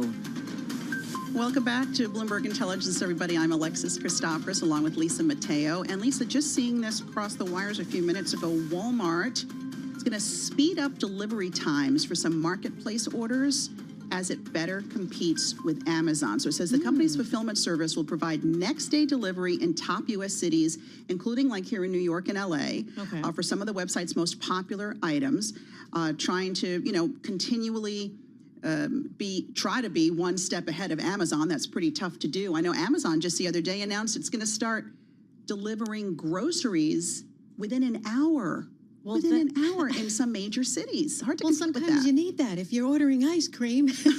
Well, that's case in point, yes. No, but that makes a huge difference because that increases the competition. I mean, it's always been this battle, right? You had the Amazon Prime Day, and then Walmart had their sales at the same time. So it's always been this kind of battle back and forth between these two companies. So it'll be interesting to see. But so they never had this recent turnaround, like this quick turnaround as far as deliveries. Especially in the major cities. And I think that's what's big for them here. And, it's an opportunity to gain some market share. You have to start also changing the way consumers think about their goods. Because I think when we think about wanting something right away, the instinct is Amazon. And we've been spoiled. right? I think ever since, we're so used to like you order something and I know when I get it, they're like, oh, it'll come in 3 days. I'm like, 3 days? Right. Like, that is just what unheard is of. that? Well, wait for the drones. We really haven't started to see that yet in a big way, right? Drone delivery. And when that starts to happen, I don't think I want to see it. Look up at the sky of little packages coming. That's what I picture, little packages coming down from the sky. Oh, God. So this story is catching my eye because we have President Trump on social media now. He's saying that Cracker Barrel should go back to the old logo and admit a mistake based on customer response. So basically, we go back to the old story, right? Cracker Barrel, they are changing their logo. You had the man with overalls, carrying the barrel. Right. And they want to change it. But a lot of people sounded off on social media. And now, obviously, President Trump is one of them who's sounding Surprise, off. surprise. They're all over. I was just on the highway the other day, and those Cracker Barrel signs are everywhere. They are. It's on the long haul trips, I got to say. Piece of Americana right there. That's it. That's it. It is a piece of America. What's also a piece of America are eyewear, right? You go out and it's like you're styling. You're wearing your fancy sunglasses. It's a nice day out. You have to look good when you're going out. So this is taking us to the competitive eyewear space. Sources are saying that the maker of Ray-Ban sunglasses, I have my own pair, EssilorLuxottica, they're considering increasing their stake in Nikon. Now, the company has really been pushing ahead with the smart glasses initiative. So we want to find out more about it, right? So let's go to Diana Gomez. She is Bloomberg Intelligence Senior Equity Research Analyst. Diana, thanks for joining us. So how much they want to boost their stake in Nikon and what's the current holding at? Hi, yes, thank you for having me. So at the moment, it's about 9% stake, and the reports we are getting is that there is a potential interest to increase that to about 20%, which would be in the order, looking at current market cap, maybe $300 million or so, which given EssilorLuxottica's cash position would not be quite material, but still quite a sizable stake in Nikon from a few years of quite a long experience as in their joint venture. Extending that. Connect the dots for us, though, because what does Nikon have that Luxottica wants? Besides the brand name that is quite well known to even the consumer side, outside the professional sector, there is the technology and the know-how that can be utilized and leveraged by both companies.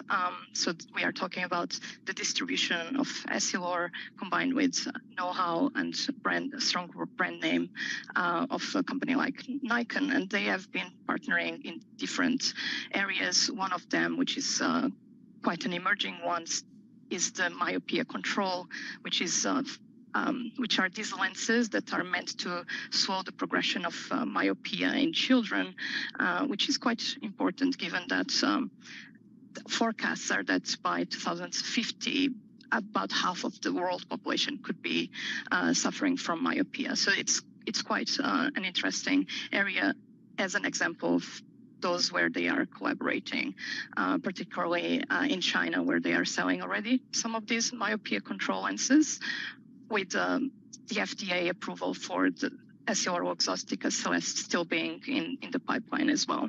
In a quick 30 seconds, Diana, who are some of Nikon's competitors in this space, and who does it supply? So they would be competing with other lenses and also even photographic kind of equipment.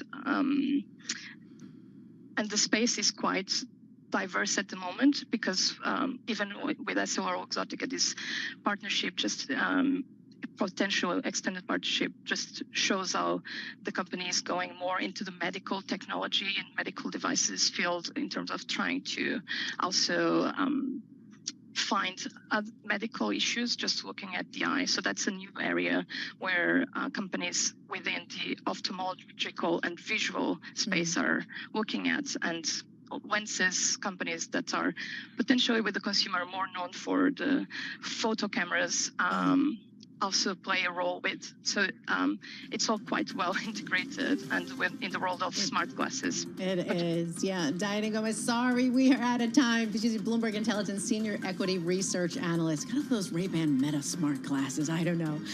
Okay, for our listeners in the U.S., just a reminder, you can listen to us via satellite radio on Sirius XM Channel 121. Access the world's only global audio business network, coast to coast, 24 hours a day.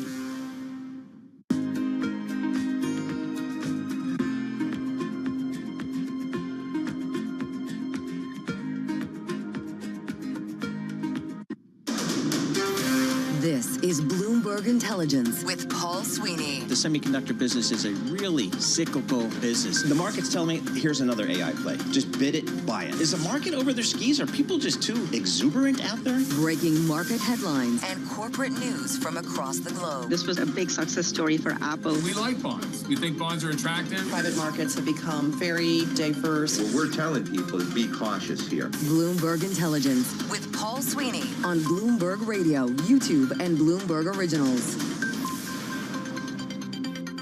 And welcome back, everybody, to Bloomberg Intelligence. I'm Alexis Christoforous, along with Lisa Mateo, coming to you live from our Bloomberg headquarters here in New York City.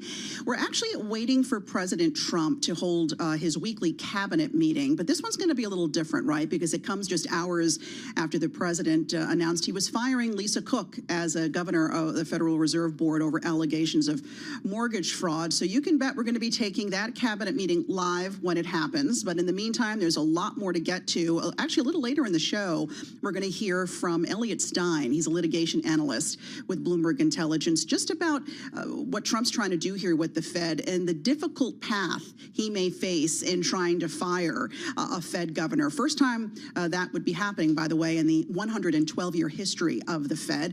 We've also got some stocks on the move today with Christina Aquino in just a few minutes, but let's kick things off with the latest on the markets and beyond with Bloomberg's Charlie Pellet. All right, I thank you very much, Alexis. Here's what's going on. We've got the Dow lower, the S&P, NASDAQ. They are both advancing, but perhaps the key takeaway at this hour, little change. The S&P right now up just 1 point. We've got the Dow down 18 right now, less than 0.1%. NASDAQ Composite Index up 31, up by about 0.1%. The Mag 7 Index down 0.1%. NVIDIA, a part of that index, it reports tomorrow after the bell, up now by 0.9%. So stocks seeing small gains and losses. The 10-year at 4.27%, the 2-year 3.68%. Gold up $13 the ounce, up 0.4%. West Texas Intermediate crude oil down 1.6%, 63.73 a barrel, and Bitcoin up 0.8%, 110,460 on Bitcoin. As for what the President Trump Lisa Cook controversy means for markets, Ethan Devitt, his chief global strategist at Moneta Group Investments. I'd say markets are definitely queasy about this. We've seen this reaction in the past. Any time an overture like this has been really shot across the bow at Chairman Powell, the markets will react slightly. So there's a queasiness, but this is not a typical kitchen table issue because the Fed is kind of a long-dated structural, almost an abstract concept in terms of its independence. Much more of a kitchen table issue is something more concrete like we had last week, the uncertainty and the cold shower that was poured around AI. Ethan Devitt interviewed on Bloomberg Open Interest, and of course, stay tuned to Bloomberg for any and all developments in this ongoing story. Eli Lilly's experimental obesity pill helped patients lose 9.6% of their body weight in a trial that moves the company a step closer to a potential approval. Shares of Eli Lilly, they're rallying today 3.7%. Rival Novo Nordisk, also a player in the weight loss space, down now by 2.5%. And for on-demand news, 24 hours a day, subscribe to Bloomberg News Now wherever you get your podcasts. I'm Charlie Pellet. That is a Bloomberg Business Flash. All right, thanks so much, Charlie. Want to take some look now at stocks on the move today. I'm Alexis Christoforous along with Lisa Mateo. We're joined by Christina Aquino. She is back to look at what's moving, and maybe a little early for beers. For some, maybe not. But the maker of Modelo Corona beers, Constellation Brands, in the news today. That's right, Alexis. I mean, it's 5 p.m. somewhere, right? There you go.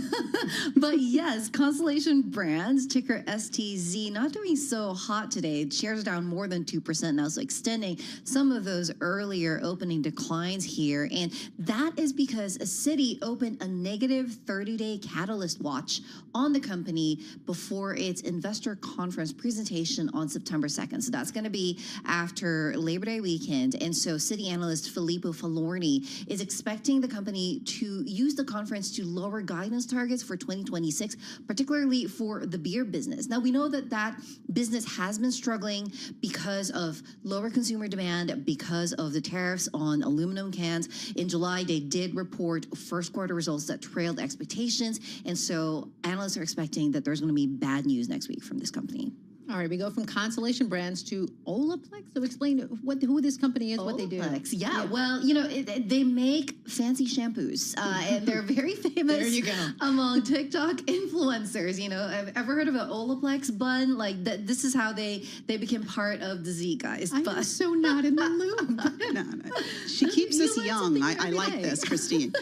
Yeah, let's have a look at that later. But yes, Olaplex, ticker OLPX. So shares are down at the moment, and that is because, you know, we did get announcement of acquisition for this company, Provala Bioscience. So Olaplex acquiring this Boston-based biotech company that develops health and beauty products for the hair and skin. Investors are not particularly liking that. They've actually extended the declines in the shares 2.6% now, so not landing well with investors. But, you know, we have seen a lot of volatility in their revenue trends since their IPO in 2021. But, you know, we did get good news from Olaplex earlier this week. We had analysts from Canaccord turning bullish in a company, citing their, quote, brand reinvigoration. So I'm sure the TikTok push is part of that, but it's not quite landing with investors today with shares down. And you've got Semtech. That's what I'm hearing. Semtech. Right. Semtech, yeah. So that's a semiconductor company, ticker SMTC. Shares are roaring, Alexis. They're up more than 16% now, so more than doubling some of their opening gains there. So they reported second quarter results, adjusted EPS of 41 cents above the consensus forecast, and also way above their year-on-year of 11 cents. And they're also forecasting a third quarter EPS in line with Bloomberg expectations. Now, Bloomberg Intelligence analysts are saying that their results and outlooks suggest, quote, a robust smartphone-related revenue growth. So, and particularly citing strong iPhone sales. So good news all around for Semtech here. All right, Christina Aquino, thanks so much. Appreciate it. All right, big news everybody's talking about today is President Trump trying to fire. He said he fired Lisa Cook from the Federal Reserve Board. Can he? Will he? Is it going to go to the Supreme Court? So much to figure out, including market reaction here. But earlier today, former New York Fed President Bill Dudley spoke on Bloomberg Surveillance about all of this. He said that Trump's unprecedented move presents a real threat to the Fed's independence. Take a listen. This is a real assault on the Federal Reserve's independence. I'm sort of surprised that the markets are so relaxed about this. Now, maybe that's because we don't know where this is going to go. We don't know whether Lisa Cook is going to be able to stay in office. It certainly looks like the bar to getting her out is quite high. There's no precedence for this. So we don't really know what the law is until the courts actually rule on it. All right, let's dig into this a little bit more and really take a look at it from a legal lens with Elliot Stein, litigation analyst with Bloomberg Intelligence. So, Elliot, oh my gosh, we can do a whole show just on this, right? Or a whole half day on this with you. Exactly. I guess first off, you know, we know the president can fire someone like Cook for cause. She has not been convicted of any wrongdoing. So, on its face, does this stand a chance, this firing? I mean, it stands a chance, but as you said, you know, there's really been no investigation. So these are just allegations at this point made by the FHFA director, and then, you know, the president sort of adopted the allegations as well. So, you know, whether that meets the for-cause standard is definitely an open question. I think Governor Cook would have good arguments that without an investigation, or until there's an investigation that establishes some sort of wrongdoing, the government has not, the administration has not met the for-cause standard. So, Elliot, Cook has said, you know what, I want to stay in the position. Can she challenge this? Yeah, I think she absolutely can. I would expect her to file a lawsuit challenging the termination, just like you've seen many commissioners of various agencies do as they've been terminated from agencies like the NLRB or the FTC. but there is a distinction, as the Supreme Court articulated in May, because for most agencies, if there is a for-cause standard, it's likely that the Supreme Court would hold that for-cause standard unconstitutional. But in May, the Supreme Court said that it hinted strongly that the for-cause standard for Federal Reserve governors would be constitutional. So there is a distinction, but I would anticipate a lawsuit by Governor Cook to challenge her termination. And of course, forcing out Cook really gives Trump the opportunity to continue to reshape the Federal Reserve. We already know Powell won't be around after his tenure is up in May. And let's remember, Trump actually put Powell in that position back in 2018, right? What a few years can really change things. But what would that mean? He would then have, I believe, a 4-person majority on the Fed's 7-member governor board. So what would that mean, do you think? What could that mean for the Fed's independence? Yeah, well, I think what Trump is trying to do here, right, is to get a majority on the FOMC, because that's the body that actually establishes interest rates, right? So just having 4 on the Federal Reserve Board doesn't get you enough votes on the FOMC, because there's also 5 other Federal Reserve. There are 5 Reserve Bank presidents who serve on the FOMC, in addition to the 7 Federal Reserve Board governors. So what's interesting is in February of 2026, the Federal Reserve Board will have the opportunity to reappoint all the Reserve Bank presidents. And I think that is the vote that Trump has an eye on, because if he can get Cook out, even if he doesn't replace her, if she's out while the litigation, progresses, you essentially have a 3-3 deadlock in terms of Trump appointees versus non-Trump appointees, because you would have Stephen Moran if he's confirmed, you would have Mickey Bowman, and you would have Chris Waller, right, who potentially could vote not to reappoint Reserve Bank presidents. And from there, you start to see a different composition of the FOMC that potentially becomes more favorable to Trump. Well, Elliot, I have to ask you, because you mentioned Cook could, file a lawsuit. Would she stay in the role if this were to happen? And then, dare I ask, what's the possible timeline for something like this? Yeah, I think that is going to be the first major critical issue that gets litigated, because the actual merits of the case will take months, if not, more than a year, as you wind through all the appeals as well. But the issue of whether she stays on or not while the litigation plays out can be decided relatively quickly, because if she files a lawsuit, she'll file, a preliminary injunction to essentially put on hold her termination, and then she can stay on the board. That can be resolved, I think, in a matter of several weeks. I think it can go all the way up to the Supreme Court by year end, just on that particular issue. So we may have clarity on that by February, and that again is, I think, the critical date for President Trump. But I guess, look, we have a Fed meeting, right, coming up in just a few weeks. Would she be part of that? I know I'm asking you to look into a crystal ball, that's what we try to do. But would she, if she were on the board still while this litigation was going on, would she be able to still vote? Would she can do, or she could do at least Friday? Yeah, if the courts essentially granted her a preliminary injunction to stay on the board while the litigation plays out, yes, then she can vote in September. But even if she's not on the board in September, that's just 1 vote out of 12. So I'm not sure that's going to make all that much of a difference when you only had 2 dissenting votes in July. All right, Elliot Stein, Bloomberg Intelligence litigation analyst. Thanks so much for breaking that down. So much to get into with that story. Yeah, it's fascinating. Sure. Definitely check out that article on the Terminal. All right, so that is not the only headline that President Trump has right now. He's also threatening to impose fresh tariffs, export restrictions on advanced technology and semiconductors. Now, this is all in retaliation against other nations' digital services, taxes. Here to break it all down for us is Brendan Murray. He is Bloomberg Global Trade Editor. Brendan, thank you for coming and welcome back to the show. Now, can you explain what are these digital services taxes and what does the president not like about them? Well, digital services taxes are essentially fees that other countries impose on things like internet streaming or e-commerce, the kind of, the things that power the digital economy.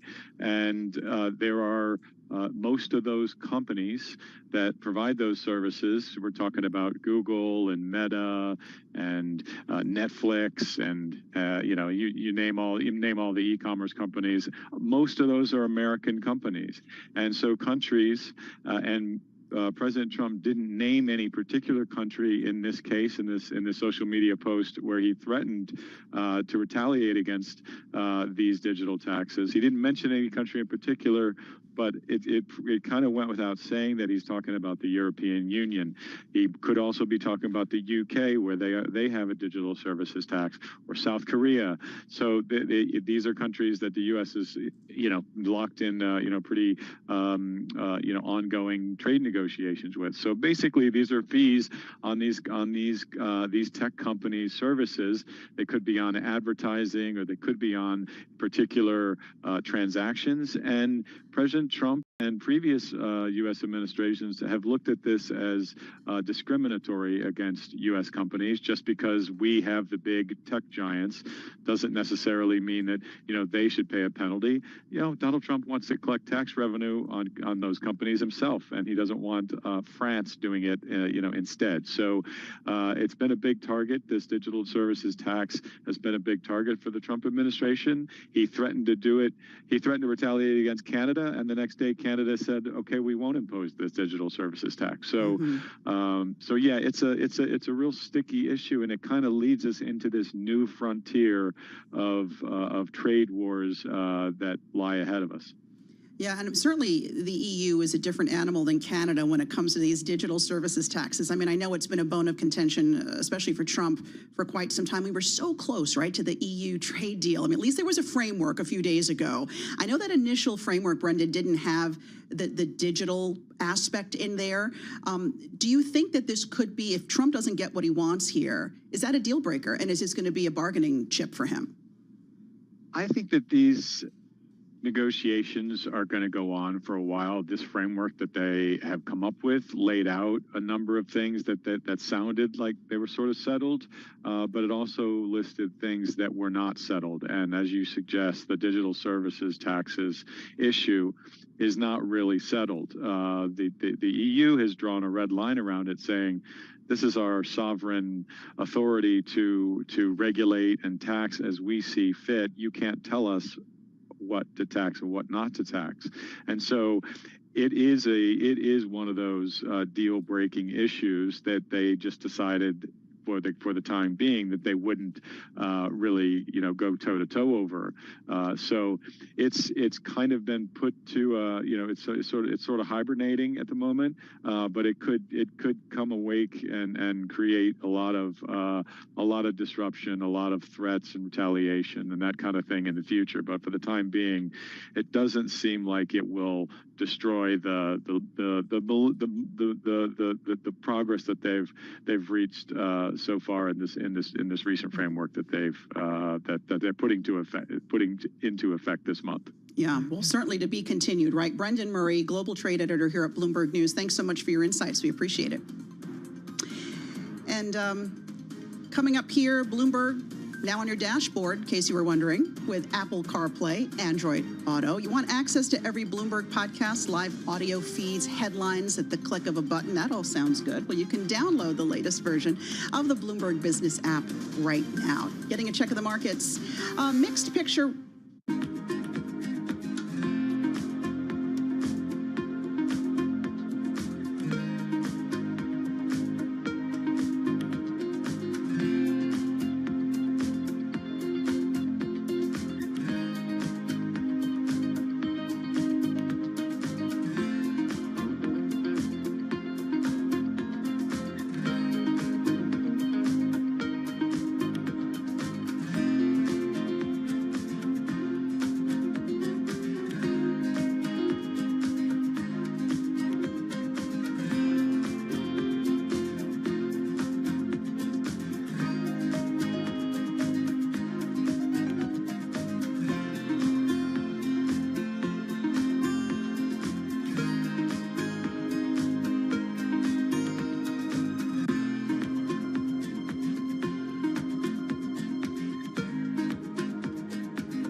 markets, headlines, and breaking news 24 hours a day at Bloomberg.com, Bloomberg Television, and the Bloomberg Business app. This is a Bloomberg Business Flash.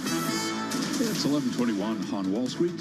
We do check markets all day long here at Bloomberg. We have got the Dow lower, the S&P, NASDAQ. They're both higher. This Bloomberg Business Flash brought to you by Oracle.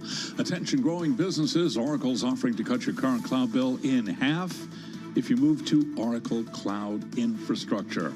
For new U.S. customers with minimum financial commitments, see if your company qualifies at oracle.com/Bloomberg.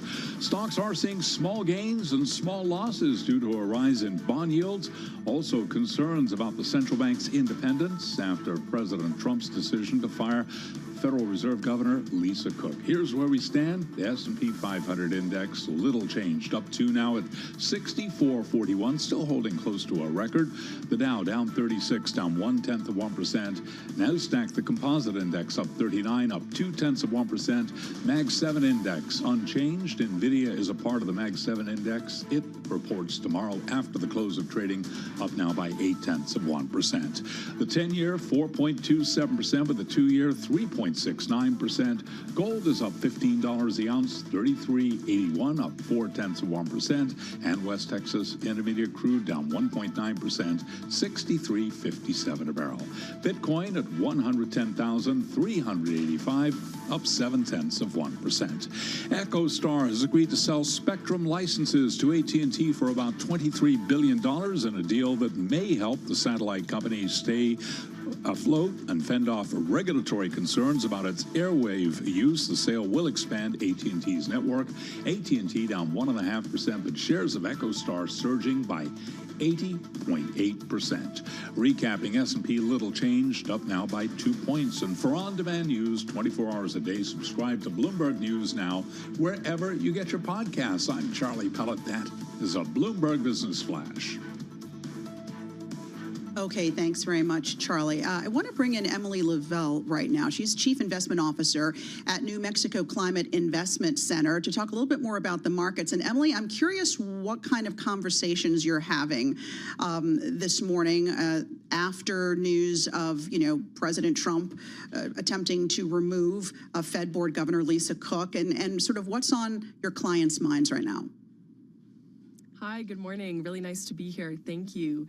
Well, I'm actually really surprised that the market has been so sanguine about the news around Lisa Cook. What I'm seeing is that this is another step in the direction away from central bank independence.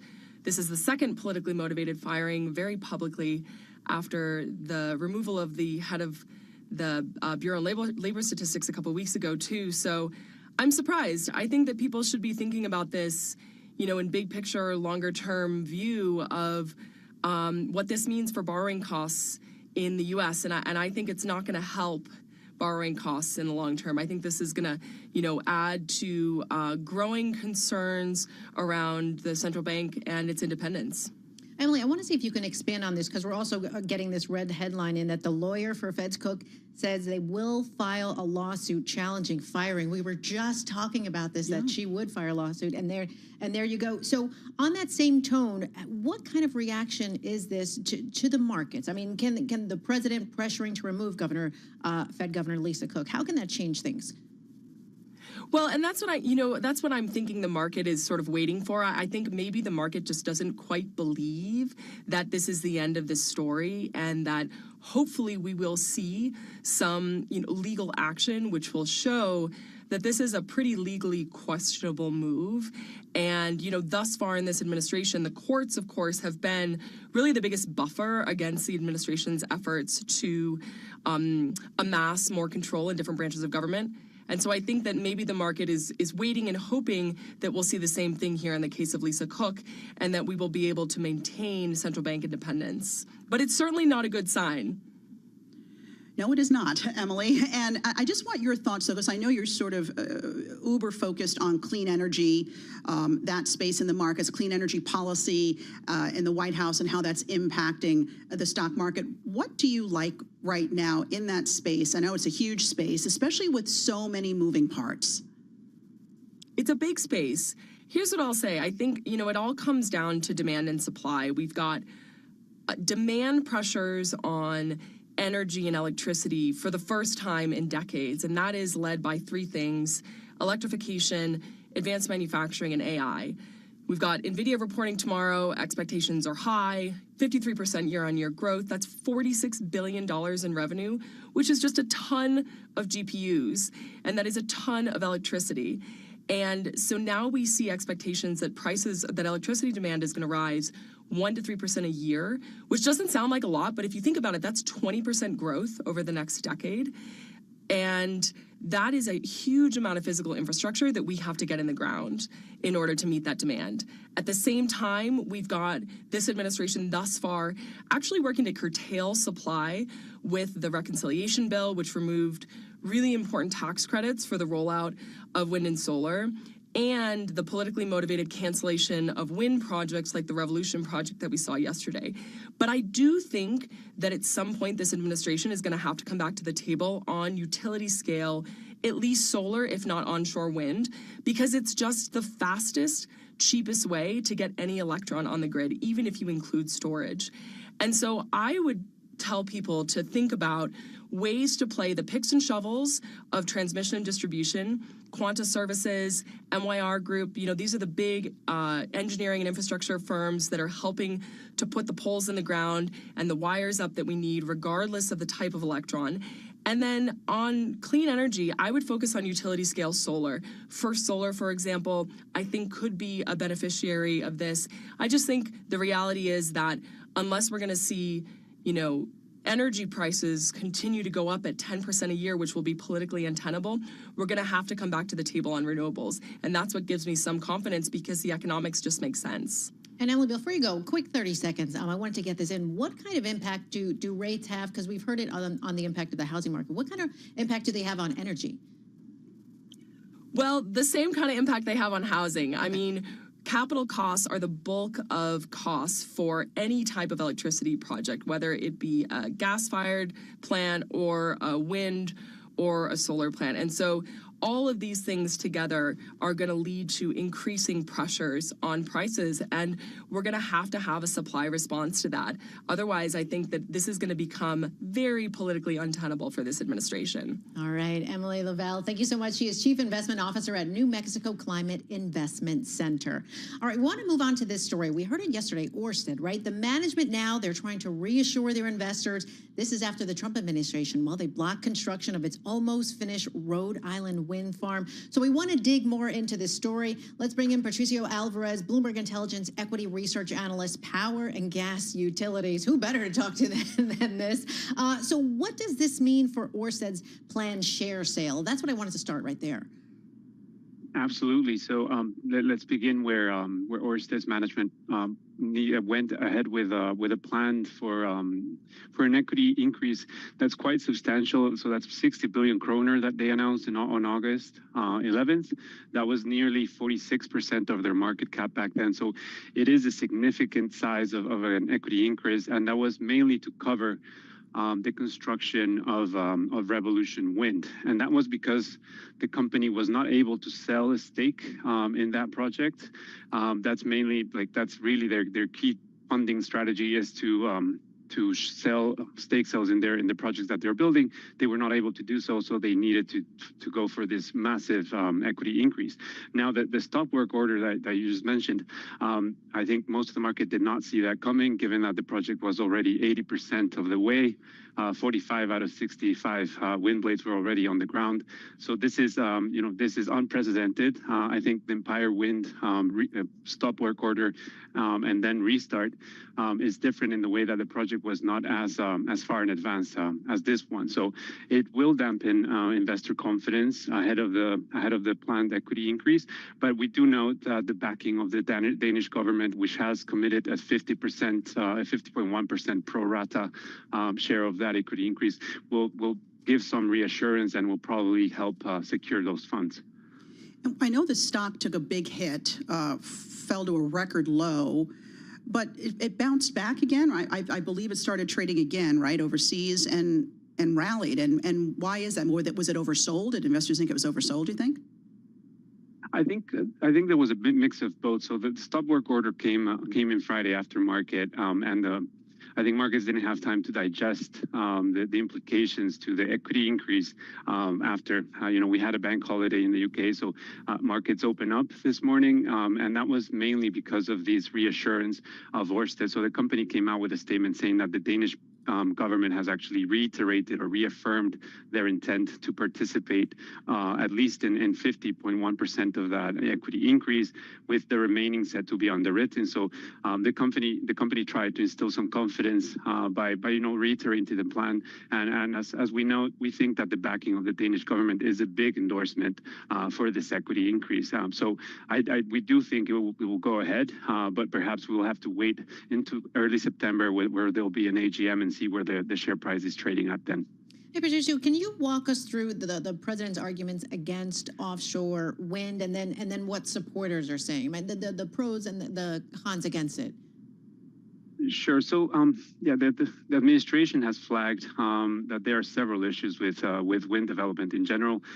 Firstly, that it could impact the environment for whales, so that it could actually hurt whales, that birds could fly into the wind blades, and then on the other side, or onshore, there's also community resistance. There's been a few protests actually saying that the offshore wind doesn't look good on the horizon. So these are several things, but again, Ørsted actually had all the permits for this farm to go ahead, and several studies actually countering the impact of this offshore wind farms versus their benefit. Offshore wind has been a niche technology in the U.S. It's still a nascent industry. It's a bit more advanced in Europe, but in the U.S. we still have only a handful of megawatts.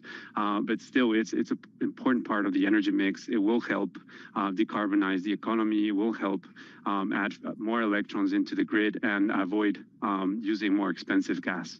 And in the time we have left, Patricio, can you talk to us a little bit about Ørsted's competition, their rivals in this space, and what this possible setback for them might mean for the competition? Is this, actually an advantage? Does it give them an advantage in some way? So perhaps outside of the U.S., I would say there will be, there's possibly some silver linings for other competitors. We cover other companies like RWE, which is heavily invested in European offshore wind. So the company is still moving ahead with plans in Germany that look, clear, that there's more regulatory certainty here in Europe. But conditions are still, I would say, not straightforward for offshore wind development in Europe. A few auctions here have been unsuccessful. We've only tendered a handful of megawatts in the past 2 or 3 years. So that said, there is a silver lining for them, but I wouldn't say that the outlook changes materially. All right, Patricio Alvarez, thank you so much. He's Bloomberg Intelligence Equity Research Analyst, Power and Gas Utilities, breaking down everything Ørsted. Coming up, we're talking more about President Trump and Fed Governor Lisa Cook. Stay tuned. We've got a lot more in store for you here on Bloomberg Intelligence.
markets, headlines, and breaking news 24 hours a day at Bloomberg.com, Bloomberg Television, and the Bloomberg Business app. This is a Bloomberg Business Flash. It's 11:40 on Wall Street. We do check markets all day long here at Bloomberg. We begin with a developing story. Lisa Cook says, see you in court. A lawyer for Lisa Cook says President Trump has no authority to remove Federal Reserve Governor Lisa Cook. That from Cook's lawyer, David Lowell. Lowell says, quote, Trump's attempt to fire her based solely on a referral letter lacks any factual or legal basis. U.S. stocks right now having small gains and losses due to a rise in bond yields and concerns about the central bank's independence after President Trump's decision to fire that Federal Reserve governor. S&P 500 index right now is trading a little changed, up 1 point at 64.40. The Dow lower by 10, decline there of under 0.1%. NASDAQ up 24. That is a gain of 0.1%. The 10-year 4.27% with the 2-year right now 3.68%. Gold up $18 the ounce, 33.84, up 0.5%. And West Texas Intermediate crude now down 2.2%, 63.39 a barrel. And Bitcoin little changed, under $110,000, up now by 0.1%. Emily Lavelle is Chief Investment Officer for New Mexico Climate Investments. And moments ago here on Bloomberg Intelligence, she talked about the controversy surrounding Lisa Cook. Well, I'm actually really surprised that the market has been so sanguine about the news around Lisa Cook. What I'm seeing is that this is another step in the direction away from central bank independence. This is the second politically motivated firing very publicly after the removal of the head of the Bureau of Labor Statistics a couple weeks ago, too. So I'm surprised. Emily Lavelle, Chief Investment Officer for New Mexico Climate Investments. And moments ago, a lawyer for Lisa Cook saying President Trump has no authority to remove Fed Governor Lisa Cook. Recapping, S&P up a point, little change there. Stay with Bloomberg for any and all developments involving Cook. For on-demand news 24 hours a day, subscribe to Bloomberg News now wherever you get your podcasts. I'm Charlie Pellet, and that is a Bloomberg Business Flash. Thanks for the flash, Charlie. We appreciate it. Want to stick with this historic fight now between President Trump and the Federal Reserve, sort of, getting kicked up a notch now that Cook's lawyer says we're going to file a lawsuit. This can go all the way to the Supreme Court, folks. And we want to talk to Stuart Paul now, U.S. economist with Bloomberg Economics, joining us right here in the studio. So, Stuart, when this news came out that she's going to sue, the market barely blinked. I have to think the market cares a lot more about NVIDIA's earnings out tomorrow than they do about what's going on here. Why is the market just not reacting? The biggest macro event is NVIDIA's earnings. So we knew a bunch of things that were all true even before the actual firing was announced. The first is that the Department of Justice was conducting its investigation using the Trump administration's favorite political cudgel, looking for things like mortgage fraud. They began this investigation to Lisa Cook, Letitia James, Adam Schiff. This is a very popular tactic in the administration. We also knew that Trump was going to attempt to remove Lisa Cook for cause. We knew that when he did attempt to remove her, she would sue to stay in her role. And now the next thing that we need to find out is whether a judge will grant her a motion for stay so that she could remain in her role until, essentially, a bar is established for what constitutes cause for dismissal. And I expect that that motion for stay will be granted. So all things considered. So no surprises here is what you're saying for the market. No surprises. All things considered, these are the things that we should be looking for. I think that what's a little bit interesting and perhaps a little bit counterintuitive is that tactically this makes sense a little bit for the administration from a legal perspective. Tactically, from the perspective of trying to influence monetary policy, it probably has the exact opposite of the intended effect. If anything, the Fed could decide that it would be best to assert its independence, to remind financial markets that it is devoted to its 2% inflation target as reaffirmed in its new monetary policy framework released just last week. And in doing so, they might choose to just stand pat in September. Jay Powell opened the door just last week for a rate cut in September. Now, when this additional pressure is being put on the Fed, you could see monetary policymakers say, wait, we were willing to start resuming rate cuts. Now, if we do, it'll look even more like we're capitulating to political pressure. We might just have to wait a little bit longer. Now, you mentioned that the next battle is kind of determining if she can stay in her position when this whole legal litigation goes on. Can she still have a vote while she stays on? And also, how long can this process take? It could take months. Yeah. It likely will be a relatively expedited process. We've seen this before with the FTC, where it dragged on even for, I think, over a year. If a judge grants a motion for a stay that allows her to remain in her role, yes, she can continue participating as a board member. She can continue voting on monetary policy. And while she is in that role and facing a legal battle, I expect that she could be delivering votes that are running contrary to the administration's interests. This is fascinating what you're saying, though, because remember, we keep hearing from Powell, like a broken record, we're data dependent. If they're going to be data dependent, does the data warrant a Fed cut? Seems like a lot of folks think it does. If they don't do that in September, are they data dependent anymore? I mean, are they becoming political in making that decision? So the Fed has to be data dependent, and Chairman Powell acknowledged that the balance of risks right now is skewing towards losing a little bit of control on the employment side of the mandate, and inflation pressures and the outlook for inflation are a little bit more tame. But just as much as the Fed has to be data dependent, they need to sort of skate to where the puck is going. Their job is really to control the punch bowl, and if the party starts dying down, maybe you need to spike the punch bowl by cutting rates a little bit if you see that people are starting to leave the party. So they need to sort of anticipate where the economy is going. They need to look at the trajectory. If inflation expectations become unanchored because of this political pressure, it gives reason for the Fed to move a bit more slowly. It would not violate the principle of remaining data dependent and reacting to the economic environment if it were to assert its independence for the purpose of ensuring that inflation expectations remain well anchored. What does this all say about Fed independence? Does it show that the Fed is willing to fight for it? Well, so we know that the members of the Federal Reserve are willing to fight for the institution so that the institution remains politically independent. That's what Lisa Cook is doing. We know that Chairman Powell also is an institutionalist. He's the kind of guy who, when his colleagues at the Federal Reserve were being accused of financial malfeasance around 2020, of trading inappropriately, he was very willing to conduct an investigation and to be relatively harsh when it came to holding his colleagues accountable. He is firmly an institutionalist who is trying to ensure the independence, the political independence of the Federal Reserve as a monetary policy making authority.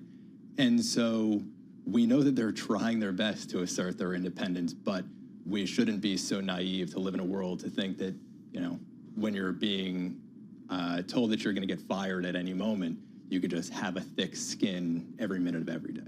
It's difficult. Yeah, no, we saw him do it with the head of the labor statistics, right? The Bureau of Labor Statistics out, thought the job numbers were not to be believed. So if it's that easy to fire somebody, you know, where is the faith in the government? And how does that play out for the broader economy? I guess especially when you think about how foreign governments and foreign investors may treat the U.S. That's right. And so we did see the dollar start fading this morning, you know, relatively quickly. The dollar was down 0.25 percentage point on the news that Governor Cook was being fired. So yeah, this is exactly the sort of event that brings into question the dependability of the U.S. and the U.S. institutions.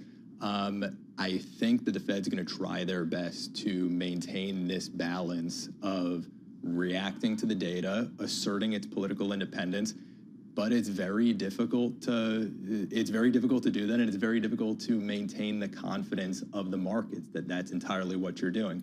There's a sense in which the Fed is being politicized no matter what it does. It's not the fault of the members of the board.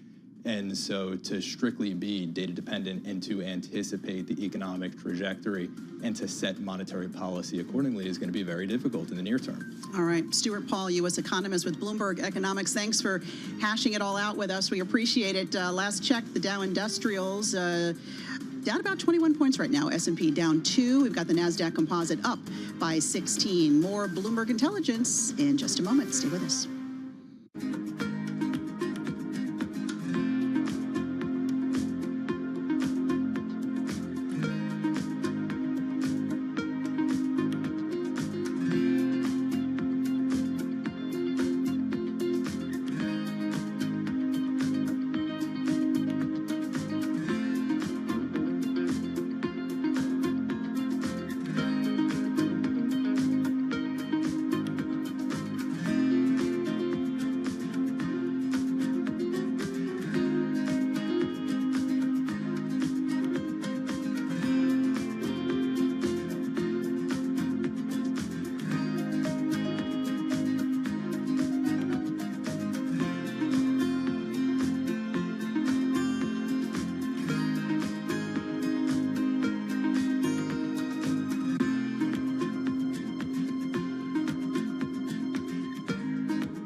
listening to Bloomberg Intelligence with Paul Sweeney on Bloomberg Radio. All right, welcome back to Bloomberg Intelligence. I'm Lisa Mateo alongside Alexis Christophers. Paul Sweeney has the day off. Okay, so we have some big news. EchoStar, it's agreed to sell spectrum licenses to AT&T for about $23 billion. I'm looking at EchoStar shares right now. They're up 77%. So we wanted to talk about this, right? So our producers are scrambling. It's a mad dash. Who are we going to get? We're going to pull in someone who's hanging in Nantucket. That's right. It's John Butler, Bloomberg Intelligence Senior Telecom Analyst. John, we really appreciate you taking the time for us. No problem. Good morning, guys. How are you? Good morning. Yes, we pull in the big guns. So Yes. explain to us right off the bat, what does this deal mean?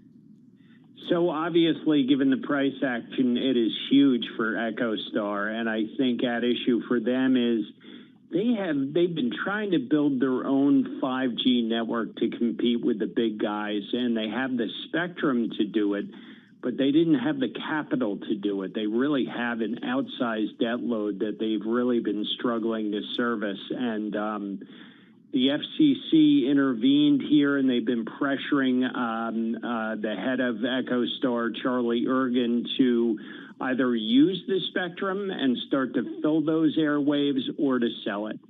And so I think this is maybe the first of maybe even more moves to sell more spectrum on the part of the company. But given the price tag, it alleviates that capital crunch. And so any risk of default here, I think, is minimized now in the wake of this deal. And so investors are breathing a big sigh of relief. Talk to me a little bit, John, about this price, $23 billion, $9 billion more than EchoStar paid for the spectrum, $5 billion more than the appraised value. Is AT&T getting value out of this $23 billion deal, or are they grossly overpaying? So I'll say spectrum is like houses on Nantucket. You know, the price just continues to go up over the years, you know, particularly with the advent of AI now and the need for more capacity to carry that added traffic. It's really not a concern on my part as to whether or not AT&T is going to get a good return on this investment.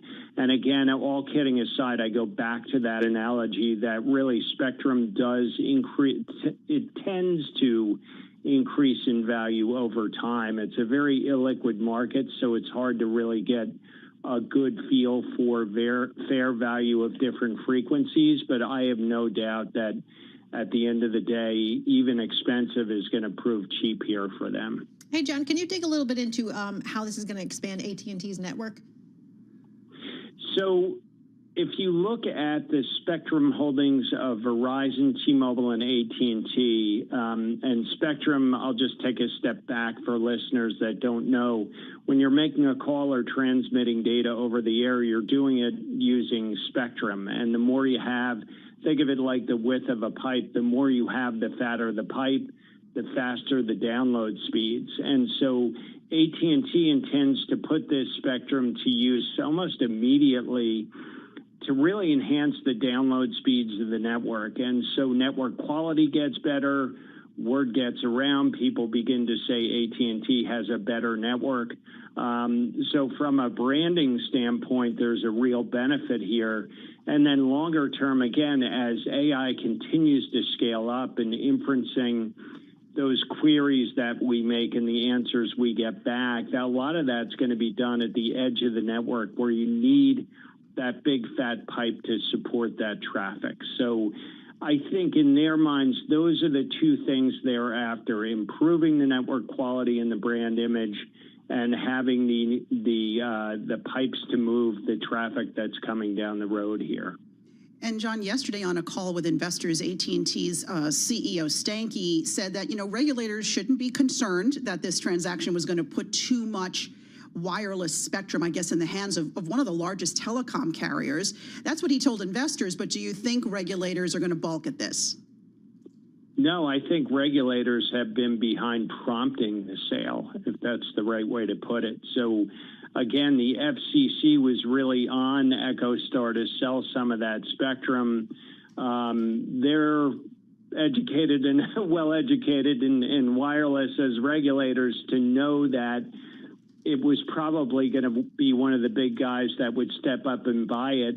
If I look at AT&T Spectrum Holdings, they had a competitive disadvantage or less holdings in the band or the frequencies that they purchased from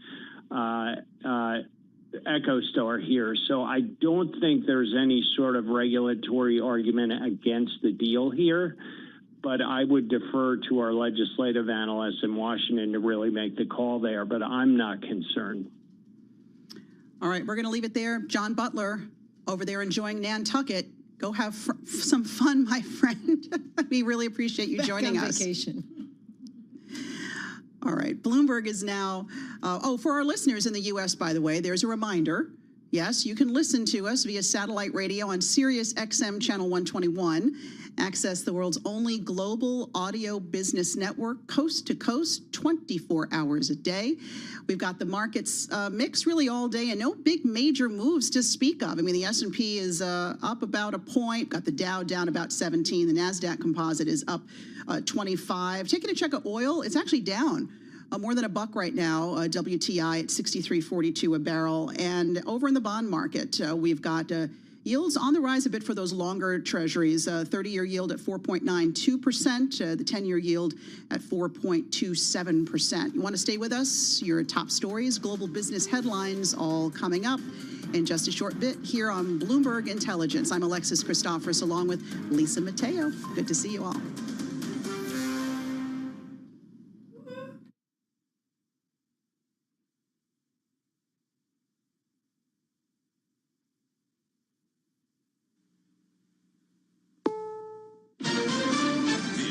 CBS News on the Hour, sponsored by ZipRecruiter.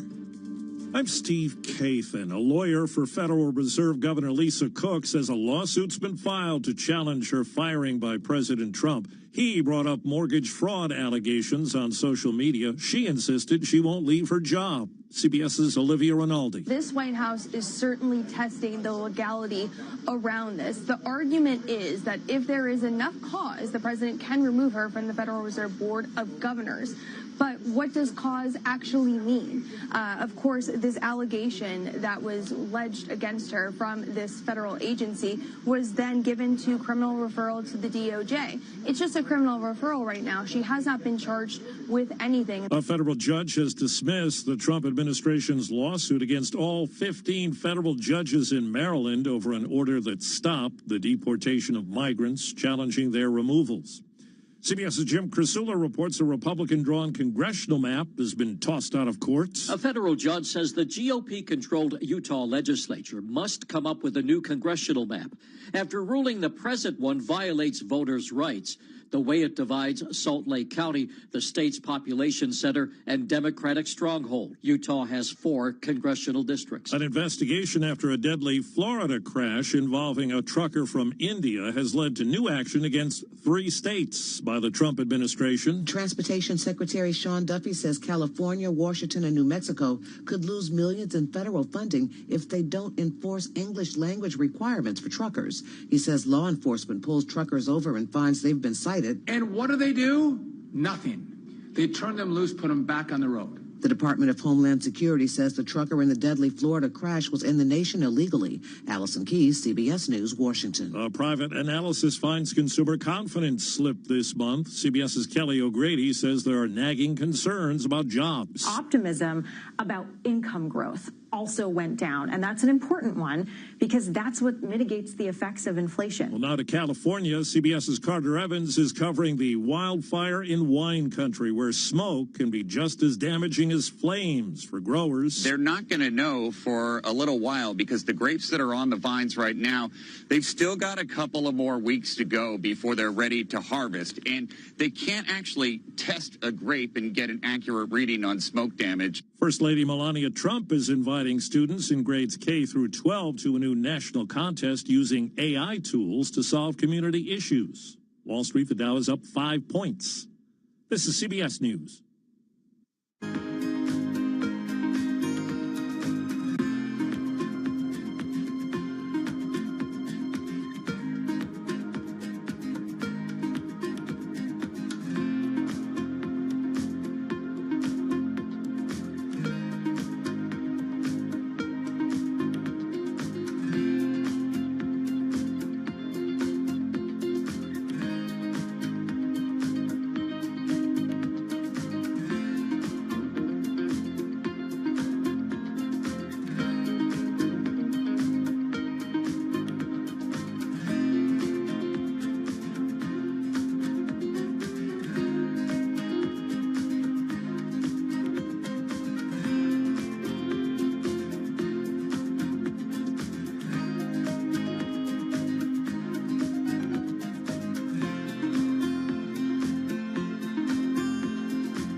New developments in the story of a woman who made news for running a Burger King on her own. She went viral for running a short-staffed Burger King in Columbia, South Carolina, solo. We got one beautiful person working here all by herself. She doing everything. She doing the fries, she doing the burgers. But a month after a customer delivered kudos on TikTok, 25-year-old Nikia Hamilton says she's been a mom of three. 25-year-old Nikia Hamilton says she's been fired for tardiness. The single mom of three says sometimes she's had to choose between being late or taking care of her kids. BK confirms Hamilton was terminated for what it calls repeated attendance issues. A GoFundMe has raised more than $125,000. Hamilton says she'll use some of the money to start a cleaning business so she can be her own boss. Deborah Rodriguez, CBS News. The Masters Golf Tournament says today it will offer automatic invites to the winners of 6 national opens around the world.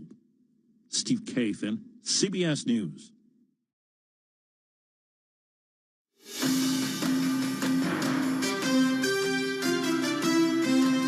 Live from Washington, D.C., this is Balance of Power with Joe Matthew.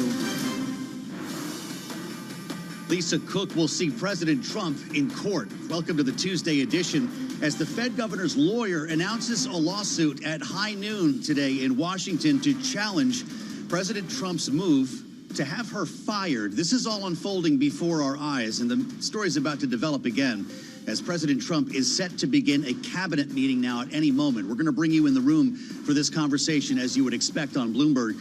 And we want to start the program, as always, by setting the baseline on Wall Street. Apparently not terribly bothered by all of this. Charlie Pellet has the latest on stocks and bonds from New York. Charlie, how's it look? Thank you very much, Joe Matthew. Perhaps that is the big story as well today, the lack of market reaction to all of the controversy involving President Trump and Fed Governor Lisa Cook. Right now, little change on the S&P. We're up 4. That is a gain of under 0.1%. The Dow swinging between gains and losses, down 11, drop there of under 0.1%. NASDAQ up 40, higher by 0.2%. 10-year at 4.27% with the 2-year 3.68%. Gold is up 0.6%, 33.87 the ounce. And West Texas Intermediate crude down 2%, 63.47 a barrel on WTI. As you have been hearing right here on Bloomberg, a lawyer for Lisa Cook says President Trump has no authority to remove Fed Governor Lisa Cook and is filing suit. And President Trump weighing in on the Cracker Barrel logo change. In a tweet on Truth Social, he says based on customer response, the restaurant chain should admit it made a mistake and return to its old logo. Balance of Power continues now. Back we go to Washington once again. Here is Joe Matthew. Okay, Charlie, many thanks. Charlie, we'll have more on the Tuesday trade a little bit later on this hour as we anticipate words from the president any moment now. In fact, he's 1 hour and 7 minutes late. If you're playing along on your home game, a cabinet meeting that had been scheduled days ago. This is not because of the Lisa Cook situation, but you can expect to hear about that along with a lot of stories. We've done this a few times together. He'll likely go around the room, hear from all the cabinet secretaries, and then open the floor to questions from reporters. And yes, Bloomberg is in the room, and we have a lot of questions about the way this is all going to work. So thanks for joining us here on the early side edition of Balance of Power, the Tuesday edition here on Bloomberg Radio, satellite radio, channel 121. You can watch radio on TV as well. Find us on Bloomberg Originals every day now, live from Washington. And on YouTube, where you can watch all of our shows from D.C. and New York. Search Bloomberg Business News Live. I've told you before, this is the coolest thing we've got going. Go on YouTube, find the show. You can pause. You can back it up. You can hear everything Michelle Jamrisco says that you might not have heard the first time around. Michelle is with us because we've got big news at the White House today. It's not just the cabinet meeting. The president taking the extraordinary step of moving to fire. And I'm not going to say that he has fired because we don't know. Did she badge into work today? Is the email working? Lisa Cook, the Fed governor, the Board of Governors of the Federal Reserve, that, of course, this president has taken aim at repeatedly, starting at the top with Jay Powell, now moving his way down, apparently, through the board. This came on Truth Social around 8 o'clock last night, with the president announcing his intention to have her fired, pointing to allegations that Cook may have falsified records in order to get favorable terms on a mortgage. 2 houses allegedly claimed they were both the primary residence. Here's the thing. Lisa Cook hasn't been charged with anything. This was, in fact, referred to the DOJ, and they are apparently looking into this. But never mind convicted, has never been charged. So when the president talks about this as being grounds for dismissal, he's citing Article 2 of the Constitution and the Federal Reserve Act of 1913 to tell Cook she's been removed from her position effective immediately. She apparently is not going quietly. Cook's lawyer, Abe Lowell, has just announced a short time ago that they are suing the president, writing that President Trump has no authority to remove Federal Reserve Governor Lisa Cook. His attempt to fire her based solely on a referral letter lacks any factual or legal basis. Lowell writes, "We will be filing a lawsuit challenging this illegal action." So it's on. And when the president emerges here, and maybe it's not a coincidence that we're an hour and 10 minutes late, this could get chippy pretty quickly. You'll want to hang on for this. I mentioned Michelle is with us. Glad to say it. Michelle Jamrisco is back, of course, covering the White House and national security here on our Washington Bureau. It's great to see you. Great to be here. We throw around the word unprecedented a lot these days. In this case, it applies. Yes, I mean, this is something that we haven't seen before. Of course, takes the debates around Fed independence quite further at this point. And we do know, you know, the president has authority to do this if he's removing her for a cause, if he's removing Cook for some cause. But where we get that definition, how that stands up in courts is the big question. And of course, as you mentioned, she has not been charged yet, so we don't know what there is to these documents. Bill Pulte, who kind of got the ball rolling on this, has cited publicly available data and documents. So we'll have to see how this all comes to fruition, perhaps, you know, as I say, in the courts. It's just the latest example of this president testing the system, right? He may not know if he can do this, but that letter went out last night, and we're about to find out. And again, to your point, this could resolve in the courts. This could go to the Supreme Court. Yeah, and I think one of the phrases from that letter that was really interesting is he says Cook has been deceitful and possibly criminal. So he's kind of leaving some wiggle room in case he has to retract this decision. That's one thing that we're going to try to get at. I'm sure the reporters will ask Trump in the cabinet This is going to be fascinating, meeting today. Michelle. They're starting right now. Let's bring you into the cabinet room live on Bloomberg. The industrial bedrock of our nation. It's also obviously for great defense. We have the greatest military in the world. We rebuilt it largely in my first term. Some of it was stupidly given away to Afghanistan. For what reason? Nobody can figure that one. But it was still a relatively small amount of what, you know, if you compare. The concept of what they did, however, is just incredible. But the country is doing well. We're respected all over the world like never before, probably. We went to NATO, as you know, and they went from 2% to 5% of GDP. Nobody expected that. And the difference is they didn't pay the 2 and they paid the 5. So, and as you know, we are selling a tremendous amount of equipment to NATO. We're not spending any money. We're making money, but I don't want to talk about making.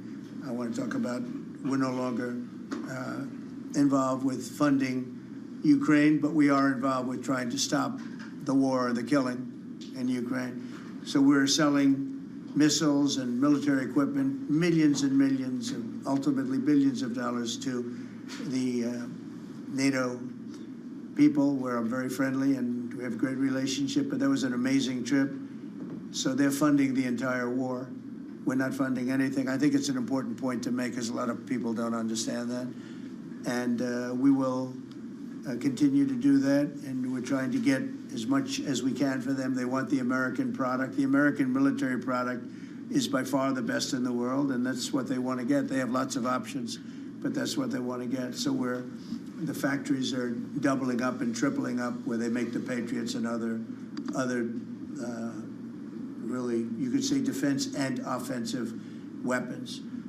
The wages for blue-collar workers are now rising at the fastest rate in 60 years, which is so important to all of us around this table. The average American worker has already seen a $500 wage increase this year, and there's no inflation because there's been decreases, tremendous decreases, with thanks to Doug and Chris and some of the people, the great job they've done with energy. Thank you very much. And Chris, thank you very much. I see you down close to $60 a barrel, and you'll be breaking that pretty soon. And that has a huge impact. So we have groceries are down. Energy is way down. Energy is way down. It was $4 and $5 for a gallon of gas. Think of that for gasoline. And now it's probably $2.25. There are some places it's $2. It broke $2 at a couple of locations in the South. In places like California where they charge such high taxes, it's higher, but it's still much lower than what it was a year ago. So energy's way down, groceries are way down, eggs are way down. Thank you very much, Madam Secretary. You've done a great job. Appreciate it. When we came in, the eggs were through the roof. They were 4 times higher than they've ever been. And my first question from you people, well, what are you going to do with eggs? I said, what's the problem with eggs? That was caused by Biden, or whoever was operating the auto pen actually caused it, I guess, because I don't think he knew too much about eggs.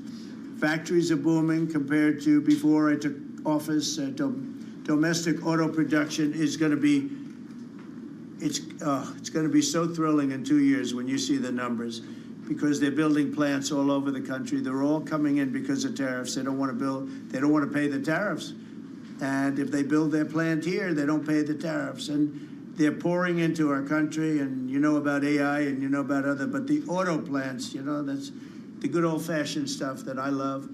The auto plants are pouring into the United States of America. They're coming from Mexico, they're coming from Canada, and they're coming from Europe, all over Europe.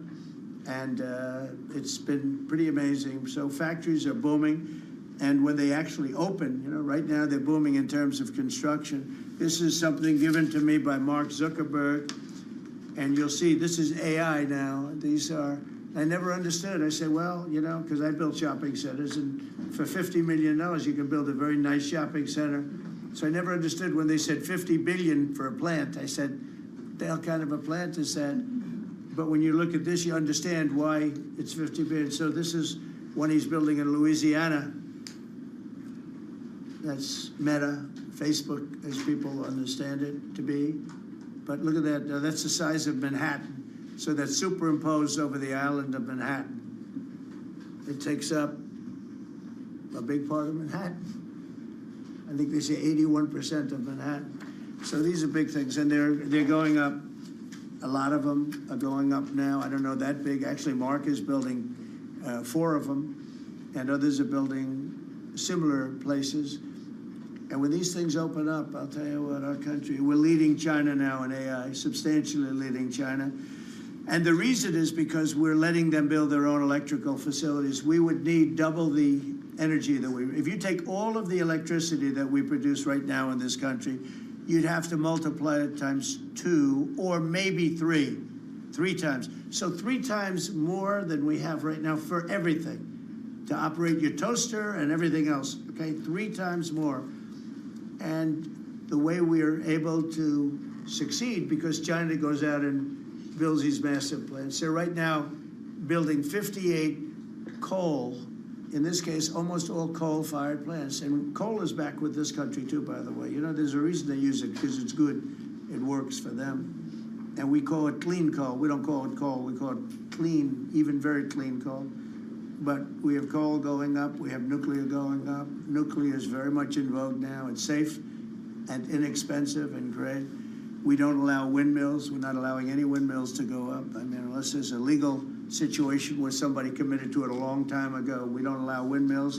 And we don't want the solar panels that I was speaking with the secretary about, because they take up, you know, thousands of acres of our farmland. You see these big, ugly patches of black plastic that comes from China. And the solar is, you know, I like solar in some ways, but for firing up your big plants, it doesn't work. It's very unstable, but it really takes up your farm. The farmers are saying, you know, they're building these massive blotches in the middle of the fields all over the country. It's so crazy. It's so crazy. So we're not heavy into that at all.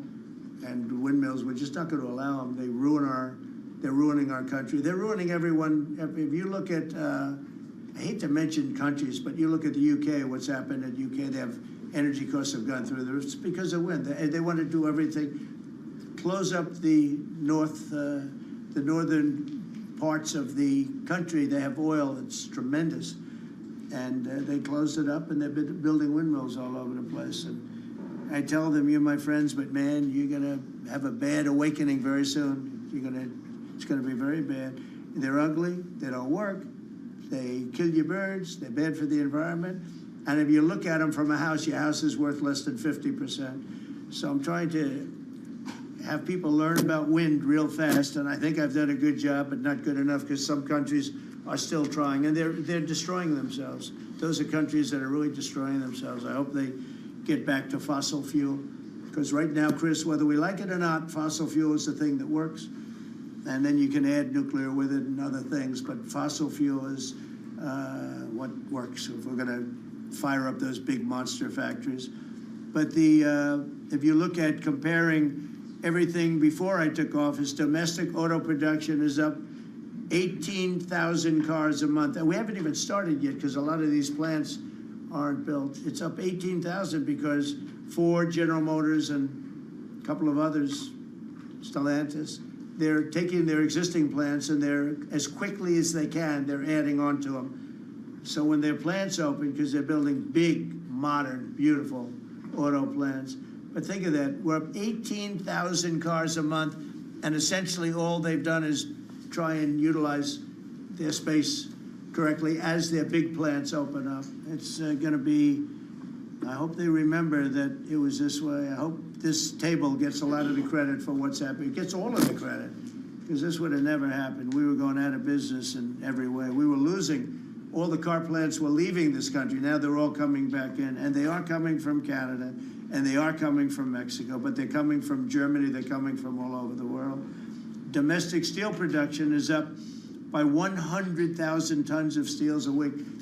We have a 50% tariff on steel, aluminum, and various other things. Copper just got brought into the picture, and that means people are gonna wanna make steel here. We just made a deal with U.S. Steel. As you know, we have an outside company come in, spend $17 billion on building new plants, new everything. It's great, and it stays right here in America. So we're doing amazingly well on steel, and domestic oil production is up by more than 300,000 barrels a day. That's a lot of barrels, and you're going to be talking about that in a second, I think, Chris and Doug. These two people have done a fantastic job, and we have the oil price down to about $62 a barrel. So just so you understand, because a lot of you like to talk about costs and prices, but I watch so much fake information. Product costs are down. Energy is way down. Energy brings things down. You know, with energy, that's what happened with Biden. He stopped our program, and then he went back to it when he realized that it looked like you're going to be paying numbers that nobody's ever seen, like $7 a gallon. You're going to pay $7 a gallon. They were up to $7.5. So then he immediately went back to the Trump plan that they terminated, but it was too late for them. It was too late. They blew it. They had a great thing going. I gave them something great, and they blew it. Since the inauguration, we've created over 500,000 new private jobs, and if you notice, when the numbers come out, government jobs are going down and private jobs are coming up, and that's what really fuels the country. It's easy to hire people and pay them for doing something that maybe is not very productive, but government jobs are down, actually substantially down, and private jobs are way up, and these are the jobs that make money, create a better life. Meanwhile, we've reduced the number of federal bureaucrats by 84,000. So we got rid of 84,000, and I think the job numbers, you're going to see the new job numbers are going to be through the roof because of all of the different businesses that are moving into our country. And not just production businesses, autos and AI, but any business you can think of. In the world of furniture, as an example, North Carolina, I went there many times when I built a lot of hotels and things, and I'd go to North Carolina, I'd buy the greatest, they were the greatest, most talented people. And then China came along and took all of those jobs away. If they would have tariffed them, China wouldn't have taken any of the jobs. But we had presidents that, honestly, and I like some of them, but they didn't know what the hell they were doing from a business standpoint, from running the country. And North Carolina, the most talented woodworkers that you've ever seen. I'd be there and I'd watch them. I'd say, I'd like to have a rail on that chair. Maybe can you fancy it up a little bit? How about this, sir? And it handed me a thing. It was like they were artists. They were unbelievable. And that business was stolen from us by others, not only China, but by others. All of a sudden, you're ordering your furniture from China. It was not even close to being as good, but they couldn't compete with it. If we would have said it costs 100% or 200% tariff, you wouldn't have lost one job. It's so sad. But we're going to rebuild North Carolina furniture and other places, South Carolina too, to a lesser extent. They make furniture, but furniture, we're going to put a very substantial tariff on. We've already announced it. It'll be done pretty quickly. And when that happens, everyone's going to start. I just tell you, North Carolina, go out and start getting the grandchildren and the children, start teaching them, because some of those incredible artists that I knew as young people, they're older people now, but they still have the talent and they have time left. But they're going to be teaching their sons and their daughters and their grandchildren. And it's going to be a beautiful thing to see. It's going to happen like magic. It's going to happen without question. It's not like, gee, I hope it happens. It's going to happen. The results of Ford that just announced it's going to create 4,000 new jobs, American jobs. Hyundai, 14,000 jobs. General Motors is moving production of the Chevy Blazer and Equinox from Mexico back to the United States where it belongs. Don't forget, we lost 55% of our auto production over the last 35 years. 55%. We were the auto capital of the world. Like there was nobody even think about challenging us. We lost 55% of it to Mexico, Canada, China, a lot to China, and other countries. And it's all coming back. We will be bigger. A couple of years, we'll be bigger than we ever were. We'll be more dominant. We'll be bigger. We make great product, too. We're starting to make really great product. We're going to be bigger than we ever were. We're going to be at the level that it was when we were the only one that really, we sold to the world. And we're going to be back selling to ourselves and other parts of the world. It's not going to be the same, but it's going to be equally as important as it was in the heyday 30 years ago. But we lost more than 50% of the automaking capacity. In fact, the unions, the auto unions, as you know, the top guy didn't know me, didn't like me, and now he likes me. He says, man, I can't believe what Trump has done. But the auto workers voted for me. They understood better than anybody else. The auto workers, the Teamsters voted for me. Teamsters are great. They all voted for me. No Republican has ever gotten the support of the Teamsters and the auto workers. And now the head of the auto workers, I mean, it's so amazing. I watch them on television there. They can't even believe what happened. And I told them all what was going to happen. We secured new market access for American agricultural exports all over the world. Our secretary is doing a great job. Thank you, Brooke. And we have negotiated historic trade deals with the United Kingdom, China, Indonesia, Vietnam, the Philippines, Japan, South Korea, who was here yesterday, and the European Union. Foreign nations are now paying hundreds of billions of dollars straight into our treasury, and numbers that nobody's ever seen before. As you know, we made trade deals with a lot of countries, and many of those countries, just to be able to sit at the table, are paying us hundreds of billions of dollars. We made a trade deal with the European Union. They were rough on us for a long time, and now we have a very good deal. We made that with them. Trillions of dollars is coming into our country. Trillions. Far beyond billions, trillions of dollars. Wouldn't you say, Scott? Yes, sir. And in a short period of time. They have to buy $750 billion worth of our energy product. Energy is great. We have more than anybody else, and we're using it. But the European Union is a done deal, and Japan is done. I heard there was a problem with South Korea, but we met yesterday, and they're done. We didn't do anything. We just kept the same deal. He honored the deal. They wanted to see if, I don't even want to say it, but they wanted to see if they could do something. But they honored the deal, which is nice. And we cut the previous record-setting trade deficit, I hear just came out. We cut it in half already. We haven't even said, we've only been here really for a few months because, you know, it takes you a little while to fix up the Oval Office and do those things, prepare for the battle, right? So we really only been here for a very short period of time. And we cut the trade deficit in half. Is that right? That's fantastic. I didn't even think we were going to do that. And remember, these are things that are being built. These things that, all these numbers up here, they're not open yet. When they open, you're going to see things happen in the United States that nobody's ever seen before, including our country in its heyday. And I had the greatest economy in the history of our country my first 4 years, despite COVID, which was a very unfortunate situation for the whole world. We did a great job with it, never got the credit for the job we did. Operation Warp Speed, people say, is one of the greatest achievements ever in politics or in the military, because it was almost a military procedure. But everybody, including Putin, said that Operation Warp Speed, what you did with that, nobody can believe it. And we did a great job. But it was a horrible, horrible pall over our country. We had a very dark cloud over the world. That was a very, very bad thing that came out of Wuhan, which I said it came out of Wuhan. That's where it came from. And China suffered greatly, but everybody did. But we did a good job with that, as good as you could possibly do. And we came back, and now we're stronger than ever before.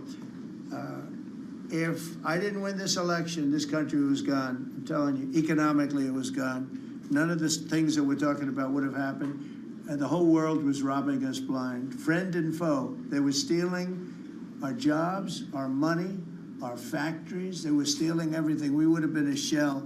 We would have been a bankrupt, broken shell. And that's the way it is. But we're doing just the opposite. Stronger than we've ever been. Last month, in a landmark achievement, I also proudly signed the largest working class tax cuts in American history.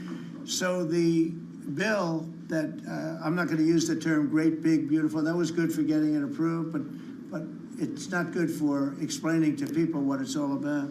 It's a massive tax cut for the middle class. It's a massive tax cut for jobs.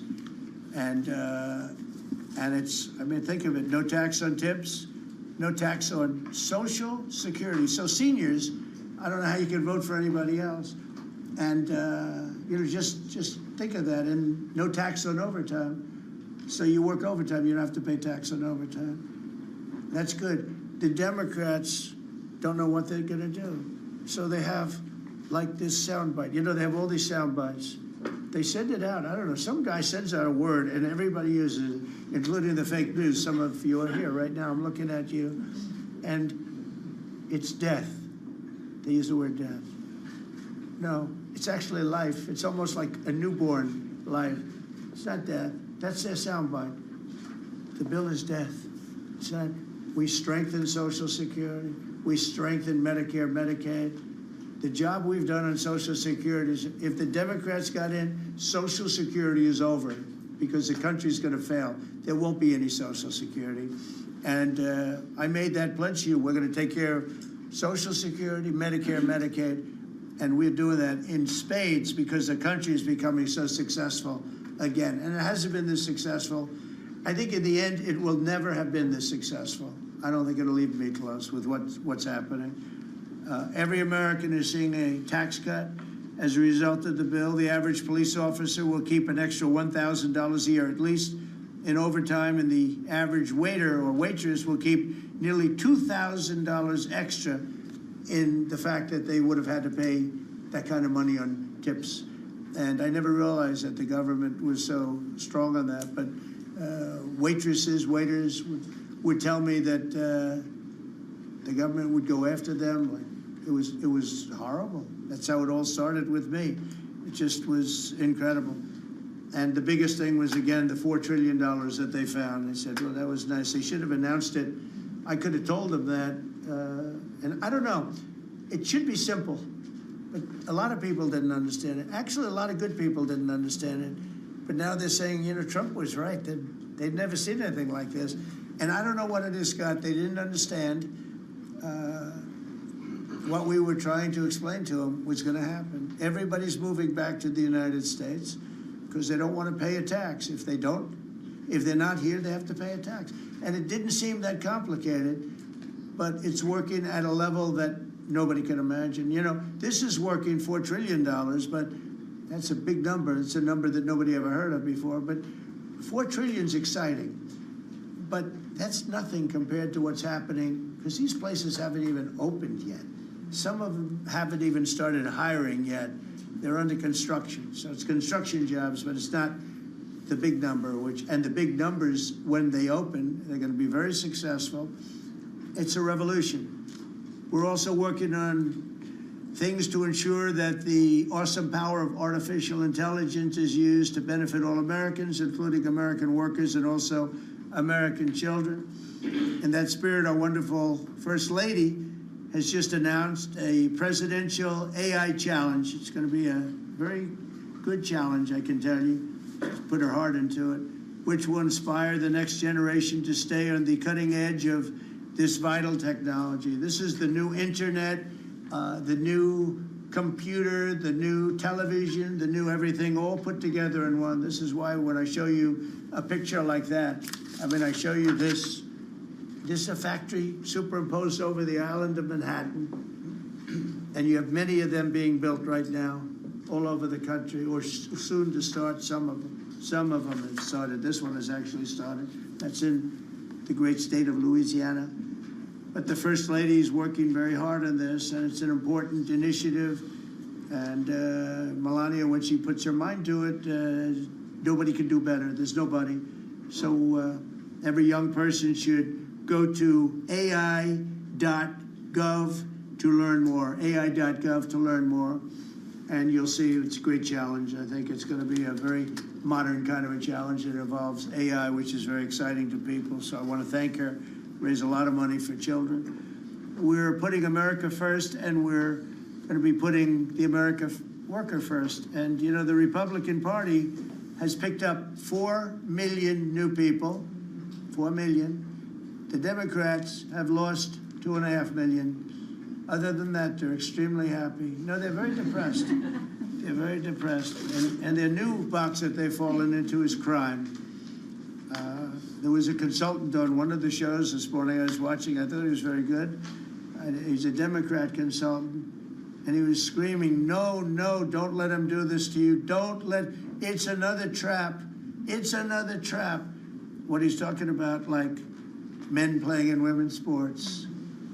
They said that's an 80-20. No, it's a 97-3. It's 97-3, like transgender for everybody.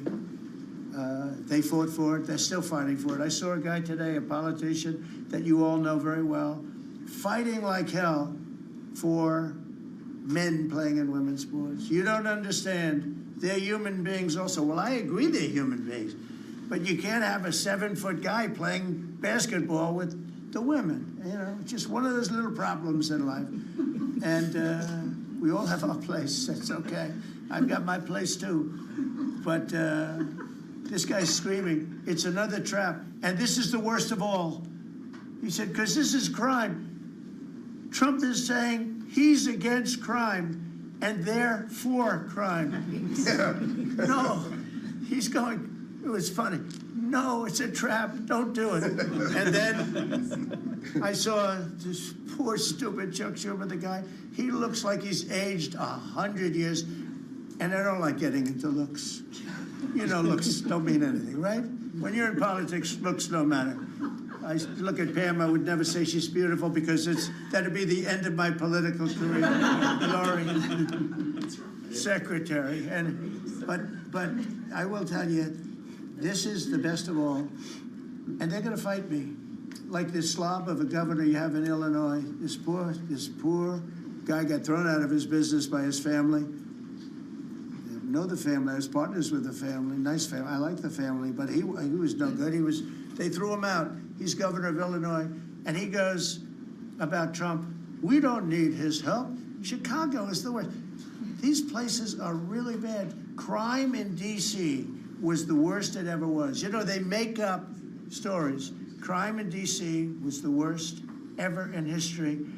And now, over the last 13 days, we've worked so hard. And we've taken so many, there are many left, but we've taken so many criminals, over 1,000. I watched a man from Maryland who said to me, I mean, sir, you're the greatest president. You're doing an unbelievable job. What a great job. Governor Moore, has anyone heard of him? He's another hopeful for president. I don't think so.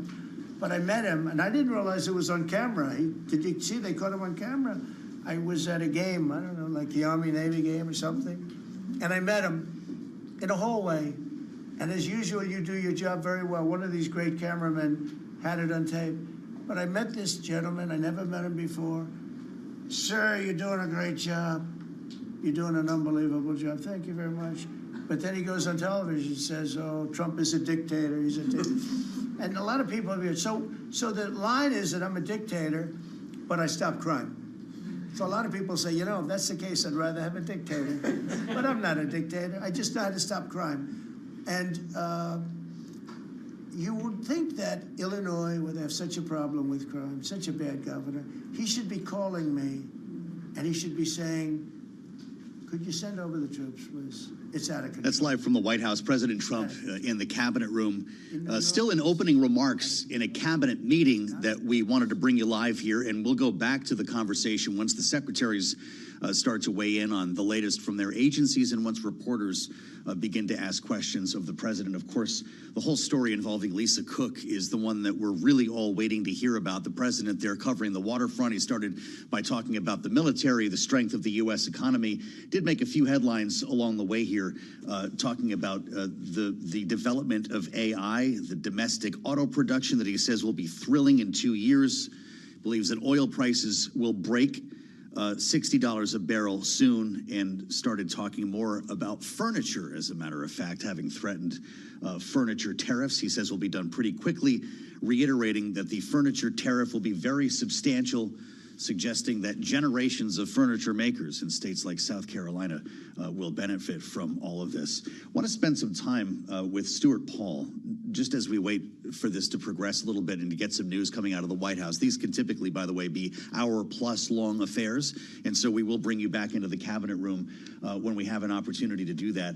He's Bloomberg Economics U.S. economist, and of course, Stuart's antennas went up last evening when the president announced on social media his intention to have one of the Fed governors fired. Lisa Cook has since responded, and Stuart, her lawyer, says they're going to sue to challenge the president's move here. We have so many questions, though. The president says she is fired. We don't know if she went to the office today, if she logged into the email, if she badged in at the Fed. Do we have any idea about where any of this stands on a procedural level, Stuart? Well, now it's up to Governor Cook, as it sounds like she is doing, to file a case against the administration. With that case, she's going to, I assume, file a motion requesting stay so that she can remain in her post pending further court proceedings. I imagine that stay would also be granted, but that is up to the judge. And if it is granted, she would be able to continue working as a member of the Board of Governors, voting on regulation, voting on monetary policy decisions. What seems to be most interesting here is that it will be up to the court to decide what constitutes appropriate cause for dismissal. It sounds like from the former general counsel of the Federal Reserve that typically cause for dismissal would come from failing to appropriately execute one's authority in the post of governor of the Federal Reserve System. This obviously, this attack on Governor Cook relates to allegations of financial misfeasance before she was really on the Board of Governors.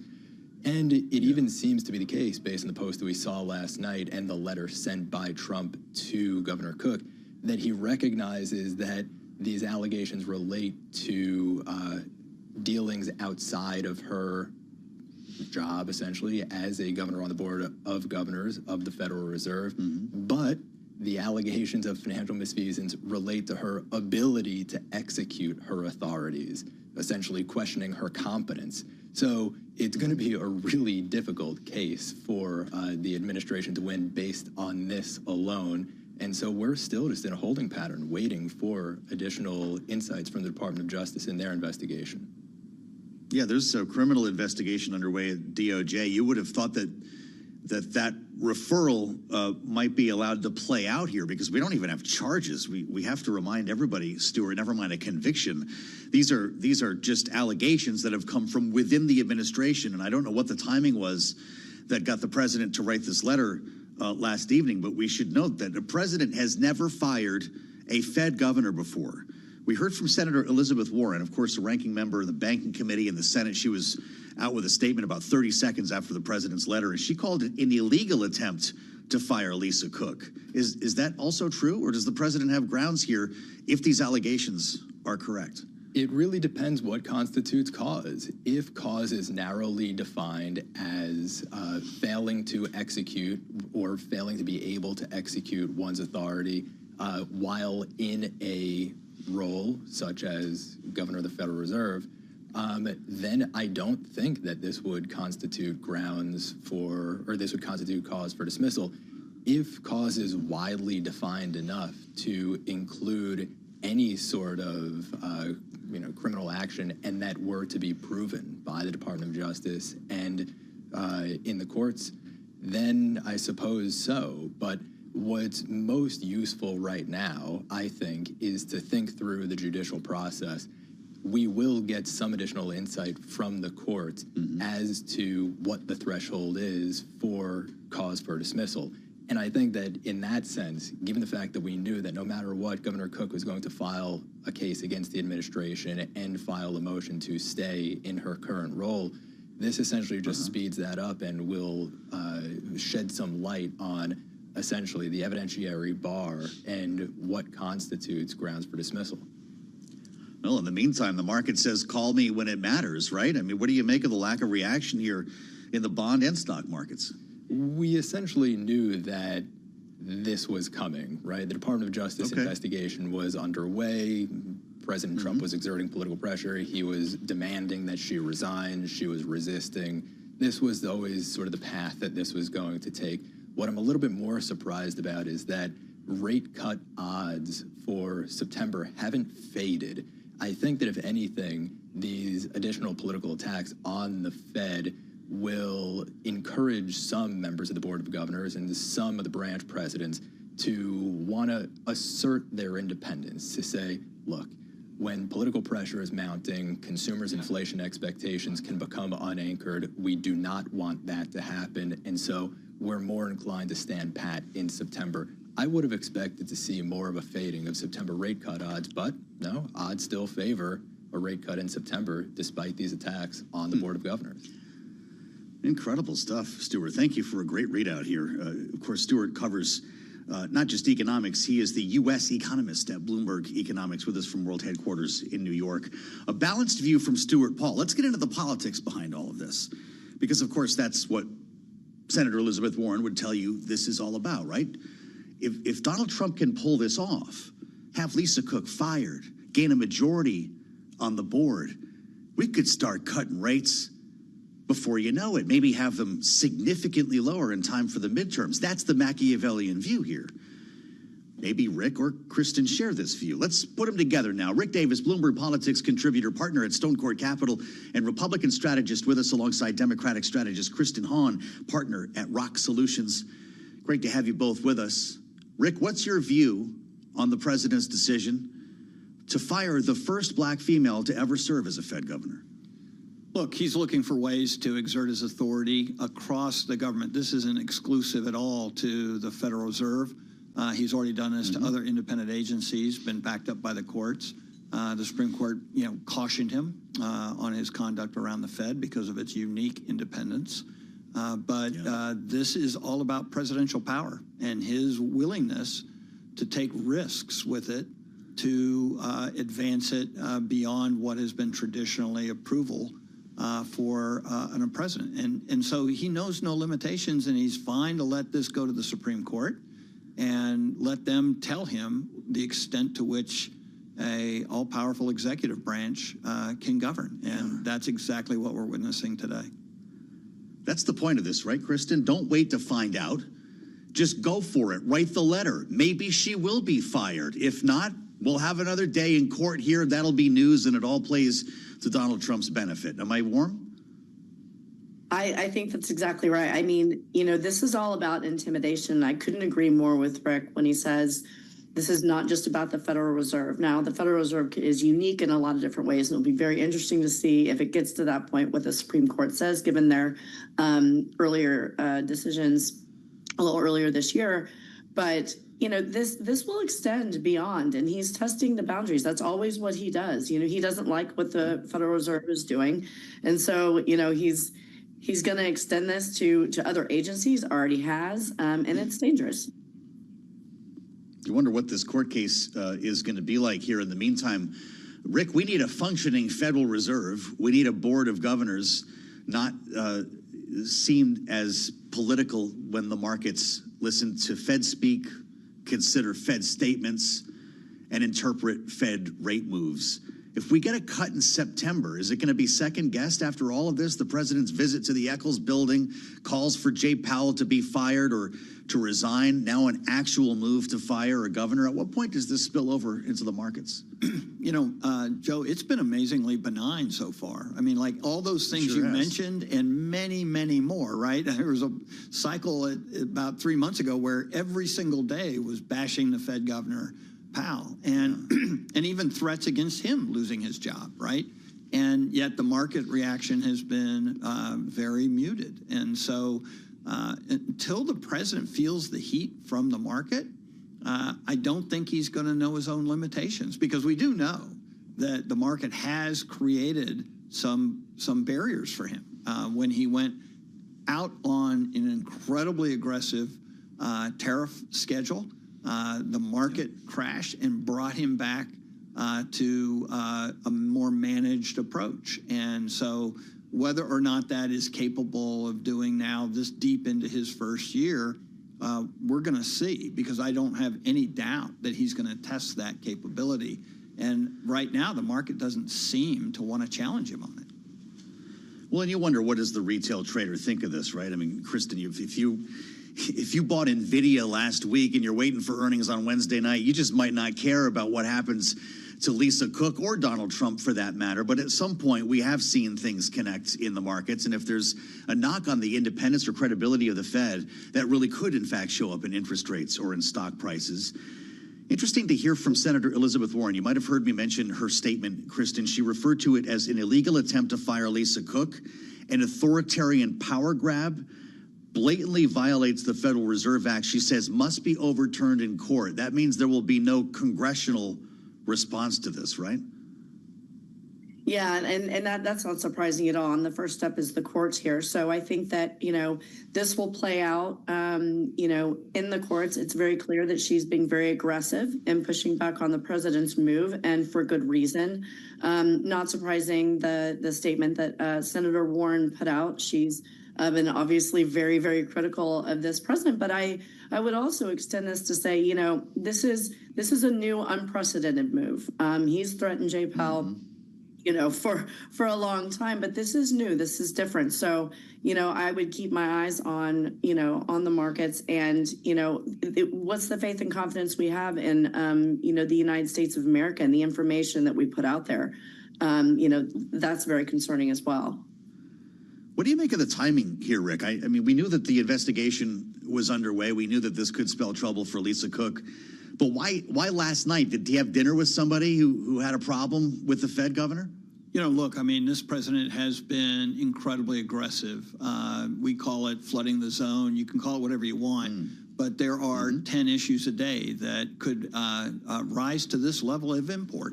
And they lust for the ability to challenge the media, to challenge them. And so I have no doubt that this was just the next thing in the queue that was waiting to be done.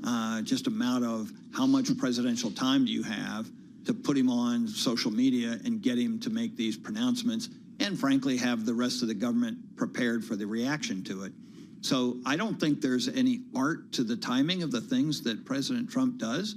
It's more like, what is the latest amount of ammunition we have to challenge the orthodoxy of people's criticism to this government. I mean, we need to understand this is the plan. It's going to be the plan for the next 3.5 years. And And we need to get used to it. And there's all this kind of apology about, well, but look at the good people he's appointed to some of these jobs, and look at the ones that he hasn't. I mean, he just replaced, the head of Bureau of Standards, and that is an individual who, by all accounts, has not got the backing to do this. There are scores of those kind of individuals at the Department of Defense, and now you're looking at the Fed to have the same kind of activity.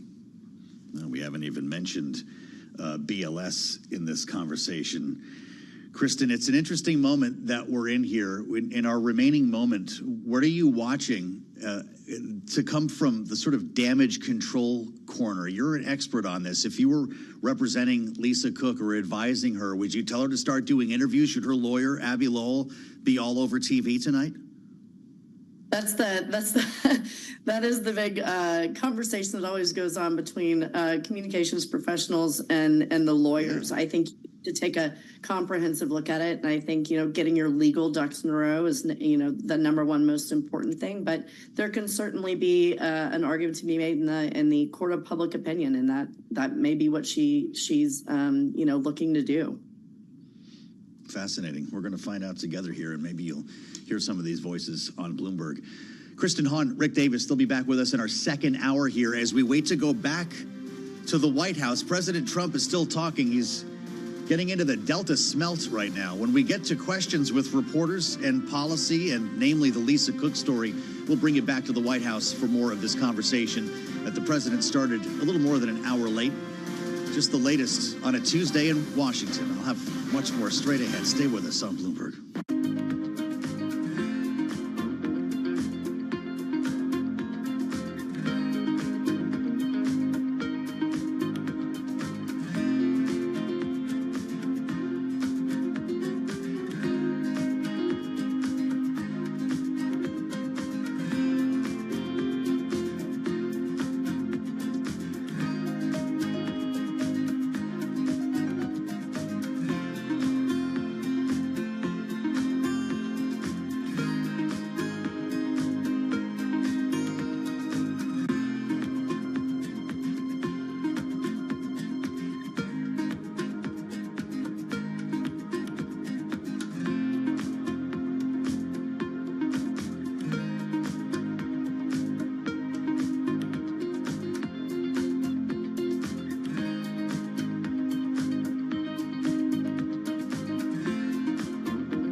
from Washington, D.C., this is Balance of Power with Joe Matthew.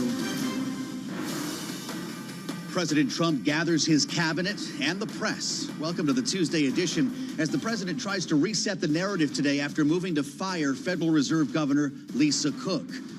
We're going to bring you to the White House for some of this conversation, along with an update from Bloomberg's Tyler Kendall, who's standing by for us. We'll also be joined by constitutional lawyer Robert McWhirter as President Trump threatens to send National Guard troops next to Chicago. A lot to cover as well with our political panel. Bloomberg Politics contributor Rick Davis and Democratic analyst Kristen Hahn are with us. It's all after a look at Wall Street. Let's get things started with Charlie Pellet at World Headquarters in New York and the Tuesday trade. Charlie? I thank you very much, Joe Matthew. Lisa Cook says yes, she is taking it to court. Right now we have got the Dow, the S&P, NASDAQ, all advancing. Little change, though. That is the key takeaway at this hour. For the S&P, higher by 7 right now, up 0.1%. We've got the Dow.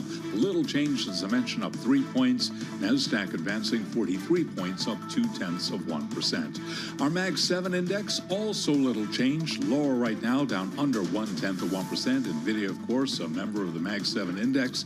It ahead of earnings tomorrow, up now by 1%. The 10-year yielding 4.26%. The 2-year 3.68%. Gold up 0.5%. 33.83 the ounce. And West Texas Intermediate crude down 2.2%. 63.36 a barrel.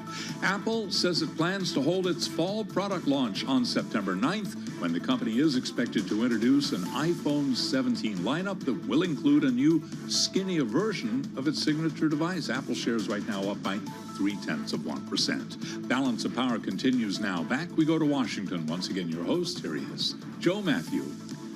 All right, Charlie. We always thank Charlie Pellet here, starting us off with his look at Wall Street, and we'll have more on the Tuesday trade from Charlie Pellet a bit later on this hour. We've got our eyes on the bond market as well as the stock market following this Lisa Cook news, the president moving to have the Federal Reserve Governor fired. Of course, she's not leaving that easily, and her lawyer, Abe Lowell, has already said today he will be filing a lawsuit to challenge this move. It's unclear exactly what grounds the president would have to fire Lisa Cook, as she has not even been charged with anything. Allegations, yes, coming from the administration, but the DOJ criminal investigation into her mortgage applications is ongoing. The president has been speaking for almost an hour from the White House inside the cabinet room. He's gathered his cabinet secretaries, and they're doing a bit of a round robin, as we've seen basically on a monthly basis since the president has been in office, getting updates on the agencies that, of course, correspond here. When he starts taking questions from reporters and Bloomberg is in the room, we're going to bring you there for this conversation. I will note the name Lisa Cook, I believe, has not been mentioned, correct me if I'm wrong, James, since this has begun. So we'll have reporters bring us to the news when that begins. To that end, Tyler Kendall, Bloomberg Washington correspondent, is on the north lawn of the White House right now to kind of bring us up to date on things so far. Tyler, we've had a flurry of headlines, the president talking about everything from furniture tariffs to Russia's war in Ukraine. What else do you have? Yeah, hey, Joe. Well, it really seemed that President Trump started his remarks in the cabinet room to tout his economic and industrial policies. As you mentioned, tariffs have come up a lot in this conversation. He name-checked some of these private sector companies, most notably related to automakers, including Ford and Stellantis, applauding their efforts to reshore supply chains, saying that that will help to bolster the U.S. workforce. Interesting to point out that he did note that he is expecting the next jobs report to show that government jobs are down, something that he applauded, and private sector jobs are up, in his words. Just to sort of drill down, it seemed like, from him on how this idea of reshoring supply chains, he says, is going to help the domestic economy. He also importantly pointed out that furniture tariffs are coming soon. Now, we knew that this is going to be happening. It's been widely expected after President Trump posted about it last week on Truth Social, but perhaps he put a little bit finer of a point on this, saying that they are going to be substantial as we wait to see what those rates are going to look like. I'll also put on your radar that President Trump did say that they are still in active negotiations with some of these trading partners when it comes to the trade framework, but that they did make progress with South Korea. The South Korean president was here yesterday, but interesting to hear the president highlight that he is working to get market access for U.S. agricultural products with our trading partners. And I bring that up because this has repeatedly been a sticking point in some of these negotiations, Joe, including South Korea, but also importantly with India. We know that this has really been a point of contention tension between the two trading partners, which have not been able to reach a more preferential rate when it comes to Indian exports. And of course, all eyes are on tomorrow when we are expecting those tariff rates to go up even higher when the Trump administration imposes its so-called secondary tariffs on India over imports of Russian energy supplies. As I mentioned, spinning a lot of plates today with the help of Tyler Kendall. Tyler, thank you so much for weaving all that together. Bloomberg's Washington correspondent will have more at the conclusion of the cabinet meeting as we try to have a better sense of where the president is pushing the agenda today. Some of us thought he would begin with remarks about Lisa Cook, but he's apparently going to wait for reporters to ask about this move, an unprecedented move. He would be the first president to fire a Fed governor if, in fact, this happens, with many questions about how that would work, and we'll continue to explore them a bit later on this hour, not only in this conversation with the President of the United States, but Kitty Richards from the Groundwork Collaborative is set to join us a bit later on this hour as well. There was a time we were using the term posse comitatus here on the program on a daily basis. That was when President Trump deployed National Guard troops on the streets of L.A., and there was a question about whether they may be deployed elsewhere, confounding many at the time, because, of course, the idea behind the Posse Comitatus Act is that U.S. military troops cannot carry out civilian law enforcement actions. It's become a daily fact of life for us here in Washington, D.C., of course, over the past couple of weeks, with National Guard troops and many agencies, I believe a dozen federal law enforcement agencies helping to control the streets of Washington and what the president describes as a crime-infested city. Of course, this comes against the backdrop of crime in Washington falling to a 30-year low, according to the Department of Justice. But the fact that these National Guard troops are now armed has brought a new wrinkle to this conversation, as has as well the president's threats to send National Guard troops to other cities, next expected to be Chicago. This also will likely come up in this conversation today with reporters. It certainly did yesterday, and it's why we wanted to get back on the line with Robert McWhirter, constitutional law attorney, practicing criminal defense, civil rights lawyer from Maricopa County, Arizona. He's with us once again on Bloomberg TV and radio. Mr. McWhirter, it's great to see you once again. What does the Posse Comitatus Act think about armed National Guard troops on the streets of D.C.? Does it depend entirely on what their mission is, if they're helping to protect federal property, for instance, as opposed to conducting arrests here in the federal city? What does it mean? Well, first of all, I heard you had a birthday, Joe. Happy birthday. Believe in that. Thank you. Sure. Posse Comitatus. You know those old Western television shows where it said we got to form a posse to go after the bad? That's Posse Comitatus. It's an old kind of common law back in the Middle Ages. It's the power of the county. It's getting the county together to go after bad guys. That's where the term posse comes from. It's Posse Comitatus. So he's trying to evoke this kind of, lawlessness. We've got to get a posse together to go after lawlessness. In D.C., the president has more power to do so because ultimately the president is the head of the National Guard in the District of Columbia. Yeah.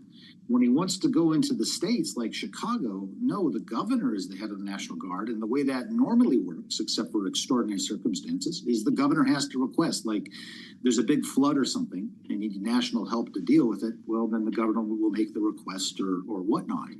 So this is the legal basis he's trying to go on.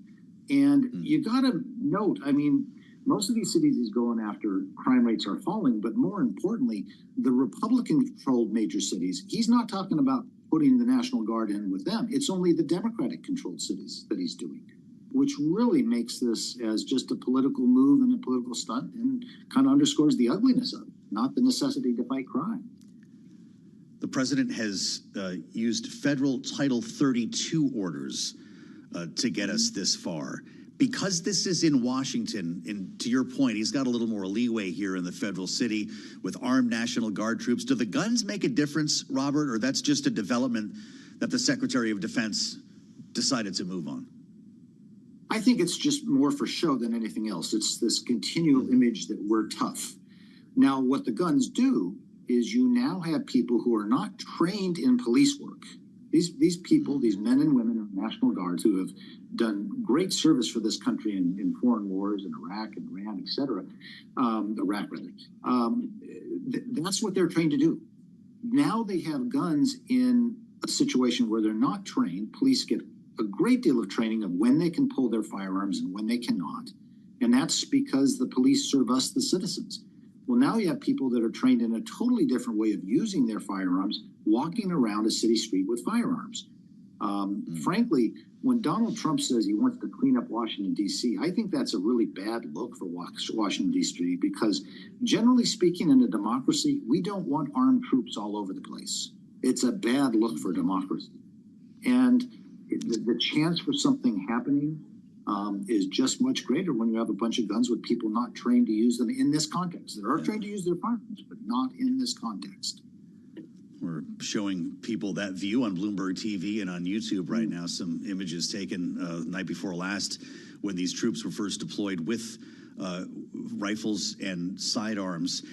Governor J.B. Pritzker is waiting for something to happen in Chicago. He's telling Trump not to come, not to deploy the troops there. Robert, he made a post on Twitter to Donald Trump and his administration. If you hurt my people, and remember, there are, of course, massive political overtones here for what could be a future presidential candidate. Nothing will stop me, not time or political circumstance, from making sure you face justice under our constitutional rule of law. A political bluster, maybe, but does the governor have any power to keep the troops out of his city? Well, it's going to be a power to go to courts. You could have if you get to the situation where people are having this militia versus that militia, well, the last time that really happened was the American Civil War. And I don't think we exactly want to go back to that. Remember, the firing on Fort Sumter in April 1861 was the South Carolina National Guard, essentially, that started the Civil War. So that's kind of what he's invoking. Look, a president can invoke the National Guard for a national interest and to protect a federal building. The best example of that was during the Civil Rights Movement in Little Rock, Arkansas, where President Eisenhower nationalized the National Guard to affect the national interests of civil rights, which was directly under the dictate of the 13th Amendment, the 14th Amendment, and ultimately the 15th Amendment, but mostly the 14th Amendment. So there was a direct federal interest and a changing value in this country about the importance of fairness in education and racial equality. That's where we're talking about the National Guard coming in. And Donald Trump just saying, oh, I'm going to fight crime. Well, fighting crime on American streets belongs to mayors and governors who are crying for maybe federal help to have more police officers to hire. That's where you fight crime. More programs. Not sending in the National Guard, which is all a show, so the Secretary of Defense can play with a gun. That's where we are. I've been hearing those calls from governors and mayors as well. Robert, I have to ask you, I never thought I would be asking you about the Federal Reserve, but hey, you're on Bloomberg, so come on in. The water is warm. The president wants to fire a Federal Reserve governor. No one has tried this from the Oval Office before. It's unclear if he has the grounds. She's not been charged with anything. What do you make of this salvo that came from the White House last night? Well, Joe, okay, I'm going to risk being a little too constitutionally geeky here, so I'll apologize right Okay, let's do it. What this really is about is your concept of the presidency of the United States. Donald Trump and his people talk about a strong unitary executive, okay? The Constitution gives all executive power to the president. The president, Article 1, starts with the executive power of the United States will be vested in the president of the United States. But it's always been known to be what's called a weak unitary. So there are checks and balances on the president. He wants somebody to be a commerce secretary or, secretary of state. They got to go get approved by the United States Senate, which is the legislative branch, right? Well, okay, so they created the Federal Reserve Board as an independent agency, and there's been several independent agencies because presidents have a great interest in making the economy look good while they're president, but they don't care when the other guy has to make the economy look good, who follows him, right? Which can be really terrible for the economy. I mean, Donald Trump wants to make interest rates as low as possible, which might be great to make him look good, but that could be terrible and could cause inflation to increase and cause ultimately employment to go down. So the Fed was created to be independent of that. And the constitutional question is Donald Trump's strong executive theory enough to give him that kind of control over the independent Federal Reserve? Now, economists are horrified at that idea because they want that decision to be independent. And I think the real question for Republicans who want to go after Cook, just as an excuse, I think the case looks pretty pretextual against her. But the real question is, if Barack Obama was doing this, would the Republicans like it? because, you know, you want to give the president all this power. Well, Republicans aren't going to always be in power. At least I hope not. And I hope Democrats aren't always in power, because we have a better system when there's balance, right? Well, do you really want to block all these people yelling about Donald Trump should have all this power? They were the same ones saying that somehow Barack Obama was having an imperial presidency because he issued an executive order related to DACA kids. So remember, every constitutional argument, you got to look at sauce for the goose. Sauce for the goose is sauce for the gander. And you want to argue your position in the Supreme Court? Well, just think if there's going to be another president there someday who you don't like so much. Do you really want him to have that power, or do you want what the framers intended, which is a constitutional system of checks and balances with a weak unitary executive, not a strong one? So that's the underlying geekiness there. Leave it to Robert McWhirter to be our best guest on the Federal Reserve today. How did I know this was going to happen? So, Robert, she's fighting back. She's got Abby Lowell. They're gonna file suit. Does this go to the Supreme Court? Oh, very well could be. And here's the issue in the Supreme Court. You know, the Supreme Court has been this Supreme Court, over the objections of, for instance, Justice Kagan, Sotomayor, and Justice Jackson, have been very accommodating to the president taking over these independent boards. They were created to be independent.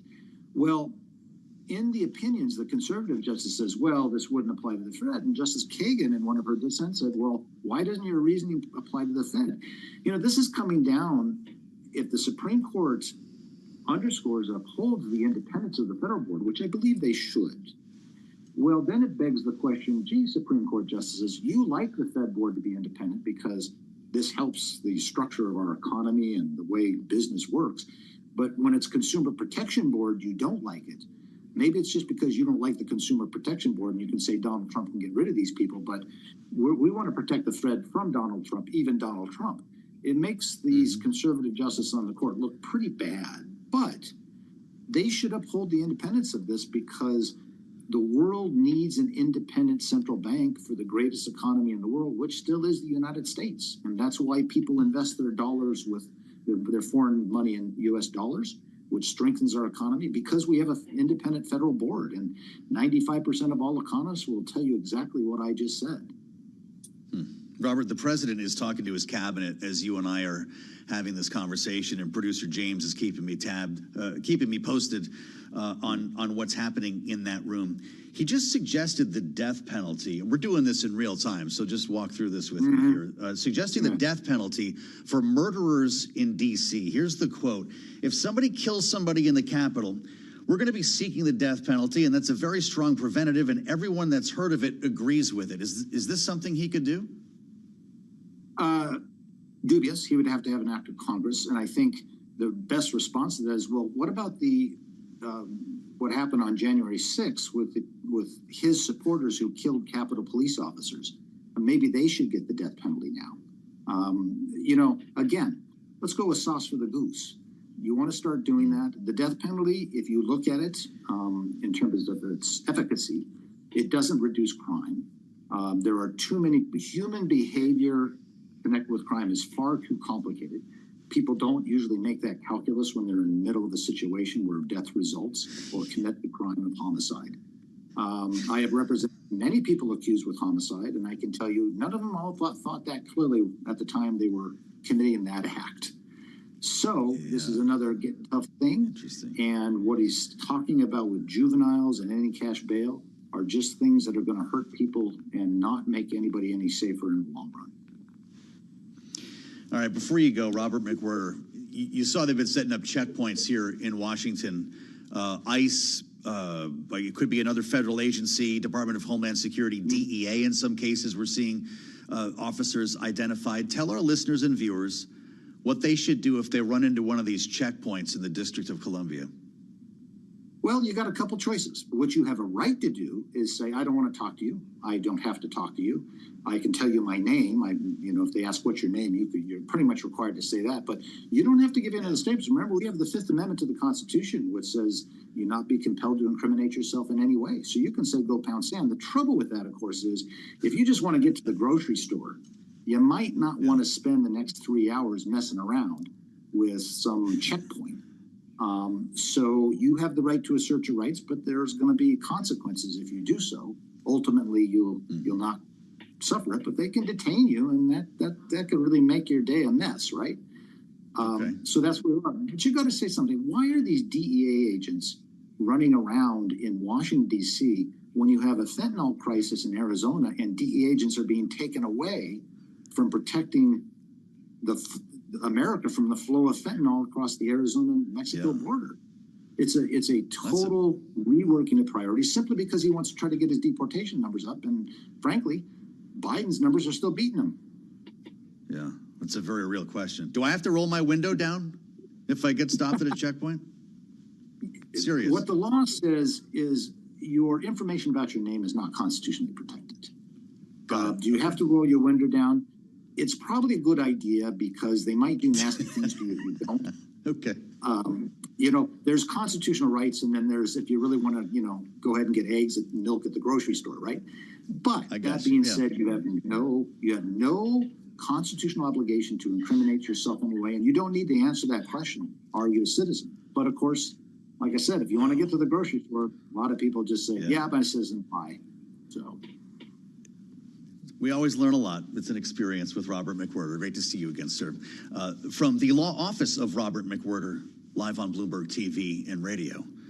They're still going in the cabinet room, and we may well bring you back if this gets to questions and answers with the President of the United States. That's what we're interested in, moving the needle on policy, and specifically today, the story surrounding his attempt to fire Lisa Cook. We want to update the markets because, of course, investors are watching this too. Charlie Pellet has his eyes on the markets from world headquarters in New York. Charlie, how's it going? Right now, perhaps the key takeaway, a little change, Joe Matthew. The Dow lower, down under 0.1%. We have got the S&P higher, also under 0.1%, advancing 6 points right now, close to a record 64.45 where we stand on the S&P. The Nasdaq Composite Index right now higher by about 0.2%. Stocks are wavering as President Trump's push to remove Fed Governor Lisa Cook fuels concerns about central bank independence and inflation risks. Lisa Cook says she is suing. The 10-year 4.25%, the 2-year 3.68%. Gold is up 0.6%, 33.84 the ounce, and West Texas Intermediate crude down 2.3%, 63.34 a barrel. Bitcoin, meanwhile, up 0.3%, 109,920 on Bitcoin.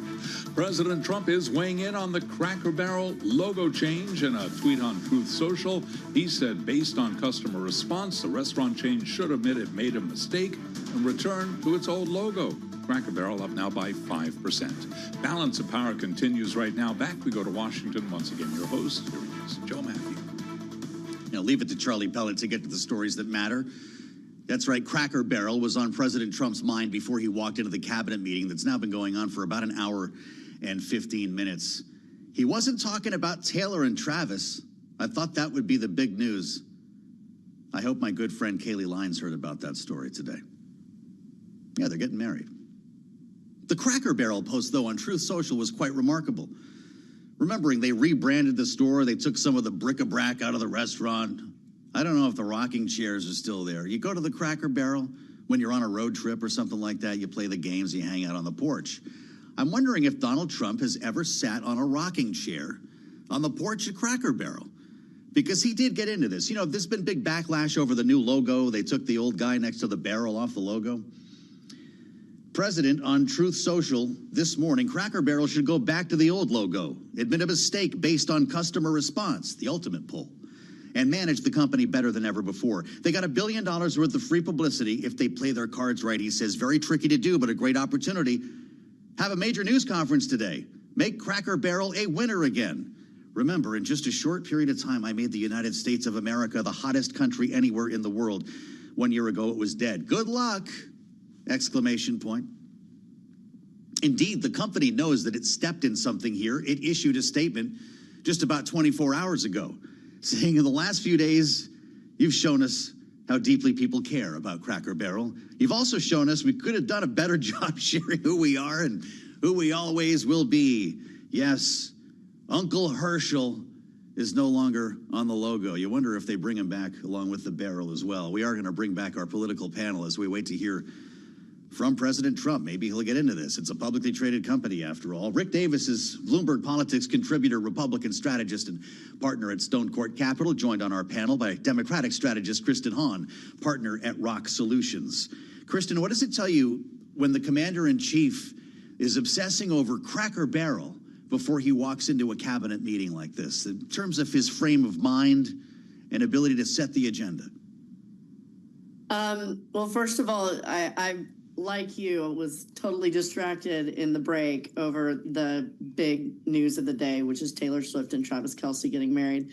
So I'm reorient myself here. No, I think he's very distracted, and I guess it also goes to show, as a company, you never know when you're going to get in the crosshairs of the president of the United States, which is very interesting. And in some more serious ways, he's weighing in kind of like a socialist manner in some of our largest companies based here in the United States of America. So, as a comms person, I know that their team over at Cracker Barrel has probably been, spending overtime trying to figure out, how important this actually is and how much they need to pay attention to it. But, it's, you have a team of people as the president of the United States whose job is to, orient you and make sure that you have the information that you need and that you want going into meetings like this.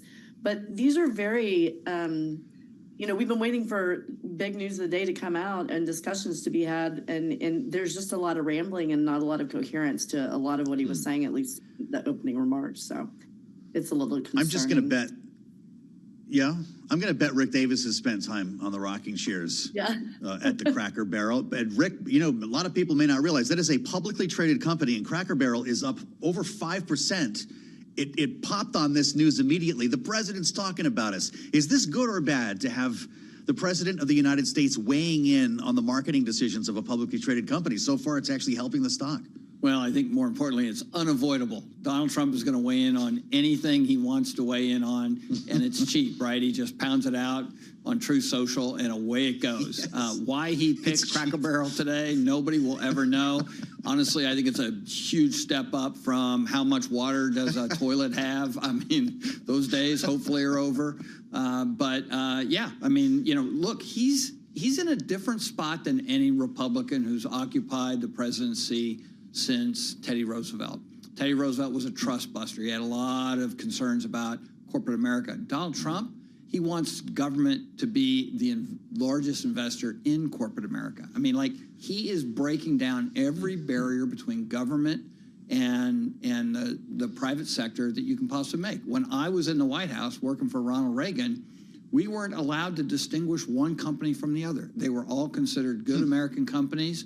We couldn't promote one over the other. And look at where we are now. We're not only promoting companies over one another, but we are taking government taxpayer funds and investing them in these companies. So strap it on. You're out for a wild ride, American. The corporate CEO today has more to worry about than he's ever had. Strap on the feed bag maybe here. I don't know your thoughts on, for instance, the stake in Intel. Kristen, a lot of investors have questioned whether this is, in fact, capitalist or conservative, which the White House says is only fair. We're finally getting something for the money that we gave them that was taxpayer money. Maybe shareholders feel a little bit differently about that. But we also know that there could be a lot more where this came from. Is the government going to take a stake in Cracker Barrel? I mean, who knows, right? Like Rick's right. There's no way of knowing, but it's an unprecedented way of kind of the government meddling in the private sector in ways that we haven't seen before. And I would totally agree. If you have a president of the United States that is sometimes unhinged and definitely unpredictable, I would be concerned as a CEO with him weighing in on not just that, but also the decisions that you're making every single day, marketing and otherwise, that can have a real impact on your bottom line. So, I agree, strap in. We don't know exactly what will happen going forward with this president.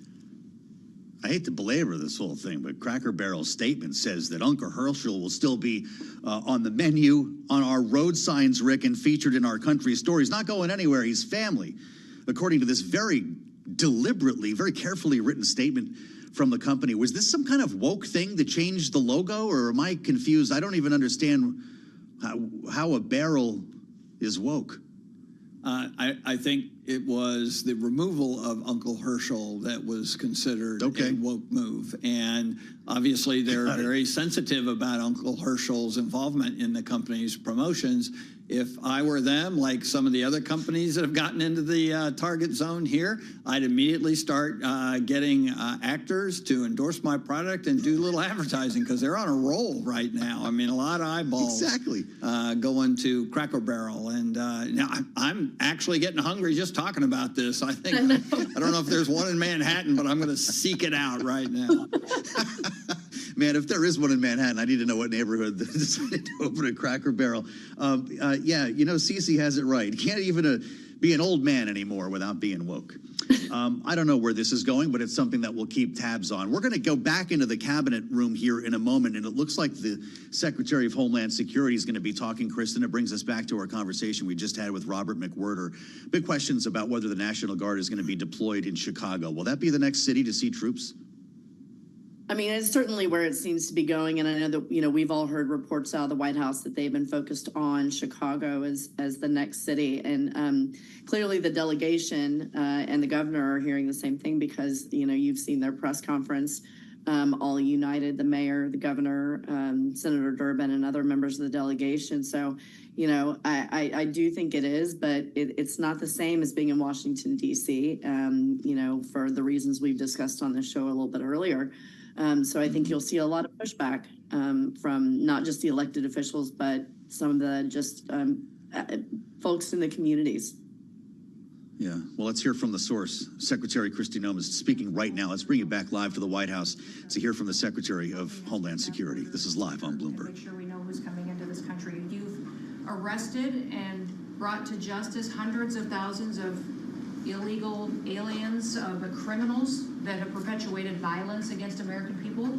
Sir, you've had 1.6 million people voluntarily go home to their home countries that were here in this country illegally. Because of your strong message and you enforcing the law, they decided to go home on their own so that they could come back the right way someday and be American citizens. But what I think is one of the most remarkable statistics is that under Joe Biden's administration, 88% of new jobs went to foreign-born individuals. Under your administration, 2.5 Americans have jobs today that they didn't under the previous administration. And they have those jobs because you created opportunities. You made this country safe. You opened up the economy. You enforced the law. Now people can get up and provide for their families and go to work every day and be confident in that. And the last thing I would say is that it's incredibly important to know that every one of those illegal aliens that has gone home, they were costing us about $8,700 to $9,000 a piece in what they were taking out of our social programs, out of Social Security. You've saved this country billions of dollars, about $15 billion, just in what those illegal aliens were costing us in social programs. I've cut over 450 different contracts at the Department of Homeland Security. We're getting rid of corrupt ones that were not efficient for taxpayers, weren't focused on our mission of keeping us safe. And we've also renegotiated and brought in our biggest vendors and said you have to do better. And we've saved the taxpayers over $13 billion doing that as well. So we're continuing to be accountable to taxpayer dollars, but sort of focused on doing the mission of what you've committed, and that's to keep us safe and to make sure we put Americans first. Well, great job, and great job on the border. We had millions and millions of people coming in. To think 3 months in a row, zero. Incredible. That's some job. Thank Tom and everybody. And Pete, good job. Not surprised. Thank you very much. Chris, please. Mr. Chris. Sorry about that, Mr. President. We're going to keep going around the table here in President Trump's cabinet meeting, having just listened to Kristi Noem with a lot of questions that we have about the deployment of National Guard troops in cities, including Washington, D.C., whether that would expand to other cities. Her remarks, as you just heard, were focused entirely on border security. We still haven't heard from many of the principals at the table, including several who will have key remarks here for our audience on Bloomberg, including the Treasury Secretary, Scott Bessent, as well the Secretary of Defense, Pete Hegseth, sitting right next to President Trump, and the Secretary of State, Marco Rubio. A lot that they could add to, including the deployment of National Guard troops by way of Pete Hegseth, and of course the potential for a Zelensky-Putin meeting that we may hear more about from Marco Rubio following the Alaska summit just over a week ago. We have not heard many encouraging headlines when it comes to Russia's war in Ukraine. Spending time still with our panel, Rick Davis and Kristen Hahn are with us as we walk through the cabinet meeting that is now approaching about an hour and a half in length. These can be real stem winders, and as I mentioned, we'll rejoin that conversation when some of the principals begin speaking here. What's going on today, Rick? The president opened with kind of a meandering set of pre-remarks, some written, some ad-libbed. He talked about the economy. He took a long turn on our military hardware, got into some geopolitics, and then started moving around the room with what, God forbid, I referred to as some tertiary agencies here. We haven't really gotten to the meat of any of the stories that have been driving headlines in Washington. Is that intentional? Is he trying to change the subject today, or is there something else going on? You know, it's kind of hard to tell what the news of the day is going to be in this, as you say, meandering kind of statement by the president. It's almost like he came just to sort of make some opening comments. None of the stories being told by the cabinet members about the accomplishments of the Trump administration since the last cabinet meeting seem to be newsy. It's, you know, statistics that we're kind of aware of, things that they're doing that are already in the news. So I'm kind of scratching my head to figure out what is it that this cabinet meeting is about. Typically, and I worked in cabinet affairs in the Reagan White House, you would have a message that the cabinet was brought together to hear the president articulate a priority, something that you wanted the American public to focus on, or something you wanted to ensure that the government was working on of the highest priority by the president himself. I'm digging for the pony today to try and figure out what is it that is being conveyed today. Yeah, what do you think about that as well, Kristen? Why not open the session? If Lisa Cook is in fact the story today, he sent out the letter last evening. The cabinet room kind of looks like a boardroom. Why not open this pointing at the camera saying, Lisa Cook, you're fired? I'm actually surprised. I'm not surprised by the lack of a coherent and targeted message. A lot of these cabinet meetings tend to be where he sits around and everybody talks about how wonderful he is. He seems to really like to sit down and listen to that and have the American people tune into that. So this would be definitely consistent with previous cabinet meetings in that way, for sure. Great conversation with our panel. Kristen Hahn, Rock Solutions, Rick Davis, partner at Stone Court Capital, and Bloomberg Politics contributor, with us from the Fishbowl today in New York. Thank you both for the insights as we listen to President Trump. The cabinet secretaries will bring you back. We haven't heard from Vice President J.D. Vance as well, who we do expect to hear from. On the matter involving Lisa Cook, we still have so many questions, and we're going to ask a number of them to Kitty Richards from the Groundwork Collaborative. She's with us in studio here today in Washington, I'm glad to say, and she'll be up next. Why don't we check the markets while we have an opportunity? It's been a pretty mild session considering the news that we've been talking about. Charlie Pellet has that for us live from New York. Charlie? Hi, thank you very much, Joe Matthew. Indeed, mild defined as under 1/10 of 1% on the S&P. Higher by 5 right now. We've got the S&P at 64.44, trading close to a record. Dow Industrial's up 14 right now. That is a gain of under 1/10 of 1%, while NASDAQ up 25, higher by about 1/10 of 1%. Stocks have been wavering as President Trump's push to remove Fed Governor Lisa Cook fuels concerns about central bank independence and inflation risk. Right now, we've got the 10-year at 4.25%, the 2-year 3.68%. Gold up $16 the ounce, higher now by 0.5 of 1%. And West Texas Intermediate crude down 2.3%, $63.33 a barrel.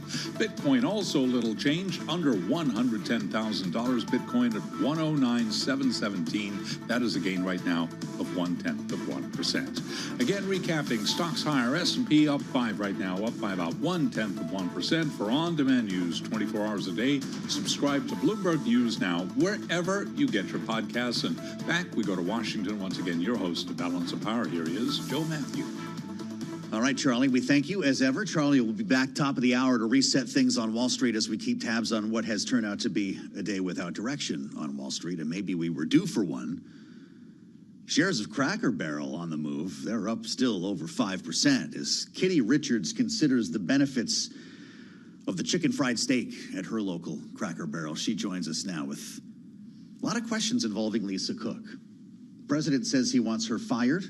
This may come up in the cabinet meeting, and we'll bring you back to that when reporters start asking questions. But we wanted to spend some time with a senior fellow at the Groundwork Collaborative. Of course, somebody we speak to around Fed meetings, around Fed policy decisions, having been director of the state and local fiscal recovery funds at the Department of Treasury in the Biden administration. Kitty Richards, welcome back. It's great to see you. Do we think that a Fed governor will actually be fired because the president decided to go there last night? I think we're in uncharted waters here. The Fed governor in question, Lisa Cook, has indicated that she intends to sue. You know, the Supreme Court ruled this summer on the ability of the president to fire various agency heads, and specifically seemed to carve out saying that the Fed was a different kind of agency and that they were not going to look kindly on attempts to fire Fed Board of Governors members. But it's anyone's guess how this is going to play out. I think what we are certain of is that we're seeing a fairly unprecedented attempt to influence the Fed, and not just influence the Fed, but really make members of the Board of Governors afraid that they're going to face criminal prosecution in addition to losing their jobs if they don't toe Trump's line. And I think that's pretty worrisome. So we've got the lawsuit that will go in place today. This is going to take some time, knowing that she's not actually been charged with anything. There's a criminal investigation underway, having been referred by the administration. So she says she will continue to carry out her duties in the meantime. To what extent will the market have patience for this? I'm kind of amazed at the lack of reaction today. Investors don't care? I'm also amazed by the lack of reaction, and I'm a little bit worried that investors are getting complacent about some of these really frightening moves by the president, and that some might even be thinking, well, maybe rate cuts are on the horizon, and so that's good. Right, We've seen month after month of investors expecting rate cuts to be right around the corner, not reacting hugely when they haven't arrived. But, you know, I think that investors might be really underrating the effect that this can have on future, not just inflation, but also interest rates and the ability of the Fed to actually control inflation and interest rates. If you want cheap money, you can't be in a position where globally investors are concerned that this is not a place that they want to lend money anymore. We heard this morning from Lael Brainerd, who was on Bloomberg Surveillance, talking about this move and Fed independence on a greater scale. Listen to what she said. This is not about an individual governor. This is really an unprecedented attack on the independence of the Federal Reserve as an institution. There is nobody in the Federal Open Markets Committee, the Monetary Policy Setting Committee, that can't be thinking, well, what does this mean for me? Almost exactly what you just said. The idea then being that if he does follow through on this, if President Trump gets Lisa Cook fired, he gets a majority, and then the rate cuts begin. Is that how the market might be viewing this? Is that how he's viewing this? I think that's how President Trump is viewing this. I'm not sure that he's going to get what he bargained for. And as I was saying, undermining trust in the Fed creates problems for his interest rate agenda, even separate from whether he has a majority. This is also of a piece with other things that the Trump administration has been doing and that President Trump has been doing on attacking and silencing critics, but also career civil servants. The firing of the head of the Bureau of Labor Statistics after a bad jobs day sort of kicked off this latest round. But across the board, we're seeing Trump put perception of what the economy is doing over actually supporting a strong economy that will deliver for American workers and investors. And I think that is going to start causing real problems. It's interesting today, in his opening remarks at the start of this cabinet meeting, he was trumping how strong the job market is, which would not be an environment calling for interest rate cuts, right? Can you have both? That is one of the unusual things about his approach. He is job-owning the Fed and now, threatening criminal prosecution, trying to pull down interest rates while also claiming that the job market is stronger than ever. That is not going to lead the Fed board to think that they need to move quickly to cut interest rates, especially when inflation remains elevated well above target, and there's a lot of uncertainty about the direction of inflation, given that it's ticking up, and the Trump tariff policies are really causing a lot of turmoil in the markets for goods. We're going to go back to this White House event in a moment, so I'll apologize in advance once the principals start speaking and the reporters get involved here. But what do you make of the reaction in the curve, the idea that longer-term interest rates actually go up in this scenario because people worry about a longer-term inflationary trend? I think that's a real risk. And in fact, by undermining people's sense of the Fed's independence, you can have a sort of self-reinforcing cycle there of inflation expectations go up, and concern that the Fed won't move to keep inflation in check, won't make data-informed decisions about what interest rates should be in the short term. That can all drive up long-run inflation and interest rates in a way that the Fed won't be able to control. Fascinating. This is a really important conversation, Kitty, and I appreciate your coming in as we spend time with Kitty Richards. We are going to head back to the cabinet room. The Attorney General, Pam Bondi, is speaking now. Kitty, thank you for the insights, as always. This is Bloomberg. From anyone you know, don't know, do not buy anything on the street. It could be laced with something toxic. We've seen so many fentanyl overdoses. And when you were here in D.C., we showed you pictures of some of the drugs that had been seized right here in D.C. President, they were packaged for children. And people are dying from these around our country. So thank you, President Trump, for your leadership and for letting Americans know that it's now a safe place to go. But parents also have to know, college kids have to know, to be vigilant and not take this trash. Because you could be thinking you're taking a Xanax, an Adderall, anything, and it could be laced with something very lethal. So thank you, President Trump. Thank you, President Trump. Fantastic this last 12 days in D.C. You and your whole group has done is, everyone's talking about it all over the world. I hate to have to talk about that, but we have to. It's becoming a very safe place again, and the work, I've seen how hard you worked from the beginning, in all fairness, but this focus on D.C.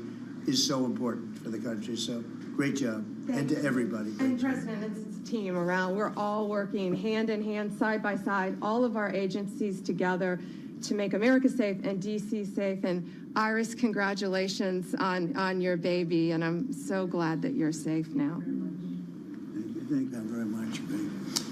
Mr. VP, would you like to say something? Yes, sir. I'll be brief, but I want to congratulate you and the entire team on all the things that have been accomplished. You'll hear about a lot of it. You've already heard some of it, but I thought it would be helpful, Mr. President, just to take stock, not just of what we've accomplished, what we will accomplish, but of the mess that we inherited, because I think it makes this first Labor Day a bigger and more special occasion. You heard, I think, Christy talk about this, that all of the net job growth under the Biden administration had gone to the foreign-born. Now that net job growth is going to American citizens who deserve opportunity in their own country.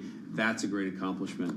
You'll hear, I'm sure, Scott talk about the success with tariffs. People forget that we inherited the largest peacetime deficit in the history of the United States of America. And now, because the president is not letting foreign countries take advantage of us, we're collecting hundreds of billions of dollars, trillions of dollars over 10 years in tariffs from countries and companies that were formerly taking advantage of the American people. You heard Pam talk about the public safety and the success that we've had there. I happen to believe that maybe the most sacred thing that we can deliver to American workers is the ability to live safely and comfortably in their own neighborhoods. Public safety is not just something that should belong to the wealthy. It should belong to every working man and woman in the United States of America. And because of the work of this administration, that is happening. And of course, Mr. President, you yourself talked about the inflation mess that we inherited under the Biden administration. Maybe the most striking and even shocking statistic of the Biden administration is that housing costs have gone up by 100% over the 4 years of the Biden administration, literally doubled making the American dream of homeownership unaffordable. We've made great strides and great progress already. But to the American people who are listening, there's a lot more to do. We're going to keep on working hard at it, but it's an honor to do this job under the president's leadership and with this very great team that you've assembled. So we've done a lot, but there's a lot more work to do, and we're very cognizant of it. Thank you, sir. Thank you, JD. Scott? Sir, as we've said very often, economic security is national security, and our country has never been so secure thanks to you. You have brought us back from the edge. You have the overwhelming mandate from the American people. You're restoring confidence in government, a topic that is on the front of everyone's mind, the Federal Reserve. The Federal Reserve's independence comes from a political arrangement between itself and the American public. Having the public's trust is the only thing that gives it credibility, and you, sir, are restoring trust to government. You are weeding out the waste, fraud, and abuse, and the old ways of doing things are not good enough.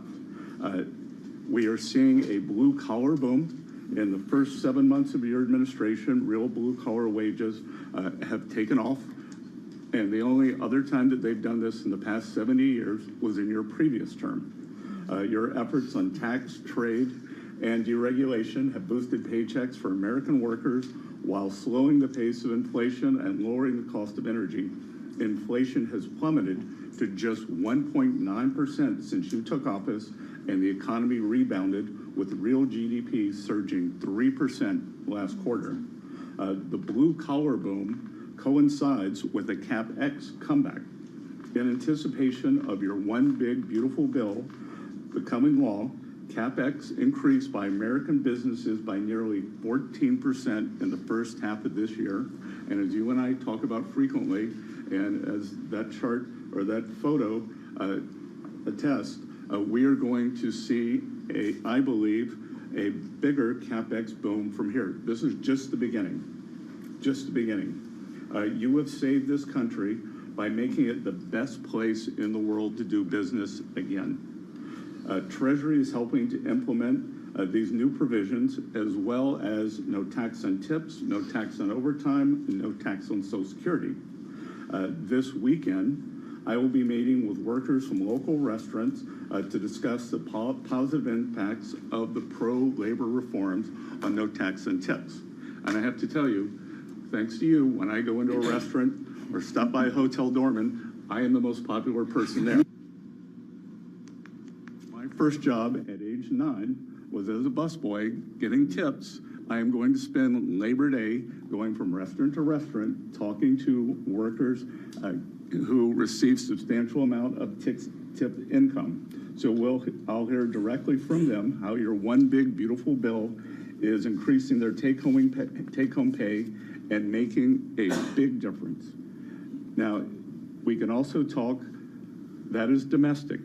On the international front, you have leveled the international trading system whereby countries took advantage of us, and that's over.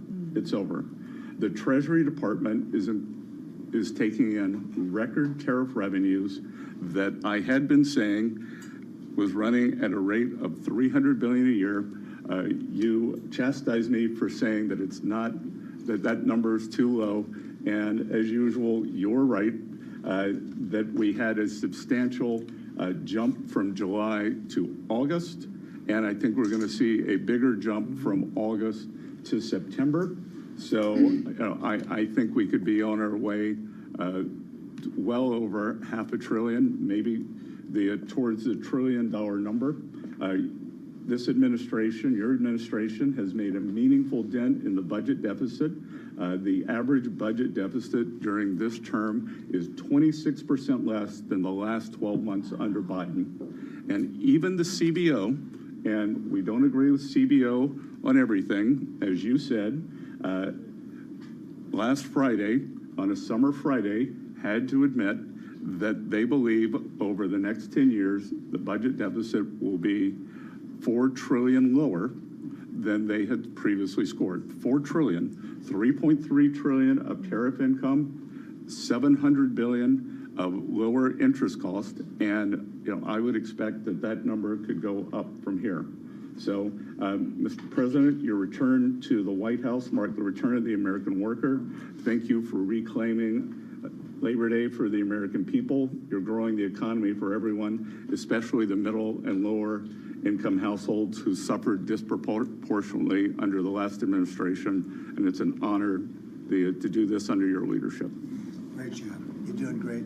Thank you very much, Scott. Brooke? Sir, I dropped my second son off at college last week.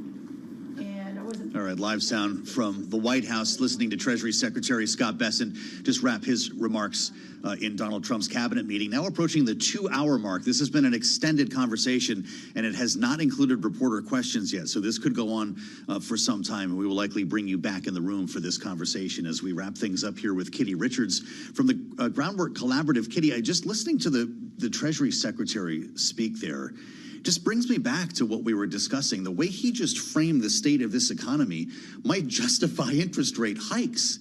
If we're growing at such leaps and bounds, what would happen if we did cut to the extent that President Trump is calling for? I think that the big lesson from what Treasury Secretary Bessent just said is also what we were talking about earlier, how eager the Trump administration is to say whatever will please Donald Trump and make it seem as though the economy is chugging along and, you know, doing better than it's ever done before. When he talked about all of that additional tariff revenue coming in, someone is paying those tariffs, and it's largely consumers who were really depending on this administration to bring costs down as promised. And J.D. Vance said it's the companies and countries that have been taking advantage of us that are paying for the tariffs. That's just not how these things work. We've got retailers who have to pay more for the goods that they're bringing in. We've got reduced competition, which in theory could redound to the benefit of American workers, but that's a long-term thing that isn't magic. It would require strong labor unions and strong bargaining power for workers, and the Trump administration's been undermining that. But the thing I really want to focus on is Scott Bessent talked a lot about the big policy bill that the Trump administration pushed through Congress, and talked about no tax on tips and some of the small popular pieces of the bill. He did not mention the $800 billion in cuts to health care for working American people. That is going to cause much more damage to the typical American's pocketbook and to their health over the long run than they're going to get from things like no tax on tips. Just lastly, no tax on tips. When this was first floated by the president on the campaign trail, we talked about it. And there was a thought that if this, in fact, becomes real policy, if this becomes law, it will essentially restructure the way many people are paid in those industries. Maybe they won't be drawing as many tips. Maybe their hourly rate goes up as employers try to gauge the difference here. Are we seeing that? And should workers expect any difference in their paychecks? If you look at the tip income distribution and the way that tips are earned, a thing to really understand about no tax on tips is it is a very, very small amount of money for your typical tipped employee. What we're really worried about is that this becomes a loophole you can drive a truck through for higher income individuals who are able to start recharacterizing their income as tips. Perhaps you and I should receive gratuities for our work. And that can be something that's very difficult to police, especially given that the Trump administration has had no interest in policing tax cheating by high income individuals. I feel like 20% for the anchor is pretty fair in this particular case. Yeah, cash, credit. You tell me, Kitty. You're the economist. I think we've covered some ground here. This is important.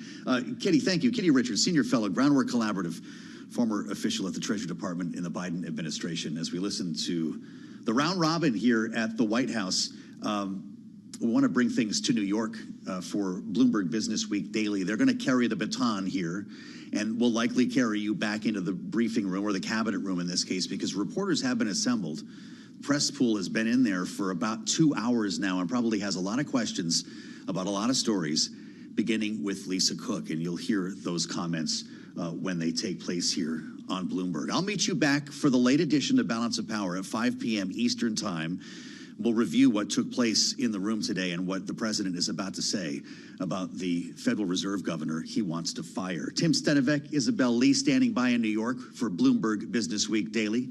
Take it away, guys. Hey, thanks so much, Joe, to you and the team down in Washington for keeping us updated on everything out of Washington, D.C. and beyond over the last 2 hours. As Joe mentioned, we are glued to the monitors. What's happening in the cabinet room. We'll bring you any commentary, live commentary, as we do get it from the president. You can also check out the coverage on Live Go on the Bloomberg terminal. It is Bloomberg Business Week Daily. I'm Tim Stenovec, along with Isabel Lee from the Bloomberg News Cross Asset team. She is in for Carol Masser on this Tuesday afternoon.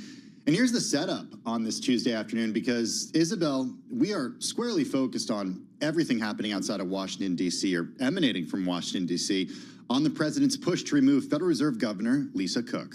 I know, it really raises the question of the fragility of the Federal Reserve, their credibility, and whether this is really political and what will be the president moving forward. That story is informing our conversations this afternoon, every single one of them. We're going to be speaking with Enda Curran. He's global economy reporter. He's going to be joining us in just a few minutes. Also, we're going to talk to the co-head of asset allocation and portfolio manager over at GMO. Ben Winkler is going to be joining us a little later as well.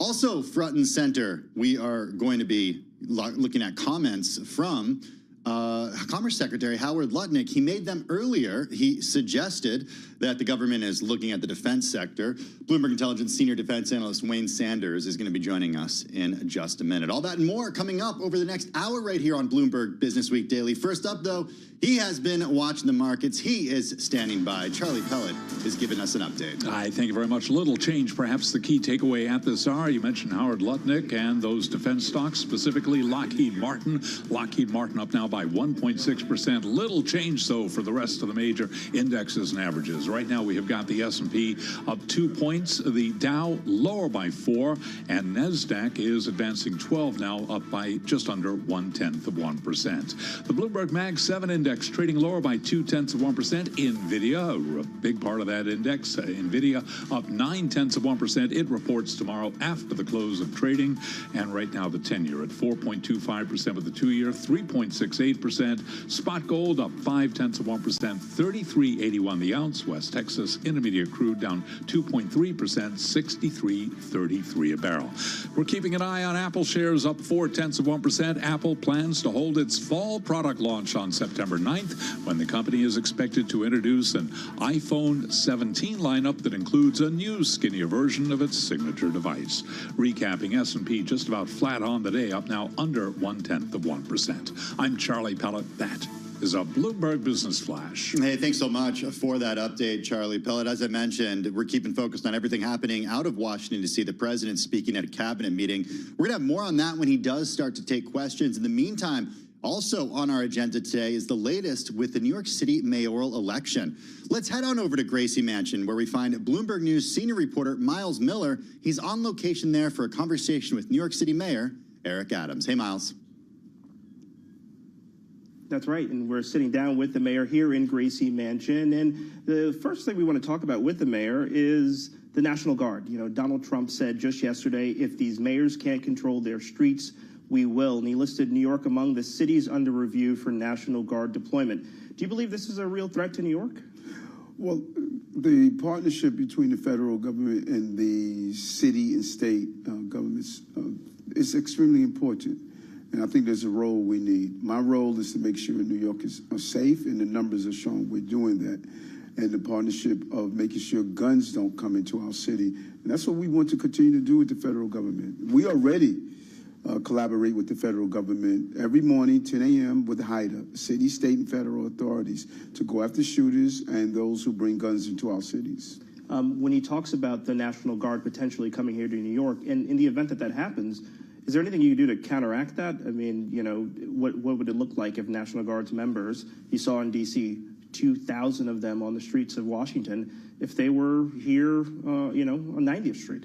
Well, the goal is the relationship between the federal government and D.C. is different than the relationship between New York City and the federal government.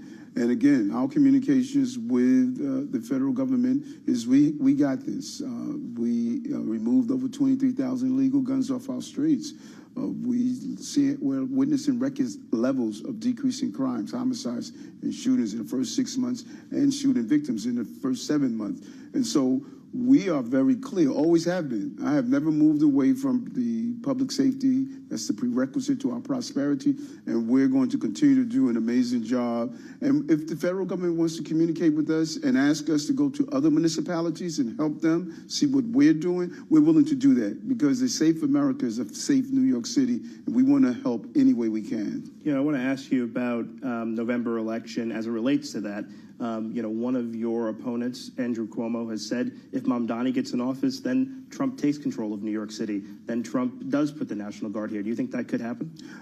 Andrew would say anything to anyone to get elected.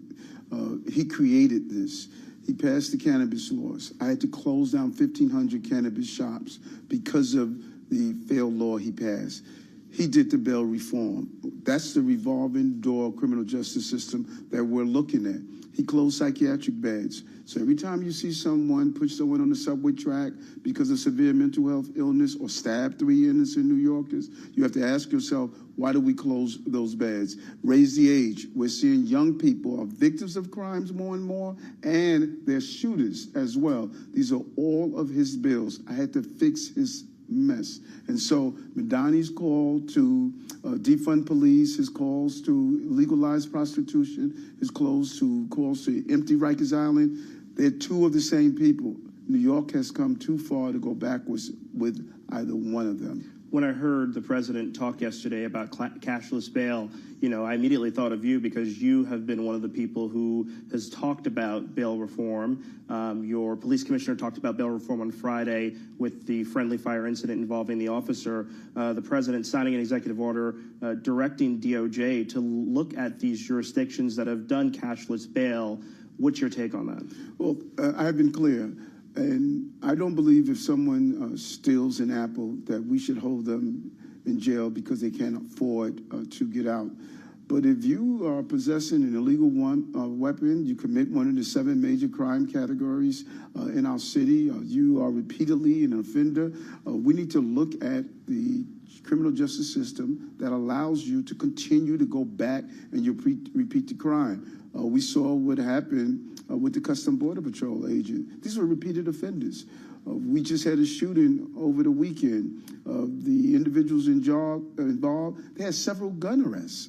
That just can't continue to happen. And so using bail appropriately, I think it would help us deal with the public safety issue we're facing in the city. The president said, crime has continued to rise when they have cashless bail. Is that something that's happened here in the city? When you remove bail on those who commit serious crimes, it will impact your public safety. We are witnessing that over and over again. The school system comes back next week. Should parents fear for ICE to be in their schools? In Washington, that was a big fear as they went back to school yesterday, when ICE saying that they may come to some schools of students. We saw a student in Queens, 6 years old, deported by ICE with her mother. With a family. And so we want to be clear, ICE has not been in our schools. ICE, only way they could come into the schools with clear judicial warrants, or if they are looking at a condition where someone is fleeing, running into the school, a dangerous person, but that's the role of our police officers to do so. And we have been extremely consistent around this. Children should go to school. They're not going to be fearful of having ICE come into their schools. Their directives indicate that as well. People should go to the hospital if they need medical care. They should call the police if they need police assistance. And I know personally what happens when you fail to do that. My rookie years as a police officer, I had a Chinese immigrant that was afraid to call the police when he was being robbed. I took actions while I was off duty, but he was extremely fearful. People can't live in the shadows. That creates disorder, and we don't want that. Let's go back to your career in the transit police. It's where you met Ingrid Lewis Martin's husband, obviously someone you've known a long time. I just, we heard from you on Friday, but when you hear some of the allegations in the indictment, and, indictments just show a piece of what is being alleged, what did you make of some of the allegations you heard? Well, first of all, let's think about this for a moment. Like I said, Ingrid's like a sister to me. And I'm pretty sure you have close relationships in your life. And the worst thing you want to do is not allow people their due process. And when you're dealing with criminal cases, every word you say could harm that person who's dealing with that case. And I'm not going to do anything to harm someone that's like a sister to me. I'm very clear. She's in my prayers. She has an attorney. And anything that's dealing with that case should be brought to her attorney. I would not do anything that's going to be harmful to someone that's like a sister to me. How would you say your week was last week? Because you had the situation with Ingrid, Jesse Hamilton as well, and then you also had the situation with Winnie Greco. Just what's your thoughts on what happened with Winnie Greco, and then also, it was. I saw by Friday it was a week. Yeah, no, not to me. I had 1,000 migrants and asylum seekers. I inherited COVID. I inherited a city that was hemorrhaging jobs. I had thousands of illegal guns on our streets, ghost cars on our streets, cannabis shops open. People rode off New Yorkers. Not only was I dealing with those who were committing crimes, I had to deal with rats everywhere. But look, everywhere that we dealt with, we got up every day and we did the job. But more jobs in our city. The red envelope in a potato chip bag. I mean, when you heard about this, what did you think of it? First, I want to go back. More jobs in our city history, 12 months of tourism, 12 months of Broadway, the best in the city's history, unemployment drop, crime drop, illegal vehicles off our street, all of those things. I'm not going to be judged by a red envelope in a paper bag. I'm going to be judged by how I improved the lives of New Yorkers. It was a stupid thing to do. I don't understand the conversation she had with the reporter. I don't have the history of it. It's not something that we would do in our campaign. I made that clear. I don't know what that was about. And now she's no longer volunteering, or she was never an employee of the campaign, and she was long time no longer in City Hall. So only the reporter and Winnie can explain to us exactly what that was about. I don't know what it was about, and it's not acceptable behavior on my part. Let's talk campaign, because we've talked about the campaign plenty of times. Private meetings, public meetings, where have you. You're polling in the single digits behind Mamdani. I've heard you talk about, the state of the race when you were running last time, but that was sort of during the primary. Now we're in the general election. Just tell me sort of what's your strategies to win in November, and how you think you could pull through? Well, a couple of things. As I said over and over again, when you look at this distance from the primary to the election, the same time period, Mamdani was at 1%. No one called for him to step out of the race. And if we did, we would have been premature because he won the primary. And we need to be clear that seems to be a fact that everyone is missing. We also missing the fact that I was in third place in 2021 behind Andrew Yang, who was beating me by double digits. Some polls have me in double digits. Some polls have me in single digits. Polls had Andrew Cuomo up by 10% before the election. He lost by 12%. He was up 36%. So when you start to talk about the polls, the only poll that matters on election day, who's going to have the most votes? I must do what I'm good at doing, campaigning, getting my information out to the public so they can see the success of where we were and where we are. This city has turned around.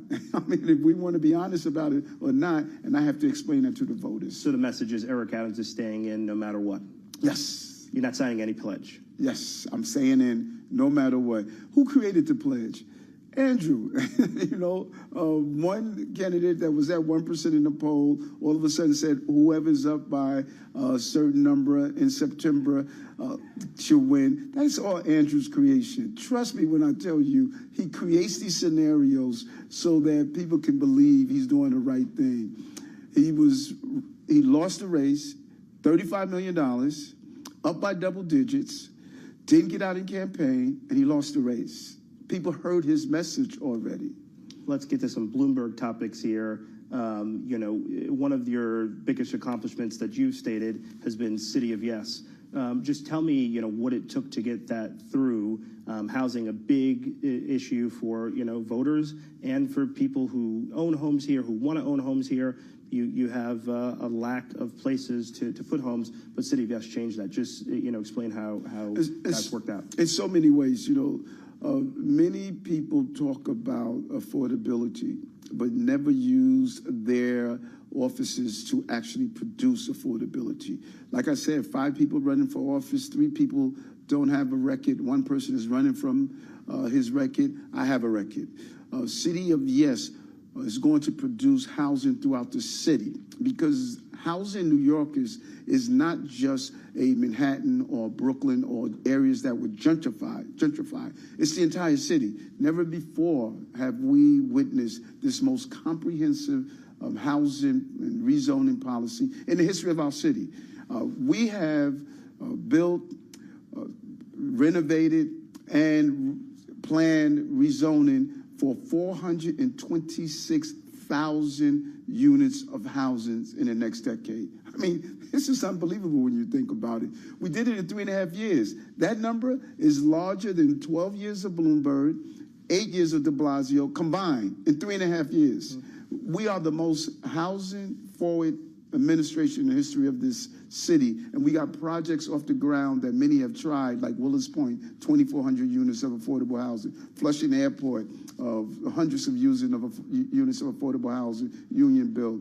And so City of Yes is part of the overall package that we're doing. 5 rezonings in each borough, 50,000 units of housing that's coming out of that. Mm-hmm. So we know New Yorkers must be housed, but you got to match housing with using the resources of city to make the city affordable, decreasing the cost of child care, universal child care, no income tax for low-income New Yorkers, none at all. What we have done. Well, that sounds like, like no income tax for low-income New Yorkers sounds a lot like a Mamdani proposal, and that requires going to Albany to get that done. People may say, you've been in office for, nearly 4 years.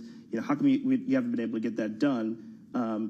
Just make the case for how you could get that done, with 4 more years. Well, no, we already got it done. There is no income tax for low-income New Yorkers. And then what you do is each year you go to Albany. They call it a 10-cup day for a reason. You go up there to beg for your proposal. But look at each year.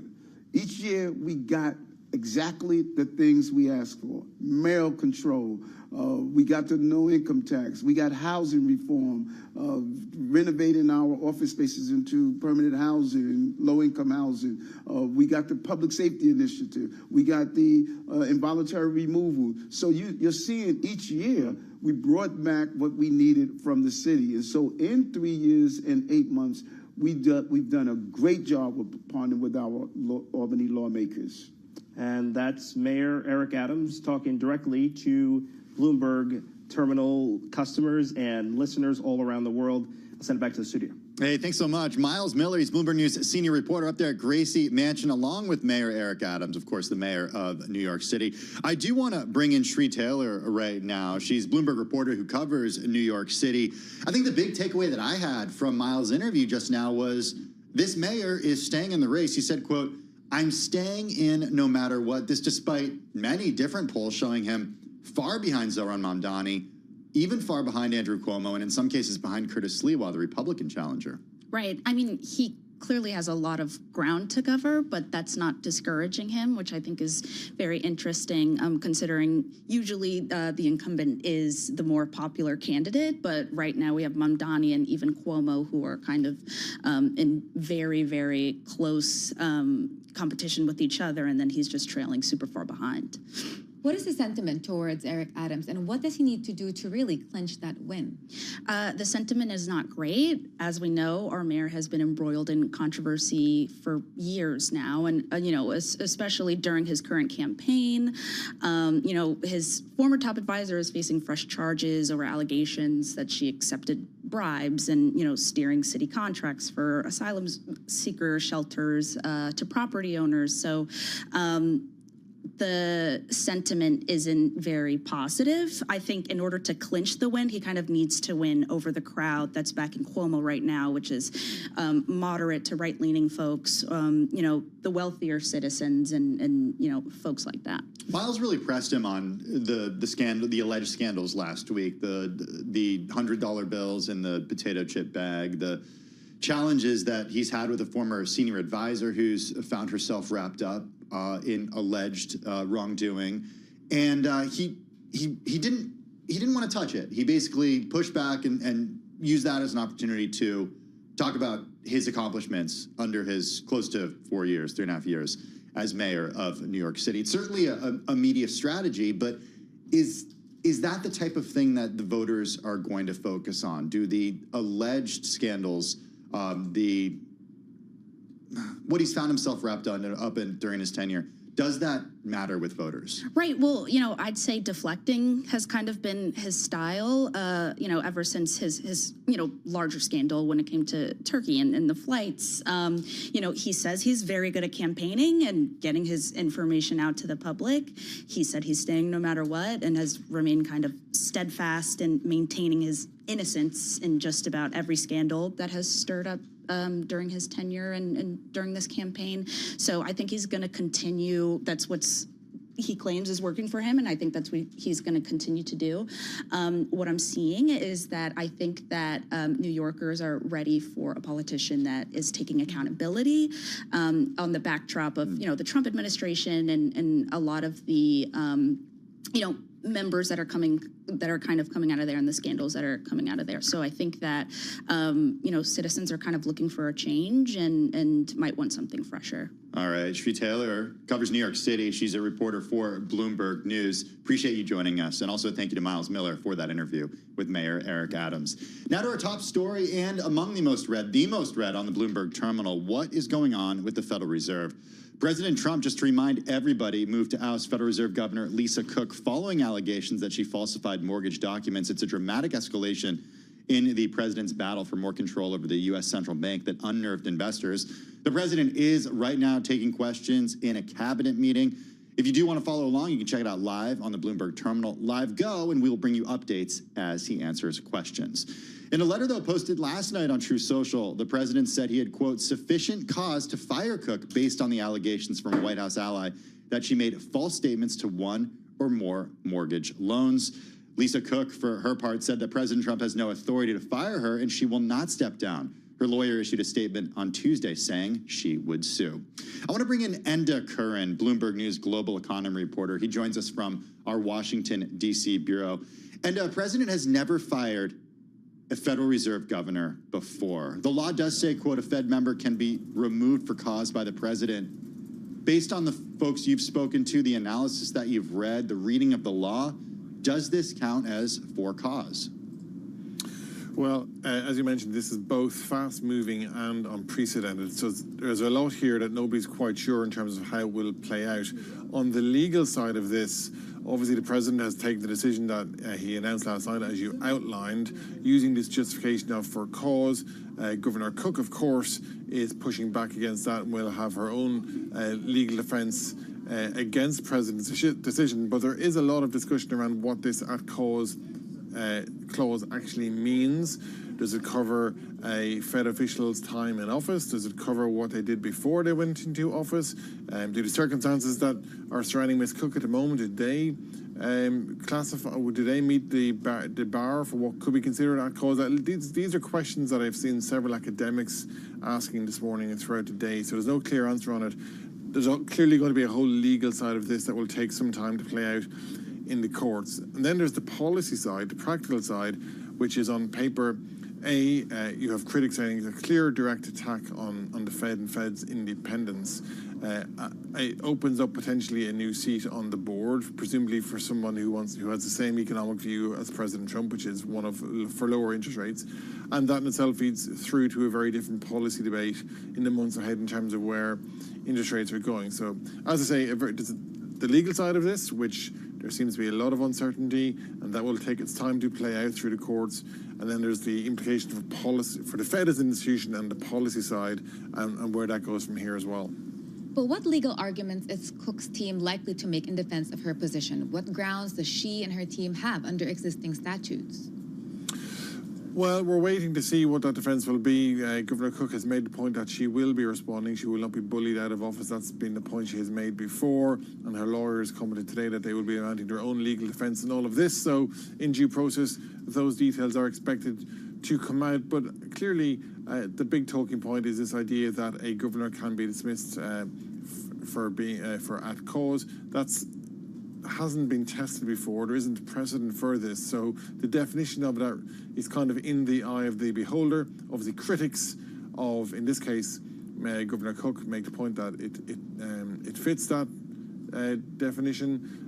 Those who are critical of what the White House is doing, accusing this of being a political witch hunt, make the point that it doesn't. So obviously there's clearly split opinion on that. But that's where the legal argument will probably rest in terms of how at cause is defined and agreed on in the weeks and maybe months ahead through the courts. And one of the reasons we wanted to speak with you is because you cover the global economy. You understand the role of central banks throughout the world and the distinct role they have in different countries where there isn't necessarily the same precedent of independence from politics that there is in the United States. I'm wondering about global implications for this, or economic implications perhaps, if the president is successful in removing Lisa Cook.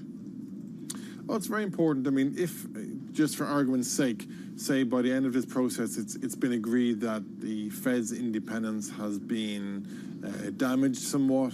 It seemed to now be much more within the political realm, at the whim of the White House, for example, as critics say. Well, that sends a powerful signal to the rest of the world, because a lot of these smaller central banks in economies around the world take their lead from the Fed. It's the world's most powerful central bank.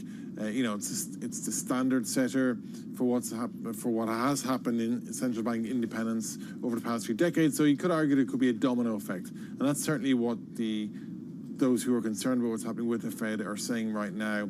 That if the Fed goes, others will follow. Other politicians, other parliaments, other presidents will pile similar criticism on their central banks. Now, not all central banks are independent. Certainly in the emerging world, they are not. China is obviously being a case in point.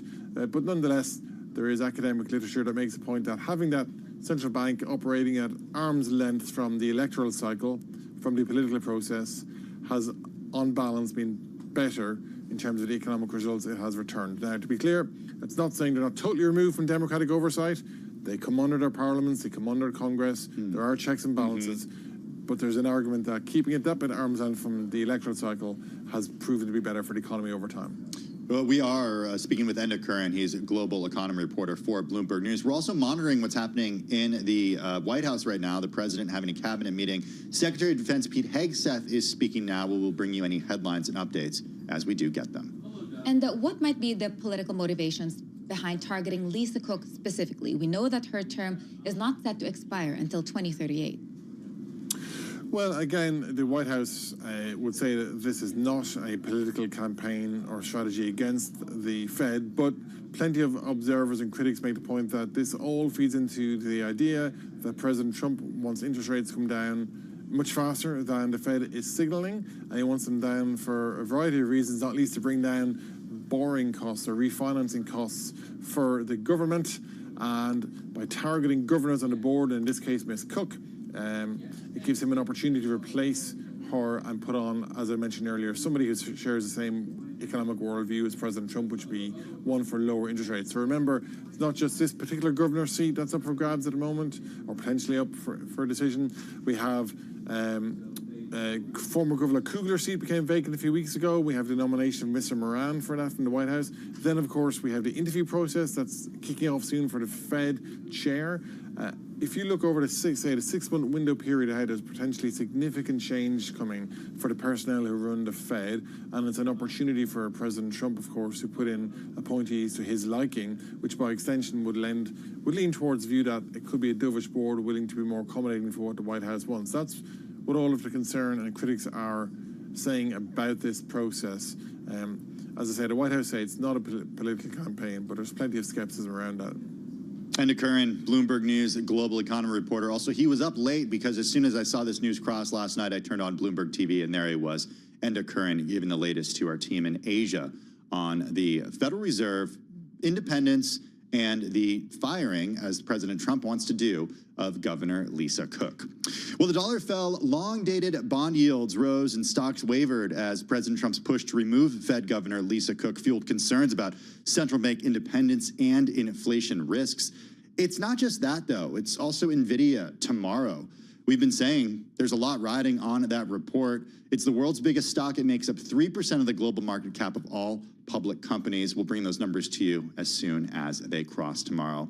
This is the backdrop for our conversation with Ben Inker. He's co-head of asset allocation, portfolio manager at GMO. It's the Boston-based asset manager co-founded by Jeremy Grantham. With $70 billion in assets under management, Ben looks closely at mega cap concentration. So yeah, NVIDIA certainly on his radar. He joins us from Boston. Ben, we're going to talk about the Mag 7 in the U.S. in the context of the rest of the world. But first, the threat of Fed independence, what we were just talking about with Enda Curran, who covers the global economy. The president saying he will fire Fed Governor Lisa Cook. If he is successful, does it change your view of U.S. markets? It probably doesn't change my view all that much because we're pretty skeptical of at least the U.S. Stock market these days. It would create some more concerns for us about U.S. bonds and create more concern about the U.S. dollar, because I think if the president is successful in bullying the Federal Reserve into lowering interest rates more than the economy warrants, the two places that comes out are long-term bonds and the dollar. And the dollar, by virtue of being quite overvalued today, could fall really quite hard. Do the president's attacks on the Federal Reserve confirm your skepticism? Does it essentially give you evidence that saying, hey, we are right in our call to be skeptical of U.S. equities right now? Well, we do think it is part of one of the key problems for U.S. companies right now. The U.S. stock market is trading at a big premium to the rest of the world. That is an issue. The U.S. dollar is very overvalued. That is an issue.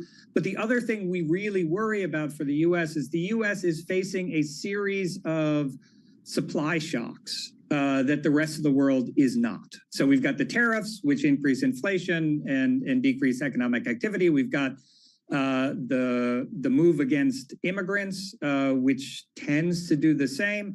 And then we've got this uncertainty problem, where we have an administration that makes its decisions apparently by tweet, and where you really don't know week to week what is going to happen. And that makes it very difficult for US-based businesses to make good long-term investment decisions.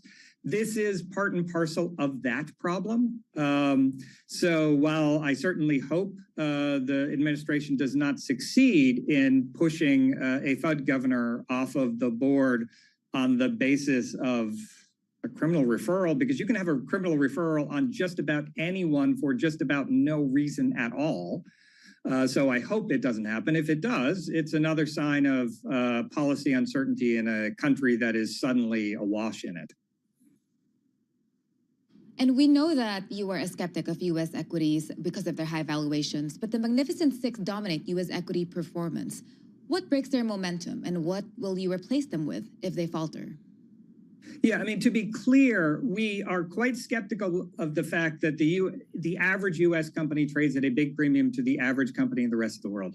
The Magnificent Six, which is the Magnificent Seven ex Tesla, because Tesla is not only a very different company, it's also a much, much more expensive company than the rest. The Magnificent Six have been extraordinary in their ability to continue to grow at a scale where other companies in the past have really hit limits to growth. Now they're trading around 30 times earnings on average. That's, Lord knows that's not cheap. If they can maintain their kind of past levels of growth, it's still a perfectly reasonable valuation for them. The question is, can they maintain it? We're not honestly sure. One of the things that is very different from the past is they have hugely ramped up their aggregate CapEx. These were always very capital-light businesses, had wonderful free cash flow, and today they are investing in aggregate hundreds of billions of dollars in property, plant, and equipment and it's a huge bet that they are going to be able to make a lot of money out of AI. Will that come true? I don't know. If it does not, it is one of the most, economically meaningful bets we've ever seen from the stock market, and could be a real problem for them. Why do you think U.S. premium has persisted despite stronger growth overseas? It's funny. I think some of it is the reflected glow of the Mag 6. Because of the Mag 6, the aggregate S&P has done better fundamentally. Right now, that fundamental outperformance is a piece of it. The dollar has been a big source of the outperformance because the dollar has appreciated by a lot over the last decade versus every other currency on the planet. And then the valuation in the US over the last decade has really expanded relative to the rest of the world. But there is this base of sort of fundamental outperformance, all of which is owed to the Mag 6. So the Mag 6 have been amazing over the last decade. They're expensive, but they're amazing. The rest of the U.S. has not been amazing, but has still captured some of the glow because they've been more associated with the Mag 6 than companies outside the U.S. And that I just don't see how it's sustainable, because those companies are going to have to do a lot better than they have in the past to justify their valuations. We're speaking with Ben Anker, co-head of asset allocation, portfolio manager at GMO, of course, the co-founded firm by Jeremy Grantham, $70 billion in assets under management. Ben, on the valuation side, when it comes to the Mag 6, I know you've talked about U.S. stocks being more highly valued than international stocks. And if we look at stocks in the U.S., obviously that's based on where investors think they're going to go. You said it could be justified if they continue their growth rate as the way they've been growing in recent years. What would you say, though, to someone who says, well, the U.S. is a unique environment from a regulatory perspective, from an economic power perspective, from an international relations perspective, and there is this premium in the U.S. because, well, we have a regulatory environment that allows for that essentially says, okay, well, that is justified, that the rest of the world doesn't have. And indeed, we haven't seen outperformance of the rest of the world, save for the first few months of this year. We'll see what the future brings. But doesn't the U.S. deserve to have a premium on it based on those factors? Look, if the U.S. deserves to have a premium, it would be on the basis of having a higher return on capital than we have in the rest of the world. There are plenty of countries where there are not a lot of regulations over what companies do. Most of the emerging world doesn't have that many regulations. The return on capital isn't necessarily that brilliant. They aren't wonderful places to operate. The U.S. has been a good place for businesses to operate. One, we are a very big market. Two, we have had a regulatory system that is very rules-based, very kind of slow to change, and it has been a good base to try to sell to the rest of the world. All of that is under threat right now. The U.S. is not such a brilliant place to be as a base for the rest of the world because things like steel and aluminum costs a lot more in the U.S. than they do anywhere else on Earth because we have the big tariffs on them. From a regulatory perspective, while the biggest the biggest victims might be companies providing wind power or looking to do so, we today operate in a world where the regulatory environment is much less predictable. And unfortunately, we also now operate in an environment where it is pretty clear that the way you want to get ahead, at least as a very large cap company, is getting in the good graces of the government, which is a very different game than we have had for the last 80 years in the US. And that, that pushes towards rent-seeking behavior. It pushes towards corrupt behavior. It is not a situation where you would say, aha, these are the companies that should be trading at a premium to the rest of the world. That is more like what we have seen in countries like Russia or China, where in general, people have said, ooh, well, if you're going to invest there, you better have a discount to make up for the fact that you don't know what the government is going to do. And the incentives for companies are not necessarily profit maximizing for shareholders. You know, speaking of Washington, and we're going to have more questions on this, the president is having a cabinet meeting right now. We're monitoring it. If he does start to take questions, we will bring you those questions and answers as soon as we get them. Check out Live Go on the Bloomberg terminal to see that right now. Ben, on that, the idea of the U.S. government taking a stake in these companies, as you mentioned, it does concern you. We did hear from Howard Lutnick earlier on CNBC, who said the idea of taking a stake in a defense company, such as Lockheed Martin, for example, could be talked about at a certain point in the future. What's the warning that you have for U.S. involvement, U.S. government involvement in private enterprise? Well, you know, the basic problem is as the government gets more involved in private enterprise, the needs of shareholders take a back seat. And that isn't obviously, you know, that isn't necessarily the absolute worst thing in the world. But we do see, and we have seen time and time again, where businesses are more answerable to the government than they are to their standard owners, you get less good business decisions. Now, on the other hand, if you are a defense contractor, it may well be in your interest to have the government take a stake, because if you are one where the government has not taken a stake, maybe you're less likely to win the next competition. Ben, speaking of the president, we got to leave it there. Ben Inker, co-head of asset allocation, portfolio manager at GMO. Let's go to Washington, D.C., to the White House and hear from President Trump. And she can't have an infraction, especially that infraction, because she's in charge of, if you think about it, mortgages, and we need people that are 100% above board, and it doesn't seem like she was. Yeah, Mr. President, first, I would love to ask you a serious question, but I have to tell you the biggest pop culture news of the year broke while we were in this cabinet meeting. Travis Kelce and Taylor Swift are engaged, and the world wants your reaction, sir. Well, I wish him a lot of luck. No, I think it's. I think he's a great player. I think he's a great guy, and I think that she's a terrific person. So I wish them a lot of luck. On a serious note, Mr. President, in May, Secretary Rubio said that they were aggressively removing visas of Chinese students. Yesterday, you said you wanted to allow 600,000 Chinese students to study in the United States. Could you and the Secretary clarify what is the policy on Chinese students in the United States? Well, we think we're, you know, look, we're getting along very well with China. And I'm getting along very well with President Xi. I think it's very insulting to say students can't come here, because they'll go out and they'll start building schools and they'll be able to survive it. But I like that their students come here. I like that other countries' students come here. And you know what would happen if they didn't? Our college system would go to hell very quickly. You'd have, and it wouldn't be the top colleges. It would be colleges that struggle on the bottom. And you take out 300,000 or 600,000 students out of the system. I like having, and I told this to President Xi, that we're honored to have their students here. Now, with that, we check and we're careful and we see who's there, and Marco wants that. We spoke, we're in the same position. But we have a tremendous college system, the best in the world, nobody even close. That's why China sends them here. And you can call it an industry if you want, but you're talking about millions of people. And I'm honored to have the students from China come here. And we're just getting along very well with China. And it's a different relationship than we had for years, where they took hundreds of billions of dollars, just sucked it right out of our country. They respect us again. I respect them.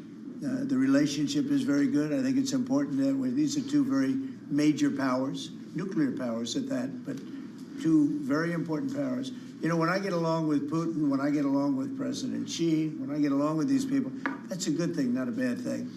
We're tough and we're smart and we're strong. We get along. It's a lot better than not getting along. You had somebody in here before. The war should have never started with Ukraine and Russia. It would have never started. And Putin said that himself. President Putin said that himself.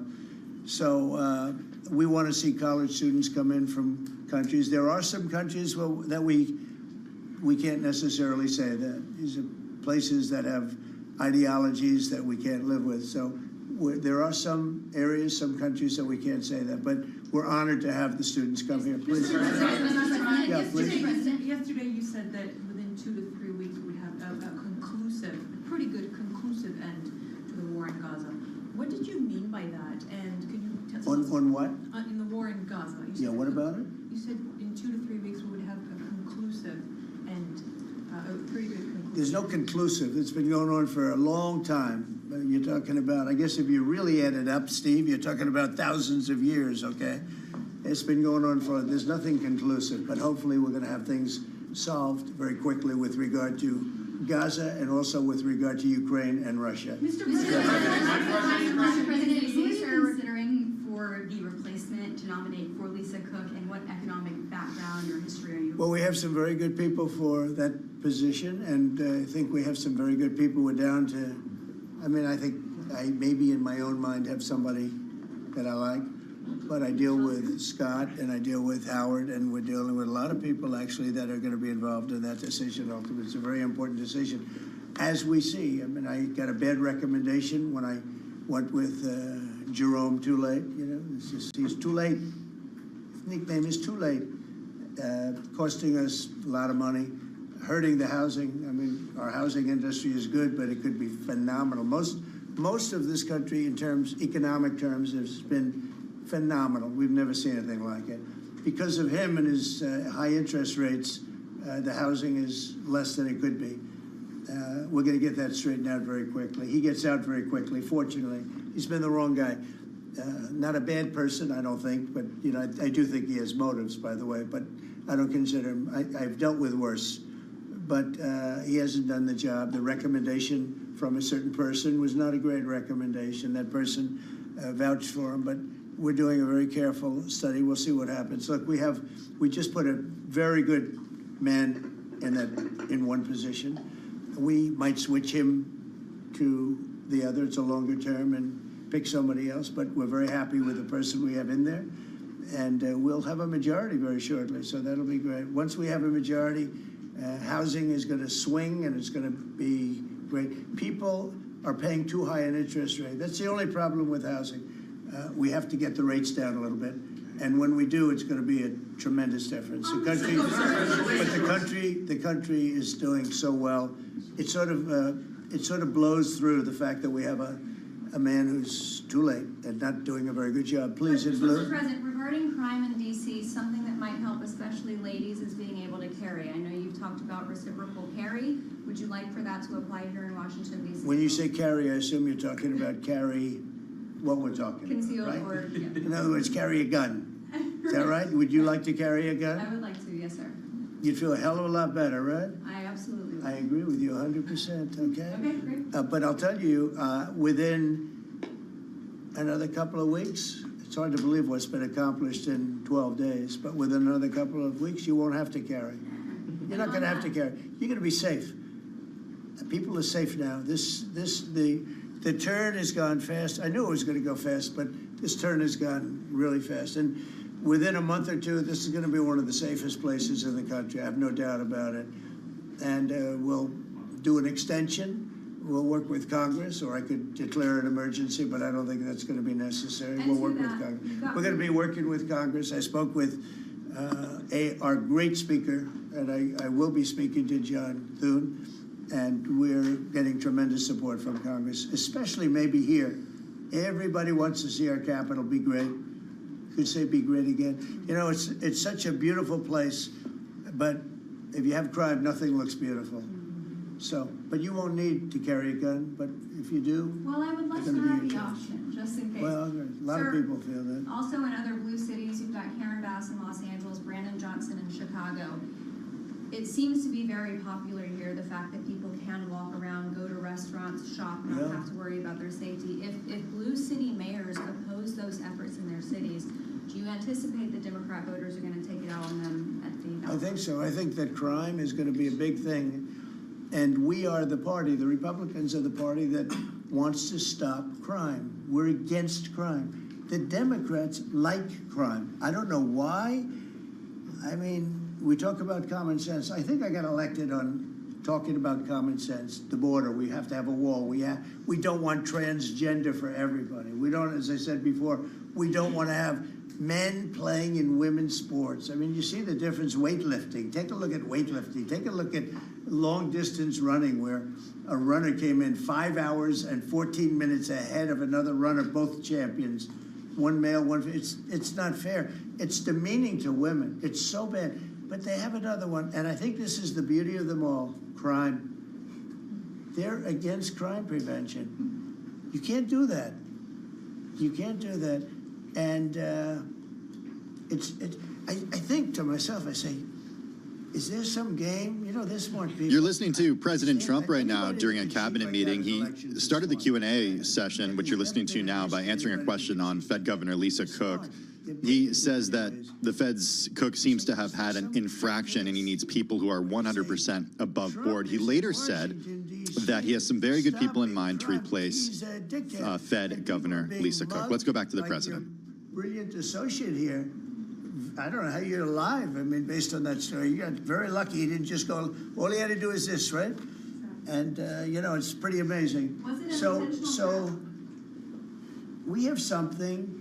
I think we have two things. I think what Bobby was talking about with respect to drug prices is unbeatable. Nobody else could have done it but us. And I think that crime will be the big subject of the midterms and will be the big subject of the next election. Think of it. They are, instead of saying, Trump's right about crime, it's really bad in Chicago. You have a guy in Illinois, the governor of Illinois, saying that crime has been much better in Chicago recently, and Trump is a dictator. And most people say, if you call him a dictator, if he stops crime, he can be whatever he wants. I'm not a dictator, by the way, but he can be whatever he wants. I think it's going to be a big subject for the midterms, and I think the Republicans are going to do really well. They called it a trap. This Democrat consultant, they said, he's put him in a trap again, because these are all traps. You know, 80-20, but they're not 80-20. They're almost 100-0, all these issues. But I would say that crime is stronger than men playing in women's sports. I think it's stronger than transgender for everybody. You know, it's transgender for everybody, according to them. It's stronger. Of course, this is a cause of it, open borders. Open borders gave us a lot of this crime. So, you know, so they're sort of on an equal footing, I guess. But crime is going to be a very big subject. And you know what he should do if he was smart?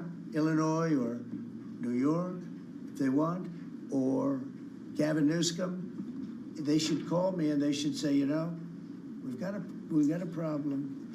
You know, we could solve with this team, different players, but work the same way, because you'd leave them here. You don't want to take them out and let it go to hell. Everybody's so happy in Washington. I bet you walked over here today and you had no fear. Nobody has any fear anymore. The last 12 days. But it would be so smart